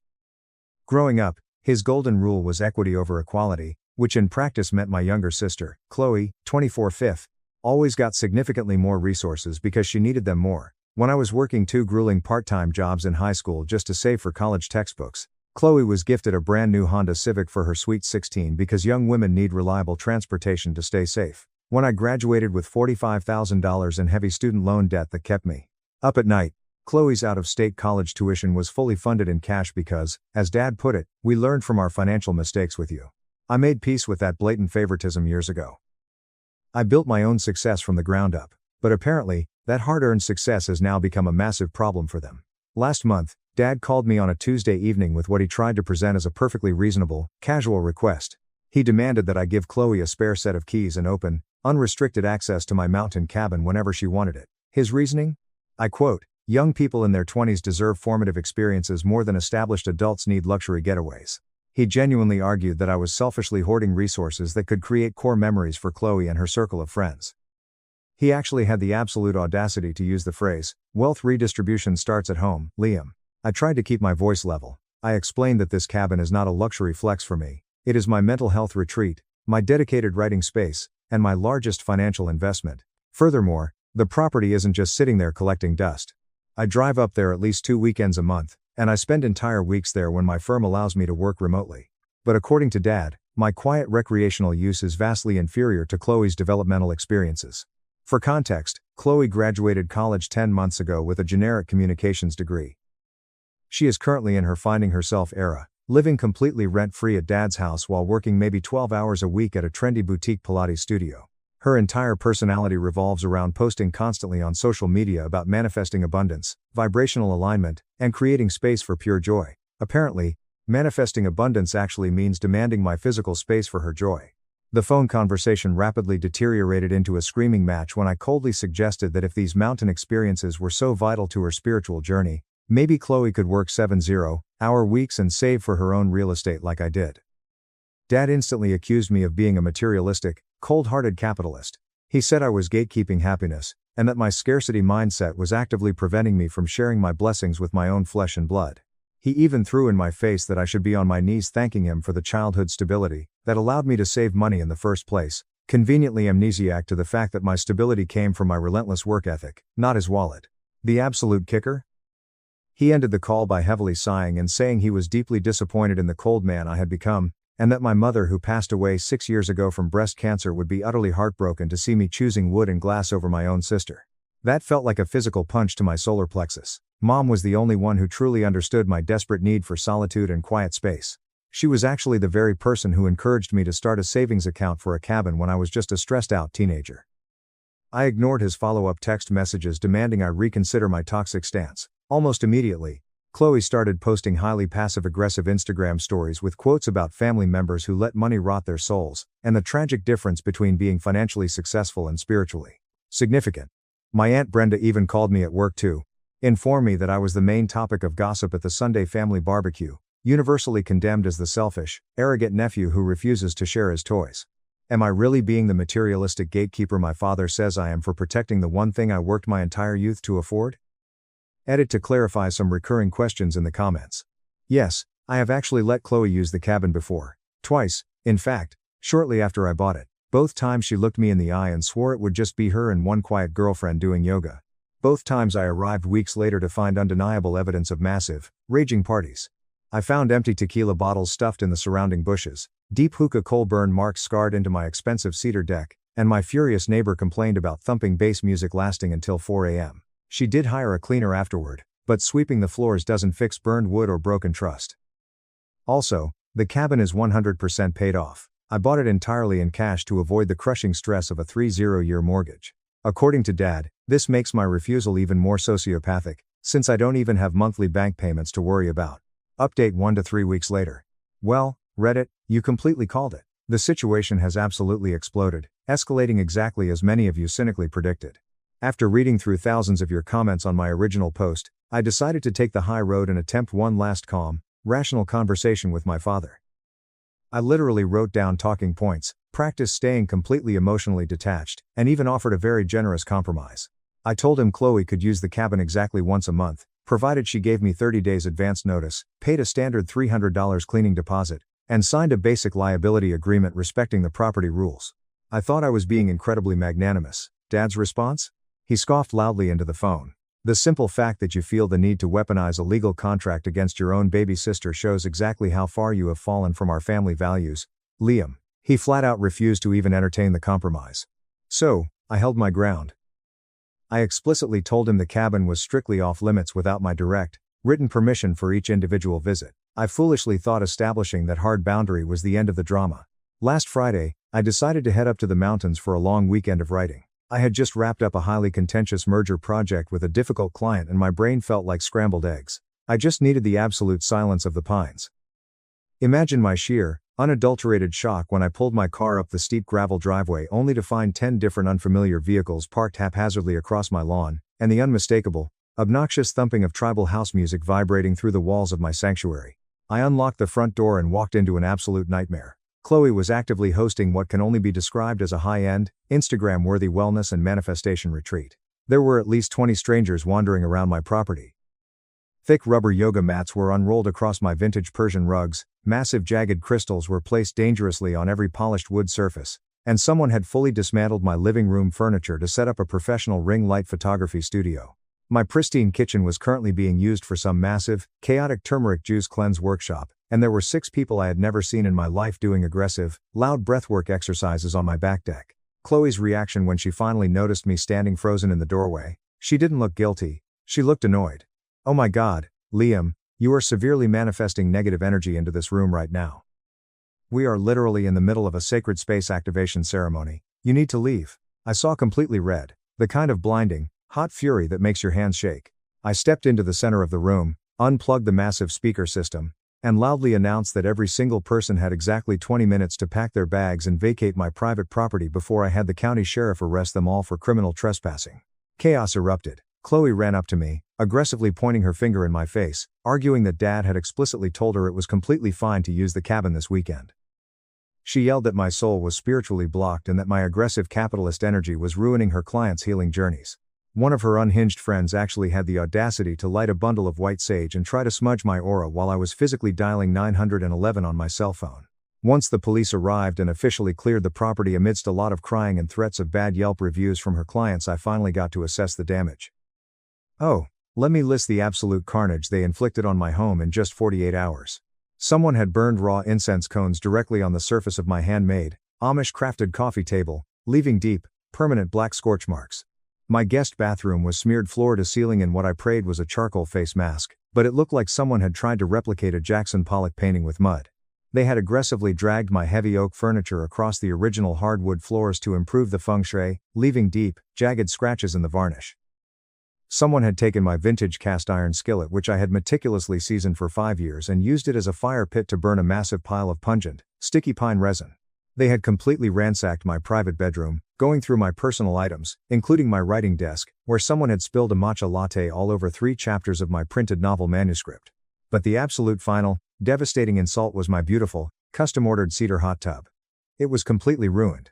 What used to be crystal clear, perfectly balanced water was now a thick, murky, iridescent soup of cheap essential oils, rotting flower petals, and Epsom salts. The filtration system was completely clogged and making a horrific grinding noise. At the bottom of the tub, someone had constructed a massive healing grid out of sharp rose quartz crystals, which had deeply gouged and scratched the protective fiberglass shell beyond simple repair. I spent 3 hours photographing and documenting every single millimeter of damage. I called emergency cleaners and repairmen. Then, I sent Chloe a formally itemized invoice for exactly $4,200 in damages, deep cleaning fees, and hot tub filter replacements. Her immediate response was to ignore my text, and instead post a tearful, 10-minute video on Facebook about how money is just a fabricated energy, and how tragic it is that some toxic people value material objects over communal healing and human experiences. Dad called my phone within 2 hours of her video going live. Was he apologetic? Did he offer to help his son cover the thousands of dollars in damages his golden child caused? Absolutely not. He was blindingly furious with me for humiliating Chloe in front of her prestigious wellness community. He screamed that I had severely traumatized her nervous system by making her feel like a common criminal in a space that was supposed to be about family love. He actually asked me, "What would it really cost you to just be the bigger man and let this go?" I coldly replied, "It is literally costing me $4,200, Dad, plus the absolute principle of the matter." His final response before hanging up: "I didn't raise my son to be this petty and vindictive." The family explosion since that night has been purely nuclear. Chloe's highly curated version of events, which Dad has eagerly shared with every single relative who will listen, is that she was selflessly hosting a non-profit healing circle for burnt-out young professionals. And I violently and aggressively disrupted their safe space because I hate seeing her succeed. She conveniently omits the criminal trespassing, the thousands in property damage, and the complete violation of my boundaries. My Aunt Brenda called to formally inform me that I am officially banned from the family Thanksgiving dinner unless I issue a public, written apology to Chloe for making her feel unsafe. My cousin Leo sent me a barrage of text messages calling me a capitalist sociopath and stating I am everything wrong with modern society. The only sliver of family support I have received was a brief text from my Uncle Marcus, Dad's older brother, who wrote, "Your dad pulled this exact same manipulative bullshit with me over my lake boat 20 years ago. Do not cave. Stand your ground, kid."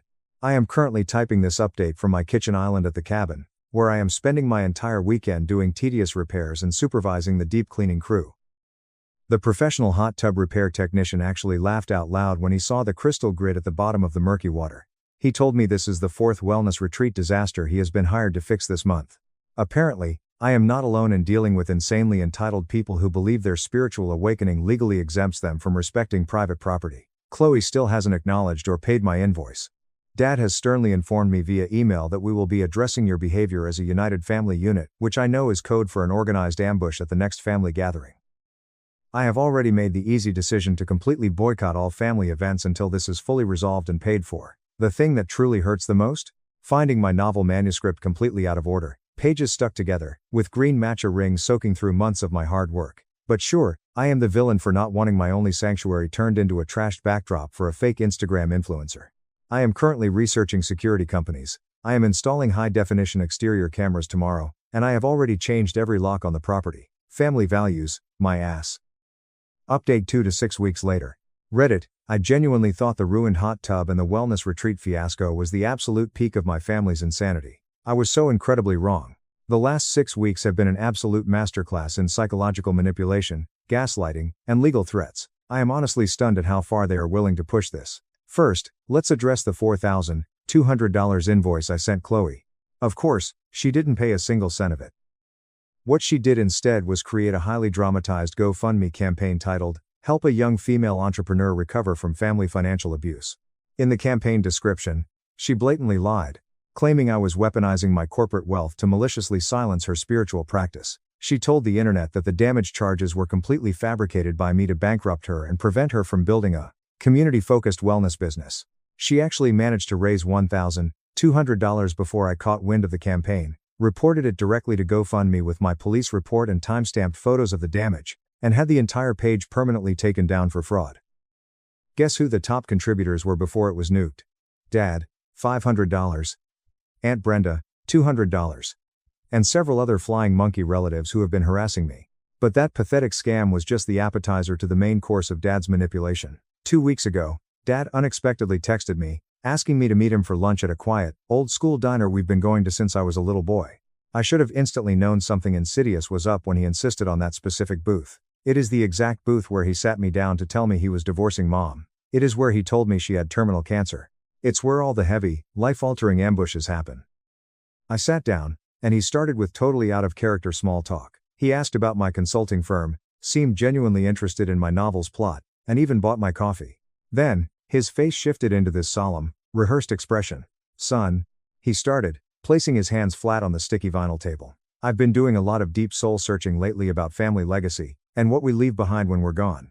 My stomach completely dropped. Here it comes. He reached into his leather briefcase and pulled out a thick, physical manila folder. He had literally prepared a corporate-style presentation to manipulate me.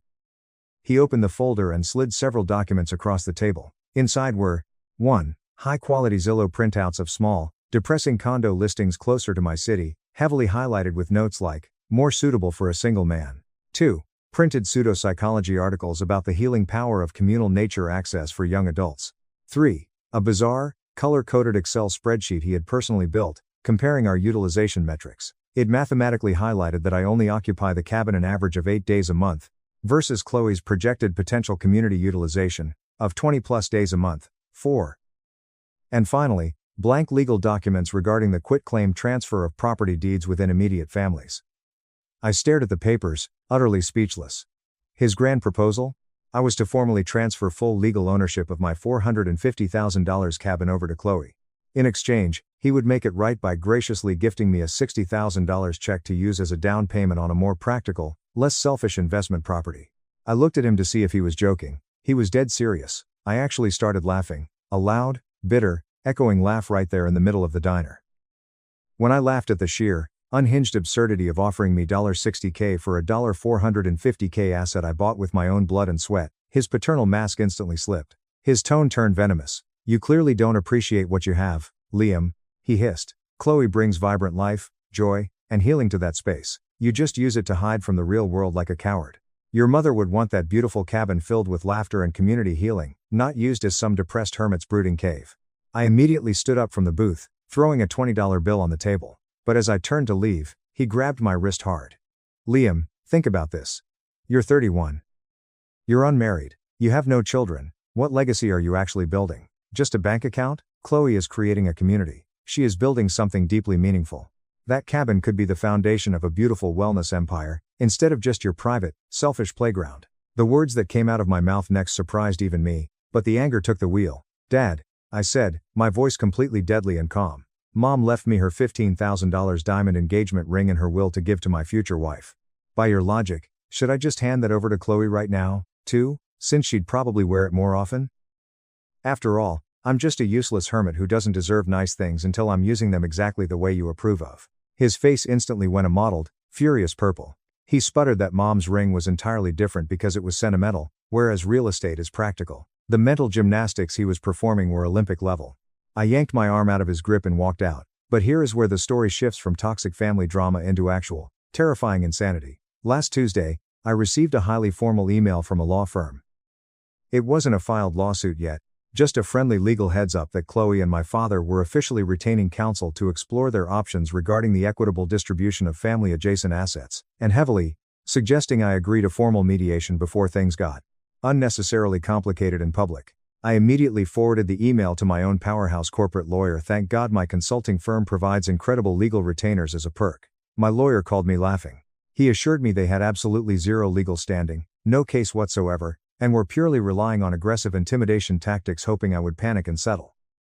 But my lawyer did some digging of his own, and he uncovered something that made my blood run cold. Chloe had been heavily advertising massive summer wellness retreats at Mountain Haven, the name she gave my cabin on her public Instagram business page. She was actively taking non-refundable $500 deposits from strangers for weekend retreats at a property she does not own, does not have access to, and has been banned from. The family fallout has reached apocalyptic levels. I am now universally painted as the sole reason this family is disintegrating. Cousin Leo called to scream that Chloe cries hysterically at every single family gathering about how I am violently denying her life's purpose. Uncle Marcus sent me another text saying, "Possessions are just things, kid, but don't let them take your dignity. You want to know what really matters to me? The absolute silence I get to experience on my deck while editing my chapters as the sun rises over the foggy pines. The peace I have fiercely earned after years of grinding my teeth to dust in a stressful career. A career, by the way, that funds not just my life, but has routinely bailed them out. Oh yeah, I forgot to mention that crucial detail in my first post. Guess who happily paid $3,000 to fix Chloe's transmission last winter? Guess who quietly covered the $8,000 gap in Dad's medical bills when his insurance refused to pay for his knee surgery 2 years ago? Me. But I am the selfish monster because I refused to hand over the deed to my legally purchased, meticulously maintained, fully paid off property to a spoiled 24-year-old who thinks dumping essential oils into a filtration system is a spiritual awakening. The absolute latest development happened just this past weekend. I got an automated alert on my phone from the new high-tech security system I had installed. I opened the app to watch a crystal clear, 4K live feed of Chloe and her new boyfriend actively trespassing on my porch. They tried multiple different fake keys in my new deadbolt. When that failed, I watched via the camera as her boyfriend pulled out a crowbar and actively attempted to jimmy open my reinforced kitchen window while Chloe kept lookout. When the reinforced glass wouldn't budge, they had the astronomical audacity to walk next door and ask my neighbor if he had a spare key because they were family just trying to get inside to prepare for a retreat. My neighbor, who hates them from the loud party incidents, told them to get off his property before he called the cops. My lawyer has officially served Chloe and my father with a terrifyingly aggressive cease and desist letter. I have also spent the week legally transferring the cabin's deed into a blind LLC to add a massive layer of corporate legal protection against any future frivolous claims. My lawyer has explicitly advised me that if they step foot on the property one more time, we are filing for a permanent restraining order. But amidst all this rage and legal maneuvering, there is a profound sadness. While packing up some old boxes in my apartment to move permanently to the cabin, I found a sealed letter from my mom. It was dated just 3 weeks before she lost her battle with cancer. I opened it with shaking hands. In her beautiful cursive, she wrote about how incredibly proud she was of my work ethic. She wrote that she knew my soul needed quiet, and she explicitly said, "I hope you never stop saving for that cabin in the woods, Liam. You have always carried the weight of the world on your shoulders. You deserve a sanctuary where no one can demand anything from you." She completely understood the dynamic of this family, and she wanted me to escape it. And now, my father is maliciously weaponizing her memory to guilt me into surrendering the exact sanctuary she dreamed I would have. So, that is my reality. I am the family villain who values property over people. Chloe is the tragic victim denied her divine calling. Dad is the righteous patriarch desperately trying to restore harmony. And I am sitting in my hermit cave, drinking black coffee, writing my novel, and finally accepting that the true price of peace is permanent distance from people who only view you as a resource to be consumed. I will update if the lawsuit actually drops, but I am done playing nice. Final update 2 months later. Reddit, grab a strong drink and pull up a chair, because this final update is a wild, incredibly satisfying ride.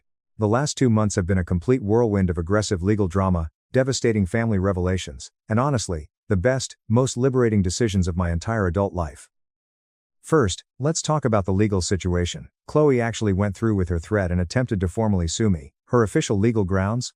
Intentional infliction of severe emotional distress, and unjust enrichment. Her lawyer was a guy she met in her hot yoga class who had literally just passed the state bar exam 3 months prior. His grand legal argument was that by purchasing a large cabin, I had created an implied familial expectation of access, and that by suddenly enforcing boundaries, I was causing Chloe severe financial ruin since she had already illegally pre-sold tickets to her wellness retreats at my address.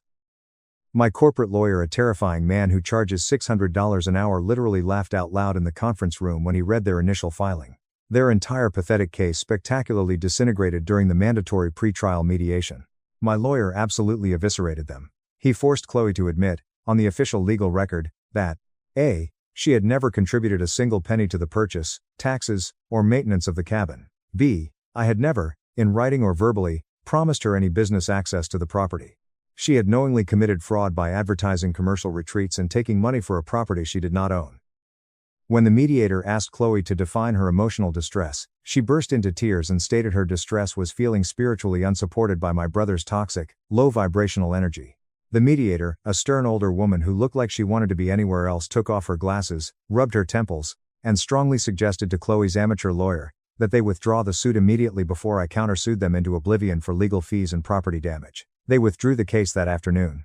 But not before Chloe tried to offer a spiritual compromise where I would just give her the cabin for the entire months of June, July, and August. I told her to get out of my sight. But the real, earth-shattering bombshell came from a completely unexpected source 2 weeks later. I received a private phone call from Diane. Who is Diane? Diane is my father's secret girlfriend. Yes, you read that correctly. My father, who has spent the last 6 years aggressively playing the tragic, grieving widower card to manipulate everyone around him, has been secretly dating Diane for over 3 years. Diane reached out to me because she was at her breaking point.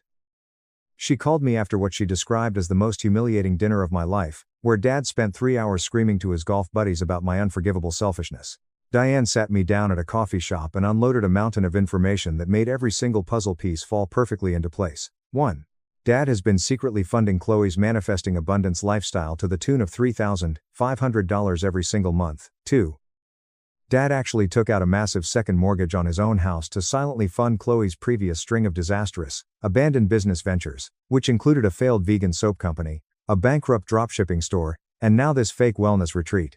He is currently drowning in debt. 3. Dad has been lying to Diane, telling her that I am a multi-millionaire tech CEO who hoards wealth, and that I promise to support the family. I'm a consultant, I do well, but I am not a billionaire. 4. The massive kicker, Dad has been desperately trying to move into Diane's house to escape his own mortgage payments, but he couldn't do it while Chloe was still living with him rent-free. His master plan was to bully me into giving Chloe the cabin so she would move out, allowing him to sell his house, pay off his massive debts, and move in with Diane without looking like he abandoned his golden child. Diane was disgusted. She told me, "I raised 3 successful children who all work hard for what they have. I am sick and tired of watching Thomas bankrupt himself to give Chloe a free ride through life, and I am sick of him making you the villain to cover up his own financial incompetence." This revelation changed absolutely everything. I finally realized that none of this was ever actually about the cabin. It was about Dad projecting his immense guilt over his secret relationship, his absolute financial ruin, and his desperate need to offload his spoiled daughter onto me. My peaceful sanctuary just happened to be the most convenient battlefield for their toxic dysfunction. Armed with this incredible knowledge, I executed a ruthless, permanent exit strategy. First, I hired a premium, local property management company to keep an eye on the cabin when I am not there. They have strict, legally binding instructions that absolutely no one is to access the property without my direct written authorization. Second, I upgraded my security. The cabin is now surrounded by discreet, high-definition cameras that immediately alert my phone and the local police dispatch if anyone crosses the property line. Third, my lawyer sent a formal, certified letter to every single member of my extended family.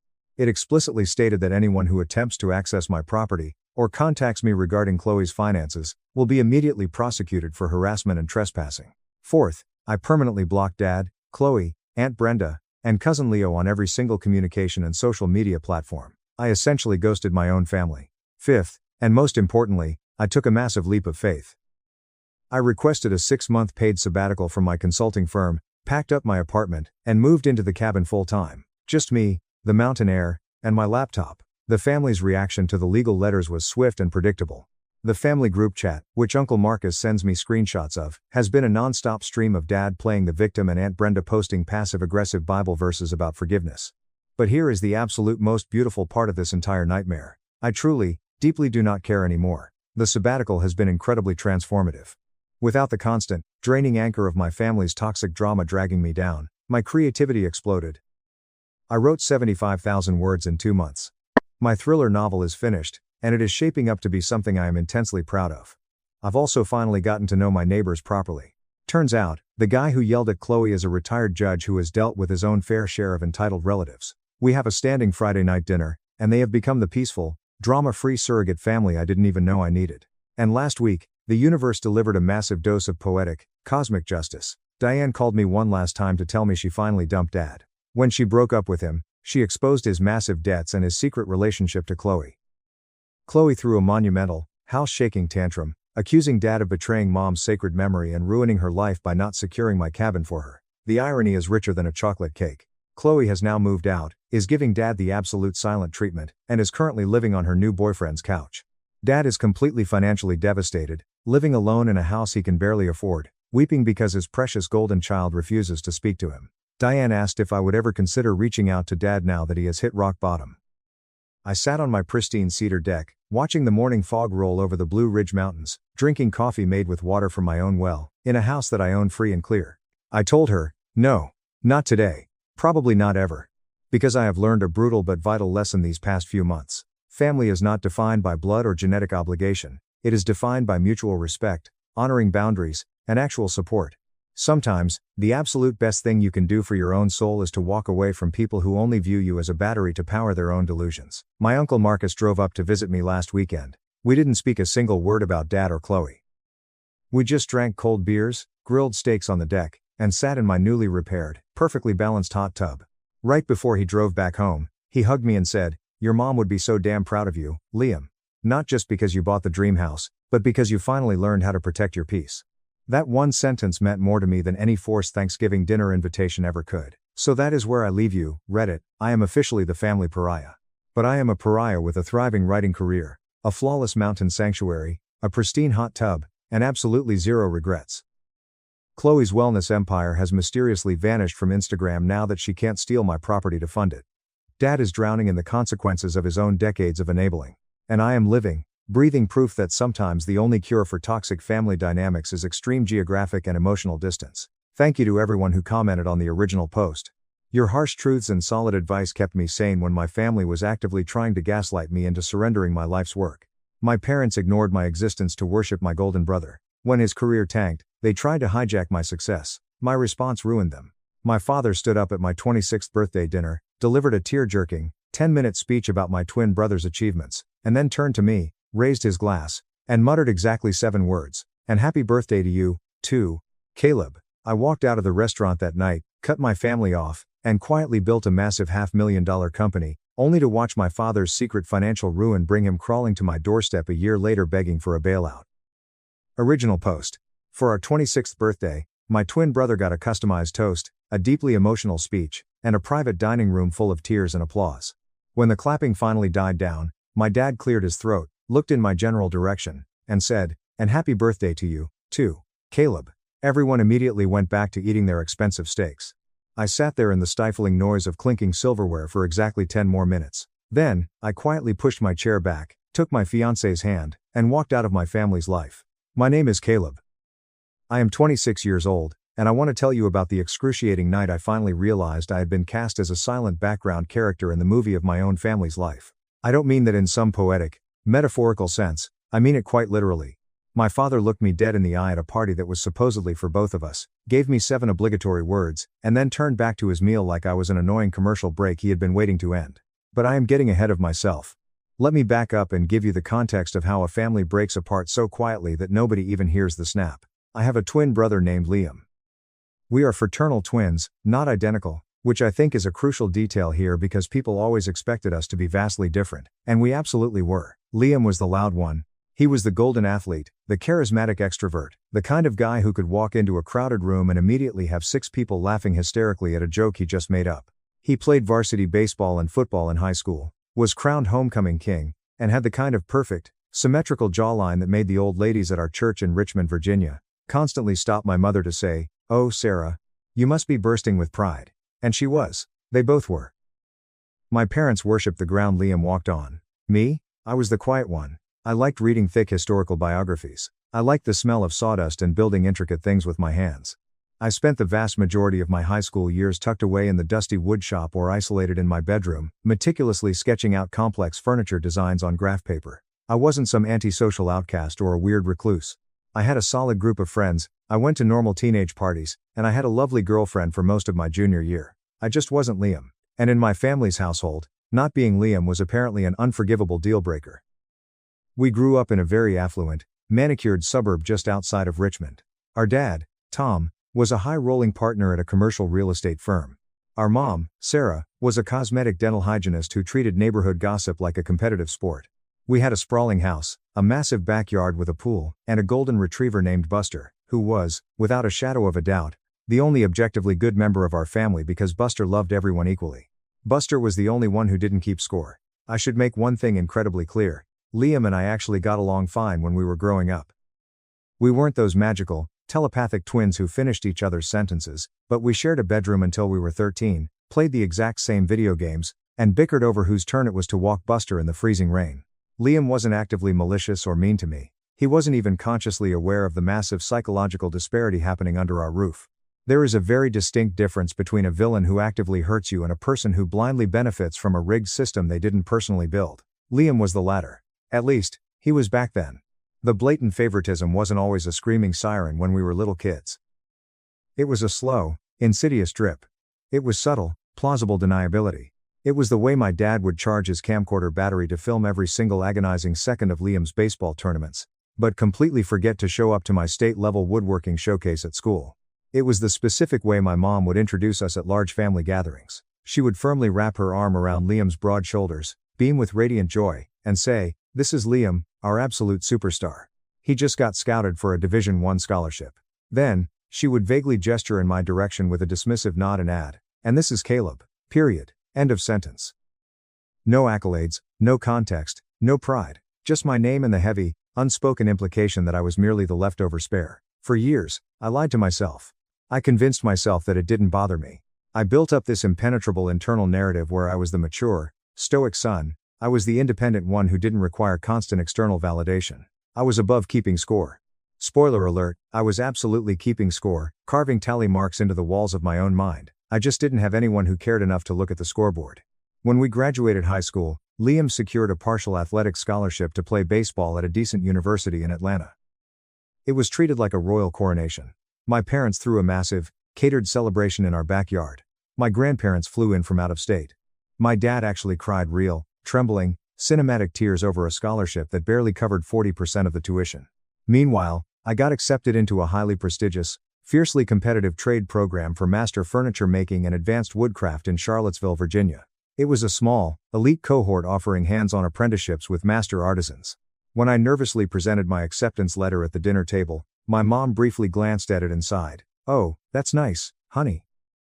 But will you eventually get a real college degree, too?" My dad simply asked how much the tools would cost before immediately changing the subject to Liam's upcoming freshman orientation schedule. That interaction became the permanent blueprint for our entire adult lives. Liam breathes, the family throws a parade. Caleb achieves a milestone, the family politely shrugs. Liam graduated college with a generic communications degree, massive blowout party at a country club. I finished my elite artisan program, secured my own workshop space, and started getting high-paying commissions for custom hardwood furniture. My mom asked if I had considered applying for a stable management job at Home Depot. Liam got engaged to his incredibly sweet, bubbly girlfriend, Paige. My parents hosted a lavish, 5-course engagement dinner downtown. I started dating a brilliant, fiercely independent woman named Maya who I met at a local arts festival in Charlottesville, and my parents didn't even bother to meet her for almost 14 months, because they simply never asked a single question about my personal life. Maya noticed the toxic dynamic before I was ever willing to verbalize it. She would occasionally accompany me to the rare family dinners in Richmond and just sit there in stunned silence, watching my parents orbit around Liam like he was the literal blazing sun. She watched my dad aggressively interrogate Liam about his corporate job, his fantasy football brackets, his golf swing, and his weekend drinking plans, and then never once pivot to ask me a single question about my life. After one particularly agonizing Thanksgiving, Maya looked at me in the dark cabin of my truck on the drive back to Charlottesville and softly asked, "Caleb, does your family even know you exist?" I tried to laugh it off, but the question landed in the center of my chest like a block of lead. By the time our 26th birthday rolled around, I had quietly built a very solid, incredibly fulfilling life for myself. I had a small but rapidly expanding custom furniture business.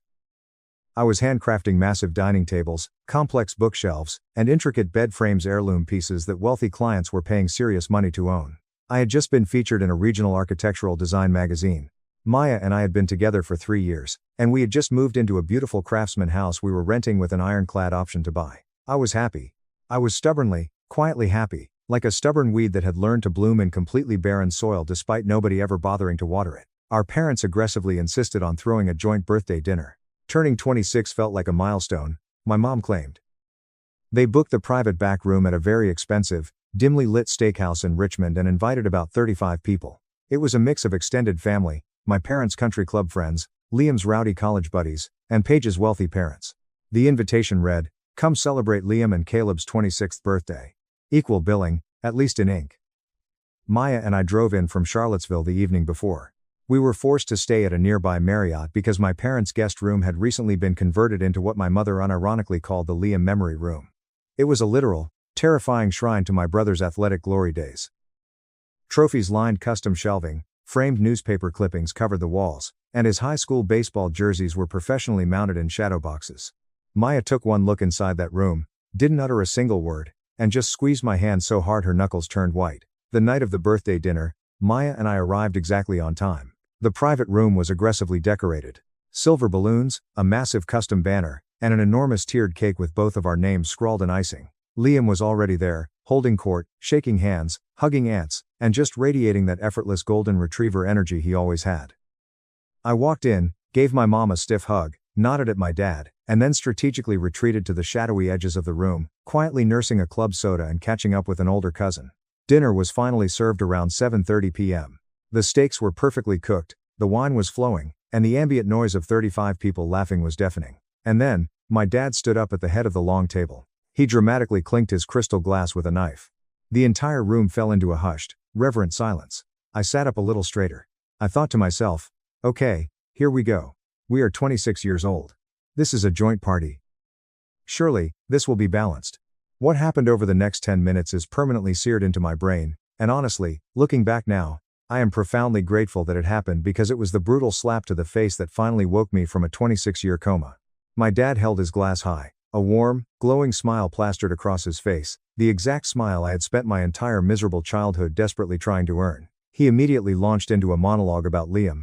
He talked about the terrifying day we were born, specifically focusing on how Liam came out first, screaming his lungs out, ready to conquer the world. He talked about Liam's first steps, his first words, his first home run. He recounted a wildly exaggerated story about Liam at age 8, standing up to a bully on the playground, and how my dad knew right then and there that his son was destined for greatness. He talked about Liam's college baseball career, his magnetic personality, and the way he lights up every single room he enters. He praised Paige, talking about how proud he was that Liam had secured such a wonderful future wife. He talked about Liam's new mid-level corporate job in Atlanta and how he just knew his boy was going to climb straight to the top of the executive ladder. It went on for 10 minutes.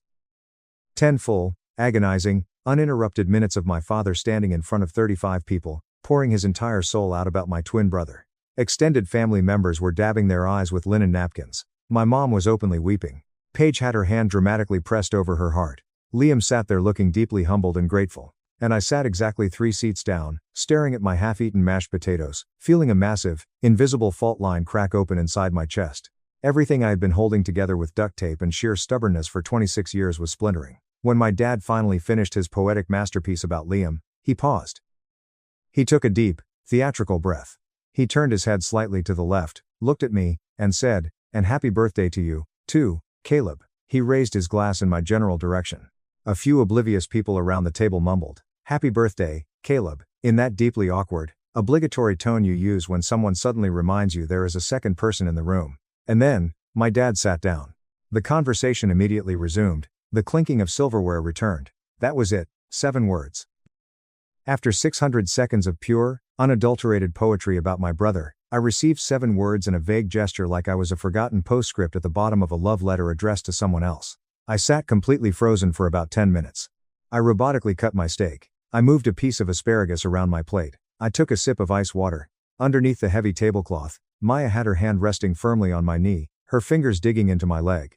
I could feel her burning gaze on the side of my face, but I absolutely refused to look back at her because I knew, with absolute certainty, that if I met her eyes, I would completely shatter. I could feel my throat constricting. My eyes were stinging with hot, humiliating tears, and I swore to God I was not going to give them the satisfaction of seeing me break. Not here, not in front of 35 people who had just silently watched my own father verbally erase me from my own birthday. I carefully folded my linen napkin, placed it next to my plate, pushed my heavy chair back, leaned over to Maya, and whispered, "I need to leave right now." She didn't hesitate. She instantly grabbed her purse, stood up, and took my arm. Nobody even noticed us at first. We were already halfway to the heavy wooden exit doors when my aunt finally spotted us and called out, "Caleb, where are you going?" "They haven't even brought out the cake yet." I didn't stop walking. I just threw a glance over my shoulder and flatly said, "I'm not feeling well. Tell everyone goodbye." And we walked out into the cool Virginia night. The drive back to the Marriott was suffocatingly silent for the first 5 miles, I gripping the steering wheel so hard my hands were shaking. Eventually, I abruptly pulled my truck into an empty gas station parking lot, slammed the gear into park, and just sat there staring blankly at the flickering fluorescent lights of the convenience store. Maya didn't push me to speak. She didn't offer empty platitudes. She just sat quietly and waited. And then, the tidal wave hit me. The realization I had been out running for my entire life finally caught up and slammed into me. I wasn't sad anymore. I was furiously, violently angry. It wasn't a loud, explosive anger. It was a cold, quiet rage. The kind of rage that starts in the pit of your stomach and pumps ice water through your veins. 26 years of being the other one. 26 years of being a tiny footnote in my own family's history. 26 years of watching my parents pour every single ounce of love, attention, financial support, and pride into Liam while I stood 3 feet away pretending the starvation didn't hurt. And for what? Because I preferred building things in a quiet shop instead of throwing a leather ball on a grassy field? Because I wasn't a loud, boisterous spectacle? Maya finally broke the silence. Her voice was trembling with her own anger. She looked at me and said, "You do not deserve this, Caleb. You have never deserved this, and I am not going to sit here and watch you keep pretending that this is acceptable. They don't see you, and they never will." I nodded slowly. I couldn't trust my voice to speak. When we finally got back to our hotel room, my phone started vibrating relentlessly. My mom had texted first. "Where did you go? Your father is very upset. You completely embarrassed us in front of everyone by storming out early. Liam is worried about you." I stared at the screen, letting out a dark, hollow laugh. Notice the incredible framing of that text message. My father times is upset. I times embarrassed times them. Liam times is worried. Not a single word asking times why times I left. Not a single shred of self-awareness that anyone in that room understood what had just transpired. Liam texted me a few minutes later, "Hey bro, you good? Mom said you bounced. Hope you're feeling okay. Wish you could have stayed for the cake, it was red velvet." He wasn't trying to be malicious. That is the deeply tragic thing about Liam, he isn't inherently cruel. He has just been so thoroughly cemented as the center of the universe for so long that he lacks the basic capacity to perceive the gross imbalance. Asking Liam to notice the favoritism is like asking a fish to notice the water it swims in. I didn't respond to a single message. Maya and I sat on the edge of that cheap hotel bed, and for the first time in my entire adult life, I laid it all out. I talked about every single ignored milestone. I talked about the time I won first place in a prestigious regional woodworking competition at 17, and my parents completely forgot to attend because Liam had a times practice scrimmage. A practice scrimmage. Not even a real game. I told her about the time I overheard my dad telling my uncle that he was deeply concerned I lacked ambition, while I was literally standing in the garage sanding a custom coffee table I had just been paid $600 to build. Maya listened to all of it, holding my hands. Then she asked a question that fundamentally altered my brain chemistry. "Caleb, you have been waiting 26 years for them to finally see you. What if they never do? What are you going to do then?" I didn't have an answer that night, but the question burrowed deep into my skull. The next morning, my mom called twice. I let it ring into the void. Then, shockingly, my dad called. My dad never called my cell phone. I watched his name flash on the screen, feeling a brief, pathetic flutter of hope that maybe, just maybe, he was calling to apologize. I let it go to voicemail. I listened to it later in the truck.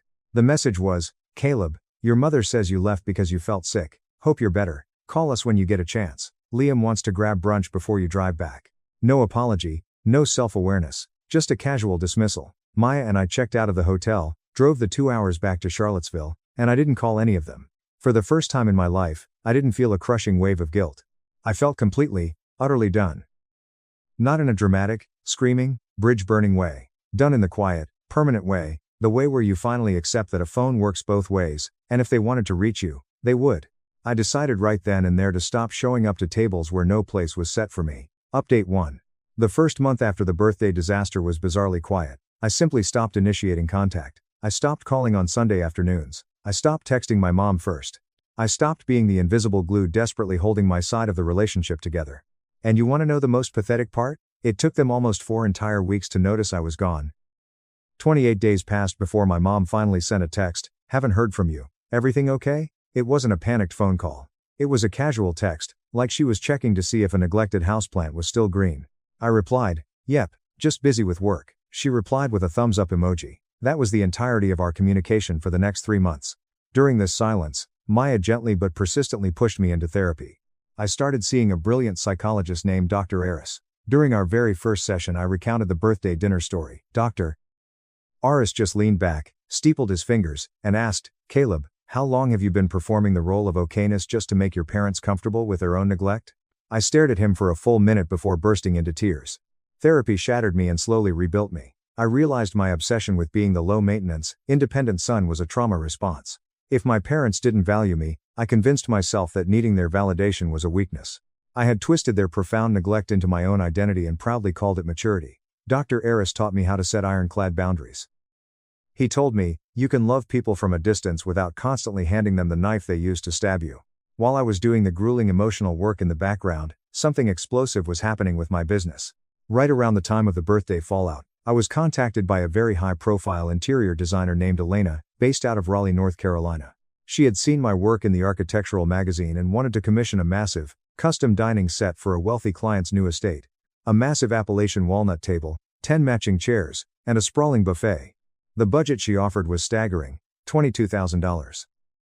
Imposter syndrome screamed in my head, but Maya stood directly behind my office chair and refused to let me move until I typed out the acceptance email. I spent 4 grueling months on that dining set. I am talking 16-hour days in my shop, meticulously hand-selecting every single slab of walnut, cutting complex dovetail joints that nobody would ever even see, just because I demanded absolute perfection. When I finally delivered the pieces to the estate, the client actually burst into tears. She called it the most exquisite furniture she had ever seen. Elena took professional photographs, plastered them all over her high-profile design portfolio, and tagged my business.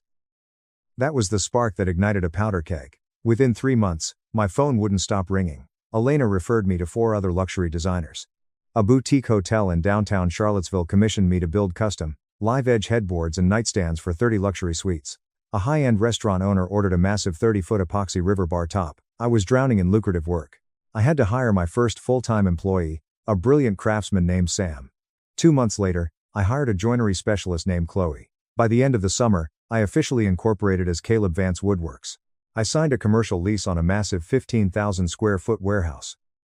I had a team of 6 people. I had a sleek website Maya designed. I was pulling in more money in a month than I used to make in a year. I was finally building an empire with my own name on it. That same summer, I proposed to Maya. I did it on the wraparound porch of the house we had just officially purchased together. I custom carved a ring box out of rare black walnut, featuring a tiny, intricate inlay of the Blue Ridge Mountains. She said yes before I even finished my sentence.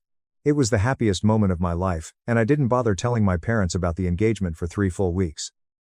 When I finally casually mentioned it during a brief, strained phone call with my mom, her immediate response was, "Oh, that's nice. You know, Paige and Liam are thinking about buying a bigger house in Atlanta soon." I just smiled, said goodbye, and hung up. I didn't even feel the sting anymore. We skipped Thanksgiving in Richmond. We hosted our own massive Friendsgiving in Charlottesville. My mom sent a barrage of passive-aggressive texts about how disappointed my father was, but I just ignored them. We skipped Christmas, too. I was completely detached. I was finally free. And then, the universe delivered a massive plot twist. In early April, Liam got laid off. The corporate marketing firm he worked for in Atlanta went bankrupt, and despite Liam being the golden child of the universe, his charm couldn't save him from corporate restructuring. He called me to vent, sounding genuinely terrified and lost. I felt terrible for him. Regardless of our parents' toxicity, Liam was still my brother, and I didn't want him to suffer. I offered him emotional support and told him to keep his head up. But 2 days later my phone rang. The caller ID said Times Tom Vance. My father, the man who had given me 7 words for my birthday, was calling me on a random Tuesday afternoon. Curiosity got the better of me, so I answered. "Caleb," my dad started, his voice dripping with an unnatural, forced camaraderie. "Your brother is in a really tough spot. I was wondering if you might have some menial work for him at your little shop. Just something to keep cash in his pocket while he figures his life out." I sat back in my leather office chair and stared at the ceiling. My father, who had never once asked about my business, who had never visited my shop, who had never even looked at my website, was now calling to demand I give his favorite son a pity job at my company. I kept my voice dangerously calm. "Dad, do you even know what my company does?" There was a long, awkward silence on the line. You build furniture, right? Tables and stuff?" Tables and stuff. I had just signed a massive $75,000 commercial contract to furnish a luxury resort. I had 6 employees on payroll. And my father thought I made tables and stuff in a garage. I politely informed him that my commercial manufacturing facility was not equipped to hire unskilled laborers with 0 woodworking experience, and that Liam should focus on his own career field. My dad's voice instantly turned cold. "I just thought family was supposed to help family, Caleb." The hypocrisy was so thick it was practically choking me. A month later, my mom called with a new tactic. She brightly announced that she, my dad, Liam, and Paige wanted to drive up to Charlottesville for a weekend to finally see our new house and visit the little shop. Maya looked at me and said, "Let them come. It's time they step into your world." I agreed to host them for exactly 1 afternoon, a house tour, a shop tour, and a dinner. The Saturday they arrived was exactly 1 year after the birthday disaster. They pulled into the driveway of our beautiful craftsman home. My mom walked inside, looked at the stunning, custom-built furniture filling every room, and said, "Oh, this is cute," in the same tone you use to compliment a child's macaroni art. My dad was mostly silent. Liam, however, looked genuinely shocked. He kept running his hands over the dining table, muttering, "Dude, you built this? This is incredible." Then, I took them to the commercial shop. This was the moment I had been waiting for. I unlocked the heavy steel doors to my 15,000 square foot warehouse. The massive industrial saws were humming, the air smelled of rich cedar and lacquer, and my 6 employees were busy assembling high-end pieces. I walked my family past the massive lumber racks, the high-tech CNC machines, and the dedicated finishing rooms. I pointed to the design board covered in blueprints for luxury hotels. My dad stopped dead in the middle of the warehouse floor. He looked at the massive scale of the operation, the expensive machinery, the stacks of completed luxury furniture waiting for freight shipping. For the first time in 26 years, I saw something break behind his eyes. He looked completely caught off guard. He swallowed hard and quietly muttered, This is a real operation you have here." I didn't say a word. I just smiled. But the real explosion was waiting for us at dinner. Update 2. I booked a table at an upscale, quiet restaurant in downtown Charlottesville. I wanted this conversation on my turf. For the first hour, the conversation was agonizingly superficial. But right as dessert was being served, my mom couldn't help herself. She leaned across the table, put on her best pleading face, and said, "Caleb, honey, are you absolutely sure you can't find a little corner in your shop for Liam? Just a small management role? It would mean the absolute world to your father and me. A little corner in my shop." I carefully set my fork down. Maya slipped her hand onto my knee. I looked directly at my mother, my voice devoid of any emotion. "Mom, before I answer that, I need to ask you a question. Do you have any idea what my company's gross revenue was last year?" My mom blinked, completely confused. My dad slowly looked up from his coffee. Liam and Paige froze. "It was just over $410,000, I stated clearly. "I have 6 full-time employees. I have commercial contracts, spanning 4 states. I am currently outfitting a $75,000 luxury resort in the mountains. This is not a little shop I run out of a garage. This is a massive corporate entity. It is my life's work. And the fact that you are sitting here, begging me to invent a fake job for your golden child in a business you know absolutely nothing about, tells me everything I need to know." The table went dead silent. The air was sucked entirely out of the room. My mom's jaw actually dropped. But it was my dad's reaction that changed everything. My dad didn't look proud. He didn't look ashamed. His eyes suddenly lit up with a frantic, desperate kind of greed. He leaned forward, his hands trembling slightly, and the massive, shocking twist of my family's perfect facade finally revealed itself. "Caleb," my dad started, his voice cracking. "Son, that is incredible. Truly, I am so proud of you. In fact, your mother and I have been meaning to talk to you about a family investment opportunity." Liam looked at our dad, his brow furrowed in utter confusion. "Dad, what are you talking about?" My dad ignored Liam entirely, his desperate eyes locked onto me. The truth spilled out like vomit. For the past 3 years, the commercial real estate market in Richmond had been completely brutalizing my father's firm. He was practically bankrupt. But instead of downsizing their lavish lifestyle, my dad had secretly taken out a massive second mortgage on their Richmond house to keep up appearances. Worse, he confessed that he had been secretly funneling tens of thousands of dollars to Liam to help pay for Liam's extravagant wedding and luxury apartment in Atlanta, using high-interest credit lines. My dad had built an entire mountain of debt just to maintain the illusion that Liam was a massive success and that our family was flawless. "The bank is threatening foreclosure, Caleb," my dad whispered, looking around the restaurant nervously. "I thought if Liam got a job with you, he could start paying me back. But if your business is pulling in $500,000, Caleb, I need a loan. I need $150,000 to save the family home. Family helps family, right?" I sat there, completely paralyzed by the sheer audacity. The 26 years of neglect, the birthday speech, the constant dismissal. It wasn't just blind favoritism. It was transactional. My dad only worshipped Liam because Liam fit the aesthetic of a successful son.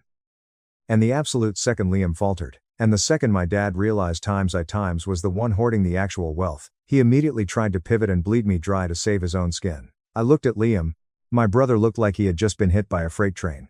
The horror dawning on his face was absolute. Liam finally realized that he wasn't truly loved. He was just a shiny trophy our dad used to stroke his own ego. And now that the trophy was tarnished, Dad was trying to pawn it off. I looked back at my father. I didn't yell. I didn't scream. I just felt a profound, overwhelming sense of pity. "Dad," I said softly, leaning over the table, "I remember my 26th birthday. I remember sitting there while you talked about Liam for 10 minutes. And then you looked at me, and you gave me exactly 7 words. Do you remember what they were?"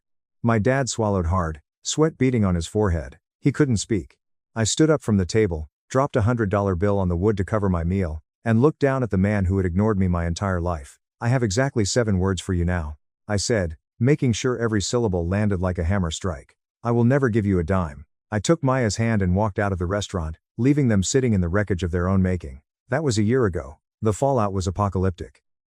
My dad's firm completely collapsed, and the bank foreclosed on the Richmond house. My parents are currently renting a tiny 2-bedroom apartment and fighting constantly. I haven't spoken to either of them since that night in the restaurant, and I never will again. The truly surprising part of this story is Liam. That night shattered the golden illusion for him. He realized our parents had financially weaponized his life and set him up for failure just to brag to their country club friends. Liam completely cut ties with our dad, too. Without the toxic pressure of being the perfect son, Liam actually humbled himself. He moved to a smaller, affordable apartment with Paige, took a grueling entry-level job in a completely different industry, and started going to intense therapy. We talk on the phone once a week now.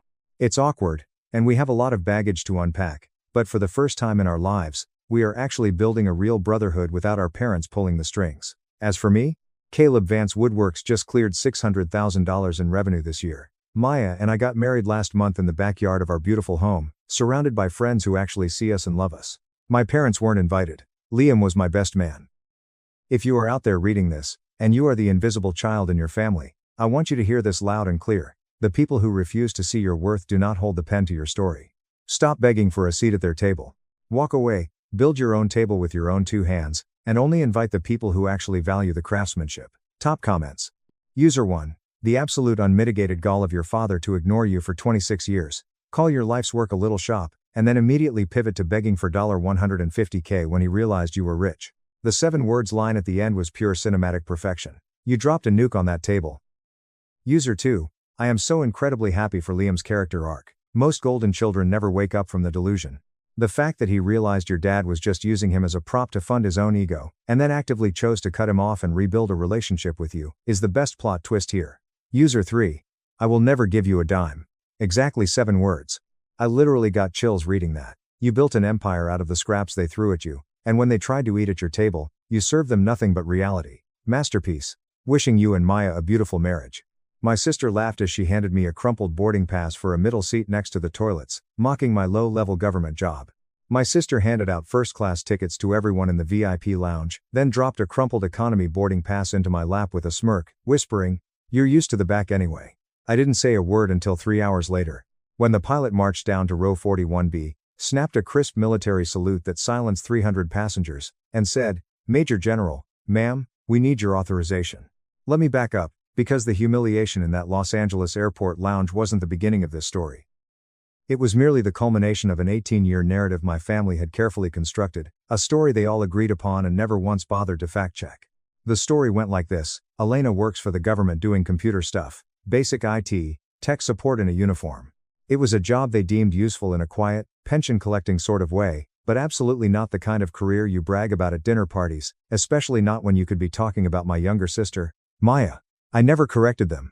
People often assume that my silence was born out of humility, or perhaps a stubborn refusal to engage, but it was neither of those things. It was pure efficiency. My family possesses a very specific, deeply ingrained trait that I recognized when I was still a teenager. They are profoundly incurious about anything that does not directly benefit or reflect upon them.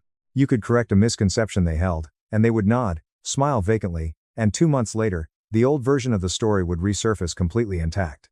The new information simply wasn't useful enough to their worldview to stick. So, I stopped correcting them. I let them believe what they wanted to believe because it was easier than fighting a tide of willful ignorance. My name is Elena Rostova. I am 41 years old. I hold the rank of Major General in the United States Army, assigned to the Defense Cyber Command. I am not going to describe the exact nature of my daily operations because the vast majority of it is highly classified, and detailing the rest of it would take significantly longer than this post allows. What I will tell you is this: I have been entrenched in this sector for 18 years. I hold a security clearance that requires a background investigation so thorough it would make the average citizen intensely uncomfortable. And my government-issued phone a hardened, encrypted piece of hardware that looks like a generic smartphone but operates on networks that would make a civilian tech CEO weep goes absolutely everywhere I go, including Seat 41B. I had been back on US soil for exactly 14 days following an exhausting 9-month deployment when my mother called. She was practically vibrating with excitement. The family was taking a massive trip to Sydney, Australia, to celebrate my parents' 45th wedding anniversary. Maya, who is 6 years my junior, and her husband, Julian, had meticulously organized the entire affair.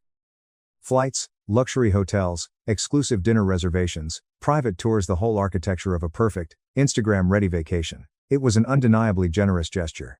I told my mother I was genuinely happy for them and that I would clear my schedule to attend. "Oh, wonderful," she chirped. "Maya already took care of everyone's seats, just use the confirmation code she emails you." I told her that was fine, though a quiet instinct in the back of my mind whispered that I should have just booked my own travel. My sister Maya possesses the kind of striking, effortless beauty that she treats as a professional qualification. She glides through life expecting doors to open, and they usually do. 4 years ago, she married Julian Vance. Their wedding was a sprawling, opulent spectacle at a coastal vineyard that cost more than my entire first decade of military salary combined. Julian is a vice president at a massive defense contracting firm. He deals in aerospace systems and tactical logistics, a phrase he tosses around vaguely but constantly. He wears his corporate title the same way he wears his $60,000 watches, conspicuously, relentlessly, and as undeniable evidence of his superiority. Julian possesses the specific, impenetrable confidence of a man who has never been told no by anyone he actually respects. I had interacted with him perhaps 8 times total before this trip. On 3 separate occasions, he had asked me what I did for a living. Each time, he listened to my answer for roughly 5 seconds before his eyes glazed over and he smoothly pivoted the conversation back to his own recent golf handicap or his latest quarterly earnings. He was a man for whom other people's lives were merely brief, uninteresting pauses between his own sentences. I didn't actively hate Julian, I was just intensely cautious around him. In my line of work, you learn the difference very quickly. The flight confirmation email from Maya arrived 4 days before departure. I opened it on my laptop while drinking my morning coffee. 1 booking reference for 4 passengers. Business class, already confirmed for first class upgrades at the gate. Names, Maya, Julian, Richard, my father, Evelyn, my mother. Below that, a separate booking reference for 1 passenger. Economy class. Name, Elena. Seat 41B. A middle seat, in the second to last row of the aircraft. I sat at my kitchen island and read the email 3 times. I tried to apply logic to it. Perhaps the booking window was incredibly tight. Perhaps there was a sudden surge in first-class bookings. I sent a brief, polite email to Maya asking about the discrepancy. I have read receipts enabled on my personal account. I saw that she opened the email 12 minutes after I sent it. She did not reply for 24 hours. When her response finally came through, it read, "Oh no, I'm so incredibly sorry, Elena. The premium cabins were totally booked solid by the time I got to your ticket. So sorry." She appended a little pleading face emoji. I knew, with absolute certainty, that she had smiled while typing it. I didn't argue. I didn't complain. I simply logged into a secure terminal, accessed a flight manifest channel that is legally available to me and entirely invisible to the general public, and checked the capacity of our flight. First class was 40% occupied. Business class was 55% occupied. There were dozens of premium seats available. Maya had deliberately gone out of her way to book me into the back of the plane. I packed my old, faded olive drab canvas rucksack. It is worn at the straps, frayed at the edges, and bears a single, subdued embroidered patch from a joint task force unit I commanded in 2017.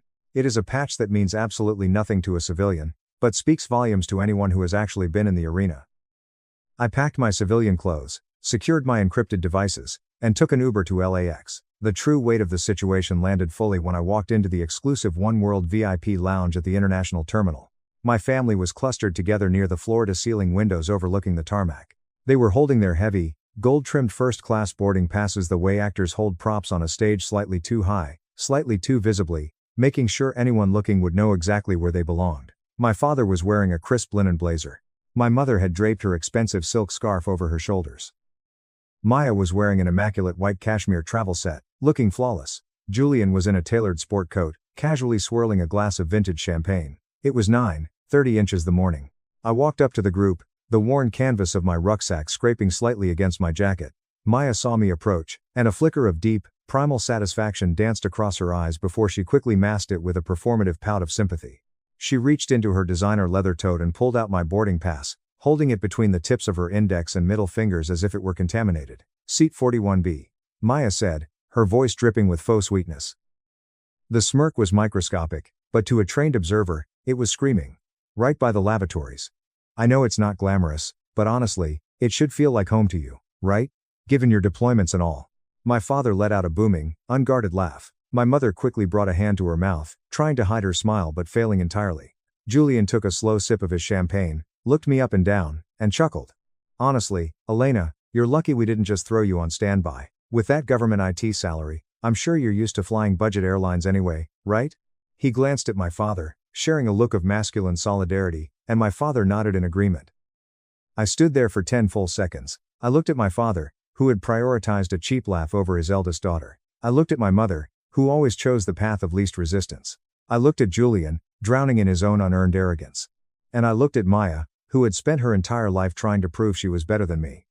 "Thank you," I said, my voice completely flat. I took the crumpled boarding pass, adjusted the strap of my rucksack, turned my back on them, and walked out of the VIP lounge toward the chaotic, crowded general economy gates. I did not cause a scene.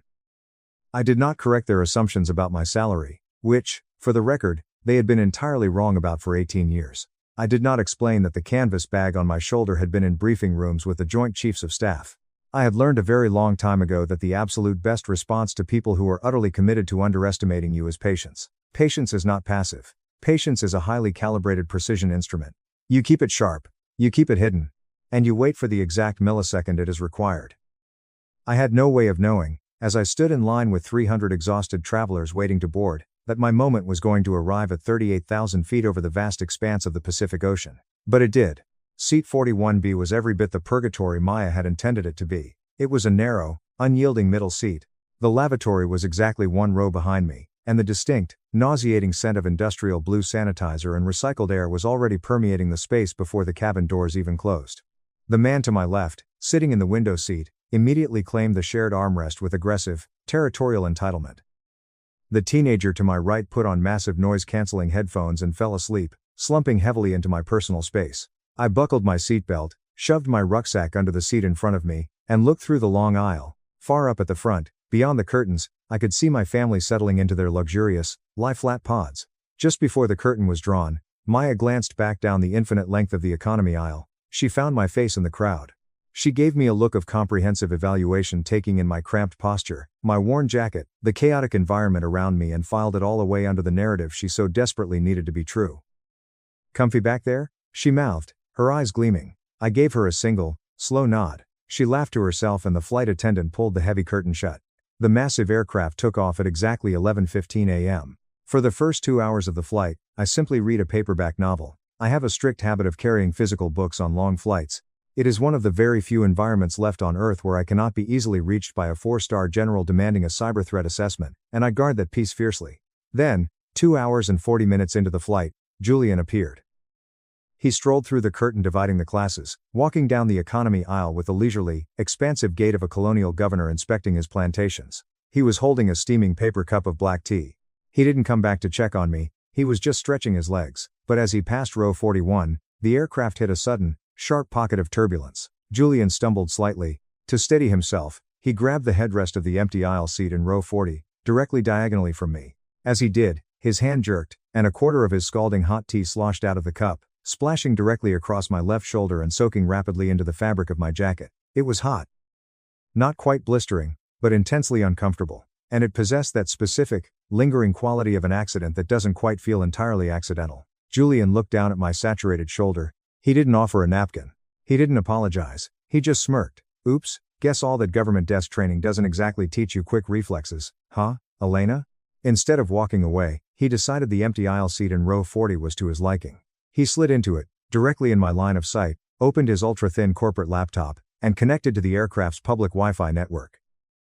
I sat in my middle seat, the hot tea slowly cooling into a sticky, uncomfortable patch against my collarbone. I didn't wipe it off. I just sat there and calculated. I thought about proportionality. I debated whether I was reacting to a spilled cup of tea, or if I was reacting to 18 years of accumulated disrespect. I concluded that sometimes, the most proportionate response to 2 decades of 1,000 tiny, deliberate cuts is one single, devastating, surgical strike. I looked up from my book and focused on the edge of Julian's laptop screen. I have 20/15 vision. I could clearly see his corporate login splash screen. It bore the logo of his defense contracting firm, a company that currently holds a staggering $3.1 billion in active Department of Defense contracts. A company whose cybersecurity protocols I am intimately familiar with, because my division wrote the foundational compliance mandates for them. A large folder was open in the center of his desktop. The file path at the top of the window was clearly visible: DoD, SYS, Arch, V7, Restricted. Department of Defense System Architecture files. Classified technical data.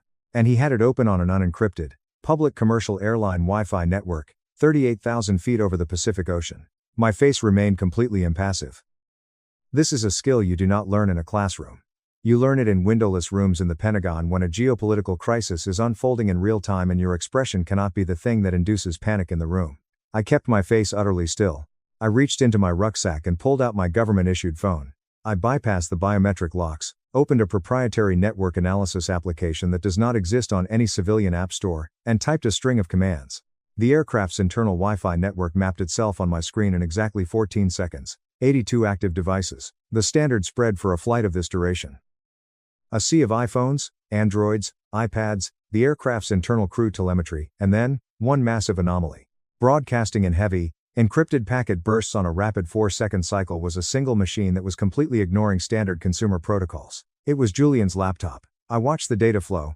The packet structure told me two immediate, horrifying things. First, he was actively syncing massive, restricted DoD architecture files to an external, offshore server. Second, the encryption wrapper he was using to hide the transfer was not his company's authorized DoD-compliant protocol. It was a highly specific, proprietary third-party wrapper. I recognized the signature instantly. It belonged to a rival defense contractor, a domestic competitor that was currently locked in a vicious bidding war against Julian's company for a massive next-generation drone logistics contract. I initiated a silent mirror of his traffic. I want to be profoundly clear about the legalities here. I was not hacking Julian's computer. I was passively observing unencrypted metadata transmissions that his device was actively broadcasting into open airspace on a shared, public commercial network. The legal distinction is vital, though as it turned out, I wouldn't be the one needing a lawyer. Julian finished his tea, closed his laptop without shutting it down, and walked toward the lavatory. He left the machine running, actively syncing. I had exactly 2 minutes. I used them efficiently. When he returned, he didn't even glance at me. He walked straight past row 41 and headed back to the luxurious confines of first class. To him, I was just the invisible spinster sister in seat 41B with tea stains on her cheap jacket. I was a background NPC in the grand video game of his life. He had absolutely no idea that the phone in my hand was currently pulling down a complete, bit-for-bit capture of his treasonous data transfer. For the next 45 minutes, I sat in silence, watching the progress bar on my screen. I collected personnel files, access credential logs for 4 separate secure DoD systems, and a fragmented but entirely readable communication thread between Julian and an executive at the rival firm. It outlined a clear, undeniable exchange, classified system architecture in return for a massive, unrecorded offshore payout, corporate espionage intersecting with federal treason. I secured the data, triple encrypted the capture file, and opened my secure communications relay. I sent the entire package to a single recipient, Colonel Robert Hayes, Defense Criminal Investigative Service, DCIS, Cyber Espionage Division. I attached a 2-word message, confirm receipt. 3 minutes later, the reply came through the secure channel. Received. Solid lock. Do not let him out of your sight. I slipped the phone back into my pocket. I folded my hands in my lap. I was perfectly content to wait until we landed in Sydney to watch the Australian Federal Police and US Marshals board the plane. But the universe, it seems, has a flair for the dramatic. At exactly 3:15 p.m., the aircraft violently lurched. This was not the standard, rhythmic bumping of clear air turbulence. This was a catastrophic, structural drop. The floor fell out from under us. Overhead bins snapped open, bags spilled into the aisles, and the collective, terrifying silence of 300 people realizing they might die sucked all the oxygen out of the cabin. The plane leveled out, but the engines sounded wrong, a high, strained whine. The intercom crackled. Ladies and gentlemen, this is Captain Miller speaking. The pilot's voice was remarkably calm, but clipped. We have experienced a critical anomaly in our primary and secondary navigation systems. We are initiating precautionary emergency protocols. Please remain seated with your seatbelts securely fastened.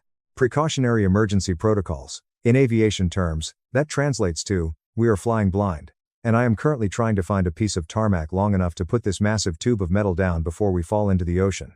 Because I was seated near the back, I could see the flight attendants rushing through the aisles, their faces tight with genuine fear. Through the curtain, I could hear the chaos erupting in first class. I heard Maya's shrill, demanding voice echoing down the cabin. Excuse me, this is completely unacceptable. We paid for premium service, you need to tell us what is going on right now.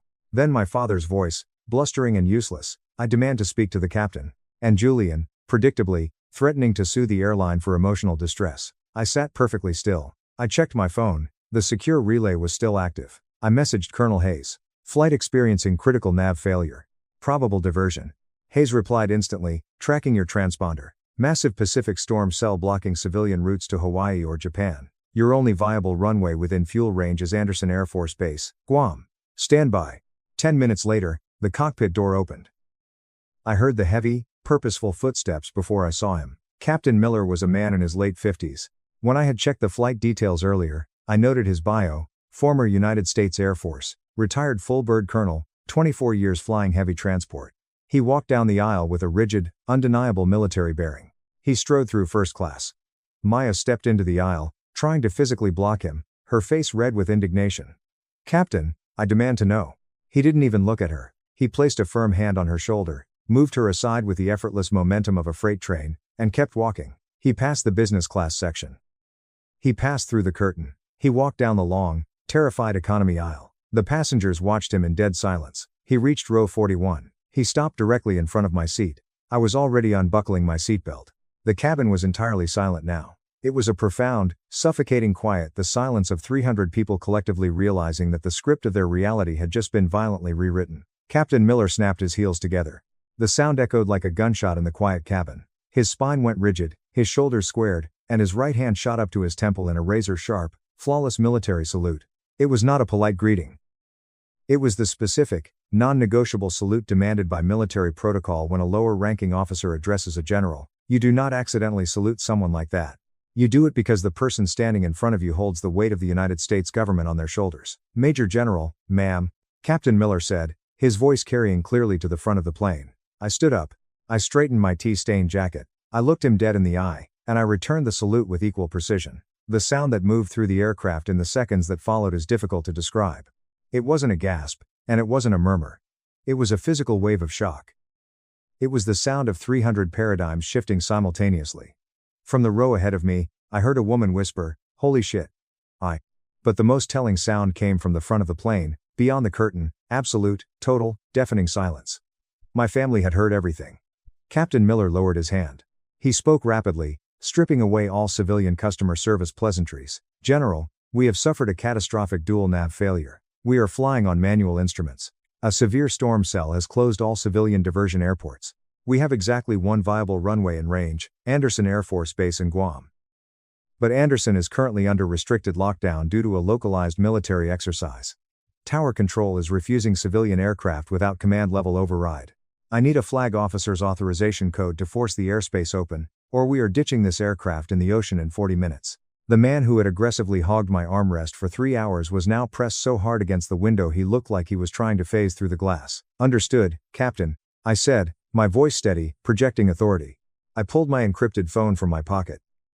I accessed the command interface, authenticated with my biometrics, and pulled up the active airspace override protocols. I generated a one-time cryptographic authorization key. "Transmit code sequence Echo Tango 9 or 7 actual to Andersen Tower," I ordered. "Inform them Major General Rostova, Cyber Command, is declaring an Alpha-level emergency diversion. You are cleared to land." "Copy that, General." "Thank you, ma'am." Captain Miller didn't waste another second. He spun on his heel, and sprinted back up the aisle toward the cockpit. I sat back down. I calmly buckled my seatbelt. I picked up my paperback book, found my page, and pretended to read. I didn't need to look through the curtain to know what was happening in first class. I could feel the psychological collapse radiating from the front of the plane, the slow, horrifying dissolution of an 18-year lie. First comes the disbelief, then the frantic search for a rational explanation, and finally, the crushing, inescapable weight of reality. Exactly 3 minutes later, the curtain slowly parted. Maya stood there. She gripped the fabric of the curtain so tightly her knuckles were stark white. All the performative elegance, all the smug superiority, all the curated perfection was completely gone. Her face was the color of wet ash. She looked like a child who had just accidentally set her own house on fire. She stared at me. She looked at the cramped middle seat. She looked at the tea stain on my jacket. She looked at the encrypted government device resting on my tray table. I let her stand there and suffer the silence. I made her wait until I slowly marked my page, closed my book, and met her eyes. "Elena." Her voice trembled. It was barely a whisper. "What? What is happening?" I kept my voice low, but the words were sharp as glass. "What is happening, Maya, is that your husband has spent the last hour using an unsecured commercial network to transmit highly classified Department of Defense architecture files to a rival contractor. It is a textbook violation of the Espionage Act and federal trade secret laws. I have captured the entire transmission. The Defense Criminal Investigative Service has already processed the data." Maya's mouth opened, but no sound came out. Her eyes darted wildly, trying to process the impossibility of the words coming out of her IT support sister's mouth. Julian? No, he wouldn't. He's a vice president. You're just IT. I am a major general in United States Cyber Command, I said, the title landing like a physical blow. I oversee the security protocols for the exact systems Julian is currently selling to the highest bidder, and I strongly suggest you return to your seat. Federal agents will be waiting on the tarmac when we land. It will be significantly safer for you if you are not standing next to him when they breach the cabin.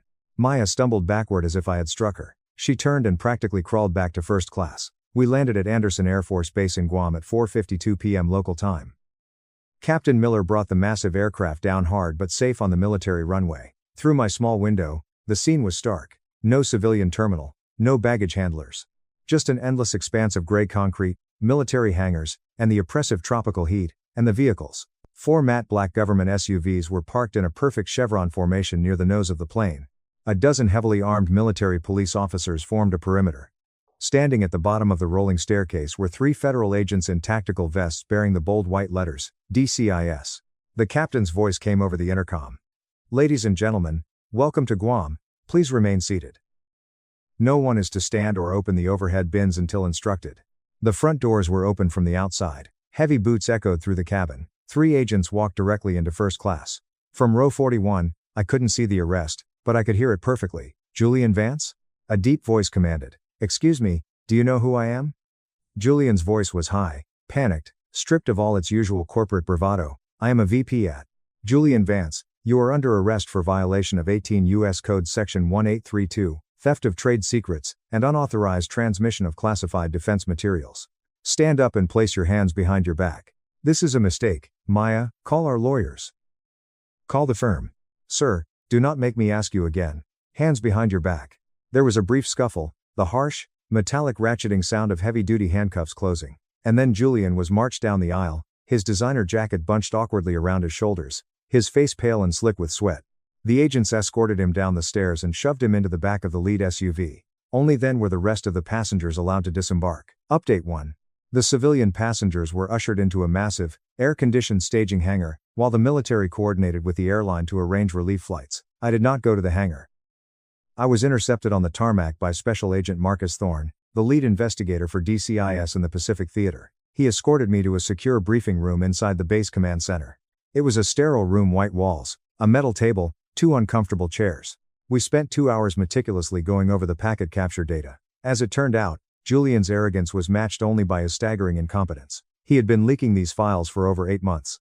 He thought he was a genius, using a commercial flight over the ocean to dump the data, assuming the chaotic nature of public Wi-Fi would mask his digital footprint. He had no idea that the quiet woman sitting in the back of the plane was one of the architects of the very security systems he was trying to bypass. When the debrief concluded, Agent Thorne powered down his recorder.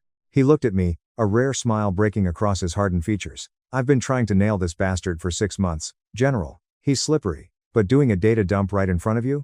On an unencrypted network? It's almost poetic. He thought I was low-level tech support, I said dryly. Thorne laughed.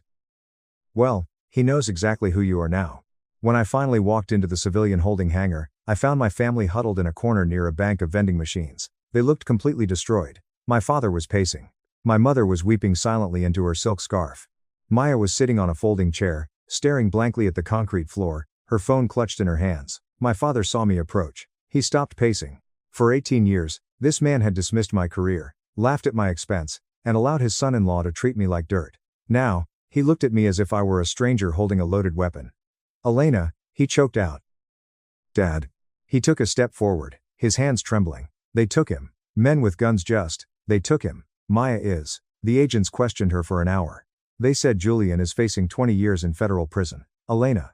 Why didn't you tell us? Why didn't you ever say you were a general?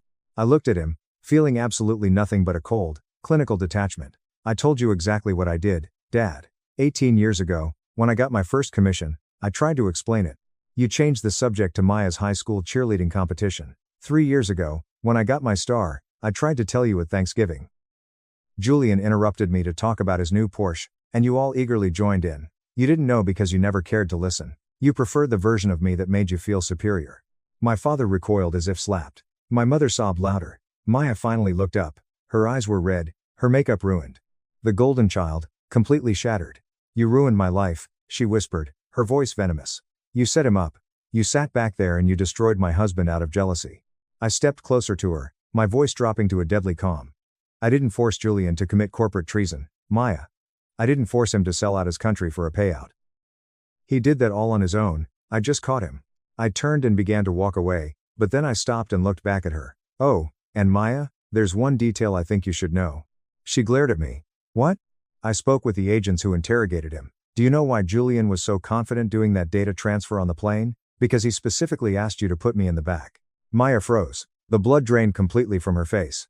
He told the agents he needed to work on sensitive files and didn't want the nosy IT sister sitting anywhere near him in first class where I might glance at his screen, I explained, watching the realization crush her. He asked you to isolate me. And you, being so eager to humiliate me, happily obliged. You put me exactly where I needed to be to intercept his unsecured network traffic without him ever noticing. If you had just given me the first-class ticket I was supposed to have, I would have been sitting right next to him, he wouldn't have dared open his laptop, he would have gotten away with it. I let that sink in. I watched her mind connect the dots. I watched her realize that her own petty, vindictive cruelty was the exact instrument of her husband's destruction. You handed me that boarding pass, I said softly. You built your own gallows, Maya. I just pulled the lever. Update 2.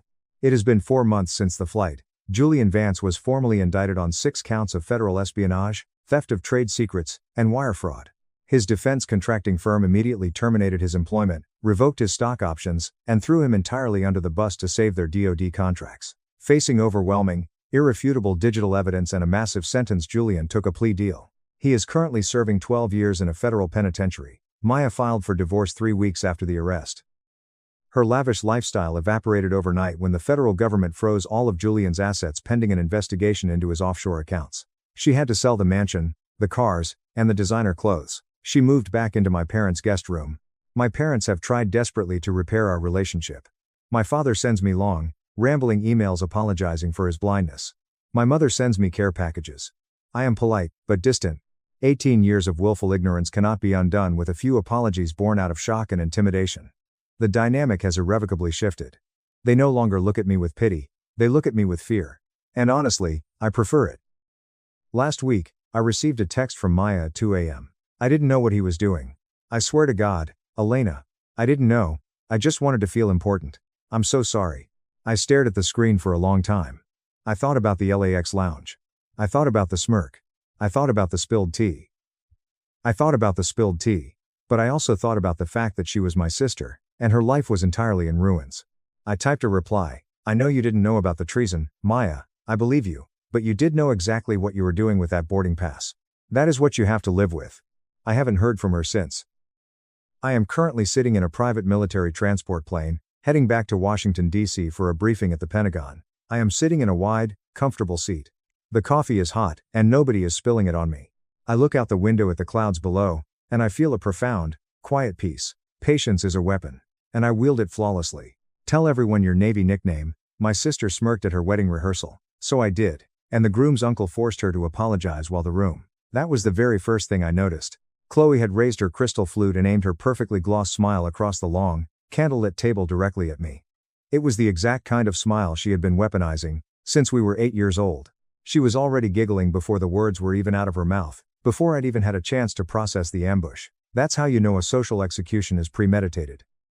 Tell everyone your Navy nickname, Sarah, she chimed, her voice cutting through the low hum of classical music and polite conversation. 35 people instantly stopped eating and turned to look at me.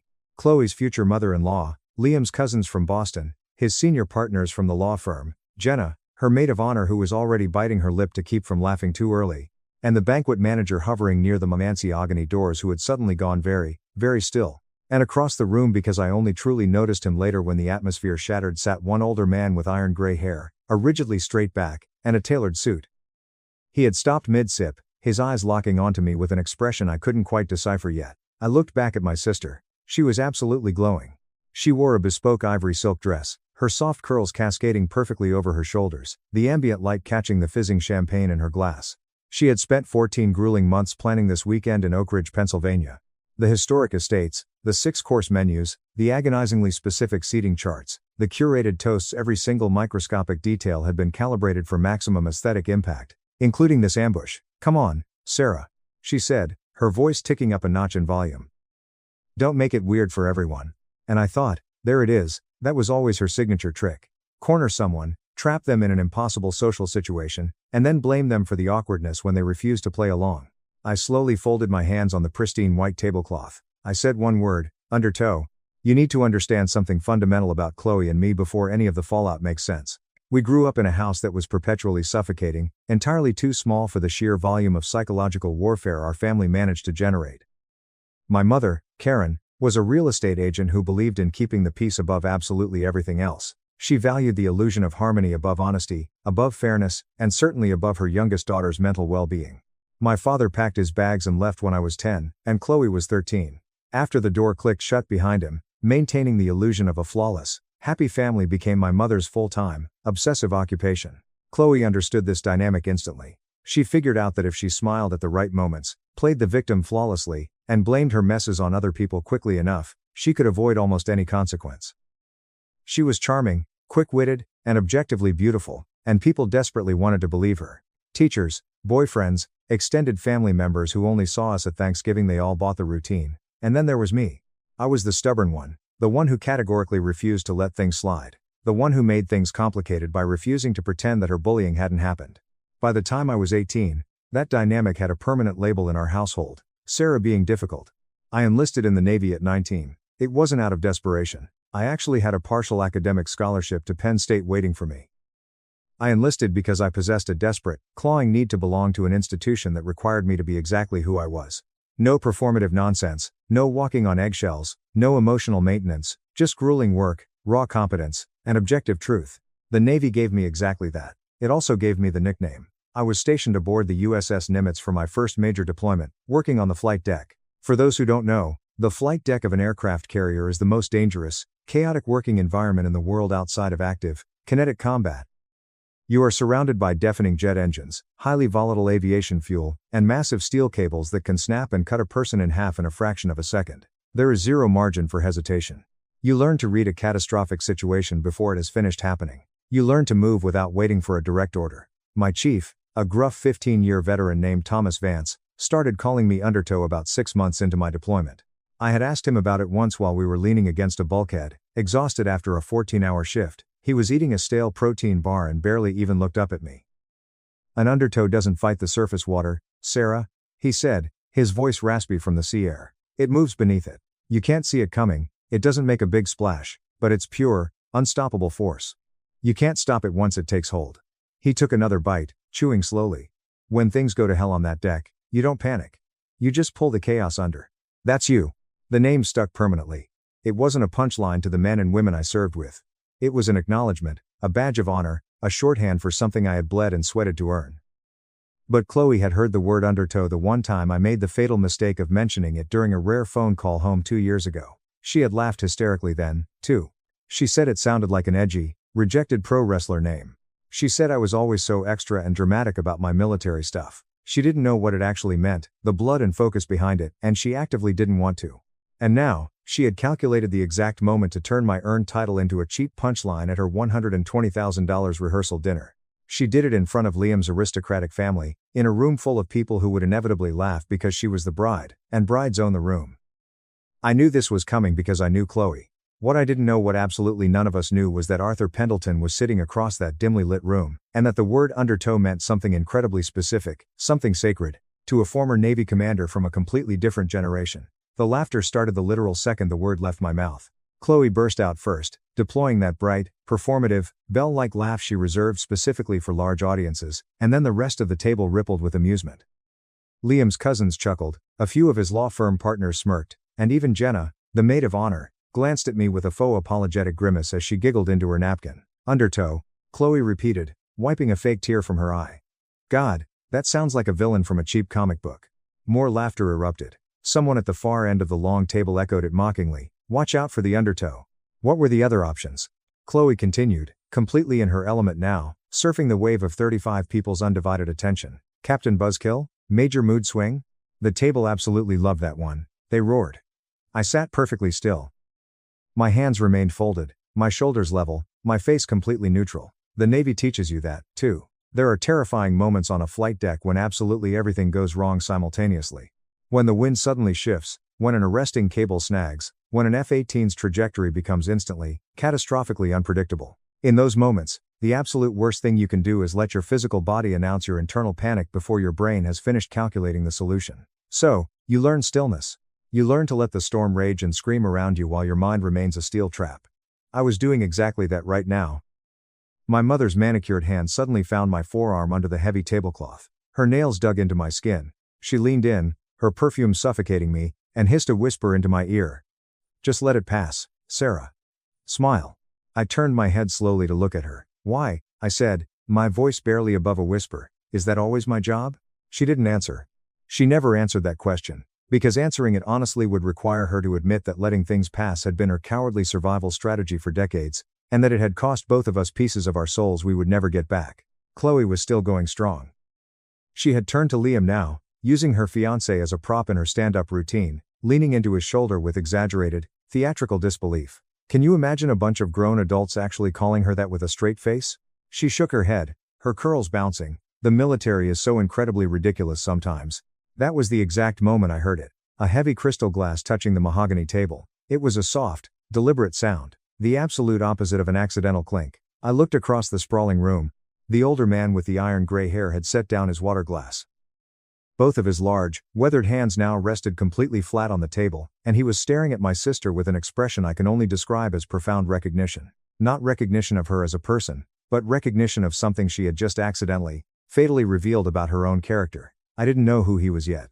I had been rapidly introduced to approximately 50 members of Liam's extended family and professional circle over the past 48 hours, and the faces had blurred. But I noticed his posture immediately. It was military straight.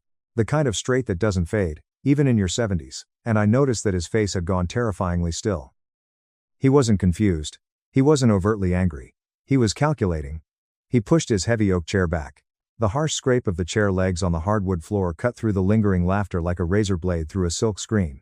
Every single head in the room snapped toward him. The man stood up slowly. He wasn't a towering giant of a man anymore. Age inevitably compresses the spine. But when he stood, the entire atmospheric pressure of the room reorganized itself around him.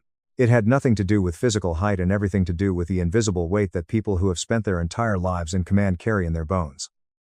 He looked directly at my sister, his eyes pinning her to her seat. "Apologize," he said.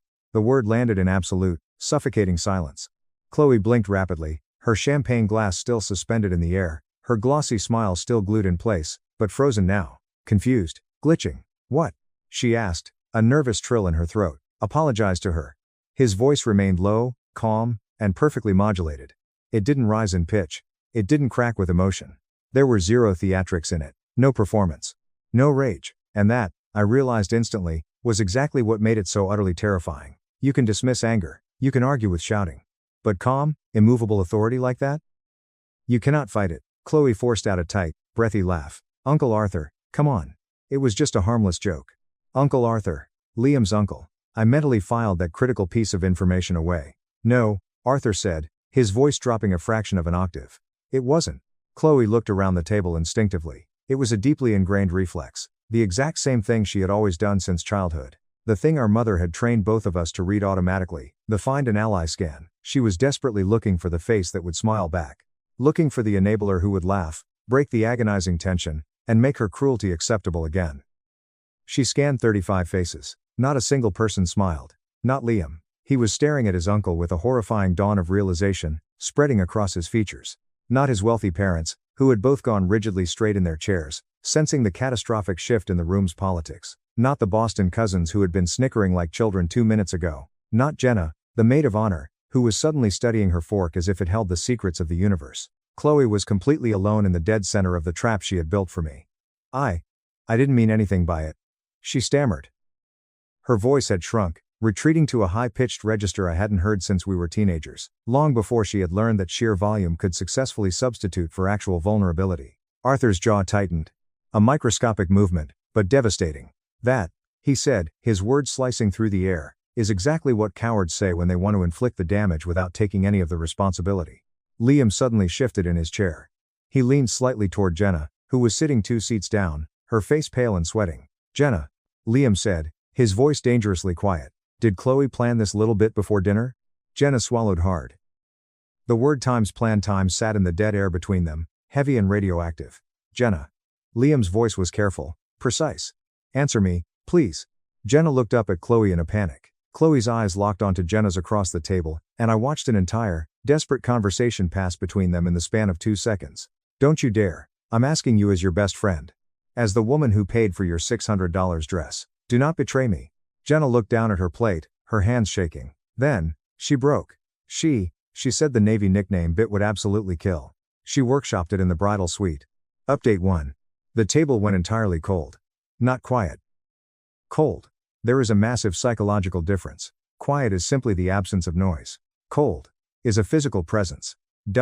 Cold is 35 people simultaneously processing the exact same horrifying information, arriving at the exact same damning conclusion, and absolutely nobody wanting to be the first one to say the ugly truth out loud. Chloe's perfect facade physically cracked. It happened in agonizing stages. The way structural integrity fails under immense pressure. Not all at once, but in a horrific sequence. First, the glossy smile twitched and vanished. Then, the arrogant ease drained completely from her shoulders, leaving her slumped. Finally, something deep behind her eyes violently shifted from performative confidence to pure, unadulterated panic. Liam stood up. He did it slowly, deliberately. He wasn't dramatic about it. He didn't shove his chair back aggressively or throw his napkin down in a huff. He simply rose from his seat the exact way a man does when he has just made a life-altering decision and needs his physical body to confirm it. He didn't shout. He didn't scan the room to see who was watching his reaction. He wasn't doing this for an audience. I need a minute, Liam said, his voice hollow. You're walking out? Chloe whispered, her voice trembling violently. Taking a minute? During our rehearsal dinner? He looked down at her. There was no fiery anger in his eyes, and I think that was what truly undid her. The absolute absence of rage. There was only something quiet, clinical, and profoundly final. It was the devastating look of a man aggressively reassessing someone he thought he knew inside and out. Because I do not want to say what I am actually thinking in front of all these people, Liam said softly. Then he turned his head and looked directly at me. Sarah. I am so deeply sorry. He turned on his heel and followed Arthur out of the banquet hall. The heavy mahogany doors closed with a soft, definitive click times behind them. Chloe stood frozen at the head of the table. Her dress was still perfect, her hair was still immaculate, and the crystal champagne glass was still gripped tightly in her hand, though it had ceased being a triumphant prop and had become just a fragile object she was clutching because she had no idea what else to do with her hands. The room no longer belonged to her. The kingdom had fallen in less than 3 minutes. I've thought about that specific moment a lot since that night. About what it actually looks like when a narcissist loses their captive room. It's not a dramatic explosion. It's a quiet, brutal subtraction. One by one, without making a sound, the people around you simply revoke their attention. They stop being your audience and become your judges. My mother had both of her hands clamped tightly over her mouth. I honestly don't know if she was horrified at Chloe's behavior, or horrified at herself for the 30 years of, just let it pass, that had finally culminated in this spectacular public detonation. Chloe turned to look at me, and for the very first time in the entire evening, perhaps the first time in a decade, her face was just her face, stripped bare, no armor, no performance underneath it. This is unbelievable, she whispered, her voice cracking. I calmly picked up my water glass, took a slow, measured sip, and set it back down precisely on the coaster. You knew I said no, I said. I hadn't actually planned to speak, but the words were sitting right there in my throat, and I was so violently exhausted from swallowing them for her comfort. I told you on Tuesday, I continued, keeping my voice dead level. When you called and asked if you could make a joke about my Navy service during the toasts, I explicitly said no. I told you that some of those names carry heavy weight. I asked you, as my sister, to respect my boundary. I didn't raise my voice. I had learned how to project calm authority from the Nimitz flight deck, too. But you kept going, I said, staring directly into her tear-filled eyes. Because the room was laughing with you. You thought you were untouchable. You laughed at the name, Chloe. Meanwhile, I remember the faces of the people attached to it. Chloe's mouth opened to argue, but nothing came out. Her throat worked uselessly, and into that suffocating silence, from the doorway, came Arthur Pendleton's voice. He had walked back into the banquet hall quietly, standing just inside the threshold. I have no idea how long he had been standing there observing us. Long enough, clearly. What did they call you that for? Arthur asked me. His tone wasn't unkind. It was intensely curious. The specific, respectful way a seasoned veteran asks a question when they already suspect the heavy answer. Flight deck operations, sir. I answered automatically, my posture straightening. USS Nimitz. My chief said I moved like I could see the chaos before it finished happening. I pulled the panic under. Arthur nodded slowly, absorbing the information. Then he spoke, And his words changed the entire atmospheric pressure of the room yet again. There was a young woman stationed on our support ship in 1982, Arthur said, his voice carrying effortlessly across the silent room. They called her Undertow. Hospital Corpsman 3rd Class, Margaret Hayes. He paused, his eyes glazing over slightly with memory. She dragged 3 unconscious men out of a flooding, burning below-deck compartment during a catastrophic systems failure off the coast of the Mediterranean. Nobody ordered her to do it. Nobody even had the time to process the breach. She just moved into the fire while everyone else froze. He slowly turned his gaze back to Chloe, who was visibly trembling now. We do not give names like that out as punchlines, Arthur said, his voice cold as ice. We give them as warnings, and as honors. The room was as silent as a tomb. Chloe slowly sank back into her chair, utterly defeated. My phone vibrated violently against the nightstand at 11:42 p.m. I was lying on the stiff mattress in my hotel room, room 312 at the Oak Ridge Inn. The yellow lamplight cast long shadows across the walls. I was eating a stale bag of vending machine pretzels because the rehearsal dinner had been abruptly, awkwardly terminated 2 hours early, and I hadn't even gotten to touch my main course. You humiliated me in front of Liam's entire family. I read the text message twice, sighed, and set the phone face down. 10 seconds later, it buzzed again. I hope you're incredibly happy with yourself. You ruined my weekend. I stared up at the popcorn ceiling. I thought about Margaret Hayes, Hospital Corpsman 3rd Class, a woman I had never met, but whose ghost had just fundamentally altered my life. A flooding, burning compartment in 1982. I thought about the sheer, undeniable weight in Arthur's voice when he spoke her name. The specific reverence you only use when speaking of someone who saved lives, a story you've carried in your chest for 40 years. I thought about Chief Vance handing me that stale protein bar, telling me I was the water. I thought about the thousands of times I had let my mother and sister crush my boundaries to keep their fragile peace. I turned my phone on silent, rolled over, and finally went to sleep. The sharp knock on my door came at exactly 7:14 a.m.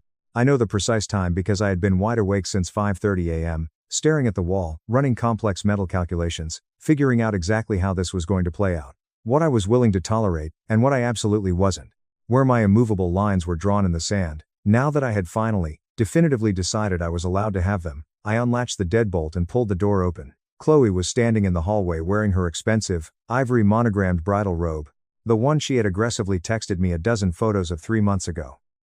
Her makeup was a chaotic disaster half done, mascara smudged under one eye, expensive foundation stopping abruptly at her jawline. She looked exactly like someone who had started getting ready for the biggest day of her life, and then abruptly stopped when she realized there was a massive, bleeding wound she had to triage first. I'm sorry if you felt mocked last night, she said, her voice tight, crossing her arms defensively. I didn't move, I just looked at her. I looked at her for a very, very long time, letting the silence stretch until she shifted uncomfortably on her feet. That is not an apology, Chloe, I said flatly. That is a PR statement. Her jaw clenched tight. I'm trying, Sarah. Jesus. An actual apology for what you did sounds like this, I said, stepping slightly into the hallway. I maliciously planned to humiliate you in front of Liam's wealthy family to make myself look better. You explicitly asked me not to, and I did it anyway because I arrogantly thought I would get away with it, like I always do. That is what actually happened. That is what you need to apologize for. It was just one stupid joke. She hissed, glancing nervously down the hallway. You told Jenna it would kill, I replied, keeping my voice dead level. You sat in your luxury suite and workshopped my military service into a comedy routine. You premeditated it. She didn't deny it. The sheer, damning fact that she couldn't even formulate a lie to deny it was its own pathetic admission of guilt. It is my literal wedding day, she pleaded, her voice suddenly shifting into a softer, desperate register. She was appealing to something ancient, some basic, toxic sister contract she just assumed was still legally binding. I am fully aware of what day it is, I said. And I genuinely want to be there for you. But if you want me standing beside you at that altar today, you are going to apologize. Not just to me. You will apologize in front of Liam, in front of Arthur, and in front of Mom, publicly. For exactly what you did. Chloe went completely rigid. Absolutely not. I am not humiliating myself on my wedding day.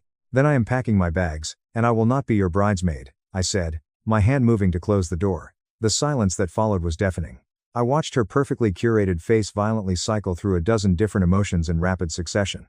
Disbelief, furious anger, the frantic formulation of a counterattack, and then, finally, something that might have actually been genuine fear underneath all the armor. I had spent 30 years learning to decode Chloe's micro-expressions. I knew every single mask she wore. What I saw buried under the panic was the look of a woman who had finally done the math and realized she was completely bankrupt. Then, Her phone vibrated aggressively in the pocket of her silk robe. She pulled it out, looked down at the glowing screen, and I literally watched the blood drain from her face, leaving her chalk white. It's Liam," she whispered, her voice hollow. "What does it say?" She was dead quiet for a long moment, reading the text message. Her terrified eyes moved across the screen twice, once rapidly, then agonizingly slowly. When she finally looked back up at me, the very last lingering traces of the arrogant, rehearsal dinner Chloe were entirely gone. The smug smile that had owned the banquet room, the effortless ease, the absolute certainty that the universe would simply arrange itself around her if she threw a big enough tantrum evaporated. "He wants to meet in the hotel lobby before the ceremony," she said, her voice shaking violently. "Just you two?" I asked. She slowly shook her head, tears finally spilling over her eyelashes. "No, he wants Arthur there. And his parents. And his family's trust lawyer." Update 2. Fate has a twisted sense of humor. I found out exactly what transpired in that devastating morning meeting from 3 separate sources over the next few weeks: Liam, Arthur, and eventually, shockingly, Chloe herself. Liam had spent almost the entire night awake, pacing his hotel room, talking to his uncle, Arthur Pendleton, Lieutenant Commander, retired, 25 years of decorated service, had served with men and women who had bled and died to earn call signs like the one Chloe had callously turned into a punchline. He had watched that sacred name get stripped of its honor and mocked in front of 35 clueless civilians. But Arthur wasn't just a military man, he was the patriarch of Liam's family, the executor of a massive generational trust. And he had sat with Liam for 3 hours, explaining carefully, without any dramatics, exactly what he had witnessed. He explained that he had seen a woman, me, who had learned to hold perfectly still while a room full of people threw stones. And he had seen a bride, Chloe, who possessed a dark, rotting cruelty at her core. But the twist, the absolute, mind-bending reversal that I didn't see coming, was what Liam had discovered when he started pulling at the threads of Chloe's lies that night. Liam had always known Chloe had a flair for the dramatic. He thought it was just charm. But after the dinner, deeply disturbed by her cruelty, Liam had logged into the shared laptop they brought for wedding logistics. He found a hidden folder of emails between Chloe and his wealthy mother. For the past year, Chloe had been feeding Liam's family a completely fabricated, highly toxic narrative about me. She had told his parents that I was a deeply troubled, mentally unstable, dishonorably discharged deadbeat who was intensely jealous of her success. She had painted herself as the saintly, successful sister who was constantly burdened by my episodes. She did this to make her own background look more tragic and heroic, securing the sympathy and financial backing of Liam's ultra-wealthy parents. She used my military service as a weapon to make herself the victim. Arthur, being a retired commander with deep connections, had made a single phone call at 2 a.m. to verify my service record. He discovered the absolute truth. My record was pristine, highly decorated, and completely honorable. Chloe wasn't just a mean sister making a bad joke. She was a pathological liar who had constructed her entire integration into Liam's family on a foundation of sociopathic deceit. When Chloe walked into that 8 a.m. meeting in the lobby, she thought she was just going to apologize for a bad joke. Instead, she walked into a financial and relational firing squad. Liam told me later, his voice completely devoid of emotion, exactly how it went. Arthur didn't yell. He simply placed a printed copy of my actual service record on the glass table. Next to it, Liam's family lawyer placed a hastily drafted, ironclad post-nuptial agreement. When Sarah said no to your little comedy routine on Tuesday, Arthur had asked her coldly, "What exactly did you think she meant?" Chloe had tried to play the victim one last time. "I thought she was just being oversensitive. She's always been jealous of me." "Stop lying," Liam had snapped, sliding the printed emails across the table. "You told my mother she was a discharged, unstable liability. You lied to my family for a year to get my parents to pay for this $120,000 wedding. You used her honor to buy our pity." Chloe had completely shattered then. Real, ugly, hyperventilating crying. Not the strategic, single-tear crying she deployed to win arguments with our mother. This was the catastrophic breakdown of a narcissist who had finally slammed into a concrete wall she couldn't manipulate her way out of. Liam gave her an absolute ultimatum. Sign the postnup, which completely severed her from the family trust and required her to attend intensive psychiatric therapy for her lying, or he would cancel the wedding right there in the lobby and walk away forever. She signed it. Her hands shook so badly she tore the paper. The wedding still happened. I want to be brutally clear about that, because I know the part of you reading this is desperately craving a cinematic blow-up, a runaway bride, a cancelled reception, a massive disaster. But real life is often much quieter and far more painful. The wedding happened. Chloe walked down the aisle. She looked objectively stunning. Liam was crying before she was even halfway to the altar. But it wasn't the joyous, overwhelmed crying of a man watching his soulmate approach. It was the heavy, grieving tears of a man mourning the illusion of the woman he thought he was marrying, realizing the brutal work that lay ahead of them. I stood in my designated place. Second bridesmaid. Sage green chiffon dress, nude heels, holding a small, tight bouquet of white ranunculus. But before we had gone to the venue, before the hair extensions and the airbrush makeup and the frantic choreography of the morning, Chloe had knocked on my hotel room door a second time. It was 9:45 a.m. I had my duffel bag half packed, fully expecting to be sent home. She walked in. No robe. Just sweatpants and a t-shirt.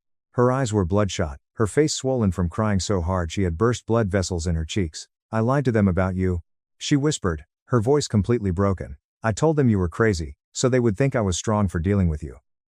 I planned the joke to make you snap in front of them, to prove my lies were true. I stopped folding my shirt. The sheer magnitude of the betrayal hit me like a physical punch to the chest. You tried to trigger me so I'd look unhinged? Yes, she sobbed, collapsing onto the edge of the hotel bed.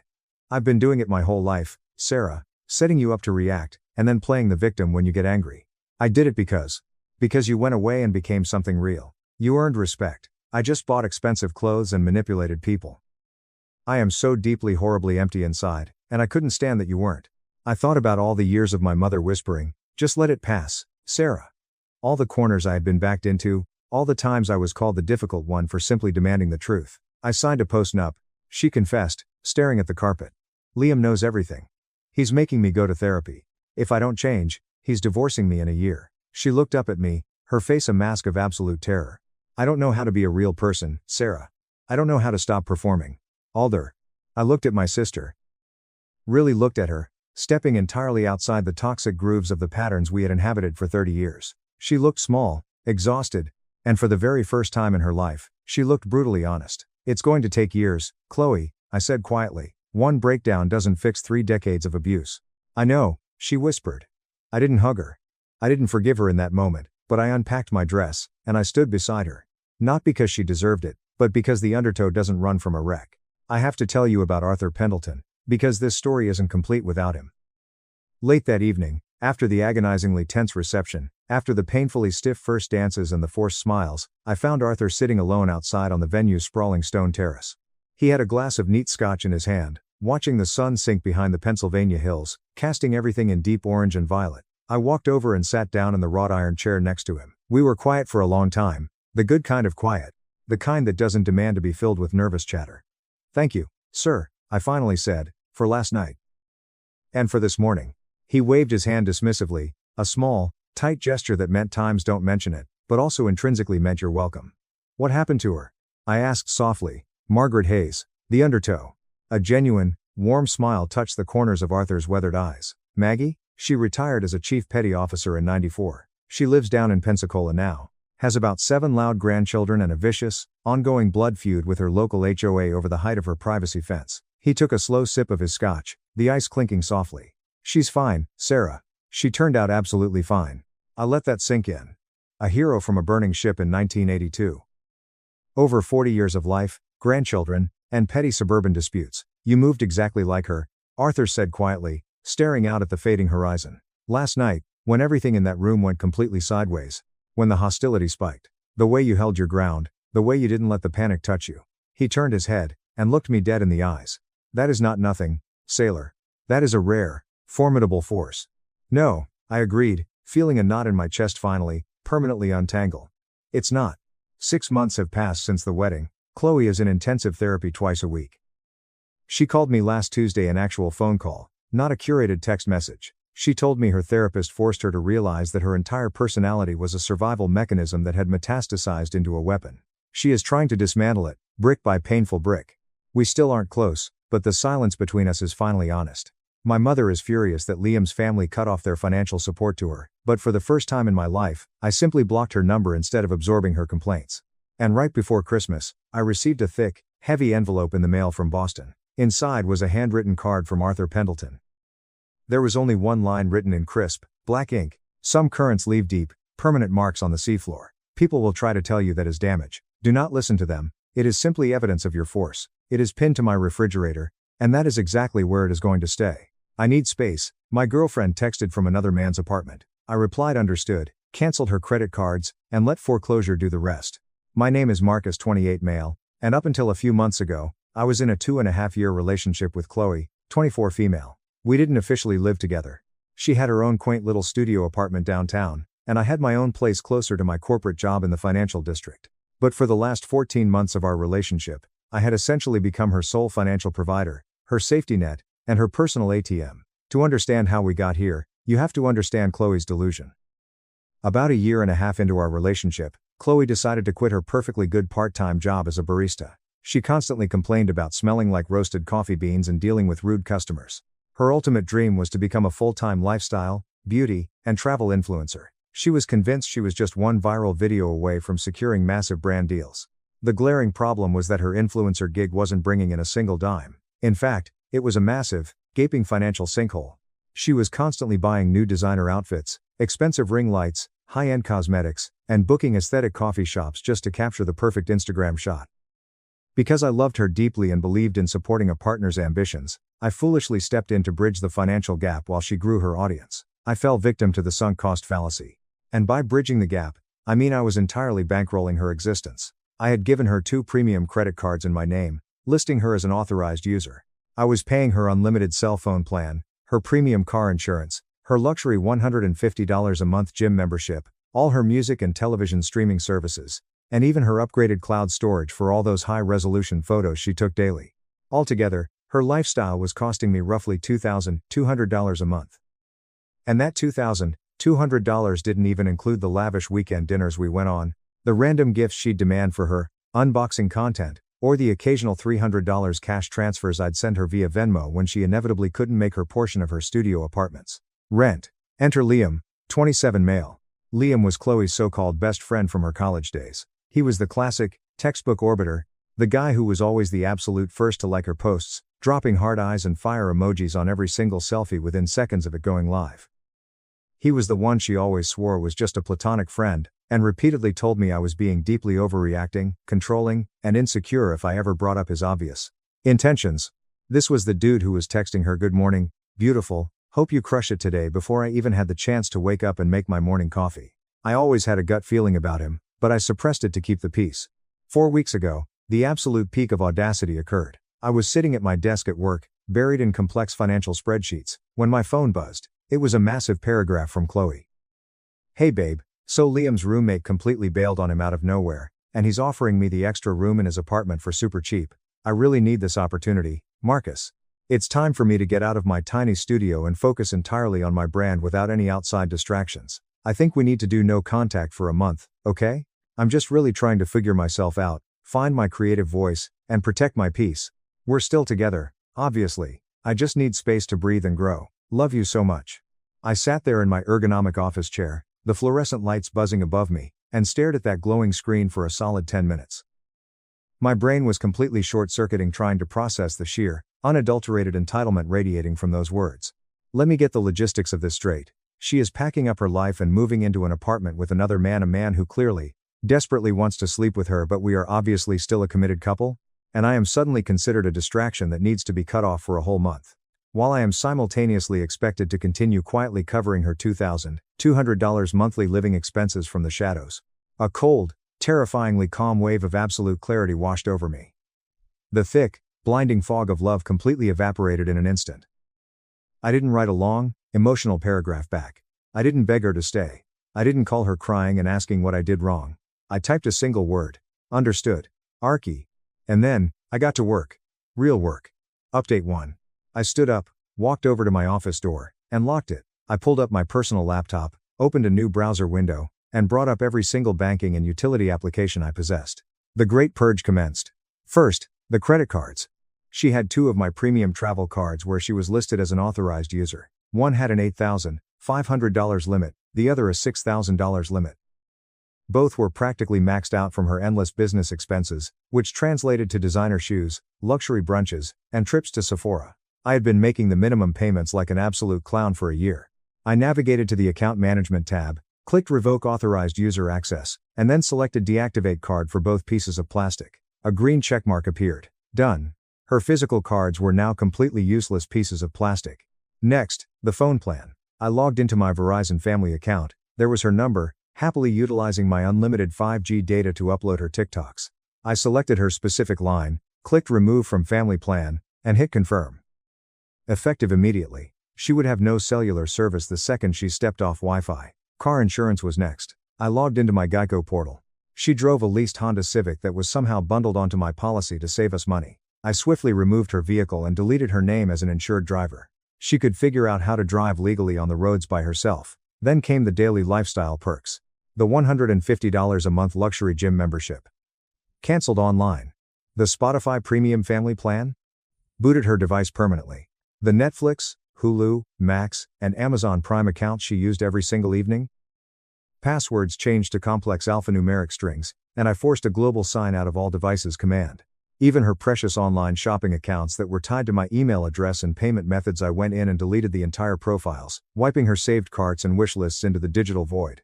The whole systematic dismantling of her financial safety net took me exactly 45 minutes. When I finally closed my laptop, I felt lighter than I had in 2.5 years. The crushing weight of her financial burden was gone.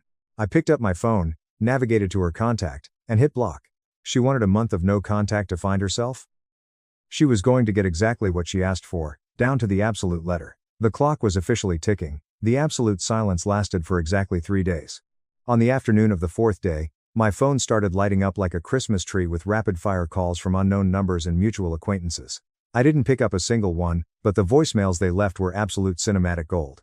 I poured myself a glass of bourbon and listened to them in my living room. The first voicemail was from her enabler friend, Jessica. "Oh my God, Marcus, what the hell did you do? Chloe's card just stopped working at the mall and she's completely losing her mind. This is so incredibly low and toxic of you. You are literally financially abusing her. Call her back right now and fix this." The second was from her mother, Brenda. "Hi Marcus, honey, it's Brenda. There seems to be some sort of strange mix-up with Chloe's credit cards. She thinks it's a bank glitch but she can't get a hold of you because her calls aren't going through. Can you please call the bank and sort it out? She's really upset and stressed out." The third voicemail was from Chloe herself, clearly using Liam's phone number. "What the actual hell, Marcus? My card just got declined at Whole Foods in front of literally everyone. The cashier looked at me like I was a homeless person. How could you do this to me? This is literal financial manipulation and abuse. Turn the cards back on right now. You are ruining my life." Financial manipulation? That was a phenomenally bold accusation coming from a woman who had just packed her bags, moved into another man's apartment, and demanded zero contact while fully expecting her boyfriend to blindly bankroll her existence. I listened to the voicemails, laughed out loud, and went back to eating my dinner. I ignored every single one of them. She wanted space, and I was committed to giving it to her. But the absolute best voicemail came late that same night. It was Chloe again, and this time the anger was gone. She was hysterically, uncontrollably sobbing. "Marcus, please pick up. My car insurance lapsed because you took me off, and I got pulled over for a busted taillight. The cop gave me a $520 ticket for driving uninsured and almost impounded my car. I don't have the money to pay this. And Liam saw my card get declined at the grocery store today. I had to pretend that I accidentally grabbed my old canceled debit card. It was so humiliating. Please, Marcus, I'm begging you, just turn the cards back on. I'll pay you back eventually, I swear on my life. This is so embarrassing." Embarrassing? Perfect. Maybe that was something she should have considered before she moved into a guy's apartment who actively thirsts over her, and told the man paying her bills that she needed no contact. Update 2. The chaos finally erupted in person yesterday afternoon. It was a Saturday, and I was in the middle of meal prepping for the week when there was a frantic, aggressive pounding on my front door. I looked through the peephole. It was Chloe. And standing awkwardly right behind her, looking like a lost puppy, was Liam. She had actually brought the guy she moved in with to confront me about cutting off the voluntary allowance I was giving her.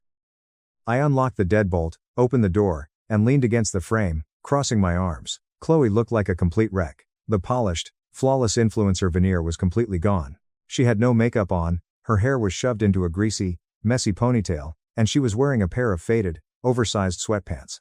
Liam stood a few feet back on the porch, looking incredibly uncomfortable and aggressively staring at his shoes while fiddling with his phone. "Marcus, we seriously need to talk right now," Chloe demanded, her voice trembling with a mix of rage and panic. "You asked for a month of no contact," I said calmly, not moving an inch. "It's only been 2 weeks. You're breaking your own rules. Stop it, Marcus, just stop," she screamed, her face turning red. "You know exactly what you did. You completely tanked my credit and ruined my life." "Your credit?" I raised an eyebrow, genuinely amused. "Chloe, those are my credit cards. They are in my name, tied to my social security number, paid from my checking account. You were just an authorized user spending my money. Your credit is completely unaffected." Liam finally decided to play the white knight and chimed in, his voice cracking slightly. Dude, you gotta admit, that's kind of harsh. She was heavily relying on those cards to survive. I slowly turned my gaze to Liam. I let the heavy silence hang in the air for a few agonizing seconds before I spoke. You're seriously standing on my porch right now? She moved into your apartment, Liam. She's living with you. But I'm supposed to keep paying her bills and buying her groceries while she plays house with you. Liam's eyes darted back and forth nervously. Look, man, it's not like that. We're just friends. She just needed a place to stay to focus on her art. Right, I said, nodding slowly. Just friends. Well, friend, she's your roommate now. You feed her. Chloe stepped between us, her fists clenched. Marcus, I need those cards turned back on right now. I have a massive brand partnership meeting tomorrow morning via Zoom and I need to look professional. I don't even have the money to get my hair done or buy my specific foundation. You are sabotaging my career.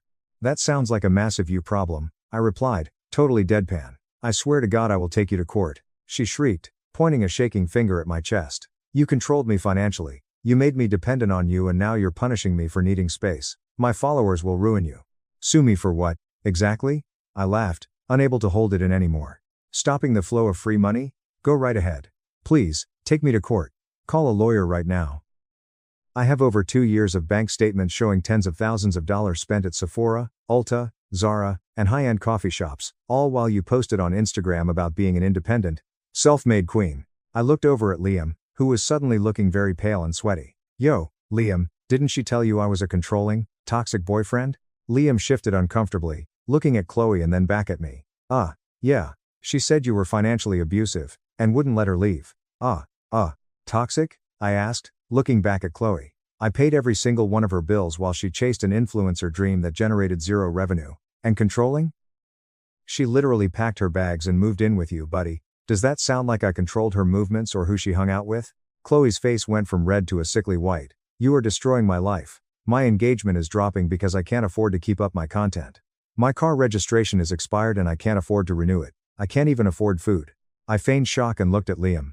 Wait, what? Liam's not covering the grocery bill? That's so odd. I thought you guys were roommates? Surely he's helping out with the household expenses.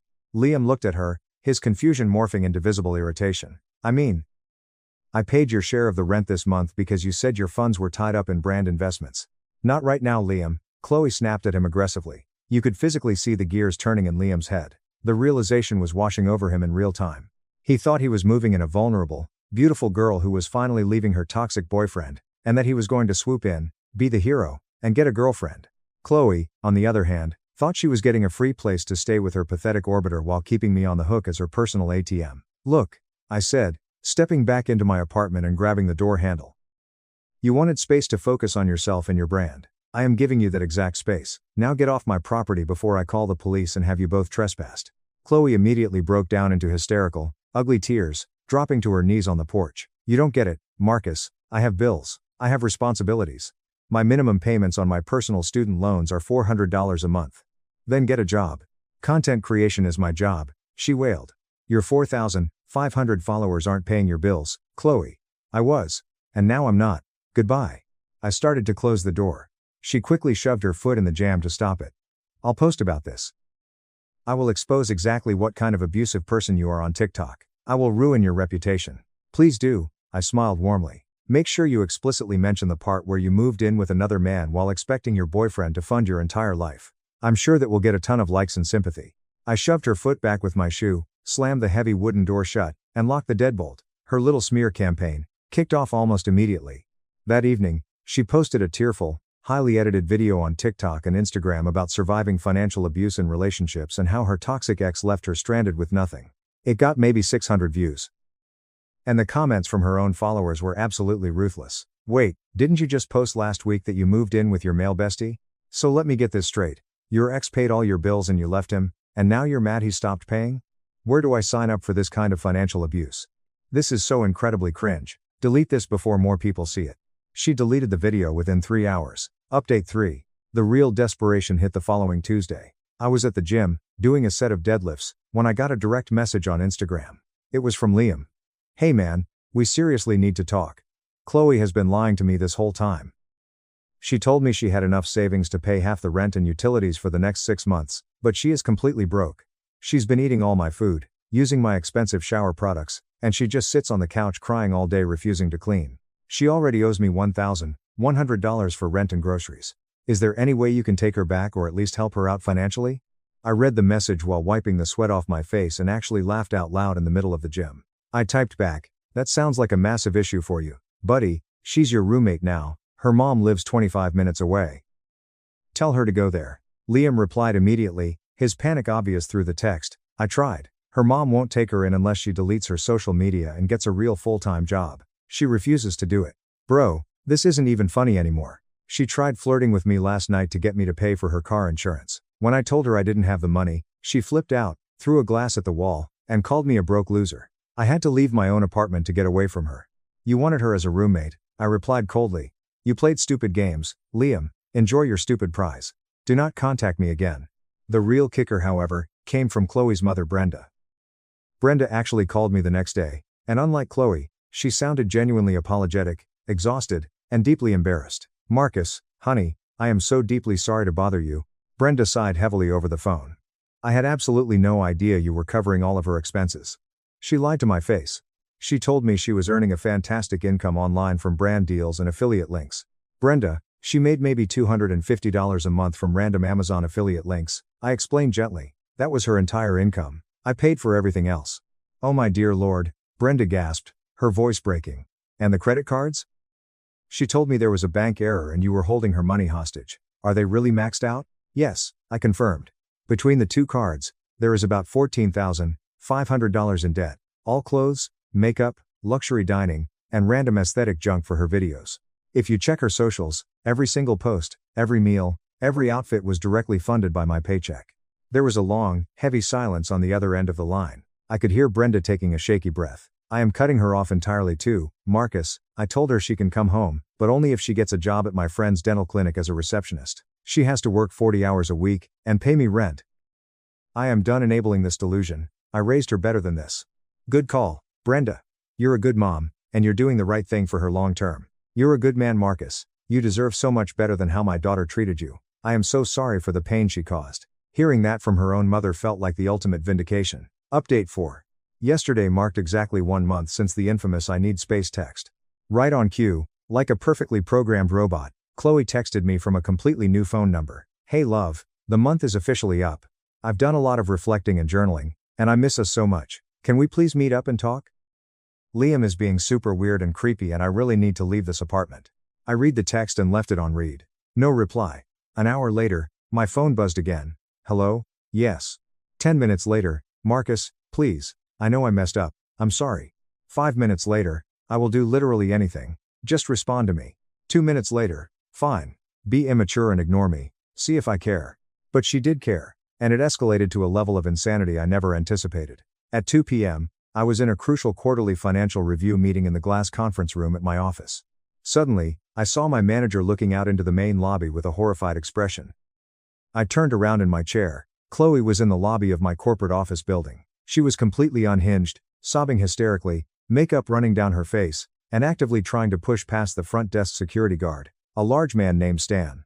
"I need to see Marcus. He's my boyfriend. He left me homeless. He stole my money." She was screaming at the top of her lungs, causing a massive scene. My coworkers were all staring through the glass, completely dumbfounded. Building security had to physically restrain her arms and aggressively escort her out of the building. As she was being dragged through the automatic sliding glass doors, she caught sight of me sitting in the conference room and shrieked, "I just want my things back. Marcus, give me my things." "What things? We never even lived together. I didn't have a single item of hers at my apartment." My boss pulled me aside after the chaos subsided and the police were called to issue a trespass warning. "Hey man, are you good? Do you need HR to help you file a restraining order?" That was intense. "I might actually need to look into that," I muttered, deeply embarrassed but also completely detached from her absolute insanity. When I finally got off work and checked my phone, I had 87 missed calls from 5 different unknown numbers. The voicemails had devolved from begging to pure, unadulterated venom and threats. "You completely ruined my life," she screamed in one voicemail, her voice hoarse. "Liam is officially kicking me out by Friday. My credit score is completely shot. You are a textbook narcissist and an abuser. I'm going to call your mother and tell her exactly what kind of monster she raised." She actually didn't call my mom. My mom called me, laughing so hard she could barely breathe. Marcus, your crazy ex-girlfriend just called me crying hysterically about credit cards and homelessness. My mom chuckled over the phone. I told her that the local McDonald's down the street is hiring at $15 an hour, told her to wear a hairnet, and hung up. Thanks, Mom. Chloe had immediately texted my mom back, called her a bitter old hag, and blocked her. It was the absolute funniest thing that happened all week. Update 5. Liam lasted exactly 36 days. He finally grew a spine and gave Chloe a written eviction notice. It literally said, "Leave by Sunday at 5 p.m. or all your crap is going on the curb." It wasn't technically legal, since she had established residency and wasn't on the lease, but the message was crystal clear. How do I know this? Because Chloe took a photo of the handwritten note and texted it to me with the caption, "Look at what you caused." I finally replied, "You caused this entirely on your own. I am literally going to be homeless on Sunday." She typed back, "Your mom's house has plenty of space. She wants me to work at her friend's dental clinic as a receptionist."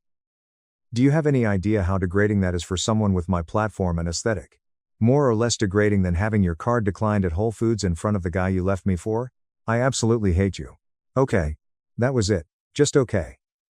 She proceeded to send 55 more rapid-fire texts that I didn't even bother reading. I just cleared the notifications and went about my day. But the real, universe-delivered karma? That came from the maxed-out credit cards. Unbeknownst to me, during the last few months of our relationship, Chloe had been engaging in some incredibly shady, borderline illegal financial maneuvers. Because the cards I gave her were maxed out, she had secretly been using a third credit card, one she opened in her own name, to pay the minimum balances on my cards, and then using a sketchy cash advance app to cycle the money back. She was creating a fake payment loop to artificially inflate her available credit and keep the plates spinning. When I abruptly canceled the cards and locked the accounts, that delicate house of cards collapsed instantly. The sudden halt in the payment cycle flagged her personal accounts for highly suspicious activity. I received a call from the bank's fraud department, asking about the unusual payment history. I explained exactly what happened. I was the primary account holder, she was an authorized user, and I had no idea she was cycling payments from external, unverified accounts using cash advances. The bank investigator thanked me for my cooperation. They are now officially investigating Chloe for credit fraud and check kiting using someone else's accounts for a payment cycle scam. It is highly illegal, and it carries severe financial penalties and potential criminal charges. Who knew? Well, I did, eventually. That's why I kept meticulous records of every single transaction, every text, and every bank statement. Update 6. Chloe's influencer career officially crashed and burned in spectacularly public fashion yesterday. She decided it was a brilliant idea to post a Get Ready With Me video on TikTok to prove to her followers she was still thriving. She was wearing a recycled outfit from 3 years ago, and she was filming it in Liam's cramped, dirty bathroom. Right in the middle of her applying her concealer and talking about positive vibes, you could loudly hear Liam pounding aggressively on the bathroom door. "Chloe, get the hell out of there. I need to shower for my actual, real job." Liam shouted clearly in the background. She tried to play it off and giggle, but the internet is undefeated. The comments were utterly brutal. Is this the girl who survived financial abuse? Why is her roommate yelling at her? This is so pathetic. Roommate drama? Yikes. Are you actually homeless now? Girl, that's the same Zara top you wore in 2020. You're screaming broke. She had a total mental breakdown and permanently deleted her entire account. All 4,500 followers, gone in a single click. Later that evening, Liam messaged me one last time. "She's finally out, bro." Her mom showed up with a U-Haul truck and literally dragged her out of my apartment. Chloe was screaming the entire time about how everyone in her life was betraying her and holding her back from greatness. She went totally unhinged. Good luck to whoever has to deal with her next. I am so completely done. Also, Liam added a minute later, "I'm really sorry. She genuinely convinced me that you were an abusive monster. I honestly thought I was saving her from a bad situation." "You thought you were getting a girlfriend, Liam," I replied. "Yeah. Honestly, that too. I was an idiot." At least he finally admitted it. Brenda, the mom, texted me later that night. "Marcus, Chloe is home. She starts at the dental clinic on Monday morning at 8 a.m. sharp. Regular job, regular pay. Thank you for not pressing formal harassment charges after she showed up at your office." "No problem, Brenda. I just hope she finally learns how the real world works. She says you guys are just on a temporary break, and that you will reconcile and take her back once you cool off." Brenda added, "She is completely delusional." "That's exactly what I told her," I replied. According to Brenda, Chloe is now paying market rate rent to live in her childhood bedroom. She apparently cried for 6 hours straight when she realized she had to wake up at 6:30 a.m. to commute to a desk job. Final update. It has now been exactly 2 months since Chloe sent me that infamous text and moved in with Liam. The dust has finally settled, and here is the landing. Chloe is living with her mother, Working a soul-crushing 9 to 5 shift at the dental clinic, answering phones, filing paperwork, and scheduling root canals. Her social media accounts are entirely private now, and she has exactly 52 followers. Brenda recently sent me a photo of Chloe sitting behind the reception desk, wearing oversized blue medical scrubs, looking absolutely miserable and defeated. I looked at the photo, and for the first time in years, I felt absolutely nothing. No pity, no anger, just complete indifference. Liam recently posted an ad in a local Facebook housing group seeking a new roommate. His listing included very specific demands: must have proof of steady W-2 income, absolutely no influencers or content creators. The comments on his post were full of mutual friends brutally mocking him about the Chloe situation. He learned his lesson the hard way. As for me, I am absolutely thriving. That $2,200 a month that I am no longer spending on Chloe's delusions is now aggressively paying down the credit card debt she racked up. I should be completely debt-free in about 7 months. My credit score has already shot up by 45 points. I am also dating an incredible woman named Maya. She is a 7-year-old structural engineer I met at my local indoor climbing gym. Maya is fiercely independent, pays her own way, and finds the entire Chloe saga absolutely hilarious. Last weekend, Maya and I ordered spicy pad thai takeout, opened a nice bottle of wine, and spent the entire evening reviewing my old credit card statements, just laughing at the sheer absurdity of the charges I used to blindly pay for. $450 at a high-end cosmetics counter for essential investment pieces. $350 for a massive ring light that she used exactly twice. $250 for a business networking dinner at an exclusive downtown nightclub. $180 for content creation brunches consisting of avocado toast and mimosas. The total financial damage over the course of our 2-year relationship? Approximately $38,000, and that includes the rent assistance, the phone bills, the car insurance, and the endless stream of random cash transfers.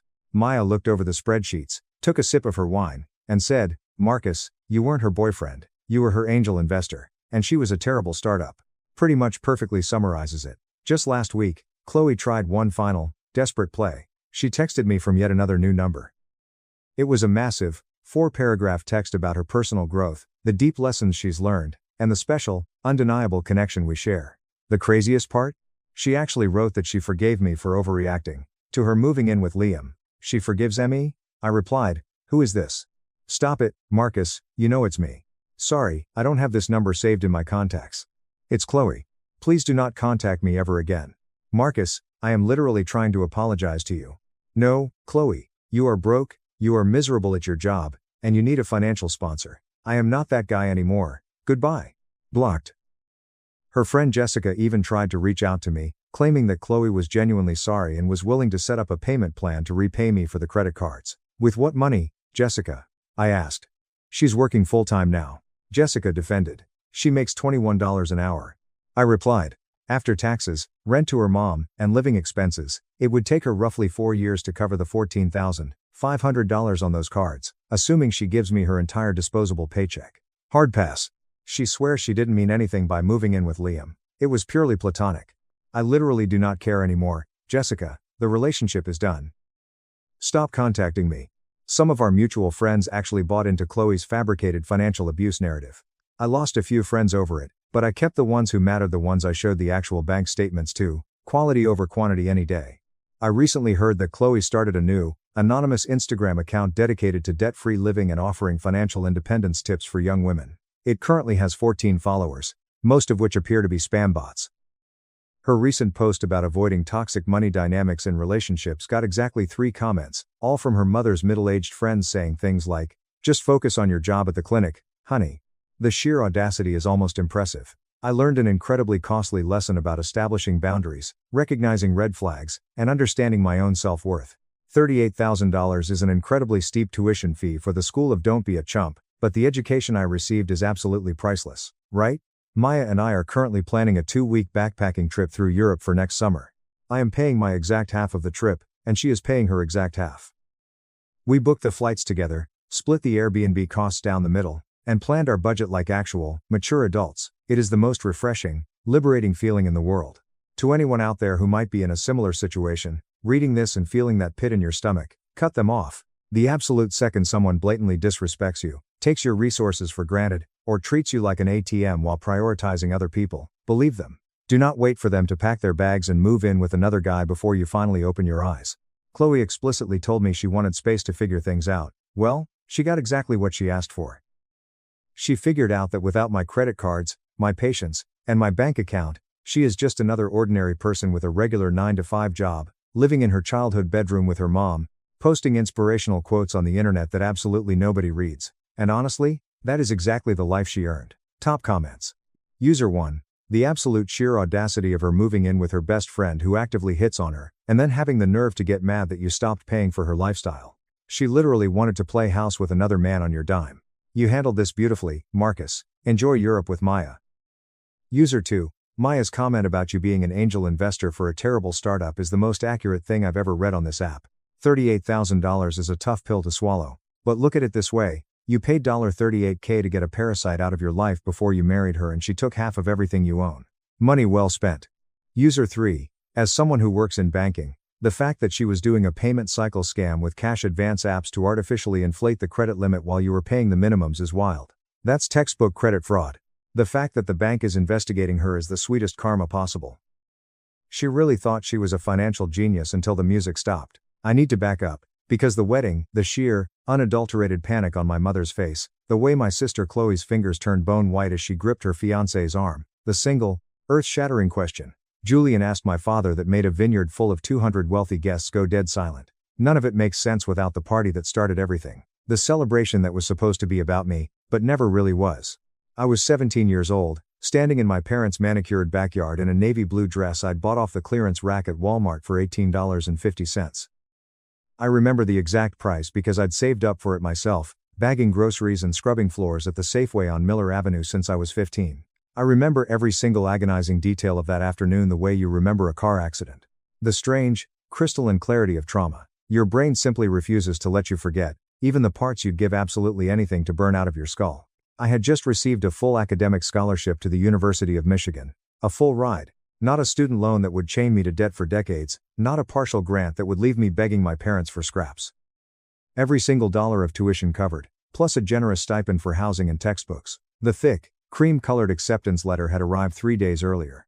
I had read it probably 50 times, running my thumb over the raised university seal like it was a holy relic, a golden ticket out of the invisible cage I had lived in my entire life. My high school guidance counselor, Mrs. Higgins, a woman with 30 years in public education who remembered every student's dream, had called my house personally. She told my mother it was one of the strongest, most flawless applications she'd ever seen come out of our entire district. My mother's response? How nice. Then, she started planning the party. I am not an idiot, but I was a desperate child. I told myself the party was a good sign. I lied to myself, whispering in the dark of my room that maybe, finally, I was going to get the version of my parents that other kids seemed to just have effortlessly. The proud parents. The ones who framed report cards, who cried at graduation ceremonies, who embarrassed you by bragging to random strangers in the grocery store checkout line about your GPA. I wanted that so deeply, so viscerally, that it physically ached in my chest. I had convinced myself I already had it. Standing there in that cheap, scratchy polyester dress with the heavy scholarship letter folded carefully in my cardigan pocket, I watched my mother arrange expensive fruit skewers on a catering table decorated with massive, floating balloons that said, "Congratulations." She hadn't asked what my favorite color was when she bought those balloons. They were lavender. Lavender was Chloe's favorite color. I forced myself to swallow the lump in my throat and told myself it meant nothing. The backyard filled up around 4 p.m., distant cousins I barely spoke to, aunts who smelled overwhelmingly of expensive perfume and cheap gossip, neighbors who had watched me grow up quiet, studious, and entirely invisible, my father's golf buddies, my mother's country club friends. Everyone was eating the extravagant spread my mother had spent 3 days preparing. And she was a genuinely phenomenal cook, I will give her that. But they were chatting, laughing, and moving around me like I was a piece of ugly furniture that had been awkwardly placed in the middle of the room. No one was there for me. They were there for the spectacle of my mother's hosting abilities. Then there was Chloe.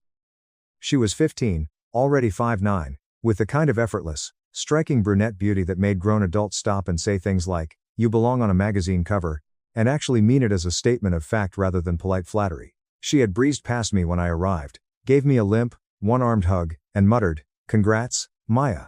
I had felt a fleeting, pathetic spark of warmth for exactly 1 minute before I noticed she was wearing a breathtaking, clearly expensive new sundress that my mother had bought her specifically for this occasion. No one had offered to buy me a graduation dress. I told myself that was nothing, too.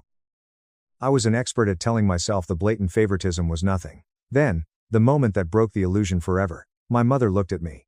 She didn't just glance, she really looked at me, performing a slow, quiet inventory of my cheap dress, my unstyled hair, my sensible shoes. She let out a sigh, not a tired sigh, a profoundly disappointed one.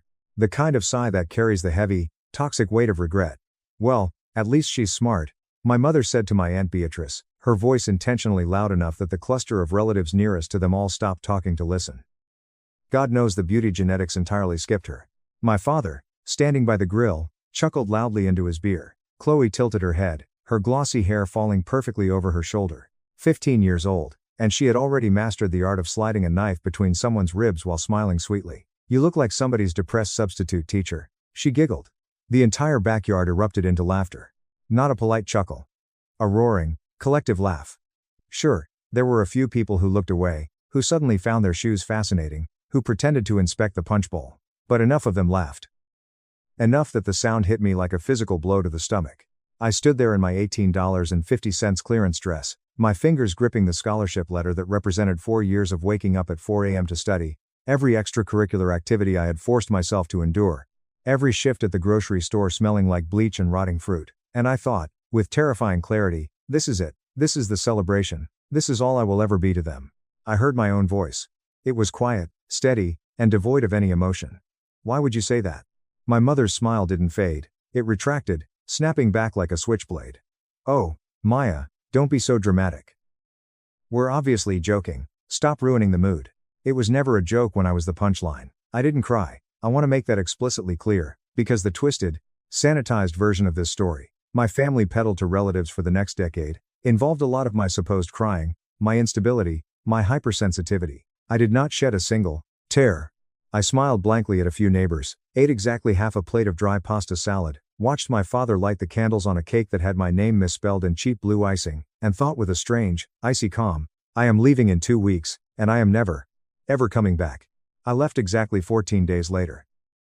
I packed 2 duffel bags. I had $450 from the Safeway job wrapped in a thick rubber band at the bottom of my backpack. My parents didn't even offer to drive me to the bus station, let alone the university. My mother casually mentioned they had been planning to take Chloe to look at elite summer dance programs in Chicago that weekend. She said it like a logistical fact, not a deliberate choice to abandon her eldest daughter on the day she left for college. I took the Greyhound bus. I sat by the window, watching the city limits of my childhood fade into the distance, and felt nothing but the terrifying, exhilarating rush of absolute freedom. My roommate at UMich was a girl from Detroit named Sarah. She talked aggressively in her sleep, survived entirely on instant ramen and black coffee, and over the next 4 years, became my first concrete evidence that chosen family was a real concept. By Thanksgiving of my freshman year, my childhood bedroom had been completely gutted and converted into Chloe's influencer studio. It had a walk-in vanity, professional ring lights, and a custom-built mirror my parents had driven 3 hours to Grand Rapids to purchase.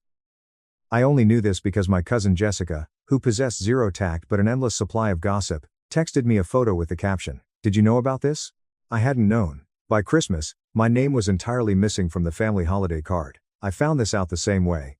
Jessica texted me a high-resolution photo of the family Christmas card featuring my mother, my father, Chloe, and the family's new golden retriever, Bailey, posed in front of a massive, heavily decorated tree. 4 subjects, not 5. Note, they had literally replaced me with a dog. I stared at that photo for a long, quiet hour. Then, I turned my phone on silent, flipped it face down, and went back to studying for my organic chemistry finals. By the following summer, relatives had begun speaking about me in the past tense. Aunt Beatrice told someone at a 4th of July barbecue according to Jessica's increasingly detailed espionage that Maya had gone off to college and just sort of faded away from the family. As though I were a ghost. As though I had simply evaporated into thin air. So, I let them have their ghost. I stopped calling. I stopped texting on birthdays. I stopped sending the carefully chosen Mother's Day cards that I used to spend hours picking out, only to receive absolute silence in return, save for an occasional, sterile one-line email from my father that read like an automated bank notification. I stopped begging for a version of parents I was never going to get. I accepted the reality with the bone-deep exhaustion of someone who has finally finished mourning a corpse. That was simply who they were. I was the scapegoat, Chloe was the golden idol. I moved forward. 12 years is a very long time. It was long enough to finish my undergraduate degree in 3 years instead of 4, taking maximum credit loads every single semester. Long enough to get accepted into Johns Hopkins for medical school. Long enough to survive the brutal, Soul-crushing 100-hour weeks of residency. My surgical advisor, Dr. Eris Thorne, the chief of plastic and reconstructive surgery, a man who had spent 20 years as an attending and was the most terrifyingly precise, demanding human being I had ever met, told me during my 3rd year that I had a gift. "You have instincts that cannot be taught, Dr. Vance," he had said, staring at a complex tissue flap I had just completed. I specialized in severe reconstructive surgery. I spent my days, and most of my nights, rebuilding what fire, industrial accidents, and catastrophic trauma had destroyed.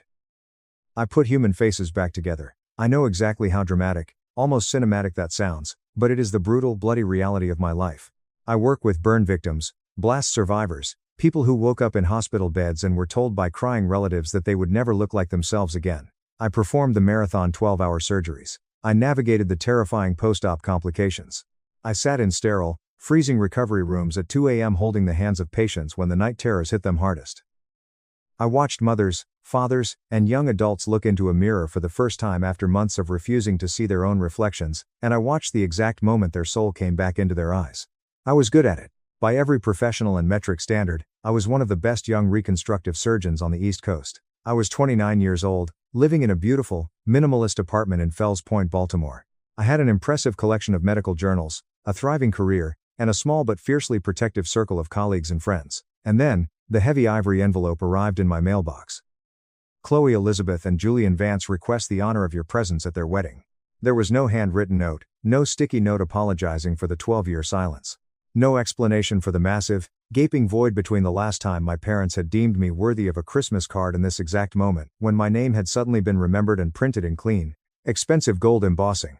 Just the formal invitation, the venue, a massive, ultra-exclusive vineyard outside Bethesda, the date, a Saturday in late October, and an RSVP card with a checkbox for filet mignon or herb-crusted salmon. I dropped it on my kitchen island and didn't touch it for 4 days. It felt like a radioactive object. My closest friend and colleague, Dr. Elena Rostova, a 33-year-old trauma surgeon who possessed the highest emotional intelligence of anyone I had ever met, found it sitting next to my coffee maker when she came over for dinner on Thursday. She picked it up, ran her finger over the gold foil, read the names, and looked at me with the specific, piercing expression she usually reserved for complex triage cases. "You are going," she stated. It wasn't a question. "I haven't decided. I'll probably throw it away," I replied, chopping vegetables with a little too much force. "You are going," she repeated, leaning against the counter and pouring us both a generous glass of Cabernet. We sat on my balcony and talked about it for 5 hours. I told her everything. I told her about the $18.50 clearance dress, the backyard graduation party, the cruel substitute teacher joke, the Christmas card with the golden retriever, the 12 years of absolute, deafening silence that I had not initiated, despite whatever twisted narrative my family had undoubtedly spun to justify my absence. Elena listened the way she always did, with absolute, unwavering focus. She didn't offer empty platitudes, she didn't try to play devil's advocate. When I finally ran out of words, she took a slow sip of her wine, looked out at the Baltimore skyline, and said, "Maya, you have spent the last 12 years bleeding, sweating, and fighting to become Dr. Maya. You built an empire out of the scraps they left you. I think it is time you go back and remind them exactly who you are. Let them choke on it." I RSVP'd for the salmon. I didn't go to Walmart this time. I went to an exclusive boutique in downtown DC, and found the dress. It was emerald green silk, tailored perfectly at the waist, with a slit up the thigh and a neckline that demanded you stand with absolute, unapologetic confidence. It cost more than my entire first semester's rent in undergrad. I swiped my card without a single second of hesitation, which, for a woman who used to agonize over the price of generic brand cereal, was a massive psychological victory. I drove to Bethesda the Friday before the wedding and checked into a luxury hotel downtown. I didn't call my parents to tell them I was in the state. I lay in the massive king-sized bed that night, watching the city lights crawl across the ceiling, and felt a strange, heavy sensation settling in my ribs. It wasn't anxiety, it wasn't fear. It was something ancient, something that had been curled up and sleeping in the dark corners of my mind since that backyard party 12 years ago. It was the quiet, patient hum of absolute certainty. It was waiting for the moment it would finally be allowed to speak. Update 1. The vineyard was, objectively, stunning. Rolling hills bathed in the golden, dying light of early autumn. A massive white pavilion tent strung with thousands of warm fairy lights. Crystal centerpieces that easily cost more than my entire 4-year college tuition. I arrived exactly on time. I walked in alone, my heels clicking sharply against the stone pathway. I walked into that venue the exact same way I walk into an operating theater when a patient's life is actively fading on the table, with total, unbreakable composure. I am a trauma surgeon. I have held a human heart in my hands while it tried to stop beating. I can survive walking into a tent full of people who hate me. I felt my mother's presence before I actually saw her. It's an animal instinct, a survival mechanism hardwired into my nervous system after 18 years of monitoring her micro-expressions to gauge if I was safe or about to be verbally eviscerated. The air pressure in the room simply shifted. I turned slowly. She was standing 20 feet away, holding a crystal champagne flute. She was mid-laugh, chatting with a wealthy-looking older couple. Then, her eyes locked onto my face. Her smile didn't fade, it just froze.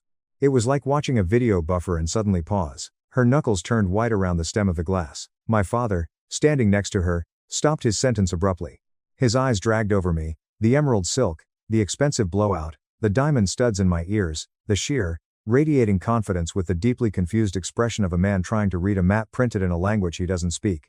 I gave them both a slow, perfectly composed smile, a polite nod.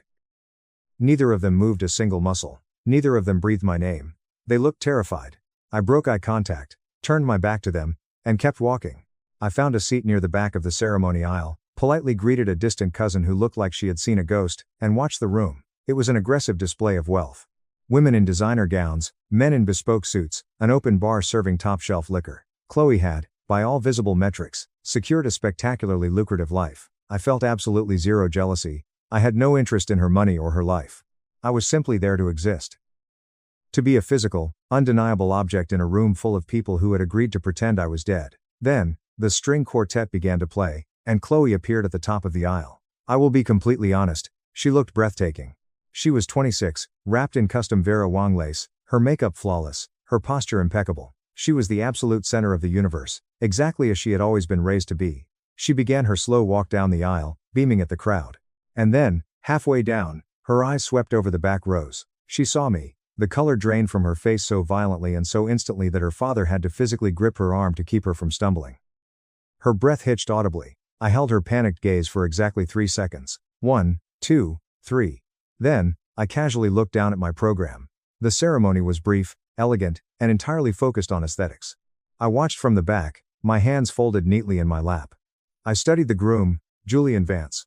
Mid-30s, tall, broad-shouldered, with dark hair and the quiet solid presence of a man who didn't need to perform his confidence. He looked at Chloe with an expression of deep, genuine adoration. Whatever web of lies she had spun for him, he truly loved the version of her he thought he was marrying. The ceremony ended. The reception began. Cocktail hour was in full swing on the massive stone terrace overlooking the grapevines. I was standing near the stone balustrade, holding a glass of sparkling water, watching the sunset paint the sky in bruised shades of purple and gold. Then, I heard heavy, deliberate footsteps approaching from behind. I turned around. Julian Vance, the groom, was walking straight toward me. He wasn't stopping to chat with guests. He was moving with the focused, urgent trajectory of a man who had recognized something impossible. As he got closer, I saw the expression on his face. I knew that look. It was the specific, desperate look of a family member in a hospital waiting room trying to place a doctor in a civilian context. He stopped 5 feet away from me. He stared. His eyes darted over my face, processing the information. "Dr. Vance?" He breathed, his voice tight with disbelief. Then, he blinked, shaking his head slowly as if trying to clear a hallucination. "Wait, Maya? Why? Why didn't you ever tell me Chloe was your sister?" The terrace was not empty. There were at least 20 guests within earshot, and the acoustics of the stone patio amplified everything. Suddenly, Chloe materialized from the crowd to his left. She had been watching him. She had seen him walking toward me, and the sheer panic radiating off her body was palpable. She lunged forward and grabbed his bicep, her acrylic nails digging into his tuxedo jacket. "Julian, honey, what are you doing?" She laughed, but the sound was high-pitched, brittle, and frantic. "You know her?" Julian didn't look at his new wife. He kept his eyes locked firmly on me. When he finally spoke, his voice was low, careful, and stripped of all the wedding day joy. It was the voice of an intelligent man realizing he was standing on a trapdoor. "Doctor Maya Vance," he said slowly, "is the surgical chief who spent 14 months putting my little brother's face back together after the refinery explosion." The silence that fell over our section of the terrace was absolute. The clinking of glasses stopped. The low murmur of wealthy gossip died instantly. I remembered him then. The pieces clicked together with the heavy, metallic finality of a vault locking. 2.5 years ago. A Tuesday night in November at Johns Hopkins. A catastrophic industrial accident at a chemical refinery outside Baltimore. A high-pressure gas line rupture. A young engineer, Leo Vance, had been caught directly in the blast radius.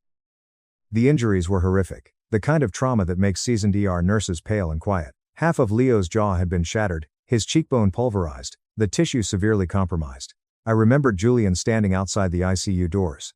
He had been wearing a torn dress shirt completely soaked in his brother's blood. He hadn't showered, he hadn't slept. He had stopped me in the hallway, not with hysterical tears, but with the cold, terrifying desperation of a man who would burn the world down to save his family. He had grabbed my arm and begged me, "Please. Just tell me if he's ever going to look in a mirror and recognize himself again." I had looked him dead in the eye and said, "I don't make promises I can't keep, but I will not leave that operating room until I have done everything medically possible." We performed 7 surgeries over the course of 14 grueling months. I was the lead surgeon on 5 of them. We did bone grafts, nerve reconstruction, microvascular tissue transfers. I spent 18 hours under a microscope reconnecting veins the size of a human hair. By the end of it, Leo Vance could smile again. It wasn't his old smile scars pull, nerves regenerate imperfectly, trauma leaves a permanent signature, but it was a real, functional smile. Julian had sent a handwritten letter to my office after Leo's final post-op clearance. It was 2 pages long, raw, and deeply emotional. He called me a miracle worker. I had kept that letter in my desk drawer. I hadn't known his last name was Vance, or rather, I had seen it on the charts, but Vance is a common name, and why would I ever connect a desperate, grieving brother in Baltimore to my estranged, golden child sister in Ohio? Chloe had never mentioned a Julian, and my family had clearly never mentioned my name to him. "My family talks about you like you're a literal saint," Julian said to me, his voice echoing in the quiet air. He said it as a raw statement of fact. My mother, who had rushed over to intervene, made a bizarre, strangled noise in the back of her throat. Chloe laughed again, a desperate, hysterical sound. "Oh my God, what a crazy coincidence. That's so funny. Maya never mentioned knowing you." "I haven't spoken to Maya in 12 years, my father interjected suddenly, stepping forward. He puffed out his chest, his voice sharp and dripping with the practiced authority of a man who had told his lies so many times he believed them himself. He wanted to control the narrative immediately. He wanted to make sure Julian knew I was the villain. She chose to walk away from us. "We don't discuss her." Julian turned his head slowly to look at my father. The look in his eyes was chilling. "Why?" Julian asked. Just one word. Heavy, loaded, and demanding an answer. He was a man who had spent the last 2 years listening to his mother and brother praise Dr. Maya Vance as a savior, and he was now standing at his own wedding, discovering that his beautiful, perfect bride had a sister she had erased from existence. My mother stepped between them, her face stretched into a terrifying, unnatural mask of polite hostess charm. "Oh, Julian, darling, families just drift apart. It's incredibly complicated. Maya has always been. Well, she's always struggled with her emotions." I took a sip of my sparkling water. The carbonation burned pleasantly in my throat. I felt an overwhelming wave of calm wash over me. It wasn't the calm of forgiveness. It was the cold, clinical calm of a surgeon stepping up to the operating table. "Is that the medical term we're using for it now, Mom?" I asked smoothly, my voice carrying effortlessly across the terrace. Chloe's eyes flashed with pure, unadulterated hatred. "Do not start your dramatic bullshit at my wedding, Maya." "I swear to God. I didn't start a single thing, Chloe," I replied, holding her furious gaze without blinking. "Your husband asked a question. I'm just waiting for you to answer him honestly for the first time in your life." Julian was staring at Chloe. The absolute adoration that had been on his face during the vows was completely gone, replaced by a cold, terrifying calculation. His jaw tightened the exact same way it had in that hospital hallway when the surgeon told him Leo might not survive the night. He was bracing for impact. "You told me," Julian said to Chloe, his voice dropping an octave, "that your sister was deeply mentally unstable. You told me she was a pathological liar who cut the family off because she was insanely jealous of your success. You told me she was in and out of rehab." The words hung in the air, heavy and toxic. My chest tightened, but not with shock. It was exactly what I had expected. The narrative made perfect sense. How else do you explain to a wealthy, upstanding fiancé why your sister isn't at the wedding? You don't say, "We emotionally abused her until she fled." You say, "She's crazy. She's an addict. She's a jealous monster." "Julian, please, this isn't the time or the place," my mother hissed, her eyes darting around frantically at the surrounding guests, who were now openly staring, their wine glasses suspended in midair. "This is exactly the time," Julian snapped, his voice cracking like a whip. "Because the woman you all just described as a jealous, unstable addict, is the exact same woman who stood in an operating room for 14 hours straight to rebuild my brother's jaw. She is the reason Leo is sitting at table number 1 right now instead of buried in a cemetery." A collective, audible gasp rippled through the crowd. Update 2. Chloe's perfect, carefully constructed facade began to crack. It was like watching a luxury building collapse in slow motion. The structural integrity failing, pillar by pillar. She was 26 years old. She had spent her entire life being the center of the universe, the golden child who never faced a single consequence, the woman who always won, and now, she was losing. Spectacularly. In front of 200 people, suddenly, a woman stepped out from the crowd. She had been sitting near the front during the ceremony. Silver hair, impeccable posture, wearing a dark navy gown that screamed quiet, generational wealth. Victoria Vance, Julian's mother. The matriarch. Victoria walked over with the slow, terrifying elegance of an apex predator. She ignored my parents entirely and stopped directly in front of Chloe. "You told me," Victoria said, her voice eerily calm, smooth as glass but sharp enough to draw blood, "that your sister demanded a $50,000 payout from your parents to stay away from the wedding. You told me she was extorting your family. In fact, Chloe, you asked Julian for that money last month to pay off her rehab facility so she wouldn't ruin your special day." The silence on the terrace was so absolute you could hear the wind rustling through the grapevines. My brain stalled. $50,000? Rehab? Extortion? I looked at Chloe. Her face had gone from pale to a sickly, ashen gray. She was physically trembling. She opened her mouth to speak, but no sound came out. Victoria turned her piercing gaze to me. "Dr. Vance, did you ever demand $50,000 from this family?" "Mrs. Vance," I said clearly, ensuring every single person in a 50-foot radius could hear me. "I make $500,000 a year as a chief of surgery. I haven't spoken to a single member of this family in 12 years. I didn't even know this wedding was happening until the invitation arrived in my mail." Julian staggered backward. He literally took 2 physical steps away from Chloe, as if she were suddenly radioactive. The betrayal on his face was absolute. It was the look of a man realizing he was about to legally bind himself to a sociopath. "Where did the money go, Chloe?" Julian asked. His voice wasn't yelling. It was a dead, hollow whisper that was infinitely more terrifying than a scream. "I wired you $50,000 from my personal account. Where did it go?" Chloe burst into tears. Real, ugly, panicked tears. "Julian, please, I can explain. The florist, the venue. Everything was so much more expensive than I thought, and my parents couldn't cover the upgrades, and I wanted it to be perfect for us. I panicked. I made up a story because I didn't want you to think I was greedy." She had stolen $50,000 from her fiancé, using my name as a scapegoat, to fund her own luxury wedding. My father looked like he was going to vomit. My mother was clutching her chest, her breathing shallow and frantic, realizing her golden child was being exposed as a fraud and a thief in front of the most important people in their social circle. Julian stared at the weeping woman in the Vera Wang dress. He didn't reach out to comfort her. He didn't offer her a handkerchief. He looked at her with pure, unadulterated disgust. "You used the woman who saved my brother's life, as a fictional villain. To steal from me," Julian said, his voice shaking with suppressed rage. He turned away from her. He looked at his mother. Victoria gave him a single, sharp nod. Julian turned back to the crowd. He didn't ask for a microphone. He didn't need one. He projected his voice across the terrace. "Ladies and gentlemen," Julian announced, his voice ringing out over the silent vineyards, "I apologize for the inconvenience, and I thank you all for traveling here today, but there will be no reception. This wedding is over. Please enjoy the open bar on your way out." Chaos erupted. It was absolute, instantaneous pandemonium. 200 people began whispering, gasping, and moving all at once. Chloe collapsed onto a stone bench, wailing hysterically, her perfect makeup running down her face in thick black streaks. My mother dropped to her knees next to her, frantically trying to shield her from the staring eyes. My father stood frozen, his mouth opening and closing like a suffocating fish. Julian didn't look back at them. He walked straight up to me. He extended his hand. "Dr. Vance," he said, his eyes entirely sincere, "I cannot express how deeply sorry I am that my family brought you into this sickness. Thank you for coming tonight. Thank you for everything you've done."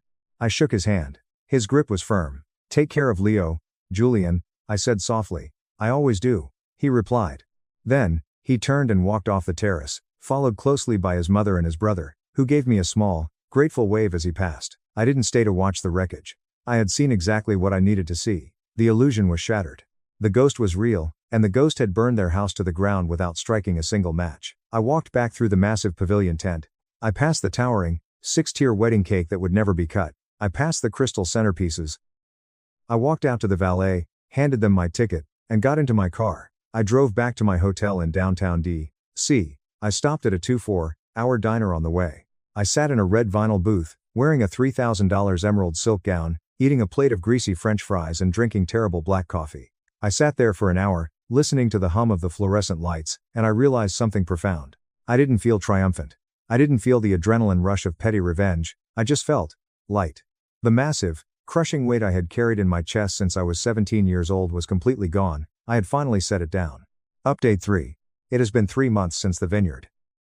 The fallout was biblical. My cousin Jessica, acting as the family's unofficial war correspondent, sent me a barrage of texts over the following weeks, detailing the absolute destruction of Chloe's life.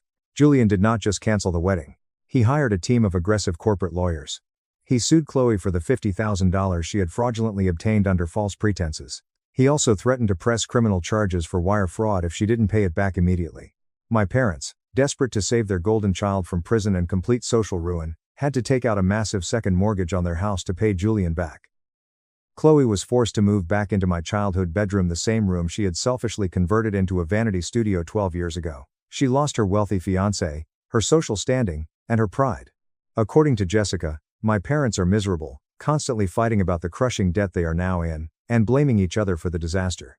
My mother actually had the audacity to leave a voicemail on my hospital office phone 2 weeks ago. Her voice was trembling, entirely stripped of its usual arrogant polish. She begged me to call her back. She said they needed to talk as a family, and that we need to heal. I listened to the voicemail while reviewing patient charts. Then, I pressed delete. I didn't block her number, I just let her scream into the void. I want her to know I'm receiving the calls and actively choosing to ignore them. Let her feel what it's like to be a ghost. Yesterday, a heavy, cream-colored envelope arrived at my office at Johns Hopkins. It wasn't a wedding invitation. It was a letter from Julian Vance. It was handwritten. He told me that he and Leo were doing incredibly well. He told me that Leo had just gotten engaged to his longtime girlfriend, and that they were planning a small, private ceremony in Italy next spring. Then, I read the second paragraph. Maya, I want you to know that the $50,000 I recovered from your sister did not go back into my bank account. I didn't want that money. It felt tainted. So, I made a donation in your name. I wired the entire sum to the Johns Hopkins Pediatric Reconstructive Surgery Wing. I know how hard you fight for those kids. Keep fighting. You are extraordinary. I sat at my desk for a very long time, staring at the ink on the paper. Then, my pager beeped. Code trauma and ER Bay 4. Severe burns. A 15-year-old girl pulled from a house fire. I folded the letter, placed it carefully in the top drawer of my desk, and locked it. I stood up, smoothed my scrubs, and walked out into the brightly lit hallway. I scrubbed in. I stood over the operating table, looking down at a terrified, broken child who thought her life was over. You're going to be okay. I whispered to her as the anesthesia took hold. I'm going to put you back together. And I did. My sister faked legal documents to steal my penthouse. I installed hidden cameras, and let the police handle the family transition with handcuffs. I, 34 male, have a younger sister, Chloe, 29 female, who has been the undisputed golden child of our family since the day she was born. Our parents, Arthur, 64 male, and Helen, 61 female, have spent their entire adult lives constructing a shrine to Chloe's existence. Every minor achievement of hers was broadcasted to the extended family like she had just cured a disease, while my actual milestones were treated as inconvenient footnotes that distracted from her spotlight. To give you the necessary context, I work in cybersecurity. 7 years ago, I started my own data protection firm. Building that company was the hardest thing I've ever done.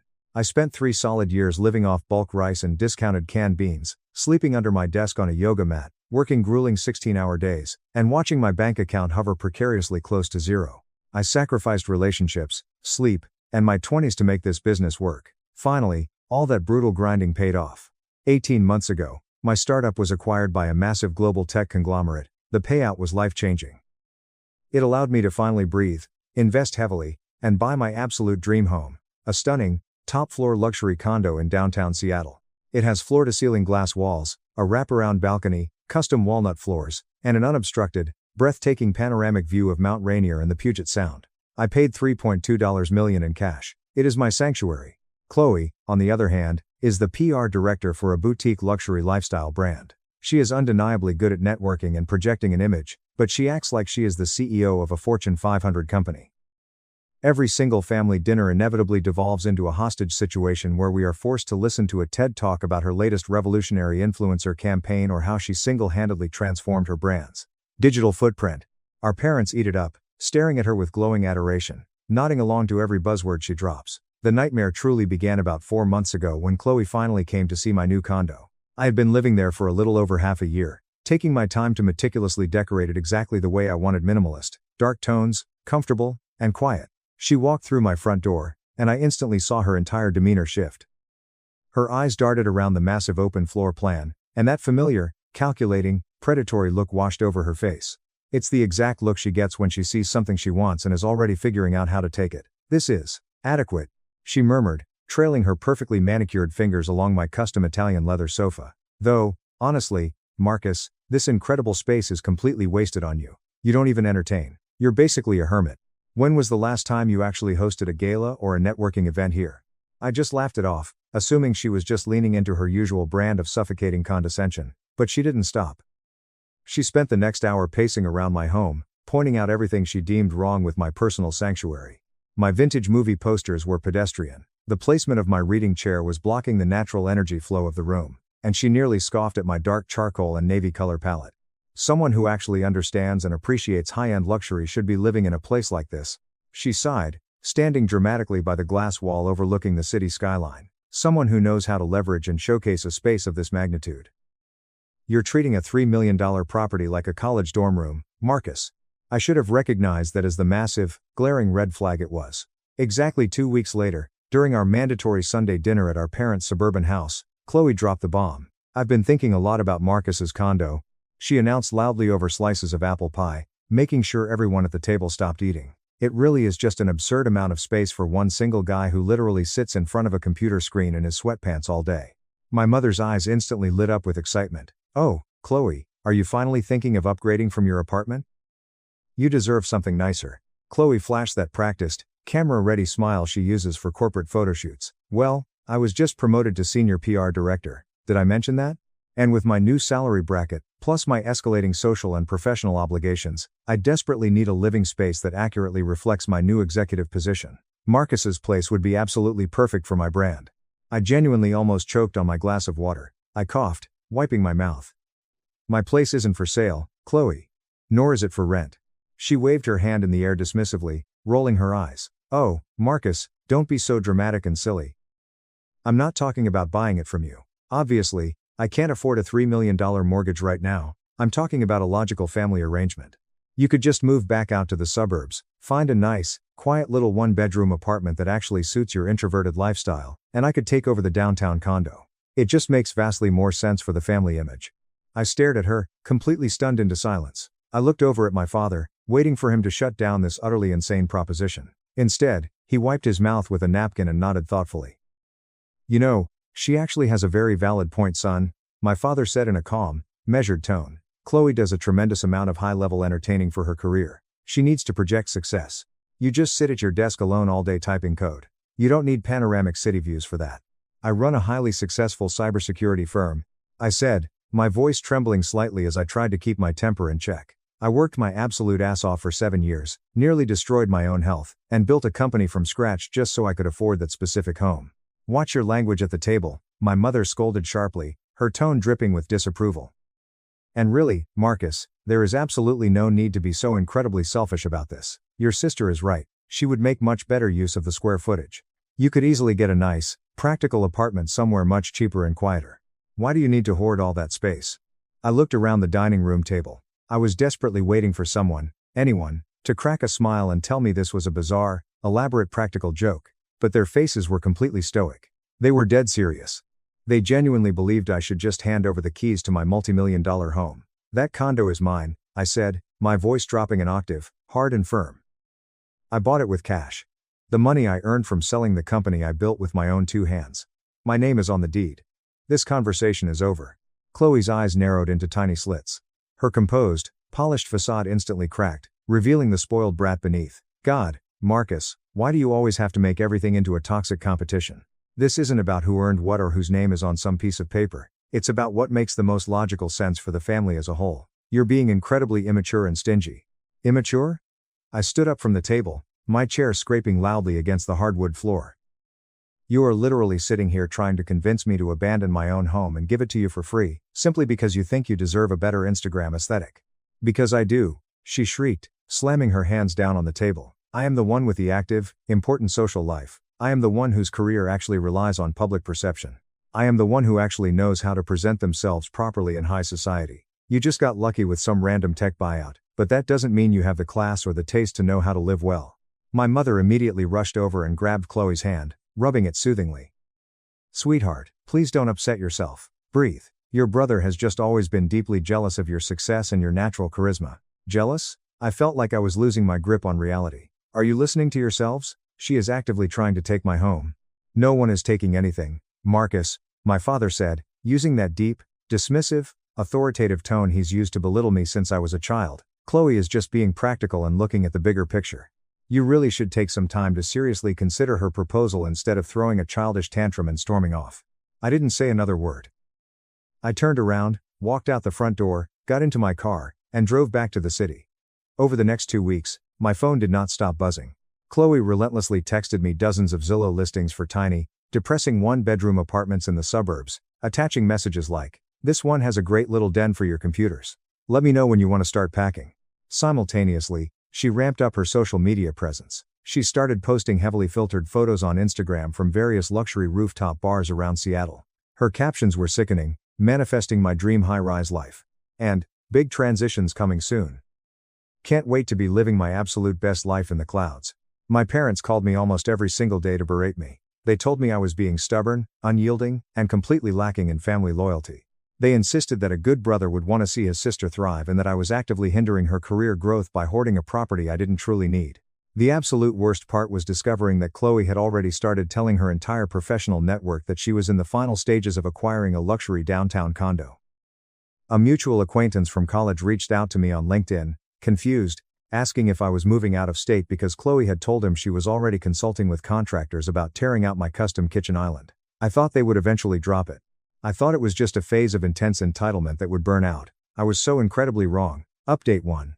Things escalated into pure, unadulterated madness faster than I could have ever anticipated. A few weeks after the dinner incident, I was working from my home office on a Tuesday afternoon. My condo building is very secure, requiring key fob access to the elevators, but residents can occasionally let guests up if they bypass the front desk during busy hours.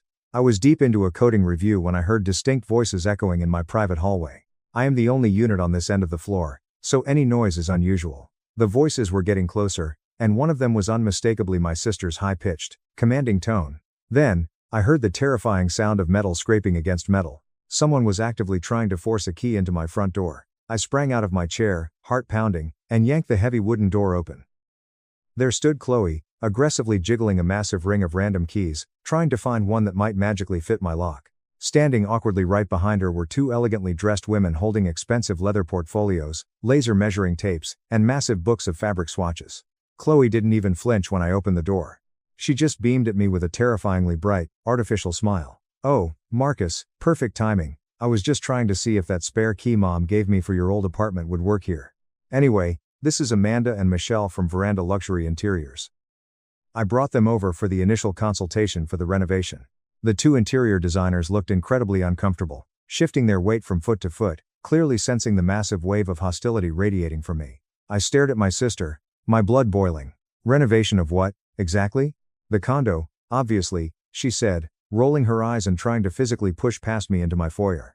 She gestured for the designers to follow her. "Ladies, please excuse my brother's mood. He's still having a bit of a tough time adjusting to the transition." "There is no transition," I said, planting my feet firmly and using my body to completely block the doorway. "This is my private home. Chloe, you need to turn around and leave right now." Chloe's fake smile instantly dissolved into a cold, hard glare. "Marcus, stop making an embarrassing scene. I already fully briefed Amanda and Michelle about our family arrangement. I told them how you're downsizing to the suburbs and I'm taking over this space to better suit my PR firm's needs. Don't humiliate yourself in front of professionals." Amanda, the older of the two designers, politely cleared her throat and took a step back toward the elevator. Perhaps we should reschedule this consultation, Chloe. It appears there might be some sort of internal miscommunication here." "There is absolutely zero miscommunication," Chloe snapped, her voice rising in panic and anger. "My brother is just being temporarily difficult. Marcus, step aside, and let us in right now. They need to take accurate measurements of the living room so we can order the new velvet sectionals." "No," I said, looking directly at the two designers. "I am incredibly sorry that my sister wasted your valuable time, ladies. But she has absolutely zero claim, legal or otherwise, to this property. I own this condo outright.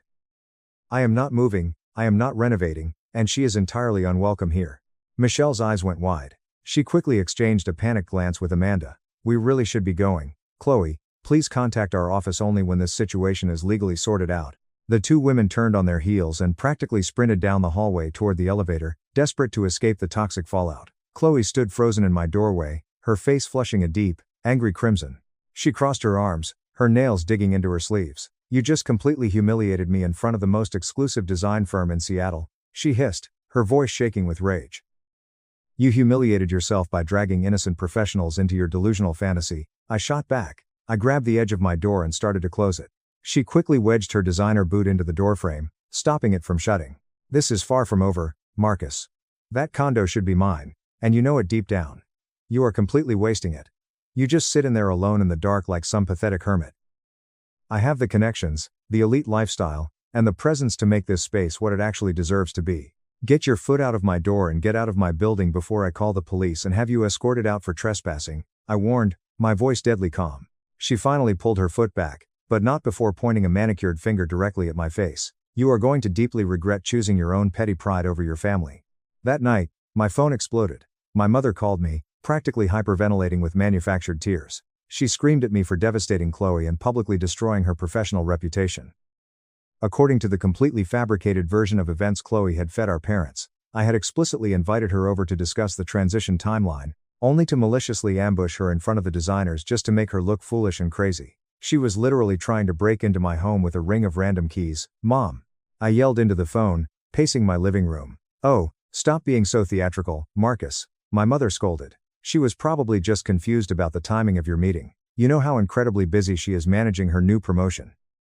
She is juggling so much right now, and you are purposefully making everything in her life harder just because you resent her success.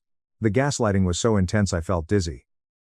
I tried, step by step, to explain reality to her, but she just kept interrupting me with, Chloe wouldn't lie to us, and you've always been so bitter. The very next day, my father called me with what he called a compromise. He stated that Chloe would graciously forgive my unhinged outburst if I simply agreed to let her co-host her corporate events at my condo, provided I give her a permanent set of keys so she could come and go freely for her professional networking obligations. Absolutely not, I said. Are you insane? Be reasonable, son, my father growled. She isn't asking for much anymore, just the ability to use the space a few times a week. It would actually benefit you to have some high-class people in your home. You might actually learn how to socialize. Dad, she brought contractors to my home to measure my living room for furniture she planned to buy after kicking me out. She is completely delusional. That is a very harsh and disrespectful word to use about your sister. He snapped. She is ambitious. Not delusional. If you showed even a fraction of her ambition, maybe you'd understand how the real world works. I hung up on him and immediately blocked his number for the week. But Chloe was nowhere near finished. That following Saturday, I was relaxing on my balcony when my intercom buzzed. The front desk concierge informed me I had guests. Before I could even ask who it was, I heard a massive commotion out in my private hallway. I looked through the peephole. Chloe was standing there, accompanied by our parents and her new boyfriend, Julian, a crypto bro hedge fund manager who wore suits that were too tight and acted like he owned every room he walked into. They were all carrying massive, expensive-looking gift bags from a high-end luxury home goods store. We are here for the official housewarming, Chloe announced loudly, practically shouting so my neighbors down the hall would hear. I kept the deadbolt locked and spoke through the heavy door. What housewarming? Go away. Don't be horribly rude, Marcus. My mother's muffled voice called out. We brought beautiful crystal gifts for Chloe's new place. Open this door immediately and let us in to celebrate. This is not Chloe's place, I shouted back, my pulse pounding in my ears. This will never, ever be Chloe's place. Leave right now. Leave. Julian, the boyfriend, chuckled arrogantly through the door. Come on, bro, don't be weird about this. Chloe told me you finally agreed to the family arrangement and you're moving out next week. Stop stalling and let us pop the champagne. There is no arrangement. I was furious now. She is lying to you. She is lying to everyone. Just then, my elderly neighbor from the adjacent unit, Mrs. Higgins, slowly opened her door and poked her head out, looking alarmed by the shouting. Is everything quite all right out here? Chloe immediately pivoted, her face transforming into a mask of sweet, apologetic charm. Oh, I am so incredibly sorry for the disturbance, ma'am. I'm Chloe, Marcus's sister. We are just having a tiny little family miscommunication about my upcoming move-in dates. You know how stressful transitioning properties can be. Mrs. Higgins looked utterly bewildered but nodded politely and quickly retreated behind her locked door. My blood ran cold. Chloe had just intentionally planted the seed with my neighbor that she was the new resident. She was actively constructing a false reality, creating a public narrative that I was just an unreasonable, stubborn tenant refusing to leave a property that was already rightfully hers. If all of you are not out of this hallway in exactly 30 seconds, I am calling building security and the Seattle Police Department, I said, my voice dropping to a dangerous whisper through the door. My father's voice turned vicious. Marcus, listen to me very carefully. If you dare call the police on your own flesh and blood, you are no longer a part of this family. You will be dead to us. Good, I replied. They finally left, slamming the elevator buttons, but the psychological damage was done. Update 2.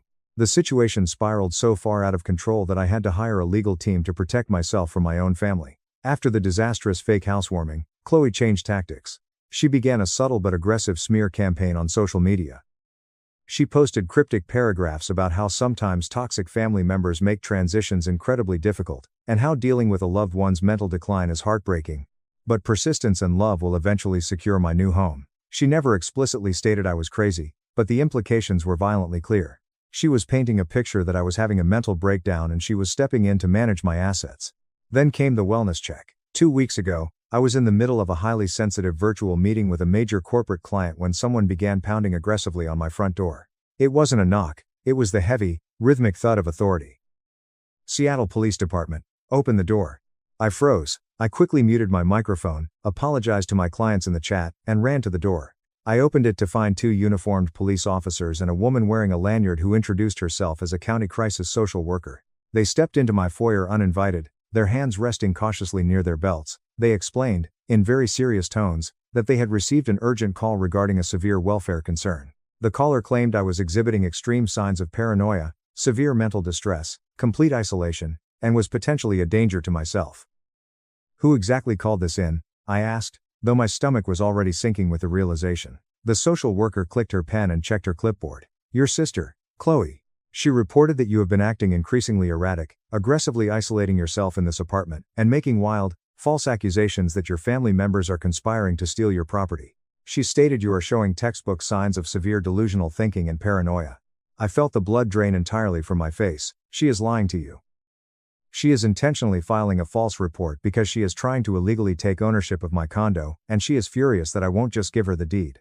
The 2 officers slowly exchanged a very loaded, skeptical glance. I could instantly see exactly how I sounded. The more I frantically tried to explain the convoluted reality of the situation, that my successful sister and my suburban parents were orchestrating an insane scheme to steal my luxury real estate, the crazier and more paranoid I sounded. It sounded exactly like the delusions Chloe had warned them about. They stayed in my home for nearly 45 minutes. They conducted a full psychiatric assessment. They meticulously searched my apartment, noting how clean it was, checking my fridge for food, and asking me incredibly invasive questions about my medical history, my sleep patterns, my company's acquisition, and my social life. Thankfully, I remained completely calm. I showed them my bank statements, my clear work schedule, and the deed to the condo with only my name on it. By the end of the excruciating hour, they determined I was fully lucid and not a threat to anyone. However, the social worker handed me a pamphlet and strongly suggested I seek family conflict mediation.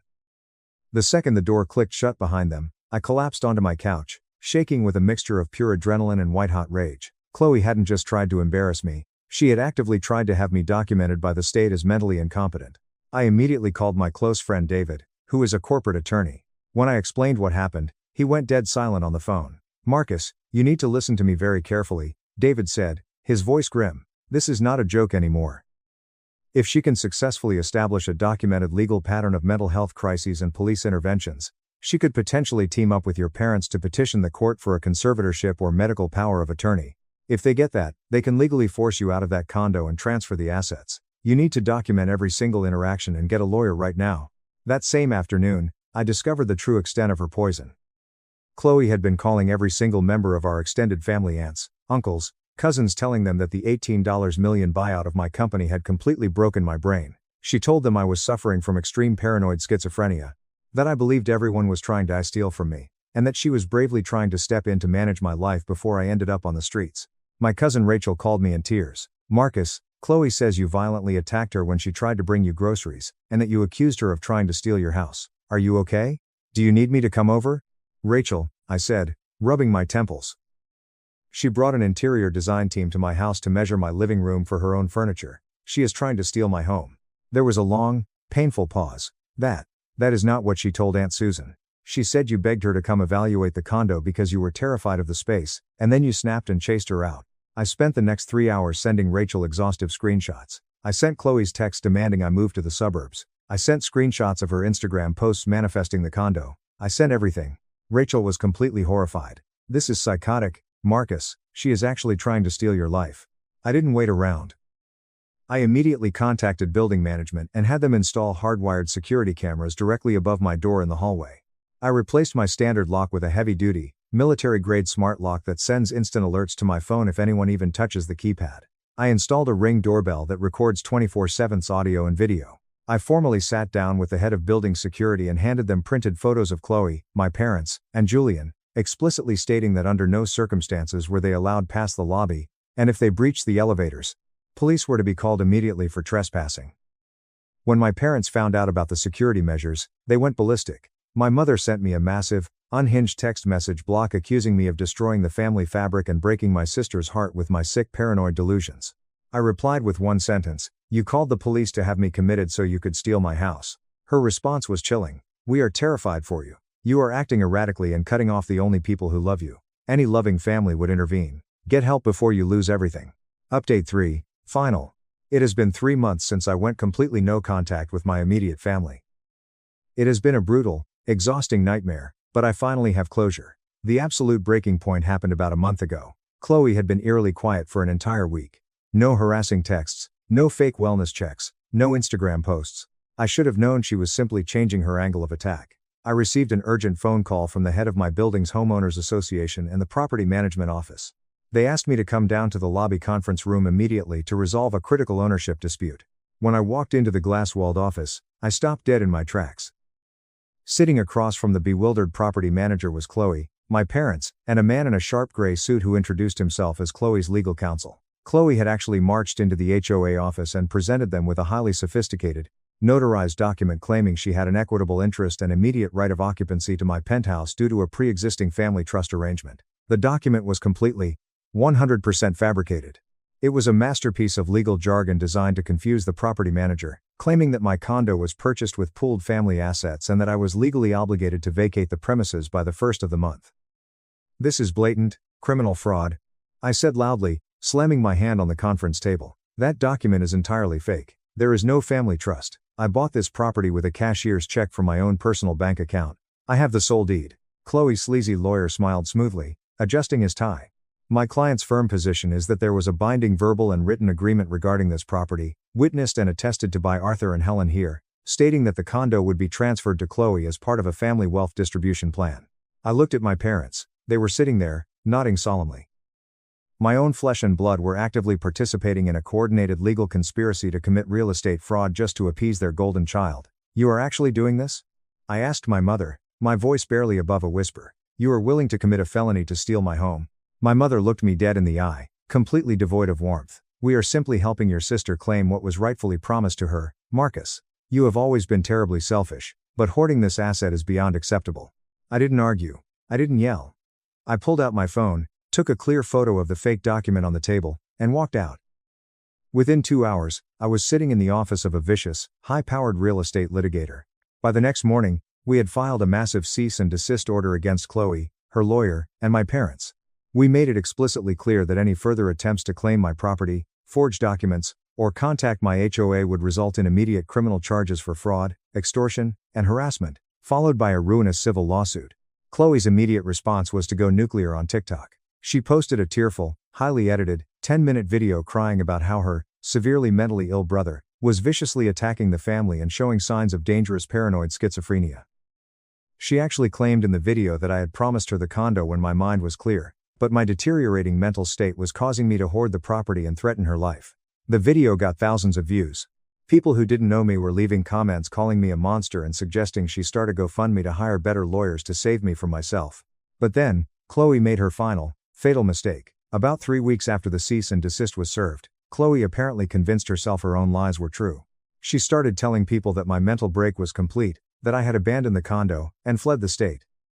She even managed to convince her boyfriend, Julian, that the apartment was sitting completely empty and that she had the legal right to enter and begin her renovations. At exactly 2:14 a.m. on a Tuesday, my phone began vibrating violently on my nightstand.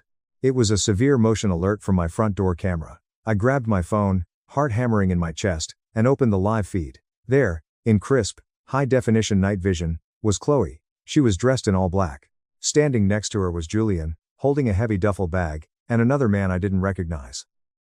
I watched in absolute horror as the unrecognizable man pulled out a professional set of lockpicking tools and a crowbar, and began actively trying to dismantle my heavy-duty smart lock. Chloe was standing behind him, anxiously whispering and looking down the hallway. They were breaking in. They were actually committing a midnight burglary. I didn't hesitate. I dialed 911, told the dispatcher there was a burglary in progress at my exact unit number, and that the suspects were currently at the door with tools. Because of the downtown location and the luxury status of the building, police response time was less than 4 minutes. I sat on the edge of my bed in the dark, watching the live feed on my phone. The man was struggling with the reinforced deadbolt. Chloe was pacing. Then, the elevator doors at the end of the hall silently slid open. 4 Seattle police officers stepped out, tasers and flashlights drawn. I watched through the camera as the blinding beams of the flashlights hit Chloe's face. I watched Julian drop the duffel bag in sheer panic. I watched the lockpicker freeze, his hands raised in the air. I put on a robe, walked through my dark condo, and slowly opened my front door. Chloe was already in handcuffs, screaming hysterically at the officers. "You don't understand. This is my apartment. My brother is insane. He abandoned it. I have the right to be here." The lead officer looked at me, then back at Chloe. "Ma'am, you were caught actively trying to pry open a door with a crowbar at 2 a.m. You are under arrest for attempted burglary and possession of burglary tools." Julian was hyperventilating against the wall, shouting that he didn't know, that Chloe told him it was her property and they just lost the keys. When the police searched the duffel bag, they found a change of clothes, toiletries, and a fake lease agreement Chloe had drafted herself. She was planning to physically squat in my home to establish residency rights. I handed the police officers my printed stack of evidence, the cease and desist order, the fake trust documents she gave the HOA, and the previous police report from her fake wellness check. The officers didn't even entertain her screaming. They dragged her into the elevator. The fallout was apocalyptic. I pressed full criminal charges. I did not hold back. My parents called me 47 times in the span of 3 days, leaving unhinged voicemails alternating between begging for mercy and threatening to publicly destroy me. They threatened to disinherit me, from what? Their suburban mortgage debt? And told me I was dead to them. Chloe's high-flying PR career evaporated overnight. It turns out that elite luxury lifestyle brands do not want their senior PR directors catching felony burglary charges. She was fired with cause before she even made bail. Julian dumped her immediately, terrified of being implicated in the fraud, and completely blocked her on everything. Faced with overwhelming video evidence, the fake HOA documents, and the lockpicking tools, Chloe's lawyer advised her to take a plea deal. She pled down to a severe misdemeanor for trespassing and attempted breaking and entering. She received 2 years of supervised probation, mandatory psychiatric counseling, and a permanent restraining order forbidding her from coming within 1,000 feet of me or my building. The extended family, who had previously bought into her victim narrative, completely fractured. When the public arrest records became accessible, and after my cousin Rachel aggressively circulated the Ring camera footage of Chloe holding a crowbar at 2 a.m., the tide turned. My aunt called my parents delusional enablers, and half the family has completely cut ties with them. My parents have doubled down, naturally. They sold their suburban home and downsized to a small apartment just to afford Chloe's massive legal fees and to pay her rent, since she is now unemployed and completely unemployable in her field. They still tell anyone who will listen that I ruthlessly orchestrated a setup, that I manipulated the police, and that I framed my innocent sister just to ruin her life. But honestly, I don't care anymore. My condo is incredibly peaceful now. I've actually redecorated a bit more. Not because Chloe was right about my style, but because I wanted to reclaim every single inch of the space as mine. I bought huge, comfortable furniture. I kept my pedestrian dark color palette. Every time I look at my living room, I feel a profound sense of safety. I've been in intensive therapy to unpack 3 decades of severe gaslighting and golden child dynamics. I finally understand that their sickness is not my burden to carry or cure. I've built a new, chosen family of friends and colleagues who actually celebrate my wins instead of trying to cannibalize them. I am dating a wonderful woman named Elena, who knows the entire insane saga. She occasionally jokes about helping me install a moat with alligators around the lobby just in case. Every once in a while, a distant relative will try to reach out and play the family as family card, urging me to forgive and forget because life is short. I block them immediately. Family doesn't try to legally declare you insane to steal the roof over your head. The high rise is mine. My peace of mind is mine. The future is mine. And as I sit here on my balcony, looking out over the Seattle skyline, the view has truly never looked better. My parents spent $210,000 on my sister's useless degree while I survived on stale bread. Then I invited them to my secret $4,500,000 penthouse. My name is Marcus. My age is 29. Since I can remember, my younger sister Chloe has been our family's focus. She was the golden child, the star, someone everyone praised, indulged, and put first. Early in childhood, I discovered that Chloe could magically get what she wanted. If I wanted something, I had to break my back or stop wanting it. We are only 3 years apart, yet our parents treated us so differently that you would never know. My mother called Chloe the miracle baby, the rainbow after a dreadful storm, because she was born after a heartbreaking miscarriage. I, however, was the accident. I'm not just being dramatic or self-pitying. I swear my Aunt Linda said that at Thanksgiving dinner when I was 14. After drinking too much Chardonnay, she leaned over the turkey and shouted, "Well, thank God for Chloe, right? Since Marcus was just a happy little accident." No one contradicted her. My parents didn't cry or defend me. They resumed chewing their mashed potatoes as if Aunt Linda had casually suggested it could rain tomorrow. I find it humorous in a horrible, twisted manner. Chloe ate up my parents' time, money, and emotions. She attended exclusive European summer theater camps, competitive dance recitals, exclusive private singing lessons, pricey math tutors since she couldn't study, and luxury clothes she wore once and discarded. I received underpaid public school education, her hand-me-downs, and, good job, buddy if I got straight A's. At 16, the gap peaked. The day is vividly remembered. After my exhausting part-time job bagging groceries at the store, I walked home smelling like stale fruit. I turned the corner onto our neighborhood and saw a brand new, shiny white BMW convertible in our driveway with a huge, goofy red velvet ribbon on the hood. It resembled a stupid December car commercial. I turned 16, my dad sent me a generic happy birthday text and a $20 chain restaurant gift card while I scrubbed grocery store toilets. This describes our dynamic well. It wasn't the material difference that was terrible. The hardest part was that Chloe truly believed she deserved it all. She would stand in her huge bedroom with custom hardwood flooring, apply $40 lip gloss, look me in the eye, and say toxic things like, "Well, Marcus, maybe if you actually tried harder and applied yourself, Mom and Dad would treat you better." I'll admit, I was a quiet kid. I didn't throw tantrums, yell, or complain to the universe. I kept my head down, worked hard, saved every penny I could from my 3 high school jobs, and tried my hardest not to let the unfairness of it all crush my spirit. But it left a huge, painful scar. Deep psychological wound. I learned to utilize that agony to fuel my persistent, blinding ambition over time. After high school, we split violently.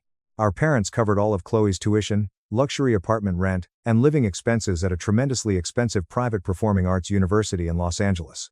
I packed my life into a battered suitcase with a broken wheel, grabbed a refurbished laptop that needed to be plugged in, and went across the nation to Chicago.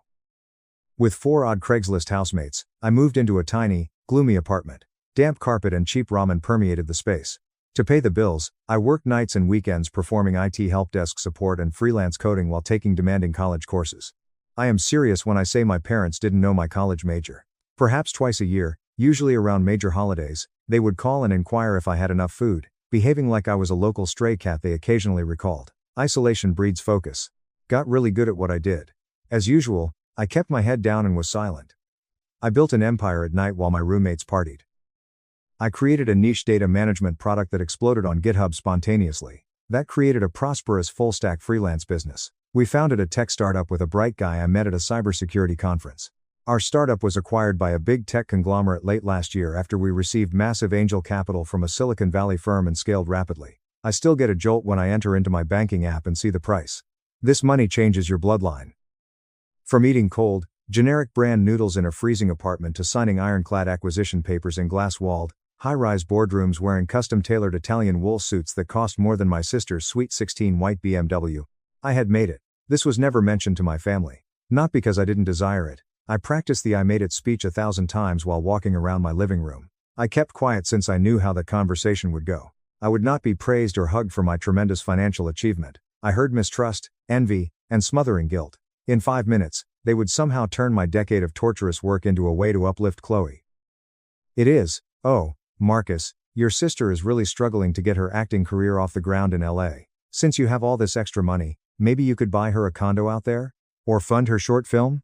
It wasn't worth the emotional strain. Even after buying a stunning $4.5 million downtown Chicago apartment with cash, I kept quiet. Massive, floor-to-ceiling windows provide a breathtaking view of Lake Michigan that makes you feel like you're on top of the world. None of my Instagram photos showed it. I didn't Facebook boast. I lived a quiet, comfortable existence. That situation changed drastically last month. On her 83rd birthday, our grandma insisted on a huge family supper at this posh, antique steakhouse she used to visit. Grandma was the only person in my bloodline to treat me like a person. She never treated me like a burden or afterthought. I immediately booked a first-class airfare, pre-ordered a huge, lavish bouquet of her favorite white lilies, and arrived to the restaurant on time, dressed perfectly, eager to celebrate her and make her smile. I felt suffocated as soon as I entered the private dining area. The huge mahogany table was packed. My parents, Chloe, Aunt Linda, Uncle Tom, and Cousin Mia were there drinking expensive wine, talking, and laughing like a cliché family movie. There was Chloe, neatly centered on the table. As usual. She was wearing an outrageous, bright expensive dress and acted like she owned the place. Her laugh was loud, her makeup was flawless, and her stories were clearly contrived for attention. I carefully took the last seat at the far end of the table, murmured hello to the group, and went to give Grandma her flowers. Grandma's face lit up. She sprang up and hugged me so hard I thought she might cry in the restaurant. "Oh, my sweet Marcus," she moaned into my shoulder. "You always remember, no matter how far away you are." Everyone at the table laughed awkwardly together. The spotlight was quickly turned after Chloe angrily scoffed and rolled her eyes. Anyway, as I was saying, we were just talking about my huge callback in LA. I am basically guaranteed to be on this massive new Netflix show soon. The casting director literally said I was the best read of the day. She looked around the table, expecting applause. I nodded politely and sipped my ice water slowly. The supper dragged on in this painful way. Chloe ruled while everyone danced around her and gave her undeserved praise. My dad eagerly inquired about her current modeling contract, despite the fact that she has never booked a professional photo shoot. My mom went on a 10-minute rant about how talented, resilient, and driven Chloe is, ignoring the fact that she hasn't paid her rent in 2 years, and spends 90% of her waking hours recording unhinged, lip-syncing TikToks in her pajamas. At one unpleasant point, Aunt Linda compared Chloe to a Hollywood celebrity's kid, saying she was more poised, elegant, and talented. I tried hard to keep quiet, consume my pricey steak, and enjoy Grandma's company. Something deep in my chest started to hurt. The usual, oppressive feeling of being invisible returned. Being the eternal afterthought. I spent a decade working till my hands bled to overcome this trauma and create something solid, genuine, and undeniable. Despite being nearing 30, I was sitting at my family's kids' table. Chloe suddenly turned her attention to me as the talk slowed. She smiled the smug, condescending grin she'd practiced in the mirror for years. "So, Marcus," she began, her voice sickly sweet and venomous, "are you still doing that whole little computer thing? You know, the little freelance coding gigs or whatever it is you do?" Putting my fork down, I blinked gently. "Yeah, Chloe, still doing that." Her loud, theatrical laugh bounced off the mahogany walls. "Wow. It must be so incredibly nice just working in your pajamas all day long with zero pressure. I would literally lose my mind if I didn't have high-stakes auditions, red carpets, and industry events to go to constantly. But hey, I guess not everyone is cut out for the spotlight, right? Some people are just meant to be behind the scenes." Some at the table, including my mother, laughed gently like if Chloe had told a funny joke. But it hit me like a jaw slapping. That look in her eyes. Malicious calculation. How she knew exactly what she was doing. She was prodding me in front of the family to show her control. It quickly reminded me of every birthday she stole, every rare remark she grabbed, and every time she made me feel inferior to her. In one heartbeat, I made an irreversible decision. I was finished acting tiny to preserve their fragile egos. That night, I didn't hit Chloe. Not yet. Just smiled at her. A real, terrifyingly tranquil smile. As I stared at her smug face across the table, I knew precisely how to smash her entire manufactured world. Update Hassan. I didn't cause a scene that night. I allowed Chloe to enjoy the smirks and covert insults, playing the untouchable queen of the table as she always did. But something fundamental in my brain had changed, and I couldn't unfeel it. I felt like a huge vault door had opened inside me. I smiled and nodded politely, pretending her pitiful insults weren't hitting. But deep down, my mind was racing, repeating every slight, every ignored milestone, every time my parents frantically asked how Chloe was managing the stress of LA before asking if my flight had landed safely. After the meal, I flew back to Chicago and smoothly resumed my amazing life, which my family adamantly denied existed. I strolled barefoot across my vast penthouse's heated, polished marble floors, opened my $10,000 smart fridge, and grabbed a bottle of sparkling water as the apartment's lighting system faded to my favorite nighttime setting. I achieved everything I had hoped for and strived for. After that awful supper, I felt like I was 14 again, standing in the cold driveway watching Chloe unwrap a luxury automobile with a cheap gift card. The following weeks were a flurry of high-level corporate activity. Work exploded. My second software app launched and made tech and financial news. My schedule included high-stakes meetings with venture funders, private flights to Austin and Seattle, and tech magazine interviews. Life was 1,000 miles an hour. However, on a random Tuesday afternoon, a text message brutally jerked me back into my toxic family dynamic. My dad sent it. "Hello Marcus. Your sister turns 26 next month. We are giving her a huge Miami surprise weekend party. Flights, VIP club tables, and the luxurious hotel suite are paid for. We merely need your contribution to the huge group gift. Tell me when you can send payments." A naive assumption, no, "How are you doing?" or, "Are you free that weekend?" A demand to open my wallet. I glanced at my phone's flashing screen at my large wood desk. I don't remember my parents noticing my 26th birthday or asking what I wanted. I suppose I bought a used ergonomic work chair and ate frozen pizza alone in my apartment that year. But Chloe, a large group gift and a 4-day, all-inclusive luxury bender in Miami were given to Chloe. Yes, she was. Out of morbid curiosity, I replied, "What is the group gift?" My dad replied immediately, "We're getting her a brand new, fully loaded MacBook Pro, an expensive ring light setup, and high-end camera accessories. She wants the greatest gear to launch a professional beauty tutorial YouTube channel." Yes, she does. Since spending hundreds of thousands on her acting career wasn't enough, 3 hours passed before I replied, "I wanted a little sweat. I can't make the trip. Work is hectic. I hope she enjoys herself. I won't contribute to the group gift." Yes, I sent her something separately. He left me reading. 10 minutes later, the enormous family group chat blew up my phone. "Aunt Linda, Marcus, I know your small computer duties are important, but Chloe really wanted her big brother there. This is her big achievement. Family arrives. Mom, Marcus, we booked everything, honey. Absolutely non-refundable. Don't be difficult and upset her. Simply send the money." Finally, Chloe, the guest of honor, used her usual manipulative tactics. "Guys, leave him alone. Marcus, it's not about money. Attending and supporting family is key. But whatever. I'm not surprised you're doing it again." The pain was real. The hubris to portray myself as the absent, unsupportive brother after ignoring me for a decade was astounding. I ignored them. I didn't need their pitiful mudslinging. My action was something I should have done years earlier. After searching my encrypted password manager, I uncovered the login passwords for a shared family Dropbox account from nearly 8 years ago. My mom used to put vacation photos, tax documents, and odd stuff there. I signed in. Old fuzzy puppy images and scanned recipes were useless in most folders. A folder named Times Chloe, College, Docs, Official Times caught my attention. Heart rate increased. I clicked in. It existed. The official PDF of her LA Private Arts University admission letter and multiple agonizingly poorly written application essay drafts. Scrolled past them. Found the Holy Grail.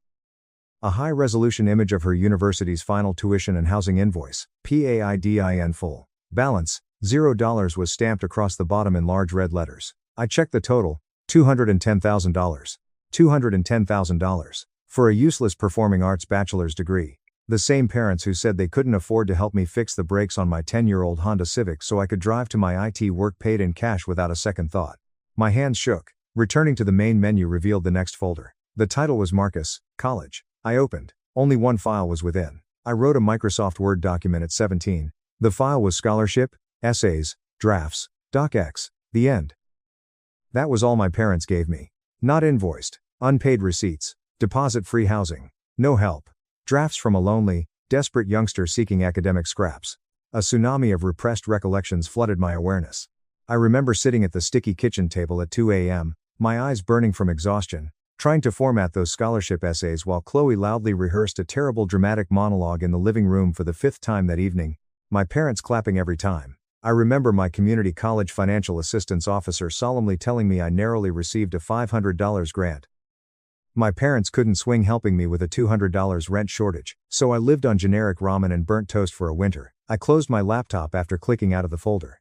My heart pounded wildly against my ribs, but not with fury. Clarity was absolute. I wasn't crazy, I hadn't exaggerated my head trauma. The clear, nauseating bias was real, consistent, and worth $210,000. At that moment, I vowed to never pretend again. When Chloe's lavish Miami birthday party weekend arrived, I silenced the group chat. There were no passive-aggressive photographs or words from me. I passively watched my phone fill with notifications. They raved about the costly rooftop dinners, private cabanas, bottle service, and sunset boat cruises. In a highly altered photo, Chloe held a large glass of champagne and captioned it, "Surrounded by the absolute best people, the ones who actually matter. I wouldn't be here without you guys. Number blessed number Miami." I laughed loudly in my empty living room, threw my phone on the couch, and resumed analyzing my company's quarterly revenue figures. Just 1 month later, the scenario went from pathetic to crazy. Grandma called Sunday morning. I saw all of Chloe's beautiful birthday photos from Miami. She continued, sounding shy and uncertain, like she had been pacing her kitchen thinking hard before phoning my number. I really wish you had been there, Marcus. I know, Grandma, I whispered, looking at the Chicago skyline. But I had a very good, very real reason for missing it. Work is crazy right now. I'm sure you did, honey, she said. Her tone sounded oddly hesitant. She trusted me, she always did. She was concealing something. She inhaled and said, your father told me that you ended up sending Chloe something incredibly nice to make up for missing the trip. I halted, frowning in perplexity. I didn't send her anything, Grandma.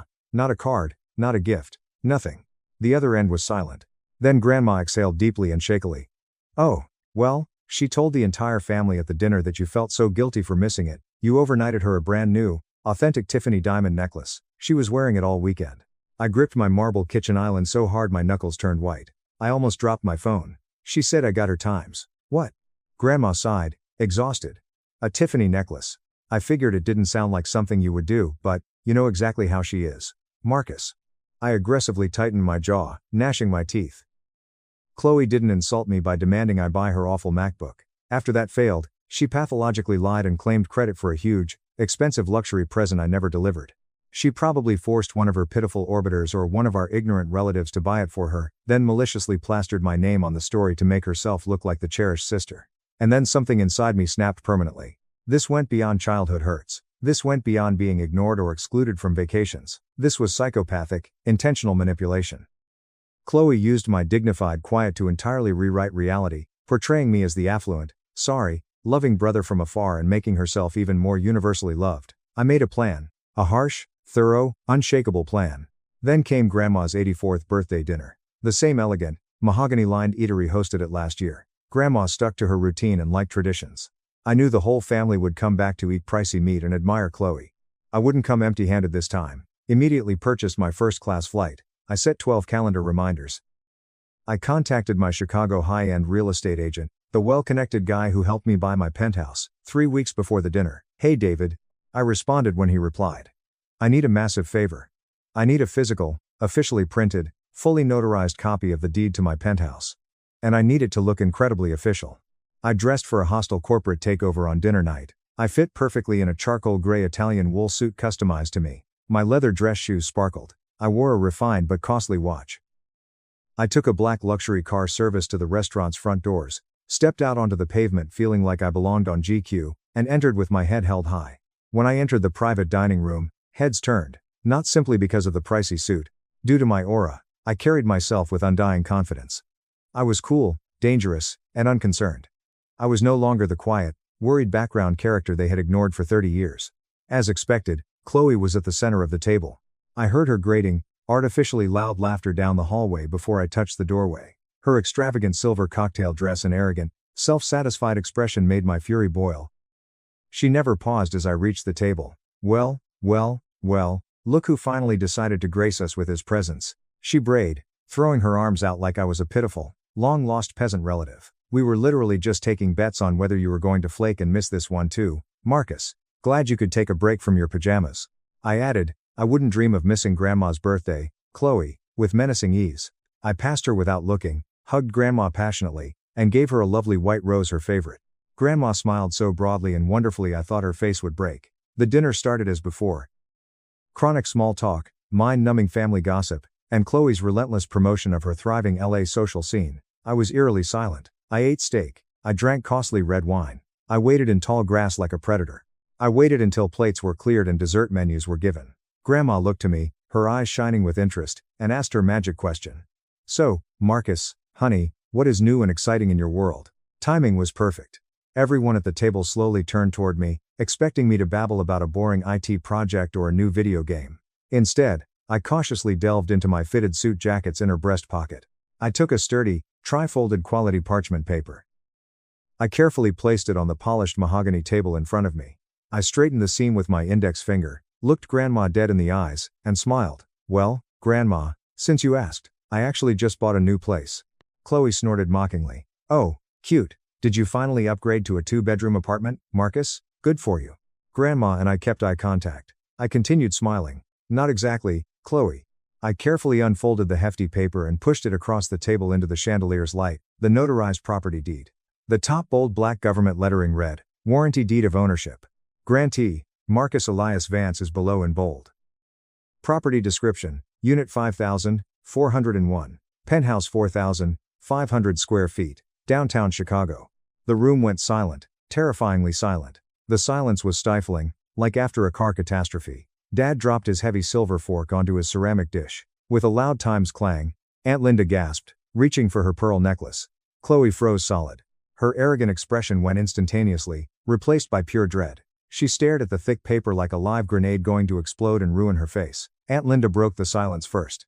Her voice was hushed, wavering, and razor-sharp. Marcus, did you buy a penthouse? I relaxed in my big leather chair and sipped my wine slowly. I nodded once. I did. In downtown Chicago. It's a massive corner unit on the 54th floor. It has a completely unobstructed, panoramic view of the lake. It's really beautiful. You could have heard a carpet pin drop. When Chloe got up violently, her heavy wooden chair scraped against the flooring and almost fell down. Her hands shook. She shrieked and was insane. You are absolutely lying. This is a fake. You printed this off the internet. Faff.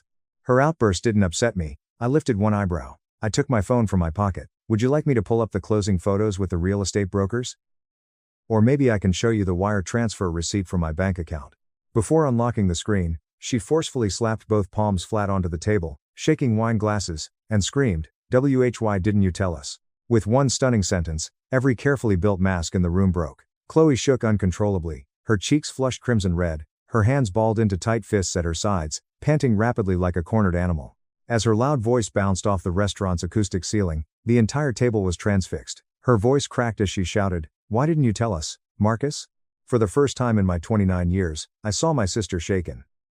No fake tears to avoid a speeding ticket, not throwing a premeditated tantrum for a new purse. This woman was completely detached from reality.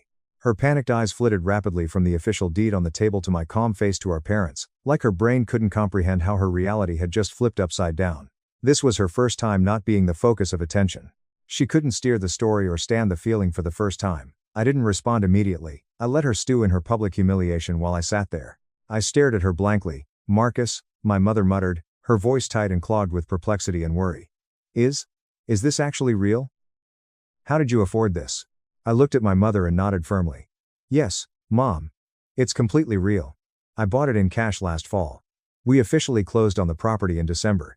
Aggressive stillness followed that comment, almost suffocating. No one touched their dessert, no one drank, no one even looked. I could feel nearly 3 decades of toxic imbalance violently shifting in that dining room. Chloe's carefully built identity, the chosen child, the shining star, the affluent influencer, the one who always triumphed at my expense, was crumbling in real time.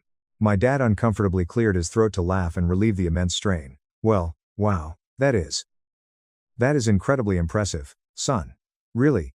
But you didn't mention a single word about this at Christmas dinner." Turning, I stared my dad in the eyes.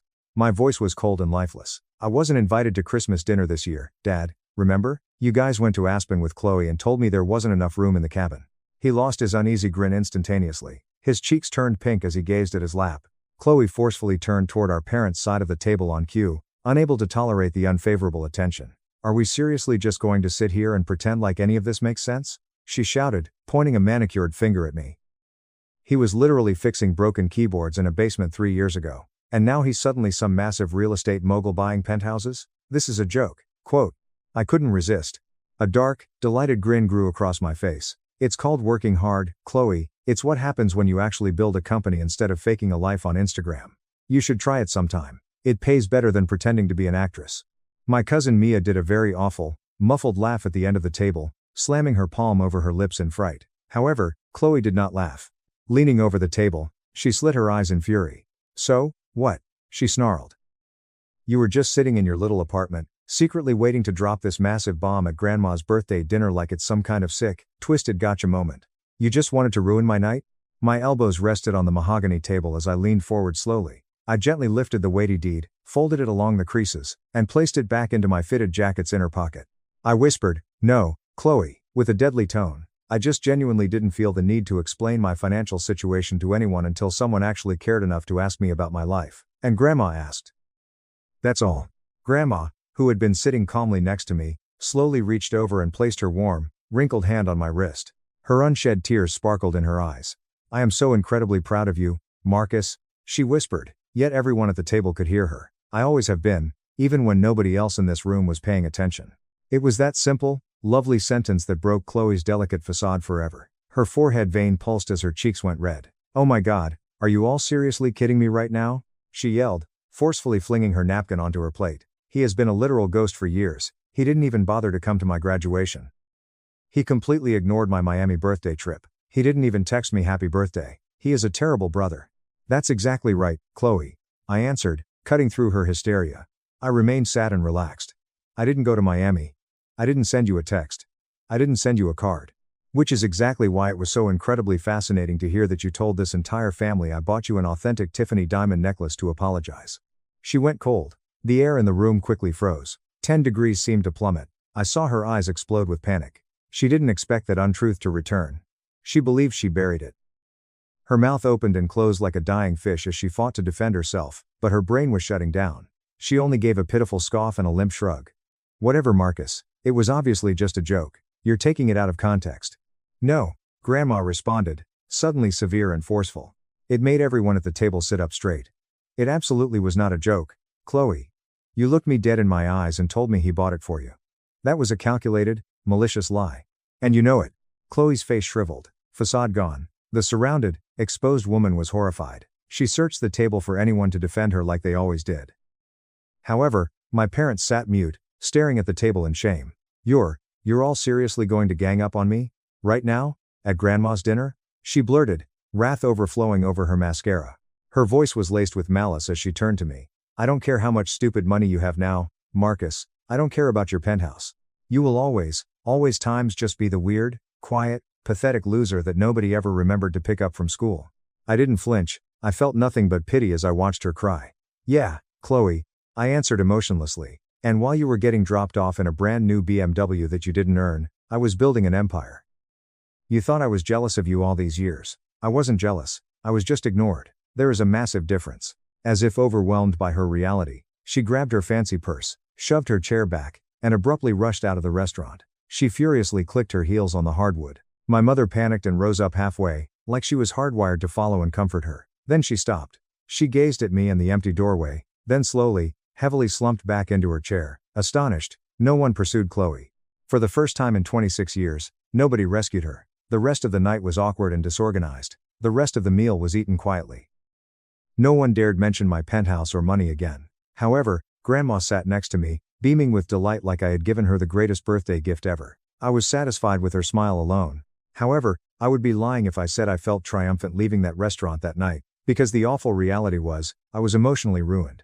I spent over a decade fiercely concealing the deep, terrible agony of being second best, of having to earn my family's basic love while Chloe received it unconditionally just for breathing. That dinner didn't fix my childhood trauma. Just showed how deep and infected the wound was. I felt a crushing hollowness in my chest as I took my black car service back to my hotel to pack for my departure. I flew home to my apartment the next morning. Standing alone with a cup of black coffee, I saw the expansive Chicago skyline extend for miles from the massive, floor-to-ceiling windows. I won. I dropped the best mic. My pride should have been immense. I should have felt divine. I felt only bone-deep tiredness. The following weeks were a fog of depression. Calls poured in. Dad once left a long, embarrassing voicemail. Mom called twice weeping. Chloe emailed me a big, insane 4-paragraph email accusing me of being a narcissist who plotted a concerted attack to harm her mental health. I ignored all of them. Grandma texted me almost daily to say hi and love me. I replied but shrank from everyone else. Because nobody tells you when you're struggling, enormous financial success does not cure your psychological harm. My millions were in the bank. The view was amazing. Corporate honors and peer respect were mine. I had no peace. A long, dark month. I let that realization consume me. I skipped crucial board meetings. I delayed my next software project's major debut.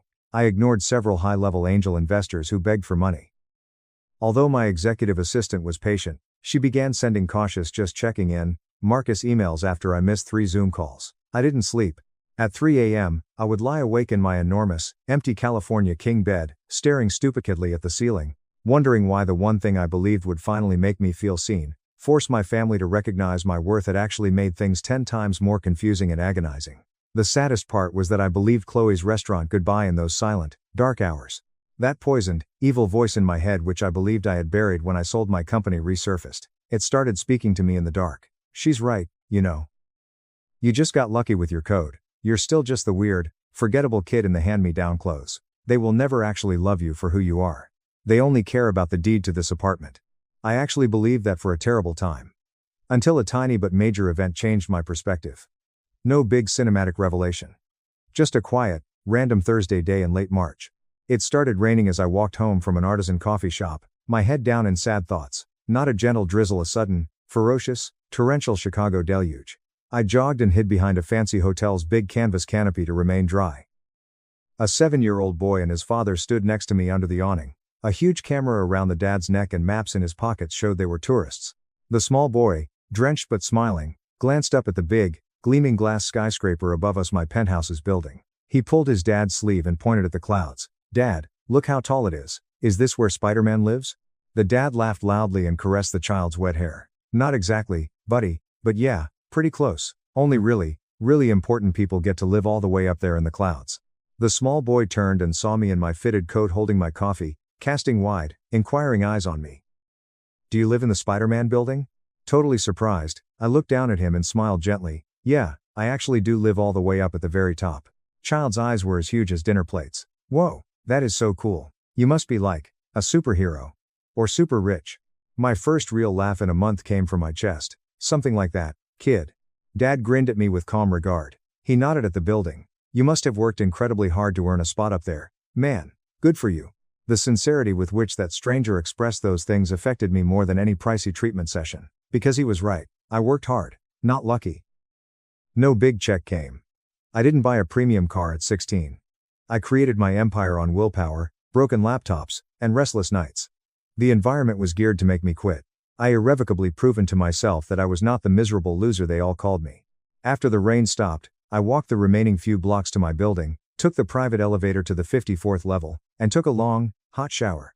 I stopped avoiding my history for the first time in months. I was no longer a broken kid. I had recreated myself from scratch. Over the next few months, I brutally cleaned up mentally, physically, and spiritually. Family trauma specialist therapist I chose was outstanding. I started meditating every morning by the lake. Rejoining the gym gave me my finest body ever.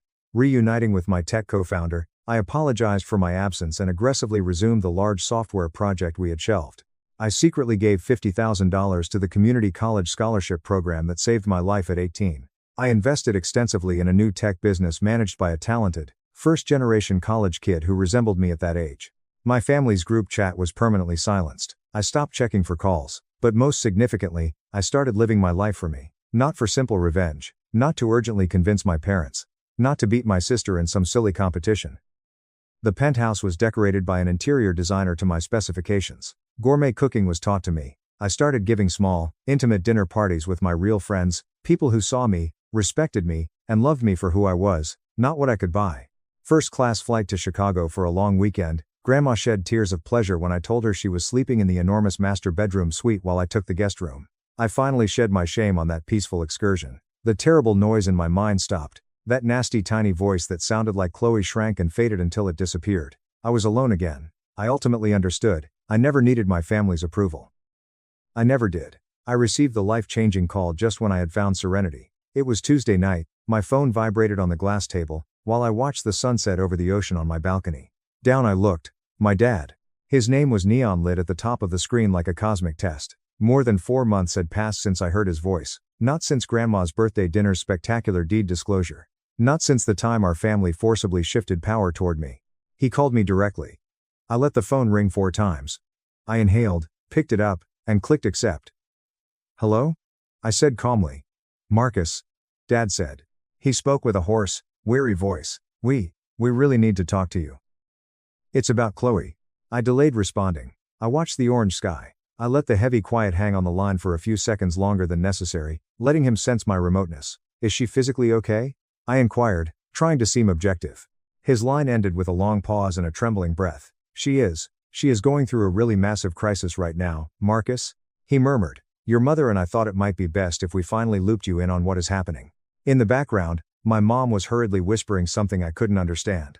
Something about their voices was tiny, meek, defeated. Like they were tiptoeing around a volatile bomb that could explode if anyone breathed too deeply. What exact kind of crisis? I said, my inner walls rapidly up in defense. Dad paused again. I heard him swallowing hard. She is, well, Marcus, she is being sued. In court. I assumed I misheard him, so I blinked and took the phone out of my ear. Sued? By who? Her former landlord in Los Angeles, Dad groaned, sounding 10 years older. Apparently, well, there was a massive amount of physical damage done to her luxury apartment. Huge holes in the drywall, ruined hardwood floors. Plus, there are severe lease violation issues. She missed 4 consecutive months of rent payments. The building's corporate management company got their high-powered lawyers involved. Her name was obviously on the master lease, so they are coming after her aggressively for the full amount. I closed my eyes and slowly pinched my nasal bridge. Sure, it was just like this. And she told us she was desperately waiting on a massive payout from a huge brand sponsorship deal that just miraculously never came through. Dad said, she called us crying yesterday, begging us to help her cover the legal costs and the damages, but, Marcus, we just can't do it right now. We took out a second mortgage to pay for her last film project. He stopped talking. A deafening hush. It's a lot of money, Marcus, he muttered. How much exactly? I asked blandly. Nearly $15,000. I had to bite my cheek to stop laughing. Legally, the situation was serious. It was. But because $15,000 was now this impossible, horrific mountain of debt, ignoring the fact that they had happily spent $210,000 on her useless degree, $60,000 on a BMW, and countless thousands on fancy Miami birthday crap. They had exhausted themselves funding her illusions, and now the well was empty. I said, okay, slowly. And what exactly does any of this have to do with me, Dad? Another painful pause. The background noise was my mother crying. Marcus, Dad gasped. She told the landlord's corporate attorneys that you were her official financial guarantor. She gave them your full name, your old Chicago address, and told them that you would be legally covering the entire balance of the damages. Boom. It existed. The classic Chloe special, pathologically lie, then deny reality. It wasn't just a sad white lie to the family about a bogus Tiffany birthday bracelet. She legally put my name down as the financial backup for her reckless, damaging activity and notified no one until the legal fire was out of control. I kept my breathing steady as a sudden, powerful heat rose violently in my chest. I spoke terrifyingly calmly. Frozen Lake Flat. She did times what? Dad sighed badly, brokenly. We didn't know, Marcus. I swear to God we didn't know she did it. We thought maybe she just misunderstood something you had said to her in the past. You know exactly how her severe anxiety gets when she is under pressure. She gets confused. My phone grip was so tight the glass screen protector almost broke. She didn't misunderstand absolutely anything, Dad. I haven't spoken a single, solitary word to her since the dinner where I showed you the deed to my apartment. I haven't texted her, I haven't emailed her, I haven't seen her. Another oppressive pause. Dad said, in a desperate tone, she's really not doing great, son. She has been completely spiraling. I guess you could say she's having a breakdown. She's drinking way too much. She's posting incredibly weird, erratic things online. She isn't working at all. I really think she needs serious help. I reclined on my chair, marveling at the darkening sky. Slowly repeating help, I let it hang. And let me take a wild guess here, Dad. You are calling because you want me to be the one to provide that help. You want me to pay the $15,000 to make this lawsuit magically disappear. We just thought. Maybe you could at least talk to her, Marcus, he said. She really listens to you. She always has. She's always looked up to you. I almost choked on saliva after that absurd fib. Since when? My brain made a huge connection then. Because she's always looked up to you wasn't a desperate falsehood, a calculated deflection. My parents made one last desperate attempt to dump the tremendous, crushing load of their parenting failings onto me, just like they had done since we were kids. And the scariest part? My dad probably believed it. He ignored the harmful pattern. He didn't want to see it because he'd have to admit that he and my mother had made this monster. They enabled it. They rewarded it heavily. Chloe was the way she was because no one had ever made her confront a real-world consequence. They wanted me to be her eternal safety net when the bill came due. Again, I hung up without speaking. I hit the red button and placed the phone face down on the table. I sat on my balcony in total darkness for a long time. I stopped being mad. Nobody hurt me. I was fixated. Because I immediately understood I had something Chloe, in all her pampered, golden child magnificence, had never been forced to develop, a long memory and an obsession with thinking 10 steps ahead. Her impulsivity was extreme. I planned rigorously. She yearned for quick attention. I understood leverage mechanics well. I would not defend this time. I would set the stage, light, and direct the play. I started calling at 8 a.m. the next morning. An extremely aggressive, costly corporate lawyer acquaintance I met through a high-level real estate investing circle was my first call. I gave him a clear, factual explanation. I explained the timing, the falsified guarantor claim, and the $15,000 lawsuit, and asked him about my personal liability, false representation laws, and how to handle a corporate landlord that believed I owed them money because my sister unlawfully used my name. After silent listening, he laughed loudly through the phone. "Marcus, my man, you are 100% clear," he said confidently. "If you didn't physically sign any guarantor documents, if they don't have your social security number attached to a credit check, and there is absolutely no written, legally binding agreement with your signature on it, she is literally just blowing smoke to buy herself time. It's fraud on her part, not a liability on yours. But, just to be absolutely safe and nuke this from orbit, I am going to draft a formal, highly aggressive cease and desist and a denial of financial responsibility letter.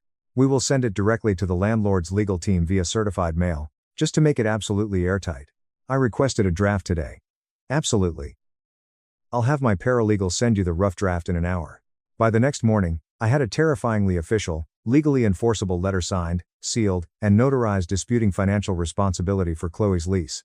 I sent the PDF to the landlord's corporate counsel and purposefully CC'd Chloe's personal email. She never responded, but I was far from done. My college coding classmate, a talented man who owned a successful Los Angeles digital reputation management and PR crisis agency, was my next contact. We continued in touch throughout the years, and I knew his company had a profitable side gig actively monitoring public influencer drama, commercial deals, and social media meltdowns for large PR agencies. "Hey man, I need a favor," I said when he replied. "Look up Chloe Vance. She's my sister. I have a strong feeling she might be heading toward a massive public meltdown. Can you run her accounts through your tracking software and keep an eye on her activity?" He didn't need to enter her name, just sighed. "Marcus, I already have an active red flag tag on her profile in our database," he added seriously. "Your sister has been on the industry radar ever since she tried to aggressively sell fake discount codes for a luxury Korean skincare brand that literally does not exist." Shocked, I blinked. "Wait. What are you talking about? Check your messages, I'm sending you the screenshots right now." The phone buzzed. "Open the file." Several dozen high-res screenshots were present. A week previously, Chloe aggressively promoted a pricey miracle skin serum in beautifully produced Instagram stories.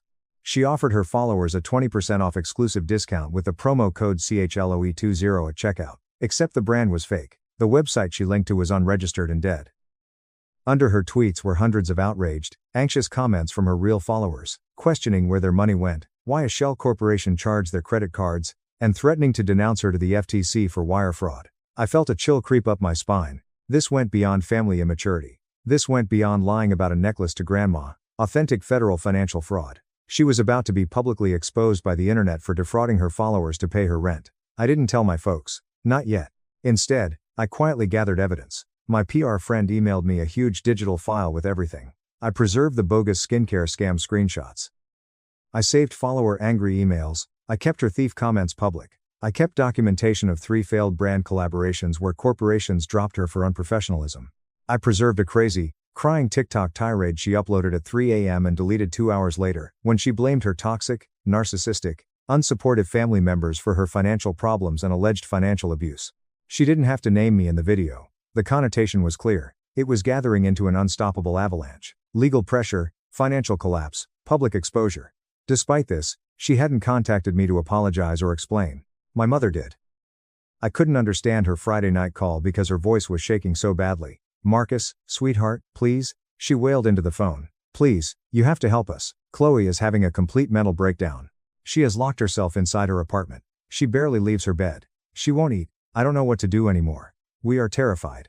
She needs to hire a defense lawyer, Mom," I remarked without sympathy, "and she needs to prepare for bankruptcy." "Don't say that," my worried mother said. "She doesn't need a lawyer. She needs her family. She needs our support. She needed strict boundaries and discipline 10 years ago, Mom," I replied, my voice suddenly rising, years of repressed wrath leaking through. "But you chose to give her luxury BMWs and Miami Beach trips instead. You built this." The other end is silent. Nothing but her raspy breathing. My tone returned to a scary calm as I proceeded. "She literally forged my legal name on a corporate lease document, Mom. She attempted to use me as an unwitting human shield to cover her own massive financial mess. That is not something you support someone through. That is criminal fraud. And I will not be a part of it. Her voice collapsed into a pitiful moan. Marcus, please, she is still your little sister. I know she is, I answered coldly, and I am finally, for the very first time in my life, treating her exactly like one. I ended the call. Later that week, I called Grandma. She had watched the commotion unfold from the sidelines, never openly selecting a side in family group conversations but always discreetly leaning in my direction. Grandma didn't gasp when I carefully told her about Chloe lying about me covering the lawsuit, the falsified landlord documents, the false skincare sponsorships, and the duped followers. Not surprised, she didn't react. She let out a long, sorrowful sigh. She said, I figured it was something exactly like that, gently, but I really, truly hoped I was wrong. I paused, listening to the city below my penthouse. Grandma, I promise you, I am not trying to maliciously humiliate her. I don't want to destroy her life. I know you don't, Marcus. I just want her to finally, for once in her entire privileged existence, actually face the reality of what she does to people. I know. Grandma paused, then said something that has imprinted on my head. Chloe has always been the fire in this family, Marcus. And you have always been the stone. But fire burns fast and destroys itself. Stone stays. With that deep comment, she gave me her complete and total permission to do what was necessary. I prepared for the finale. A chaotic public takedown wasn't my goal. A restaurant brawl wasn't what I wanted. I wanted a calm, surgical, incontrovertible deconstruction of her false life. I carefully collected my stuff. I printed timelines. I linked every dot. Then I prepared the grand finale family supper. Not for Grandma's birthday. Not on holidays. This dinner was mine alone. Everyone would be invited.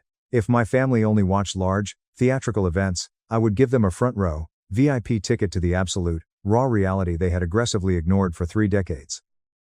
This time, no one could look away. Every RSVP was confirmed 2 weeks after I sent the formal digital dinner invites. Yes, very simple, subtle message. Nothing fancy. No jargon, guilt trips, or agenda suggestions. Dinner at my house. Saturday, 7 p.m. Bring nothing except yourselves. Also, Chloe replied. Her email was simple, K, no emoji, no punctuation, just one contemptuous letter. But it told me all I needed to know. She came.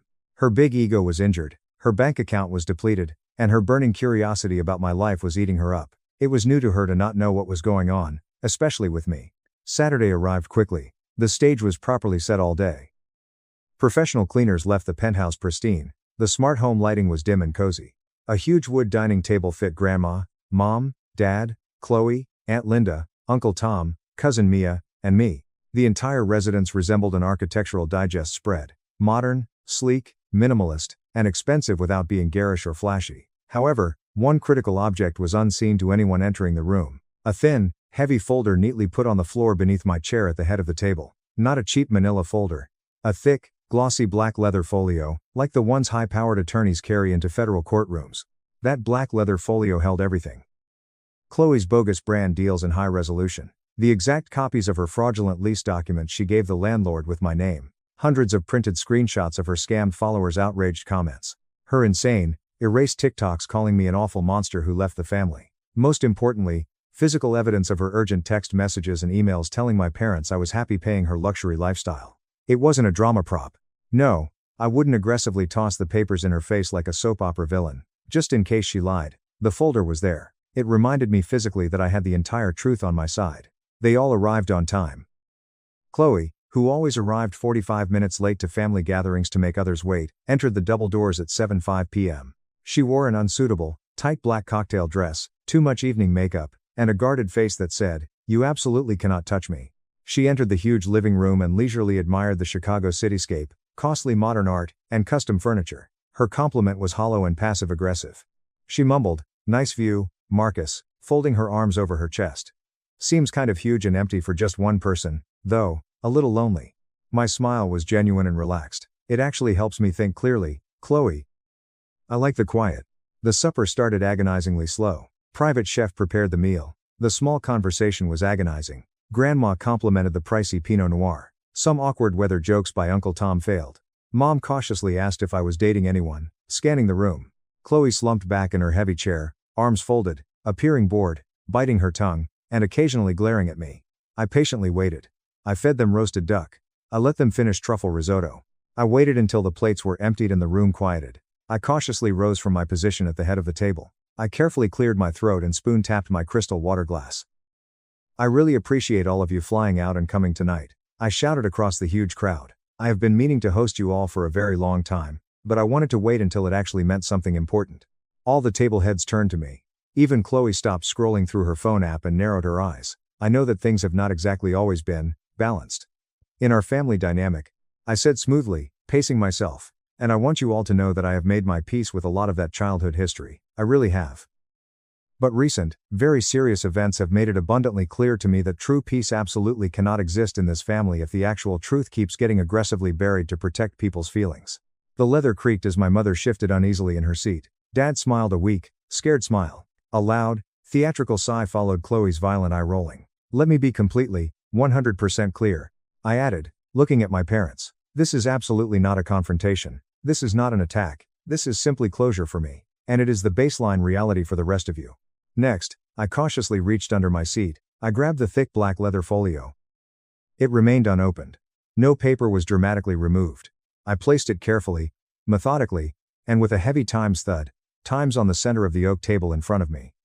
This specific folder, I said, my hand flat on the leather, contains the absolute, documented proof of every single malicious lie that has been told about me, and about others, in the past 6 months. These are lies that I can legally and undeniably prove. Lies that actively attempted to hurt me, damage my professional reputation, and commit financial fraud using my name. Chloe froze solid. Her highly makeup-covered face quickly turned eerily pale. But I am not going to pass this folder around the table, I whispered. I am not going to stand here and read from it like a prosecutor. I don't need to. I just wanted every single one of you to physically see it. I wanted you to know that I know everything. And I wanted you to know that as of tonight, I am completely, permanently done playing the part of the quiet, dependable, invisible scapegoat for this family. Silence. Total, terrible silence. Silence where you can hear the kitchen, refrigerator, hum. Then, Chloe's defenses erupted. She laughed loudly and shakily. Oh my God, Marcus, you are so unbelievably dramatic, she laughed, shaking. A little black folder? Really? Are we in a spy movie? I turned to see her dead in her eyes. No wrath was shown on my face. It was simple truth. No, Chloe, I whispered. I'm not dramatic. I am precise. You have lived your entire 26 years of life violently spinning, fabricated stories. And you have always had the luxurious safety net of our parents instantly catching your fall, paying your debts, and cleaning up your messes. I was just the backup plan, the emergency ATM, the invisible sibling who was only useful when you needed someone to blame. I bent forward. But that entire dynamic officially ends tonight. She laughed louder, bitterly cornered. What do you honestly think, Marcus? Because you bought a nice apartment with a view and have a fat bank account, you suddenly get to stand there and talk down to me like I'm garbage? No, I whispered across the room. I think I finally get to talk truthfully to you for the very first time in our lives. After fiercely pushing her hefty chair back, the wood scraped loudly on the floor. This is completely pathetic. You're pathetic. No. Bullwhip-like voice tore through the room. I jumped because it was loud, crisp, and authoritative. Was Grandma. She gently rose from her chair, hands on the table. She had the most intense eyes I had ever seen. Every head turned in shock at her. You are the one who is pathetic, Chloe, Grandma exclaimed, quivering with intense wrath. You have hurt your brother over and over again, Grandma said, glaring at my parents. And I sat there and watched it happen. We all did. We all sat at those dinners and let it happen because it was easier than dealing with your tantrums. But absolutely not anymore. Ja. My mother spoke with tears in her eyes. Mom, please. One trembling hand from Grandma silenced her instantly. No, Susan, you absolutely do not get to defend this behavior anymore. You let her lie. You actively rewarded her for every single tantrum she threw. You bought her cars while Marcus wore shoes with holes in them. You watched Marcus succeed in absolute silence, build an incredible life for himself, and you never once asked him how he felt. You should be deeply, deeply ashamed of yourselves. Dad turned completely red. Mom appeared slapped in the face. She hid her face in her hands and cried quietly. And you, Chloe, Grandma said, staring at my sister, you have completely humiliated yourself. You have embarrassed this entire family. You lied to my face about a necklace. You tried to steal your brother's money, and the absolute saddest, most pathetic part of all of this? You still, genuinely, think you are the victim here. Now Chloe was shaking and heaving. He is just doing this to ruin my life. He wants to destroy me. She frowned. No, I answered, returning to my calm, steady voice. You completely destroyed your own life, Chloe. You ruined your own reputation. I didn't make you scam your followers. I didn't make you forge my name. I just finally stopped actively protecting you from the consequences of your own actions. She stood there for 5 torturous seconds, gasping and scanning the table. Her Gucci purse in hand, she gazed at my parents frantically. "Well?" she yelled. "Aren't you going to say absolutely anything to defend me?" Mom and Dad glanced at each other slowly. They wore 30 years of failure on their faces. Finally, for the first time in our lives, they stared at her without speaking. They didn't defend her sooner. No one offered to pay her bills. Dad gazed at his empty plate and whispered, "Maybe it's time we all stop pretending everything is fine, Chloe." Chloe opened her mouth, but said nothing. She was hit hard by the thought that she had lost control of her enablers. She gently spun and headed for the front door. No big goodbye. No roaring apologies.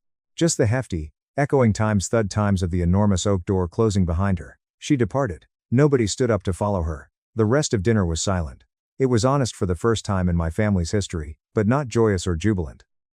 Aunt Linda apologized quietly before leaving. The hallway was quiet as my mom cried and hugged me. My dad shook my hand and thanked me for supper with sincerity I hadn't heard in 20 years. And Grandma?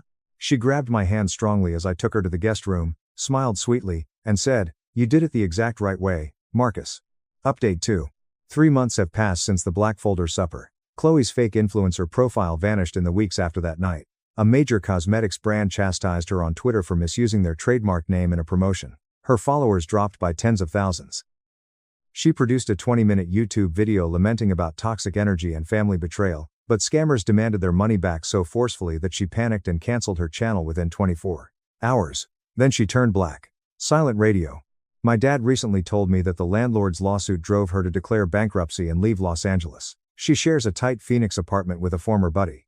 She has no income, sponsors, camera gear, or safety net. Reality is calm and crushing.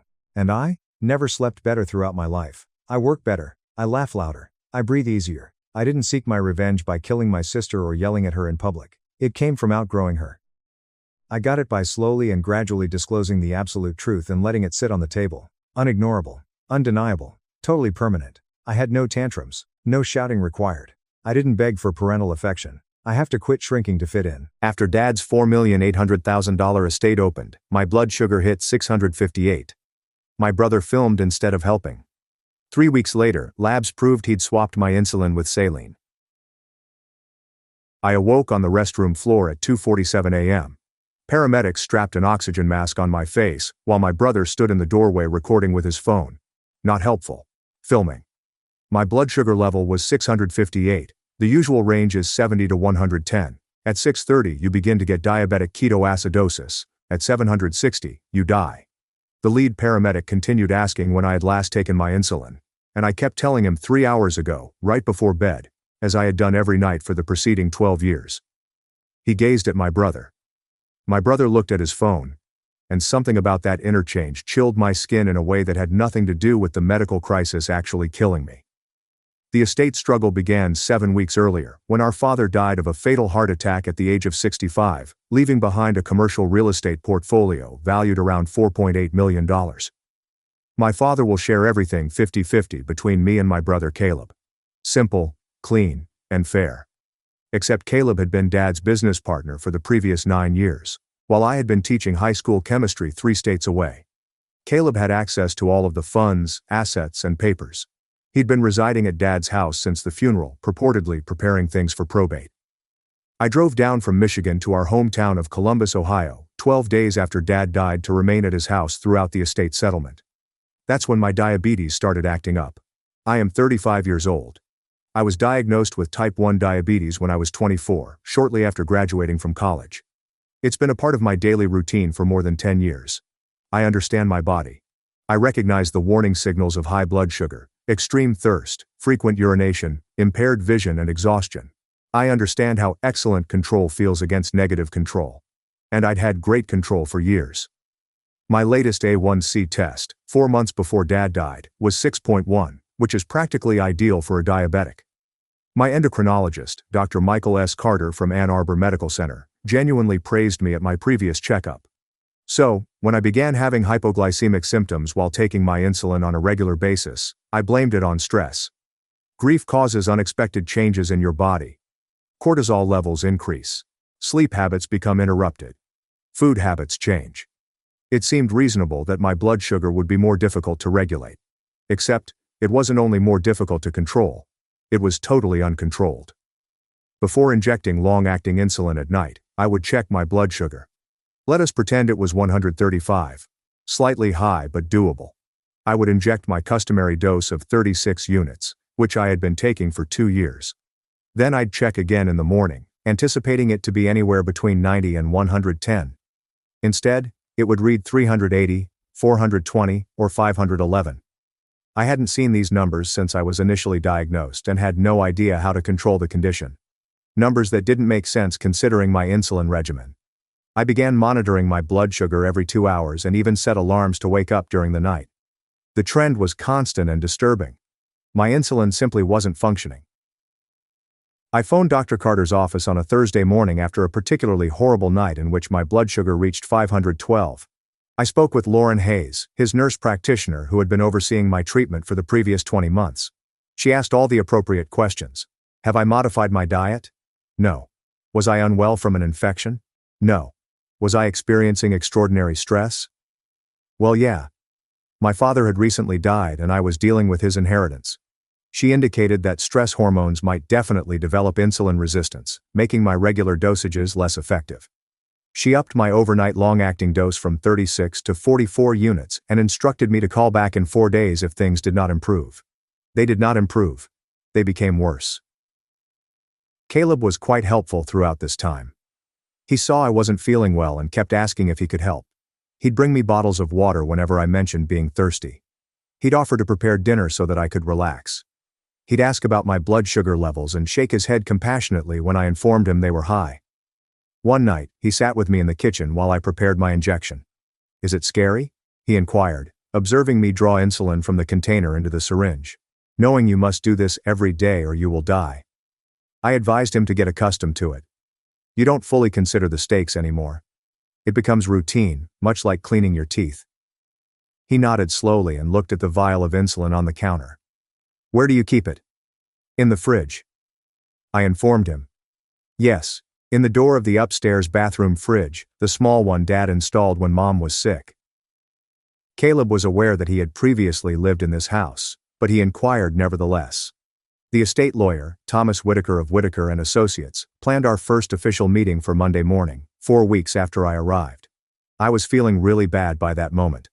The persistently elevated blood sugar was creating a variety of secondary symptoms. Constant exhaustion, difficulties concentration, and blurry eyesight made reading texts uncomfortable. Frequent visits to the restroom disrupted the conference several times.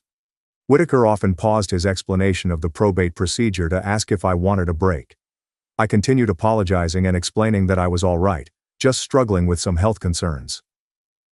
Caleb sat across the meeting table, hands folded, appearing worried and patient. Maybe we should reschedule, he said after my third restroom trip. You clearly aren't feeling well. Whitaker agreed that it could be best. We rescheduled on the following Monday. I left the meeting feeling ashamed and irritated.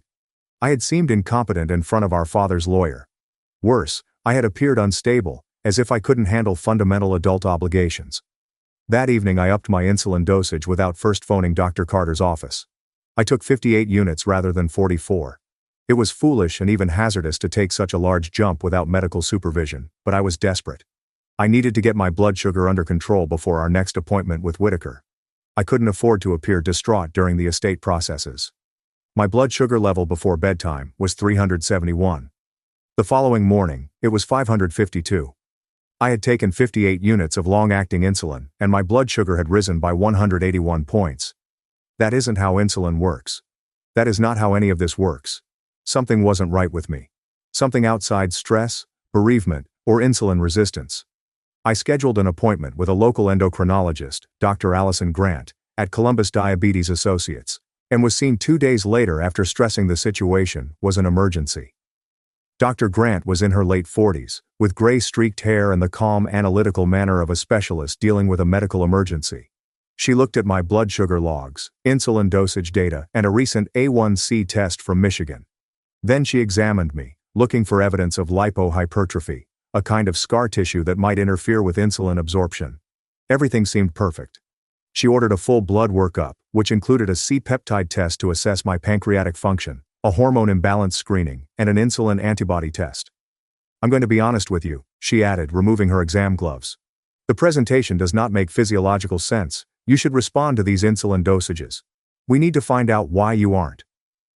The blood test was returned within 36 hours. Everything was usual.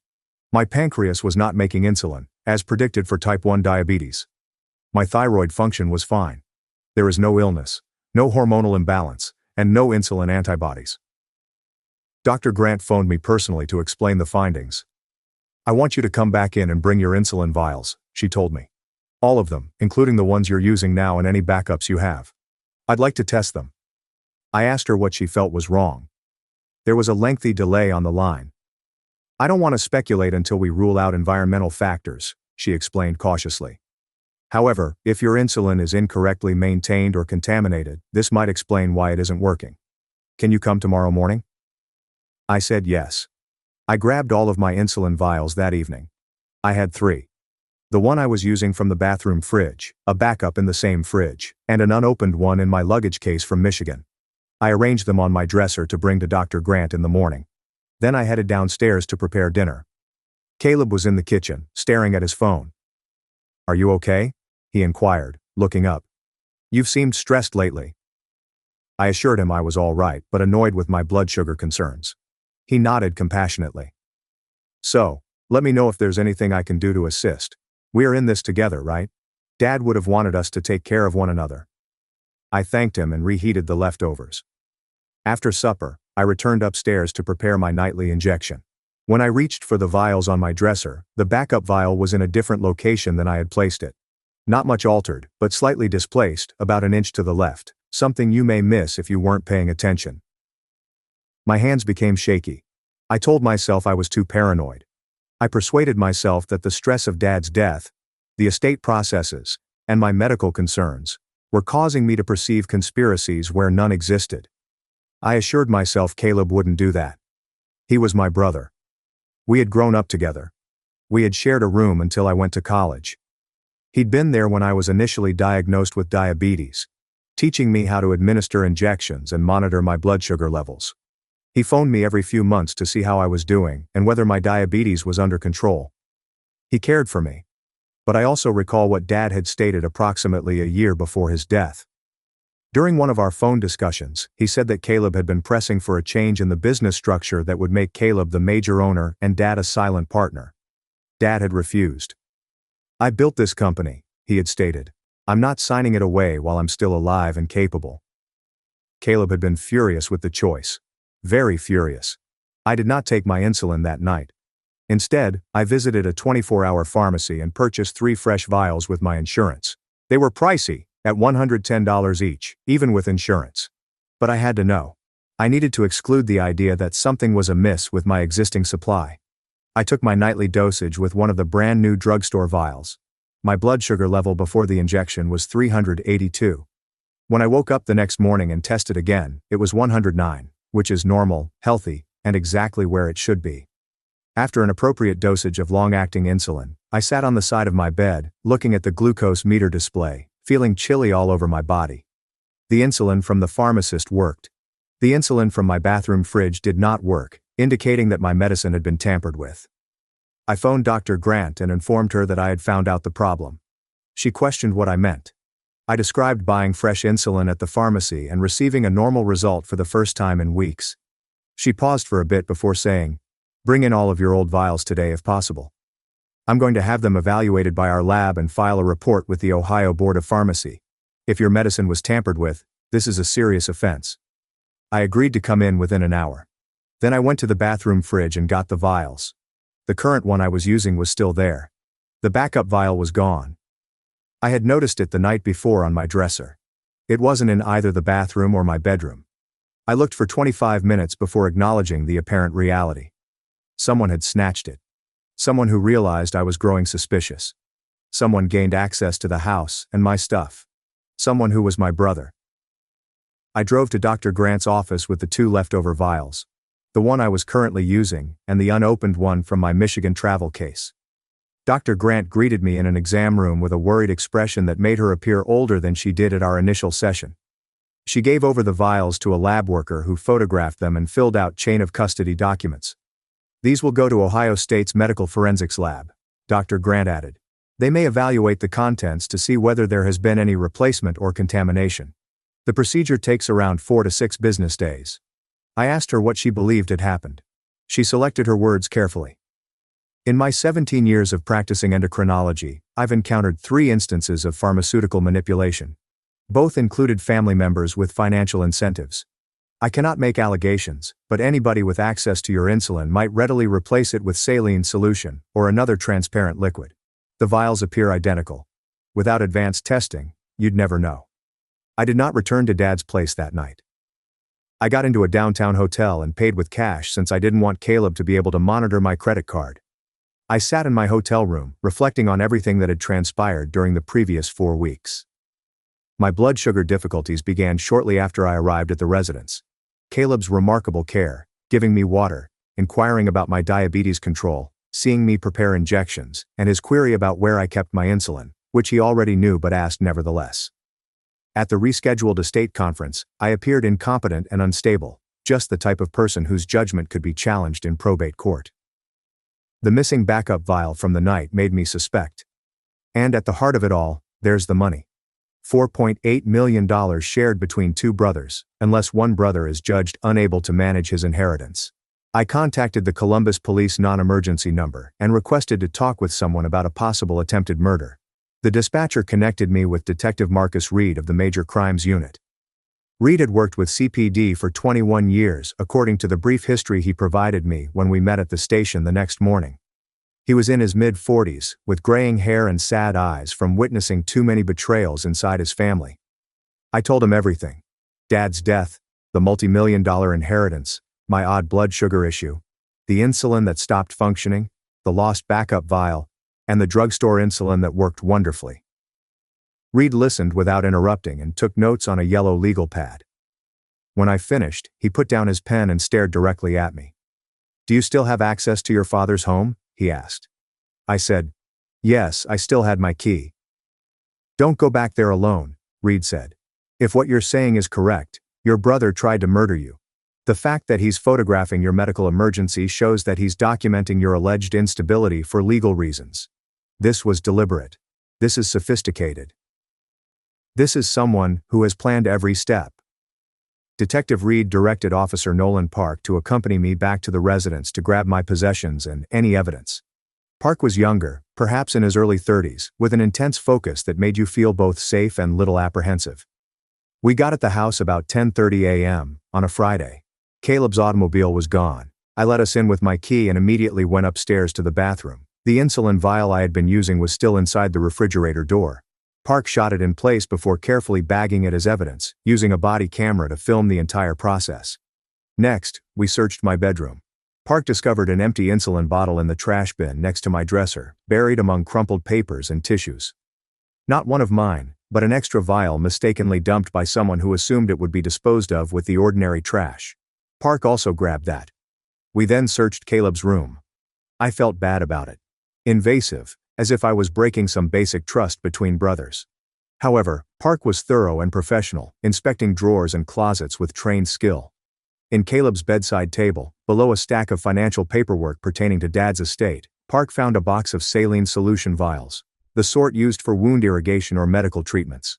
If you don't look closely at the label, it appears precisely like insulin. Park held up the box without touching it directly, using a pen to flip up the top. 2 vials were missing from the original box of 10. Park shot everything from numerous angles, then bagged the entire package. "We'll test these against your insulin vials," he added. "If the contents match, we have physical evidence of substitution. Combined with the medical paperwork from your doctor, this creates a prosecutable case." We were placing the evidence into Park's patrol cruiser when Caleb's vehicle came into the driveway. He climbed out slowly, glancing between me, the uniformed officer, and the evidence bags with an expression that cycled through perplexity, concern, and something more. Something calculated. "What's going on?" he asked, directing the question at me rather than Park. "Is everything okay? Did anything happen?" I did not say anything. Park went forward with his badge displayed. "I'm Officer Nolan Park with Columbus PD. We're collecting evidence related to an ongoing investigation. Do you live at this residence?" Caleb nodded, his gaze never leaving my face. "This is my father's house. My brother and I are both residing here while we settle the estate. What investigation? What evidence? Park didn't answer. Instead, he requested Caleb to move aside as we completed loading the van. Caleb obeyed, but I could see his mind working, trying to figure out what I knew and what I might show. Detective Marcus Reed phoned me that evening with preliminary results from Ohio State's medical forensics lab. They'd fast-tracked the analysis given the attempted murder claims. The vial you were actively using, Reed continued, contains approximately 80% saline solution and 20% insulin. Not enough insulin to be medically useful, but enough that you wouldn't quickly know something was wrong. The saline dilution explains why your blood sugar kept increasing after taking what you believed were enough doses. The unopened vial from your travel case is pure insulin, no tampering, and the empty vial we found in your trash matches the saline solution boxes in your brother's room. Same manufacturer, same batch number. I inquired what occurred next. Now we build the case, Reed remarked. We have physical evidence, medical documentation, and opportunity.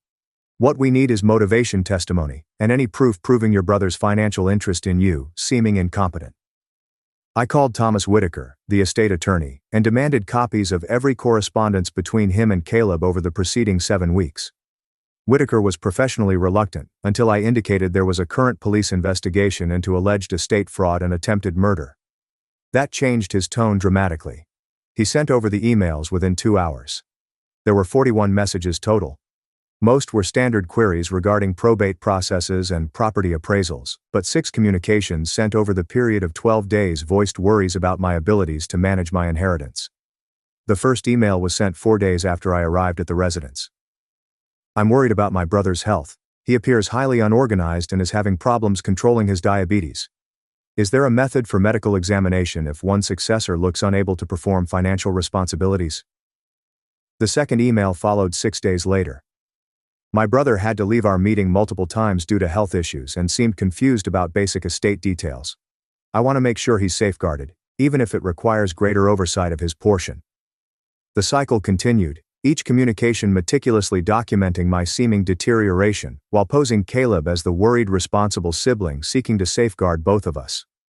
Dr. Grant provided a comprehensive medical report detailing my 12-year history of excellent diabetes management, my recent unexplained hypoglycemic crisis, and the immediate normalization of my blood sugar once I switched to uncompromised insulin. Based on the patient's medical history and the laboratory confirmation of insulin tampering, she wrote in her conclusion, "It is my professional opinion that the patient's hypoglycemic episodes were iatrogenically induced through intentional medication substitution.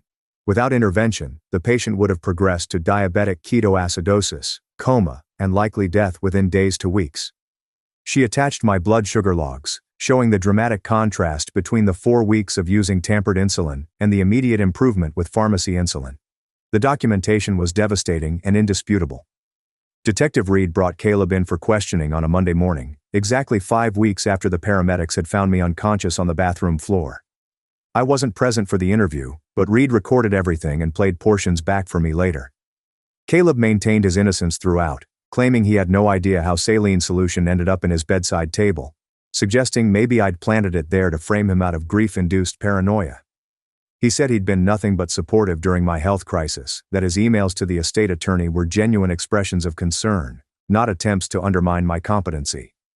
When Reed presented him with the test proof confirming the insulin had been tampered with, Caleb argued maybe the pharmacy had made a mistake, or maybe my diabetes had merely moved to a more severe level. His explanations grew increasingly desperate and contradictory as the interview continued.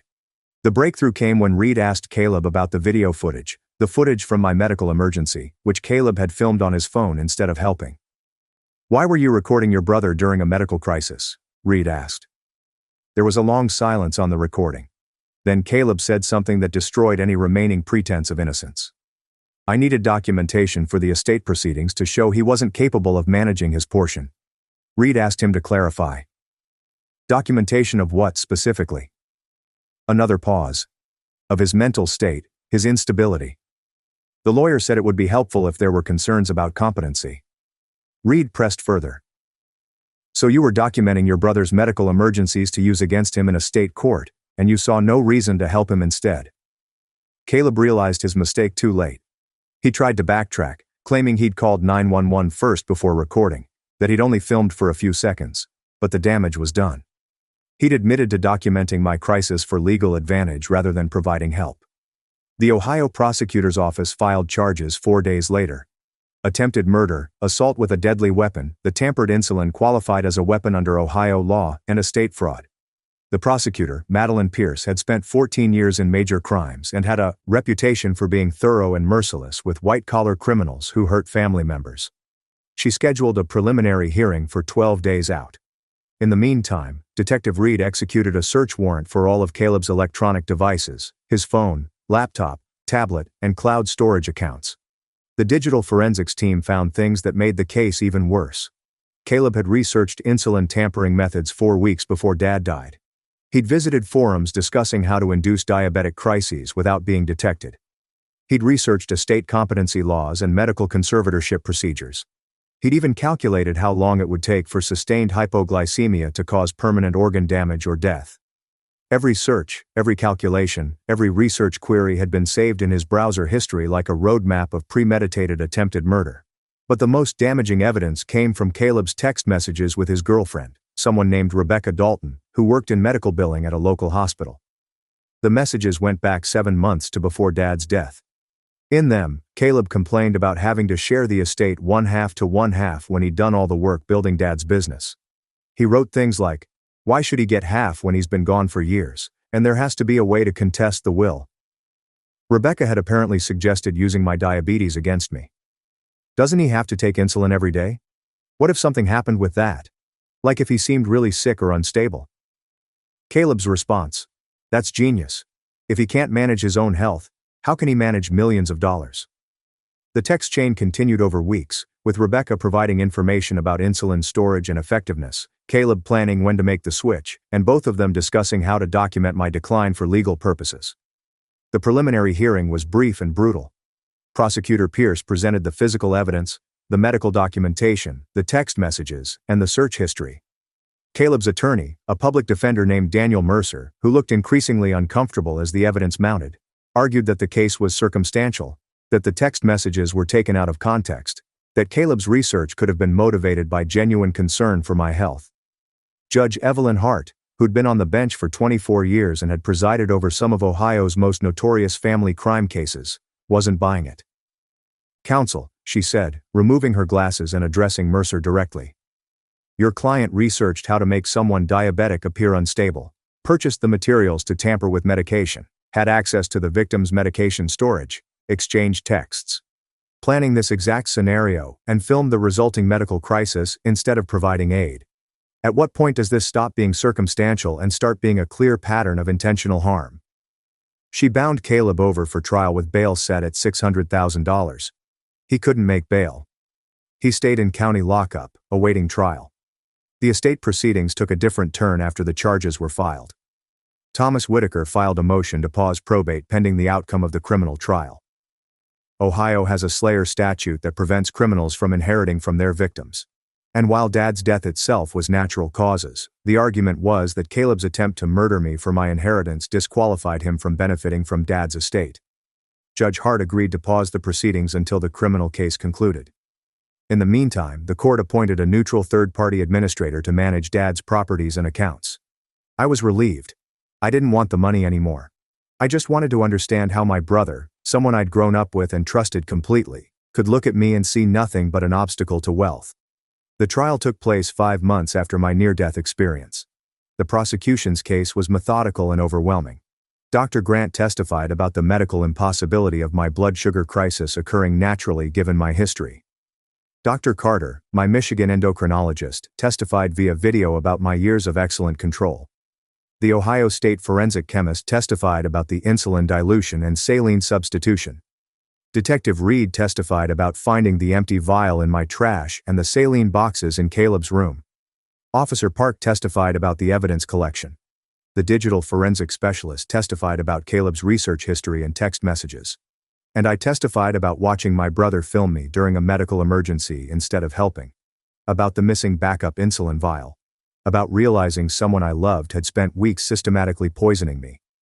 Caleb's defense was weak and desperate. Attorney Mercer tried to argue that Rebecca Dalton had been the mastermind. That she'd manipulated Caleb into this scheme. that he'd just been going along with her suggestions without really understanding the consequences. The jury didn't buy it. Caleb was 37 years old, a successful businessman who'd co-managed a multi-million-dollar real estate portfolio. He wasn't some naive victim led astray by a girlfriend. The text messages showed him actively planning, researching, and executing the medication tampering. Rebecca was charged separately as an accomplice and took a plea deal, agreeing to testify against Caleb in exchange for a reduced sentence. Her testimony was devastating. She described how Caleb had asked her for advice about making someone look medically unreliable. How he'd specifically mentioned my diabetes as a vulnerability. How he'd laughed about me getting sicker while he documented everything for the estate case. The jury deliberated for under 2 hours. Guilty on all counts. Attempted murder in the first degree. Assault with a deadly weapon. Estate fraud. Judge Evelyn Hart scheduled sentencing for 12 days later. When that day came, she delivered a statement that I'll remember for the rest of my life. "Mr. Parker," she said, addressing Caleb directly as he stood in his orange jumpsuit and restraints. "You looked at your brother and saw only money. You took his trust, his love, and his medical vulnerability and weaponized them in service of greed. You researched how to kill him slowly enough that it would look like natural causes or medical mismanagement. You documented his suffering not to help, but to use against him. You stole weeks of his life and nearly stole all of it. This court finds your actions to be among the most callous and calculated it has encountered." She sentenced him to 21 years in state prison with no possibility of parole for the first 14. Rebecca Dalton got 6 years for conspiracy and accomplice to attempted murder. The estate proceedings resumed after the conviction. Under Ohio's Slayer statute, Caleb was disqualified from inheriting anything from Dad's estate. His entire 1/2 share reverted to me, by default. I inherited everything. The properties, the business, the bank accounts, all $4.8 million, plus the appreciation that had occurred during the 9 months of legal proceedings. Thomas Whitaker handled the final transfer with professional efficiency. When he handed me the last document to sign, he said something that struck me as both true and terrible. "Your father built this legacy to provide for both his sons. It must break his heart, wherever he is, to know one son tried to murder the other for it." I signed the papers and walked out of Whitaker's office as the sole heir to everything Dad had worked for, and all I felt was empty. I moved back to Michigan 12 days later. I couldn't stay in Columbus. Couldn't live in Dad's house where my brother had spent weeks slowly poisoning me while I slept down the hall. I sold the house and most of the properties, keeping only 3 small commercial buildings that generated steady rental income. The money went into trust accounts managed by financial advisors I'd never met, people with no connection to my family or our history. I didn't want to think about it, didn't want to manage it, didn't want the wealth that had almost killed me. I went back to teaching high school chemistry. My students had no idea what I'd been through. They just knew me as Mr. Parker, the teacher who sometimes used diabetes management as an example when teaching about biochemistry and molecular interactions. Dr. Carter recommended I see a therapist to process everything that had happened. I started seeing Dr. Sophia Ramirez, a trauma specialist in Ann Arbor, who'd worked with victims of family violence. The first few sessions were just me trying to articulate how it felt to realize my brother had watched me get sicker and done nothing, had actively made me sicker, had filmed my near-death experience like it was content for his legal case. Dr. Ramirez helped me understand that betrayal trauma is different from other types of trauma because it destroys your baseline ability to trust. You have to rebuild your sense of safety from the ground up. She said, you have to learn that what happened with your brother was specific to him, not representative of all relationships or all family bonds. It took months before I could even begin to believe that. I still check my insulin obsessively. Every vial gets inspected before use. I bought a small safe for my medication, and I'm the only one with the combination. I test my blood sugar more frequently than necessary, paranoid that somehow the numbers will start climbing again, even though I know rationally that I'm using uncompromised insulin from sealed pharmacy containers. The trauma left marks that go beyond the physical. My current A1C is back to 6.3. Excellent control, according to Dr. Carter. But the psychological cost of what Caleb did can't be measured in blood glucose levels or hemoglobin markers. I visited Caleb in prison once, about 14 months after his conviction. I don't know why I went. Maybe I needed closure. Maybe I needed to hear him explain how he justified it to himself. Maybe I needed to see him in that gray prison uniform and understand that justice had been served. We sat across from each other in the visitation room with a plexiglass barrier between us and phones connecting our voices. He looked older, smaller somehow, diminished by incarceration. I asked him why. Why had he done it? He was quiet for a long time. Then he said, "I convinced myself you didn't deserve it. Half of everything Dad built. You left, went to Michigan, became a teacher. I stayed here, worked with him every day, learned the business. In my mind, I'd earned it all, and you'd earned nothing. The money became more important than you being alive." I don't know when that happened, but it did. I asked if he was sorry. He nodded. Every single day. But that doesn't change anything, does it? I told him. No, it didn't. Then I hung up the phone and left. I haven't been back. The weird thing about surviving attempted murder by a family member is that people don't know how to talk to you about it. They offer condolences like you've lost someone to natural causes. They say things like, "At least he's in prison now," as if incarceration equals healing. They avoid asking questions because they don't want to be intrusive. So you end up carrying the story alone. My colleagues at the high school know what happened. It made local news in Michigan too. But no one mentions it. I'm just the chemistry teacher who takes insulin before lunch and sometimes zones out during faculty meetings because I'm remembering what it felt like to wake up with paramedics strapping a mask to my face while my brother stood in the doorway filming. Dr. Ramirez says, "I'm making progress. I've started dating again cautiously and with significant trust issues that I'm upfront about from the start. I've reconnected with friends I'd pulled away from during the estate proceedings. I've established new routines that feel safe and controllable. But there are still moments when the weight of everything crashes down, like when I'm preparing my nighttime injection and I have a flash of panic wondering if the insulin is real. Or when I pass estate planning offices and remember sitting in Whitaker's conference room feeling like I was dying while my brother calmly documented my incompetence for legal advantage. Or when I see news stories about families torn apart by inheritance disputes, and I think about how Dad never could have imagined his estate would become my attempted murder weapon. The money from Dad's estate sits in accounts I rarely access. I live on my teacher's salary, about $68,000 a year, which is enough for a decent apartment and a reliable car, and the occasional weekend trip. The inheritance feels like blood money, tainted by what Caleb did to get it. But Dr. Ramirez reminds me that Dad wanted me to have it. That using it doesn't mean accepting what Caleb did. That I'm allowed to benefit from my father's legacy without carrying guilt for my brother's crimes. Rationally, I understand that. Emotionally, I'm still working on it.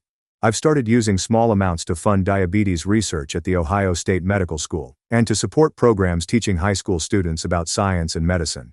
If Dad's money has to be part of my life, at least it can do some good. Sometimes I wonder if Caleb thinks about what he lost. Not the inheritance or the properties or the business partnership with Dad. Those are just money and assets. I wonder if he thinks about losing a brother.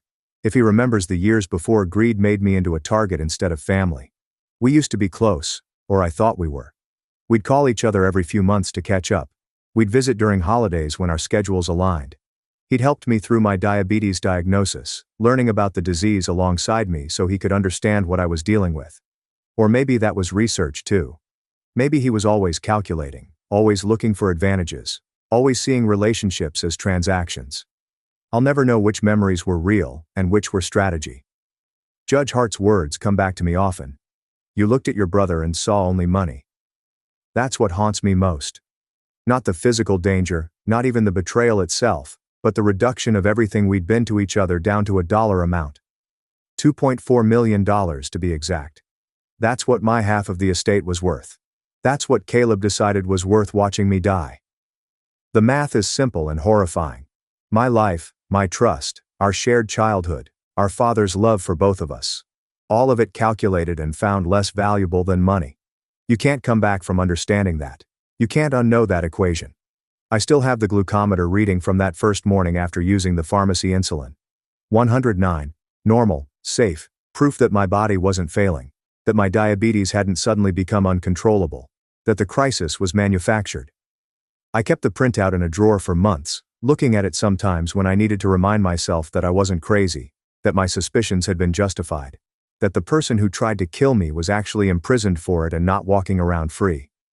Dr. Ramirez eventually suggested I let go of that printout, that holding on to physical evidence was keeping me stuck in survival mode when I needed to move toward recovery.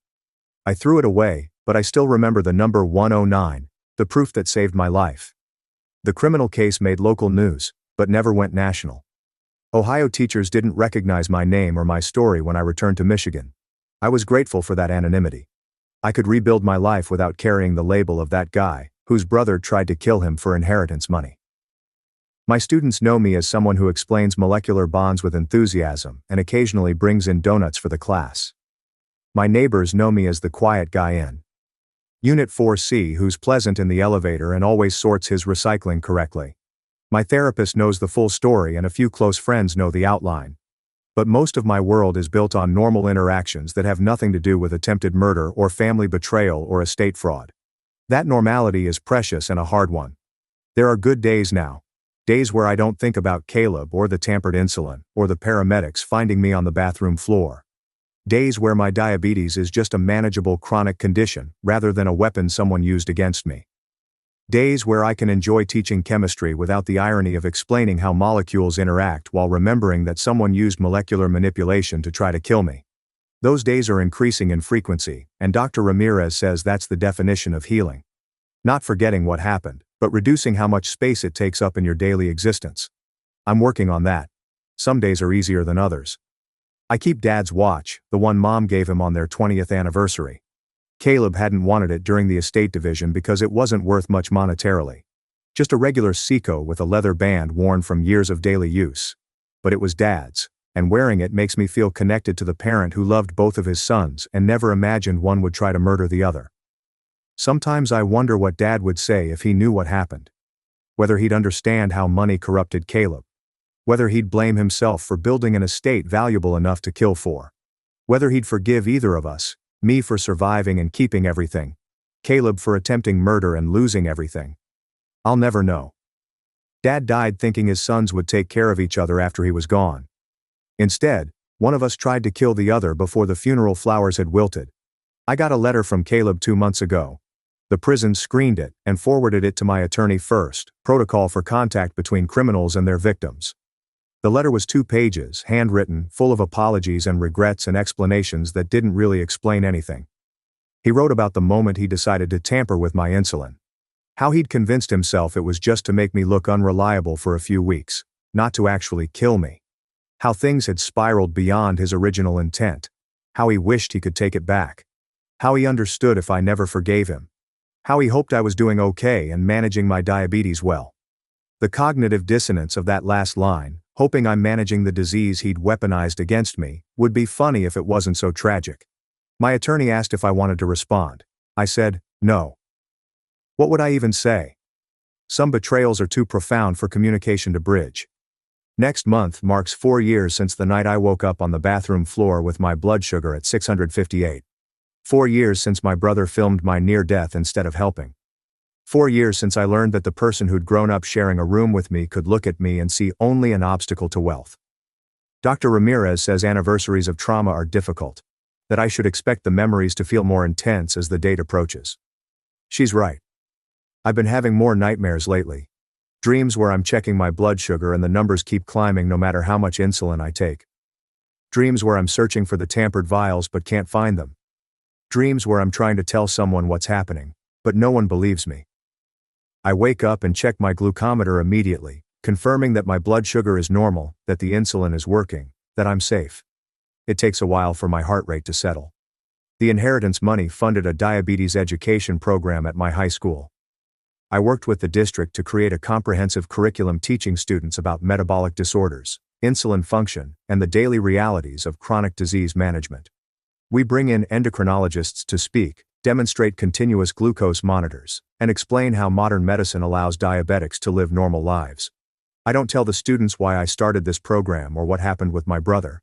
I just teach them that diabetes is manageable, that insulin is life-saving, and that understanding biochemistry can literally save lives. One of my students, a girl named Haley, who was diagnosed with type 1 last year, told me the program helped her feel less alone and less afraid. That made everything feel slightly more bearable. Dad's money filtered through Caleb's crime and my survival, helping a 16-year-old girl understand she's going to be okay. It's not redemption, but it's something. I still teach chemistry. I still take my insulin. I still check my blood sugar religiously. I still see Dr. Ramirez every week. I still avoid Columbus and anything associated with Dad's estate. I still have nightmares about my brother standing in the doorway with his phone out filming. But I'm alive.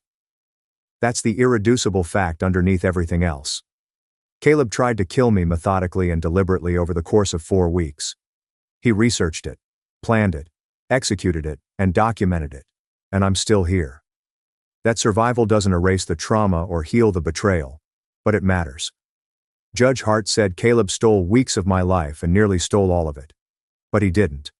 He's in prison serving 21 years, and I'm in Michigan teaching students about molecular bonds and living a quiet life he tried to take from me. The last thing Dr. Ramirez said in our most recent session was about reclaiming narrative.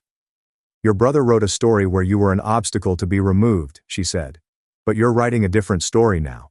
One where you're a survivor, a teacher, someone who took incomprehensible betrayal and transformed it into advocacy and education. That's your narrative. That's your power. I'm still figuring out what that means in practice. Some days I feel powerful, like I've overcome something tremendous and emerged stronger. Other days I feel broken, like the trust Caleb shattered left cracks that will never fully heal. Both things are probably true. Both narratives exist simultaneously. I'm a survivor and I'm wounded.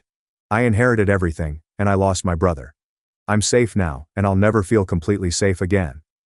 That's the reality of living after attempted murder by family. You carry all of it forward, the survival and the scars, and you build whatever life you can from what remains.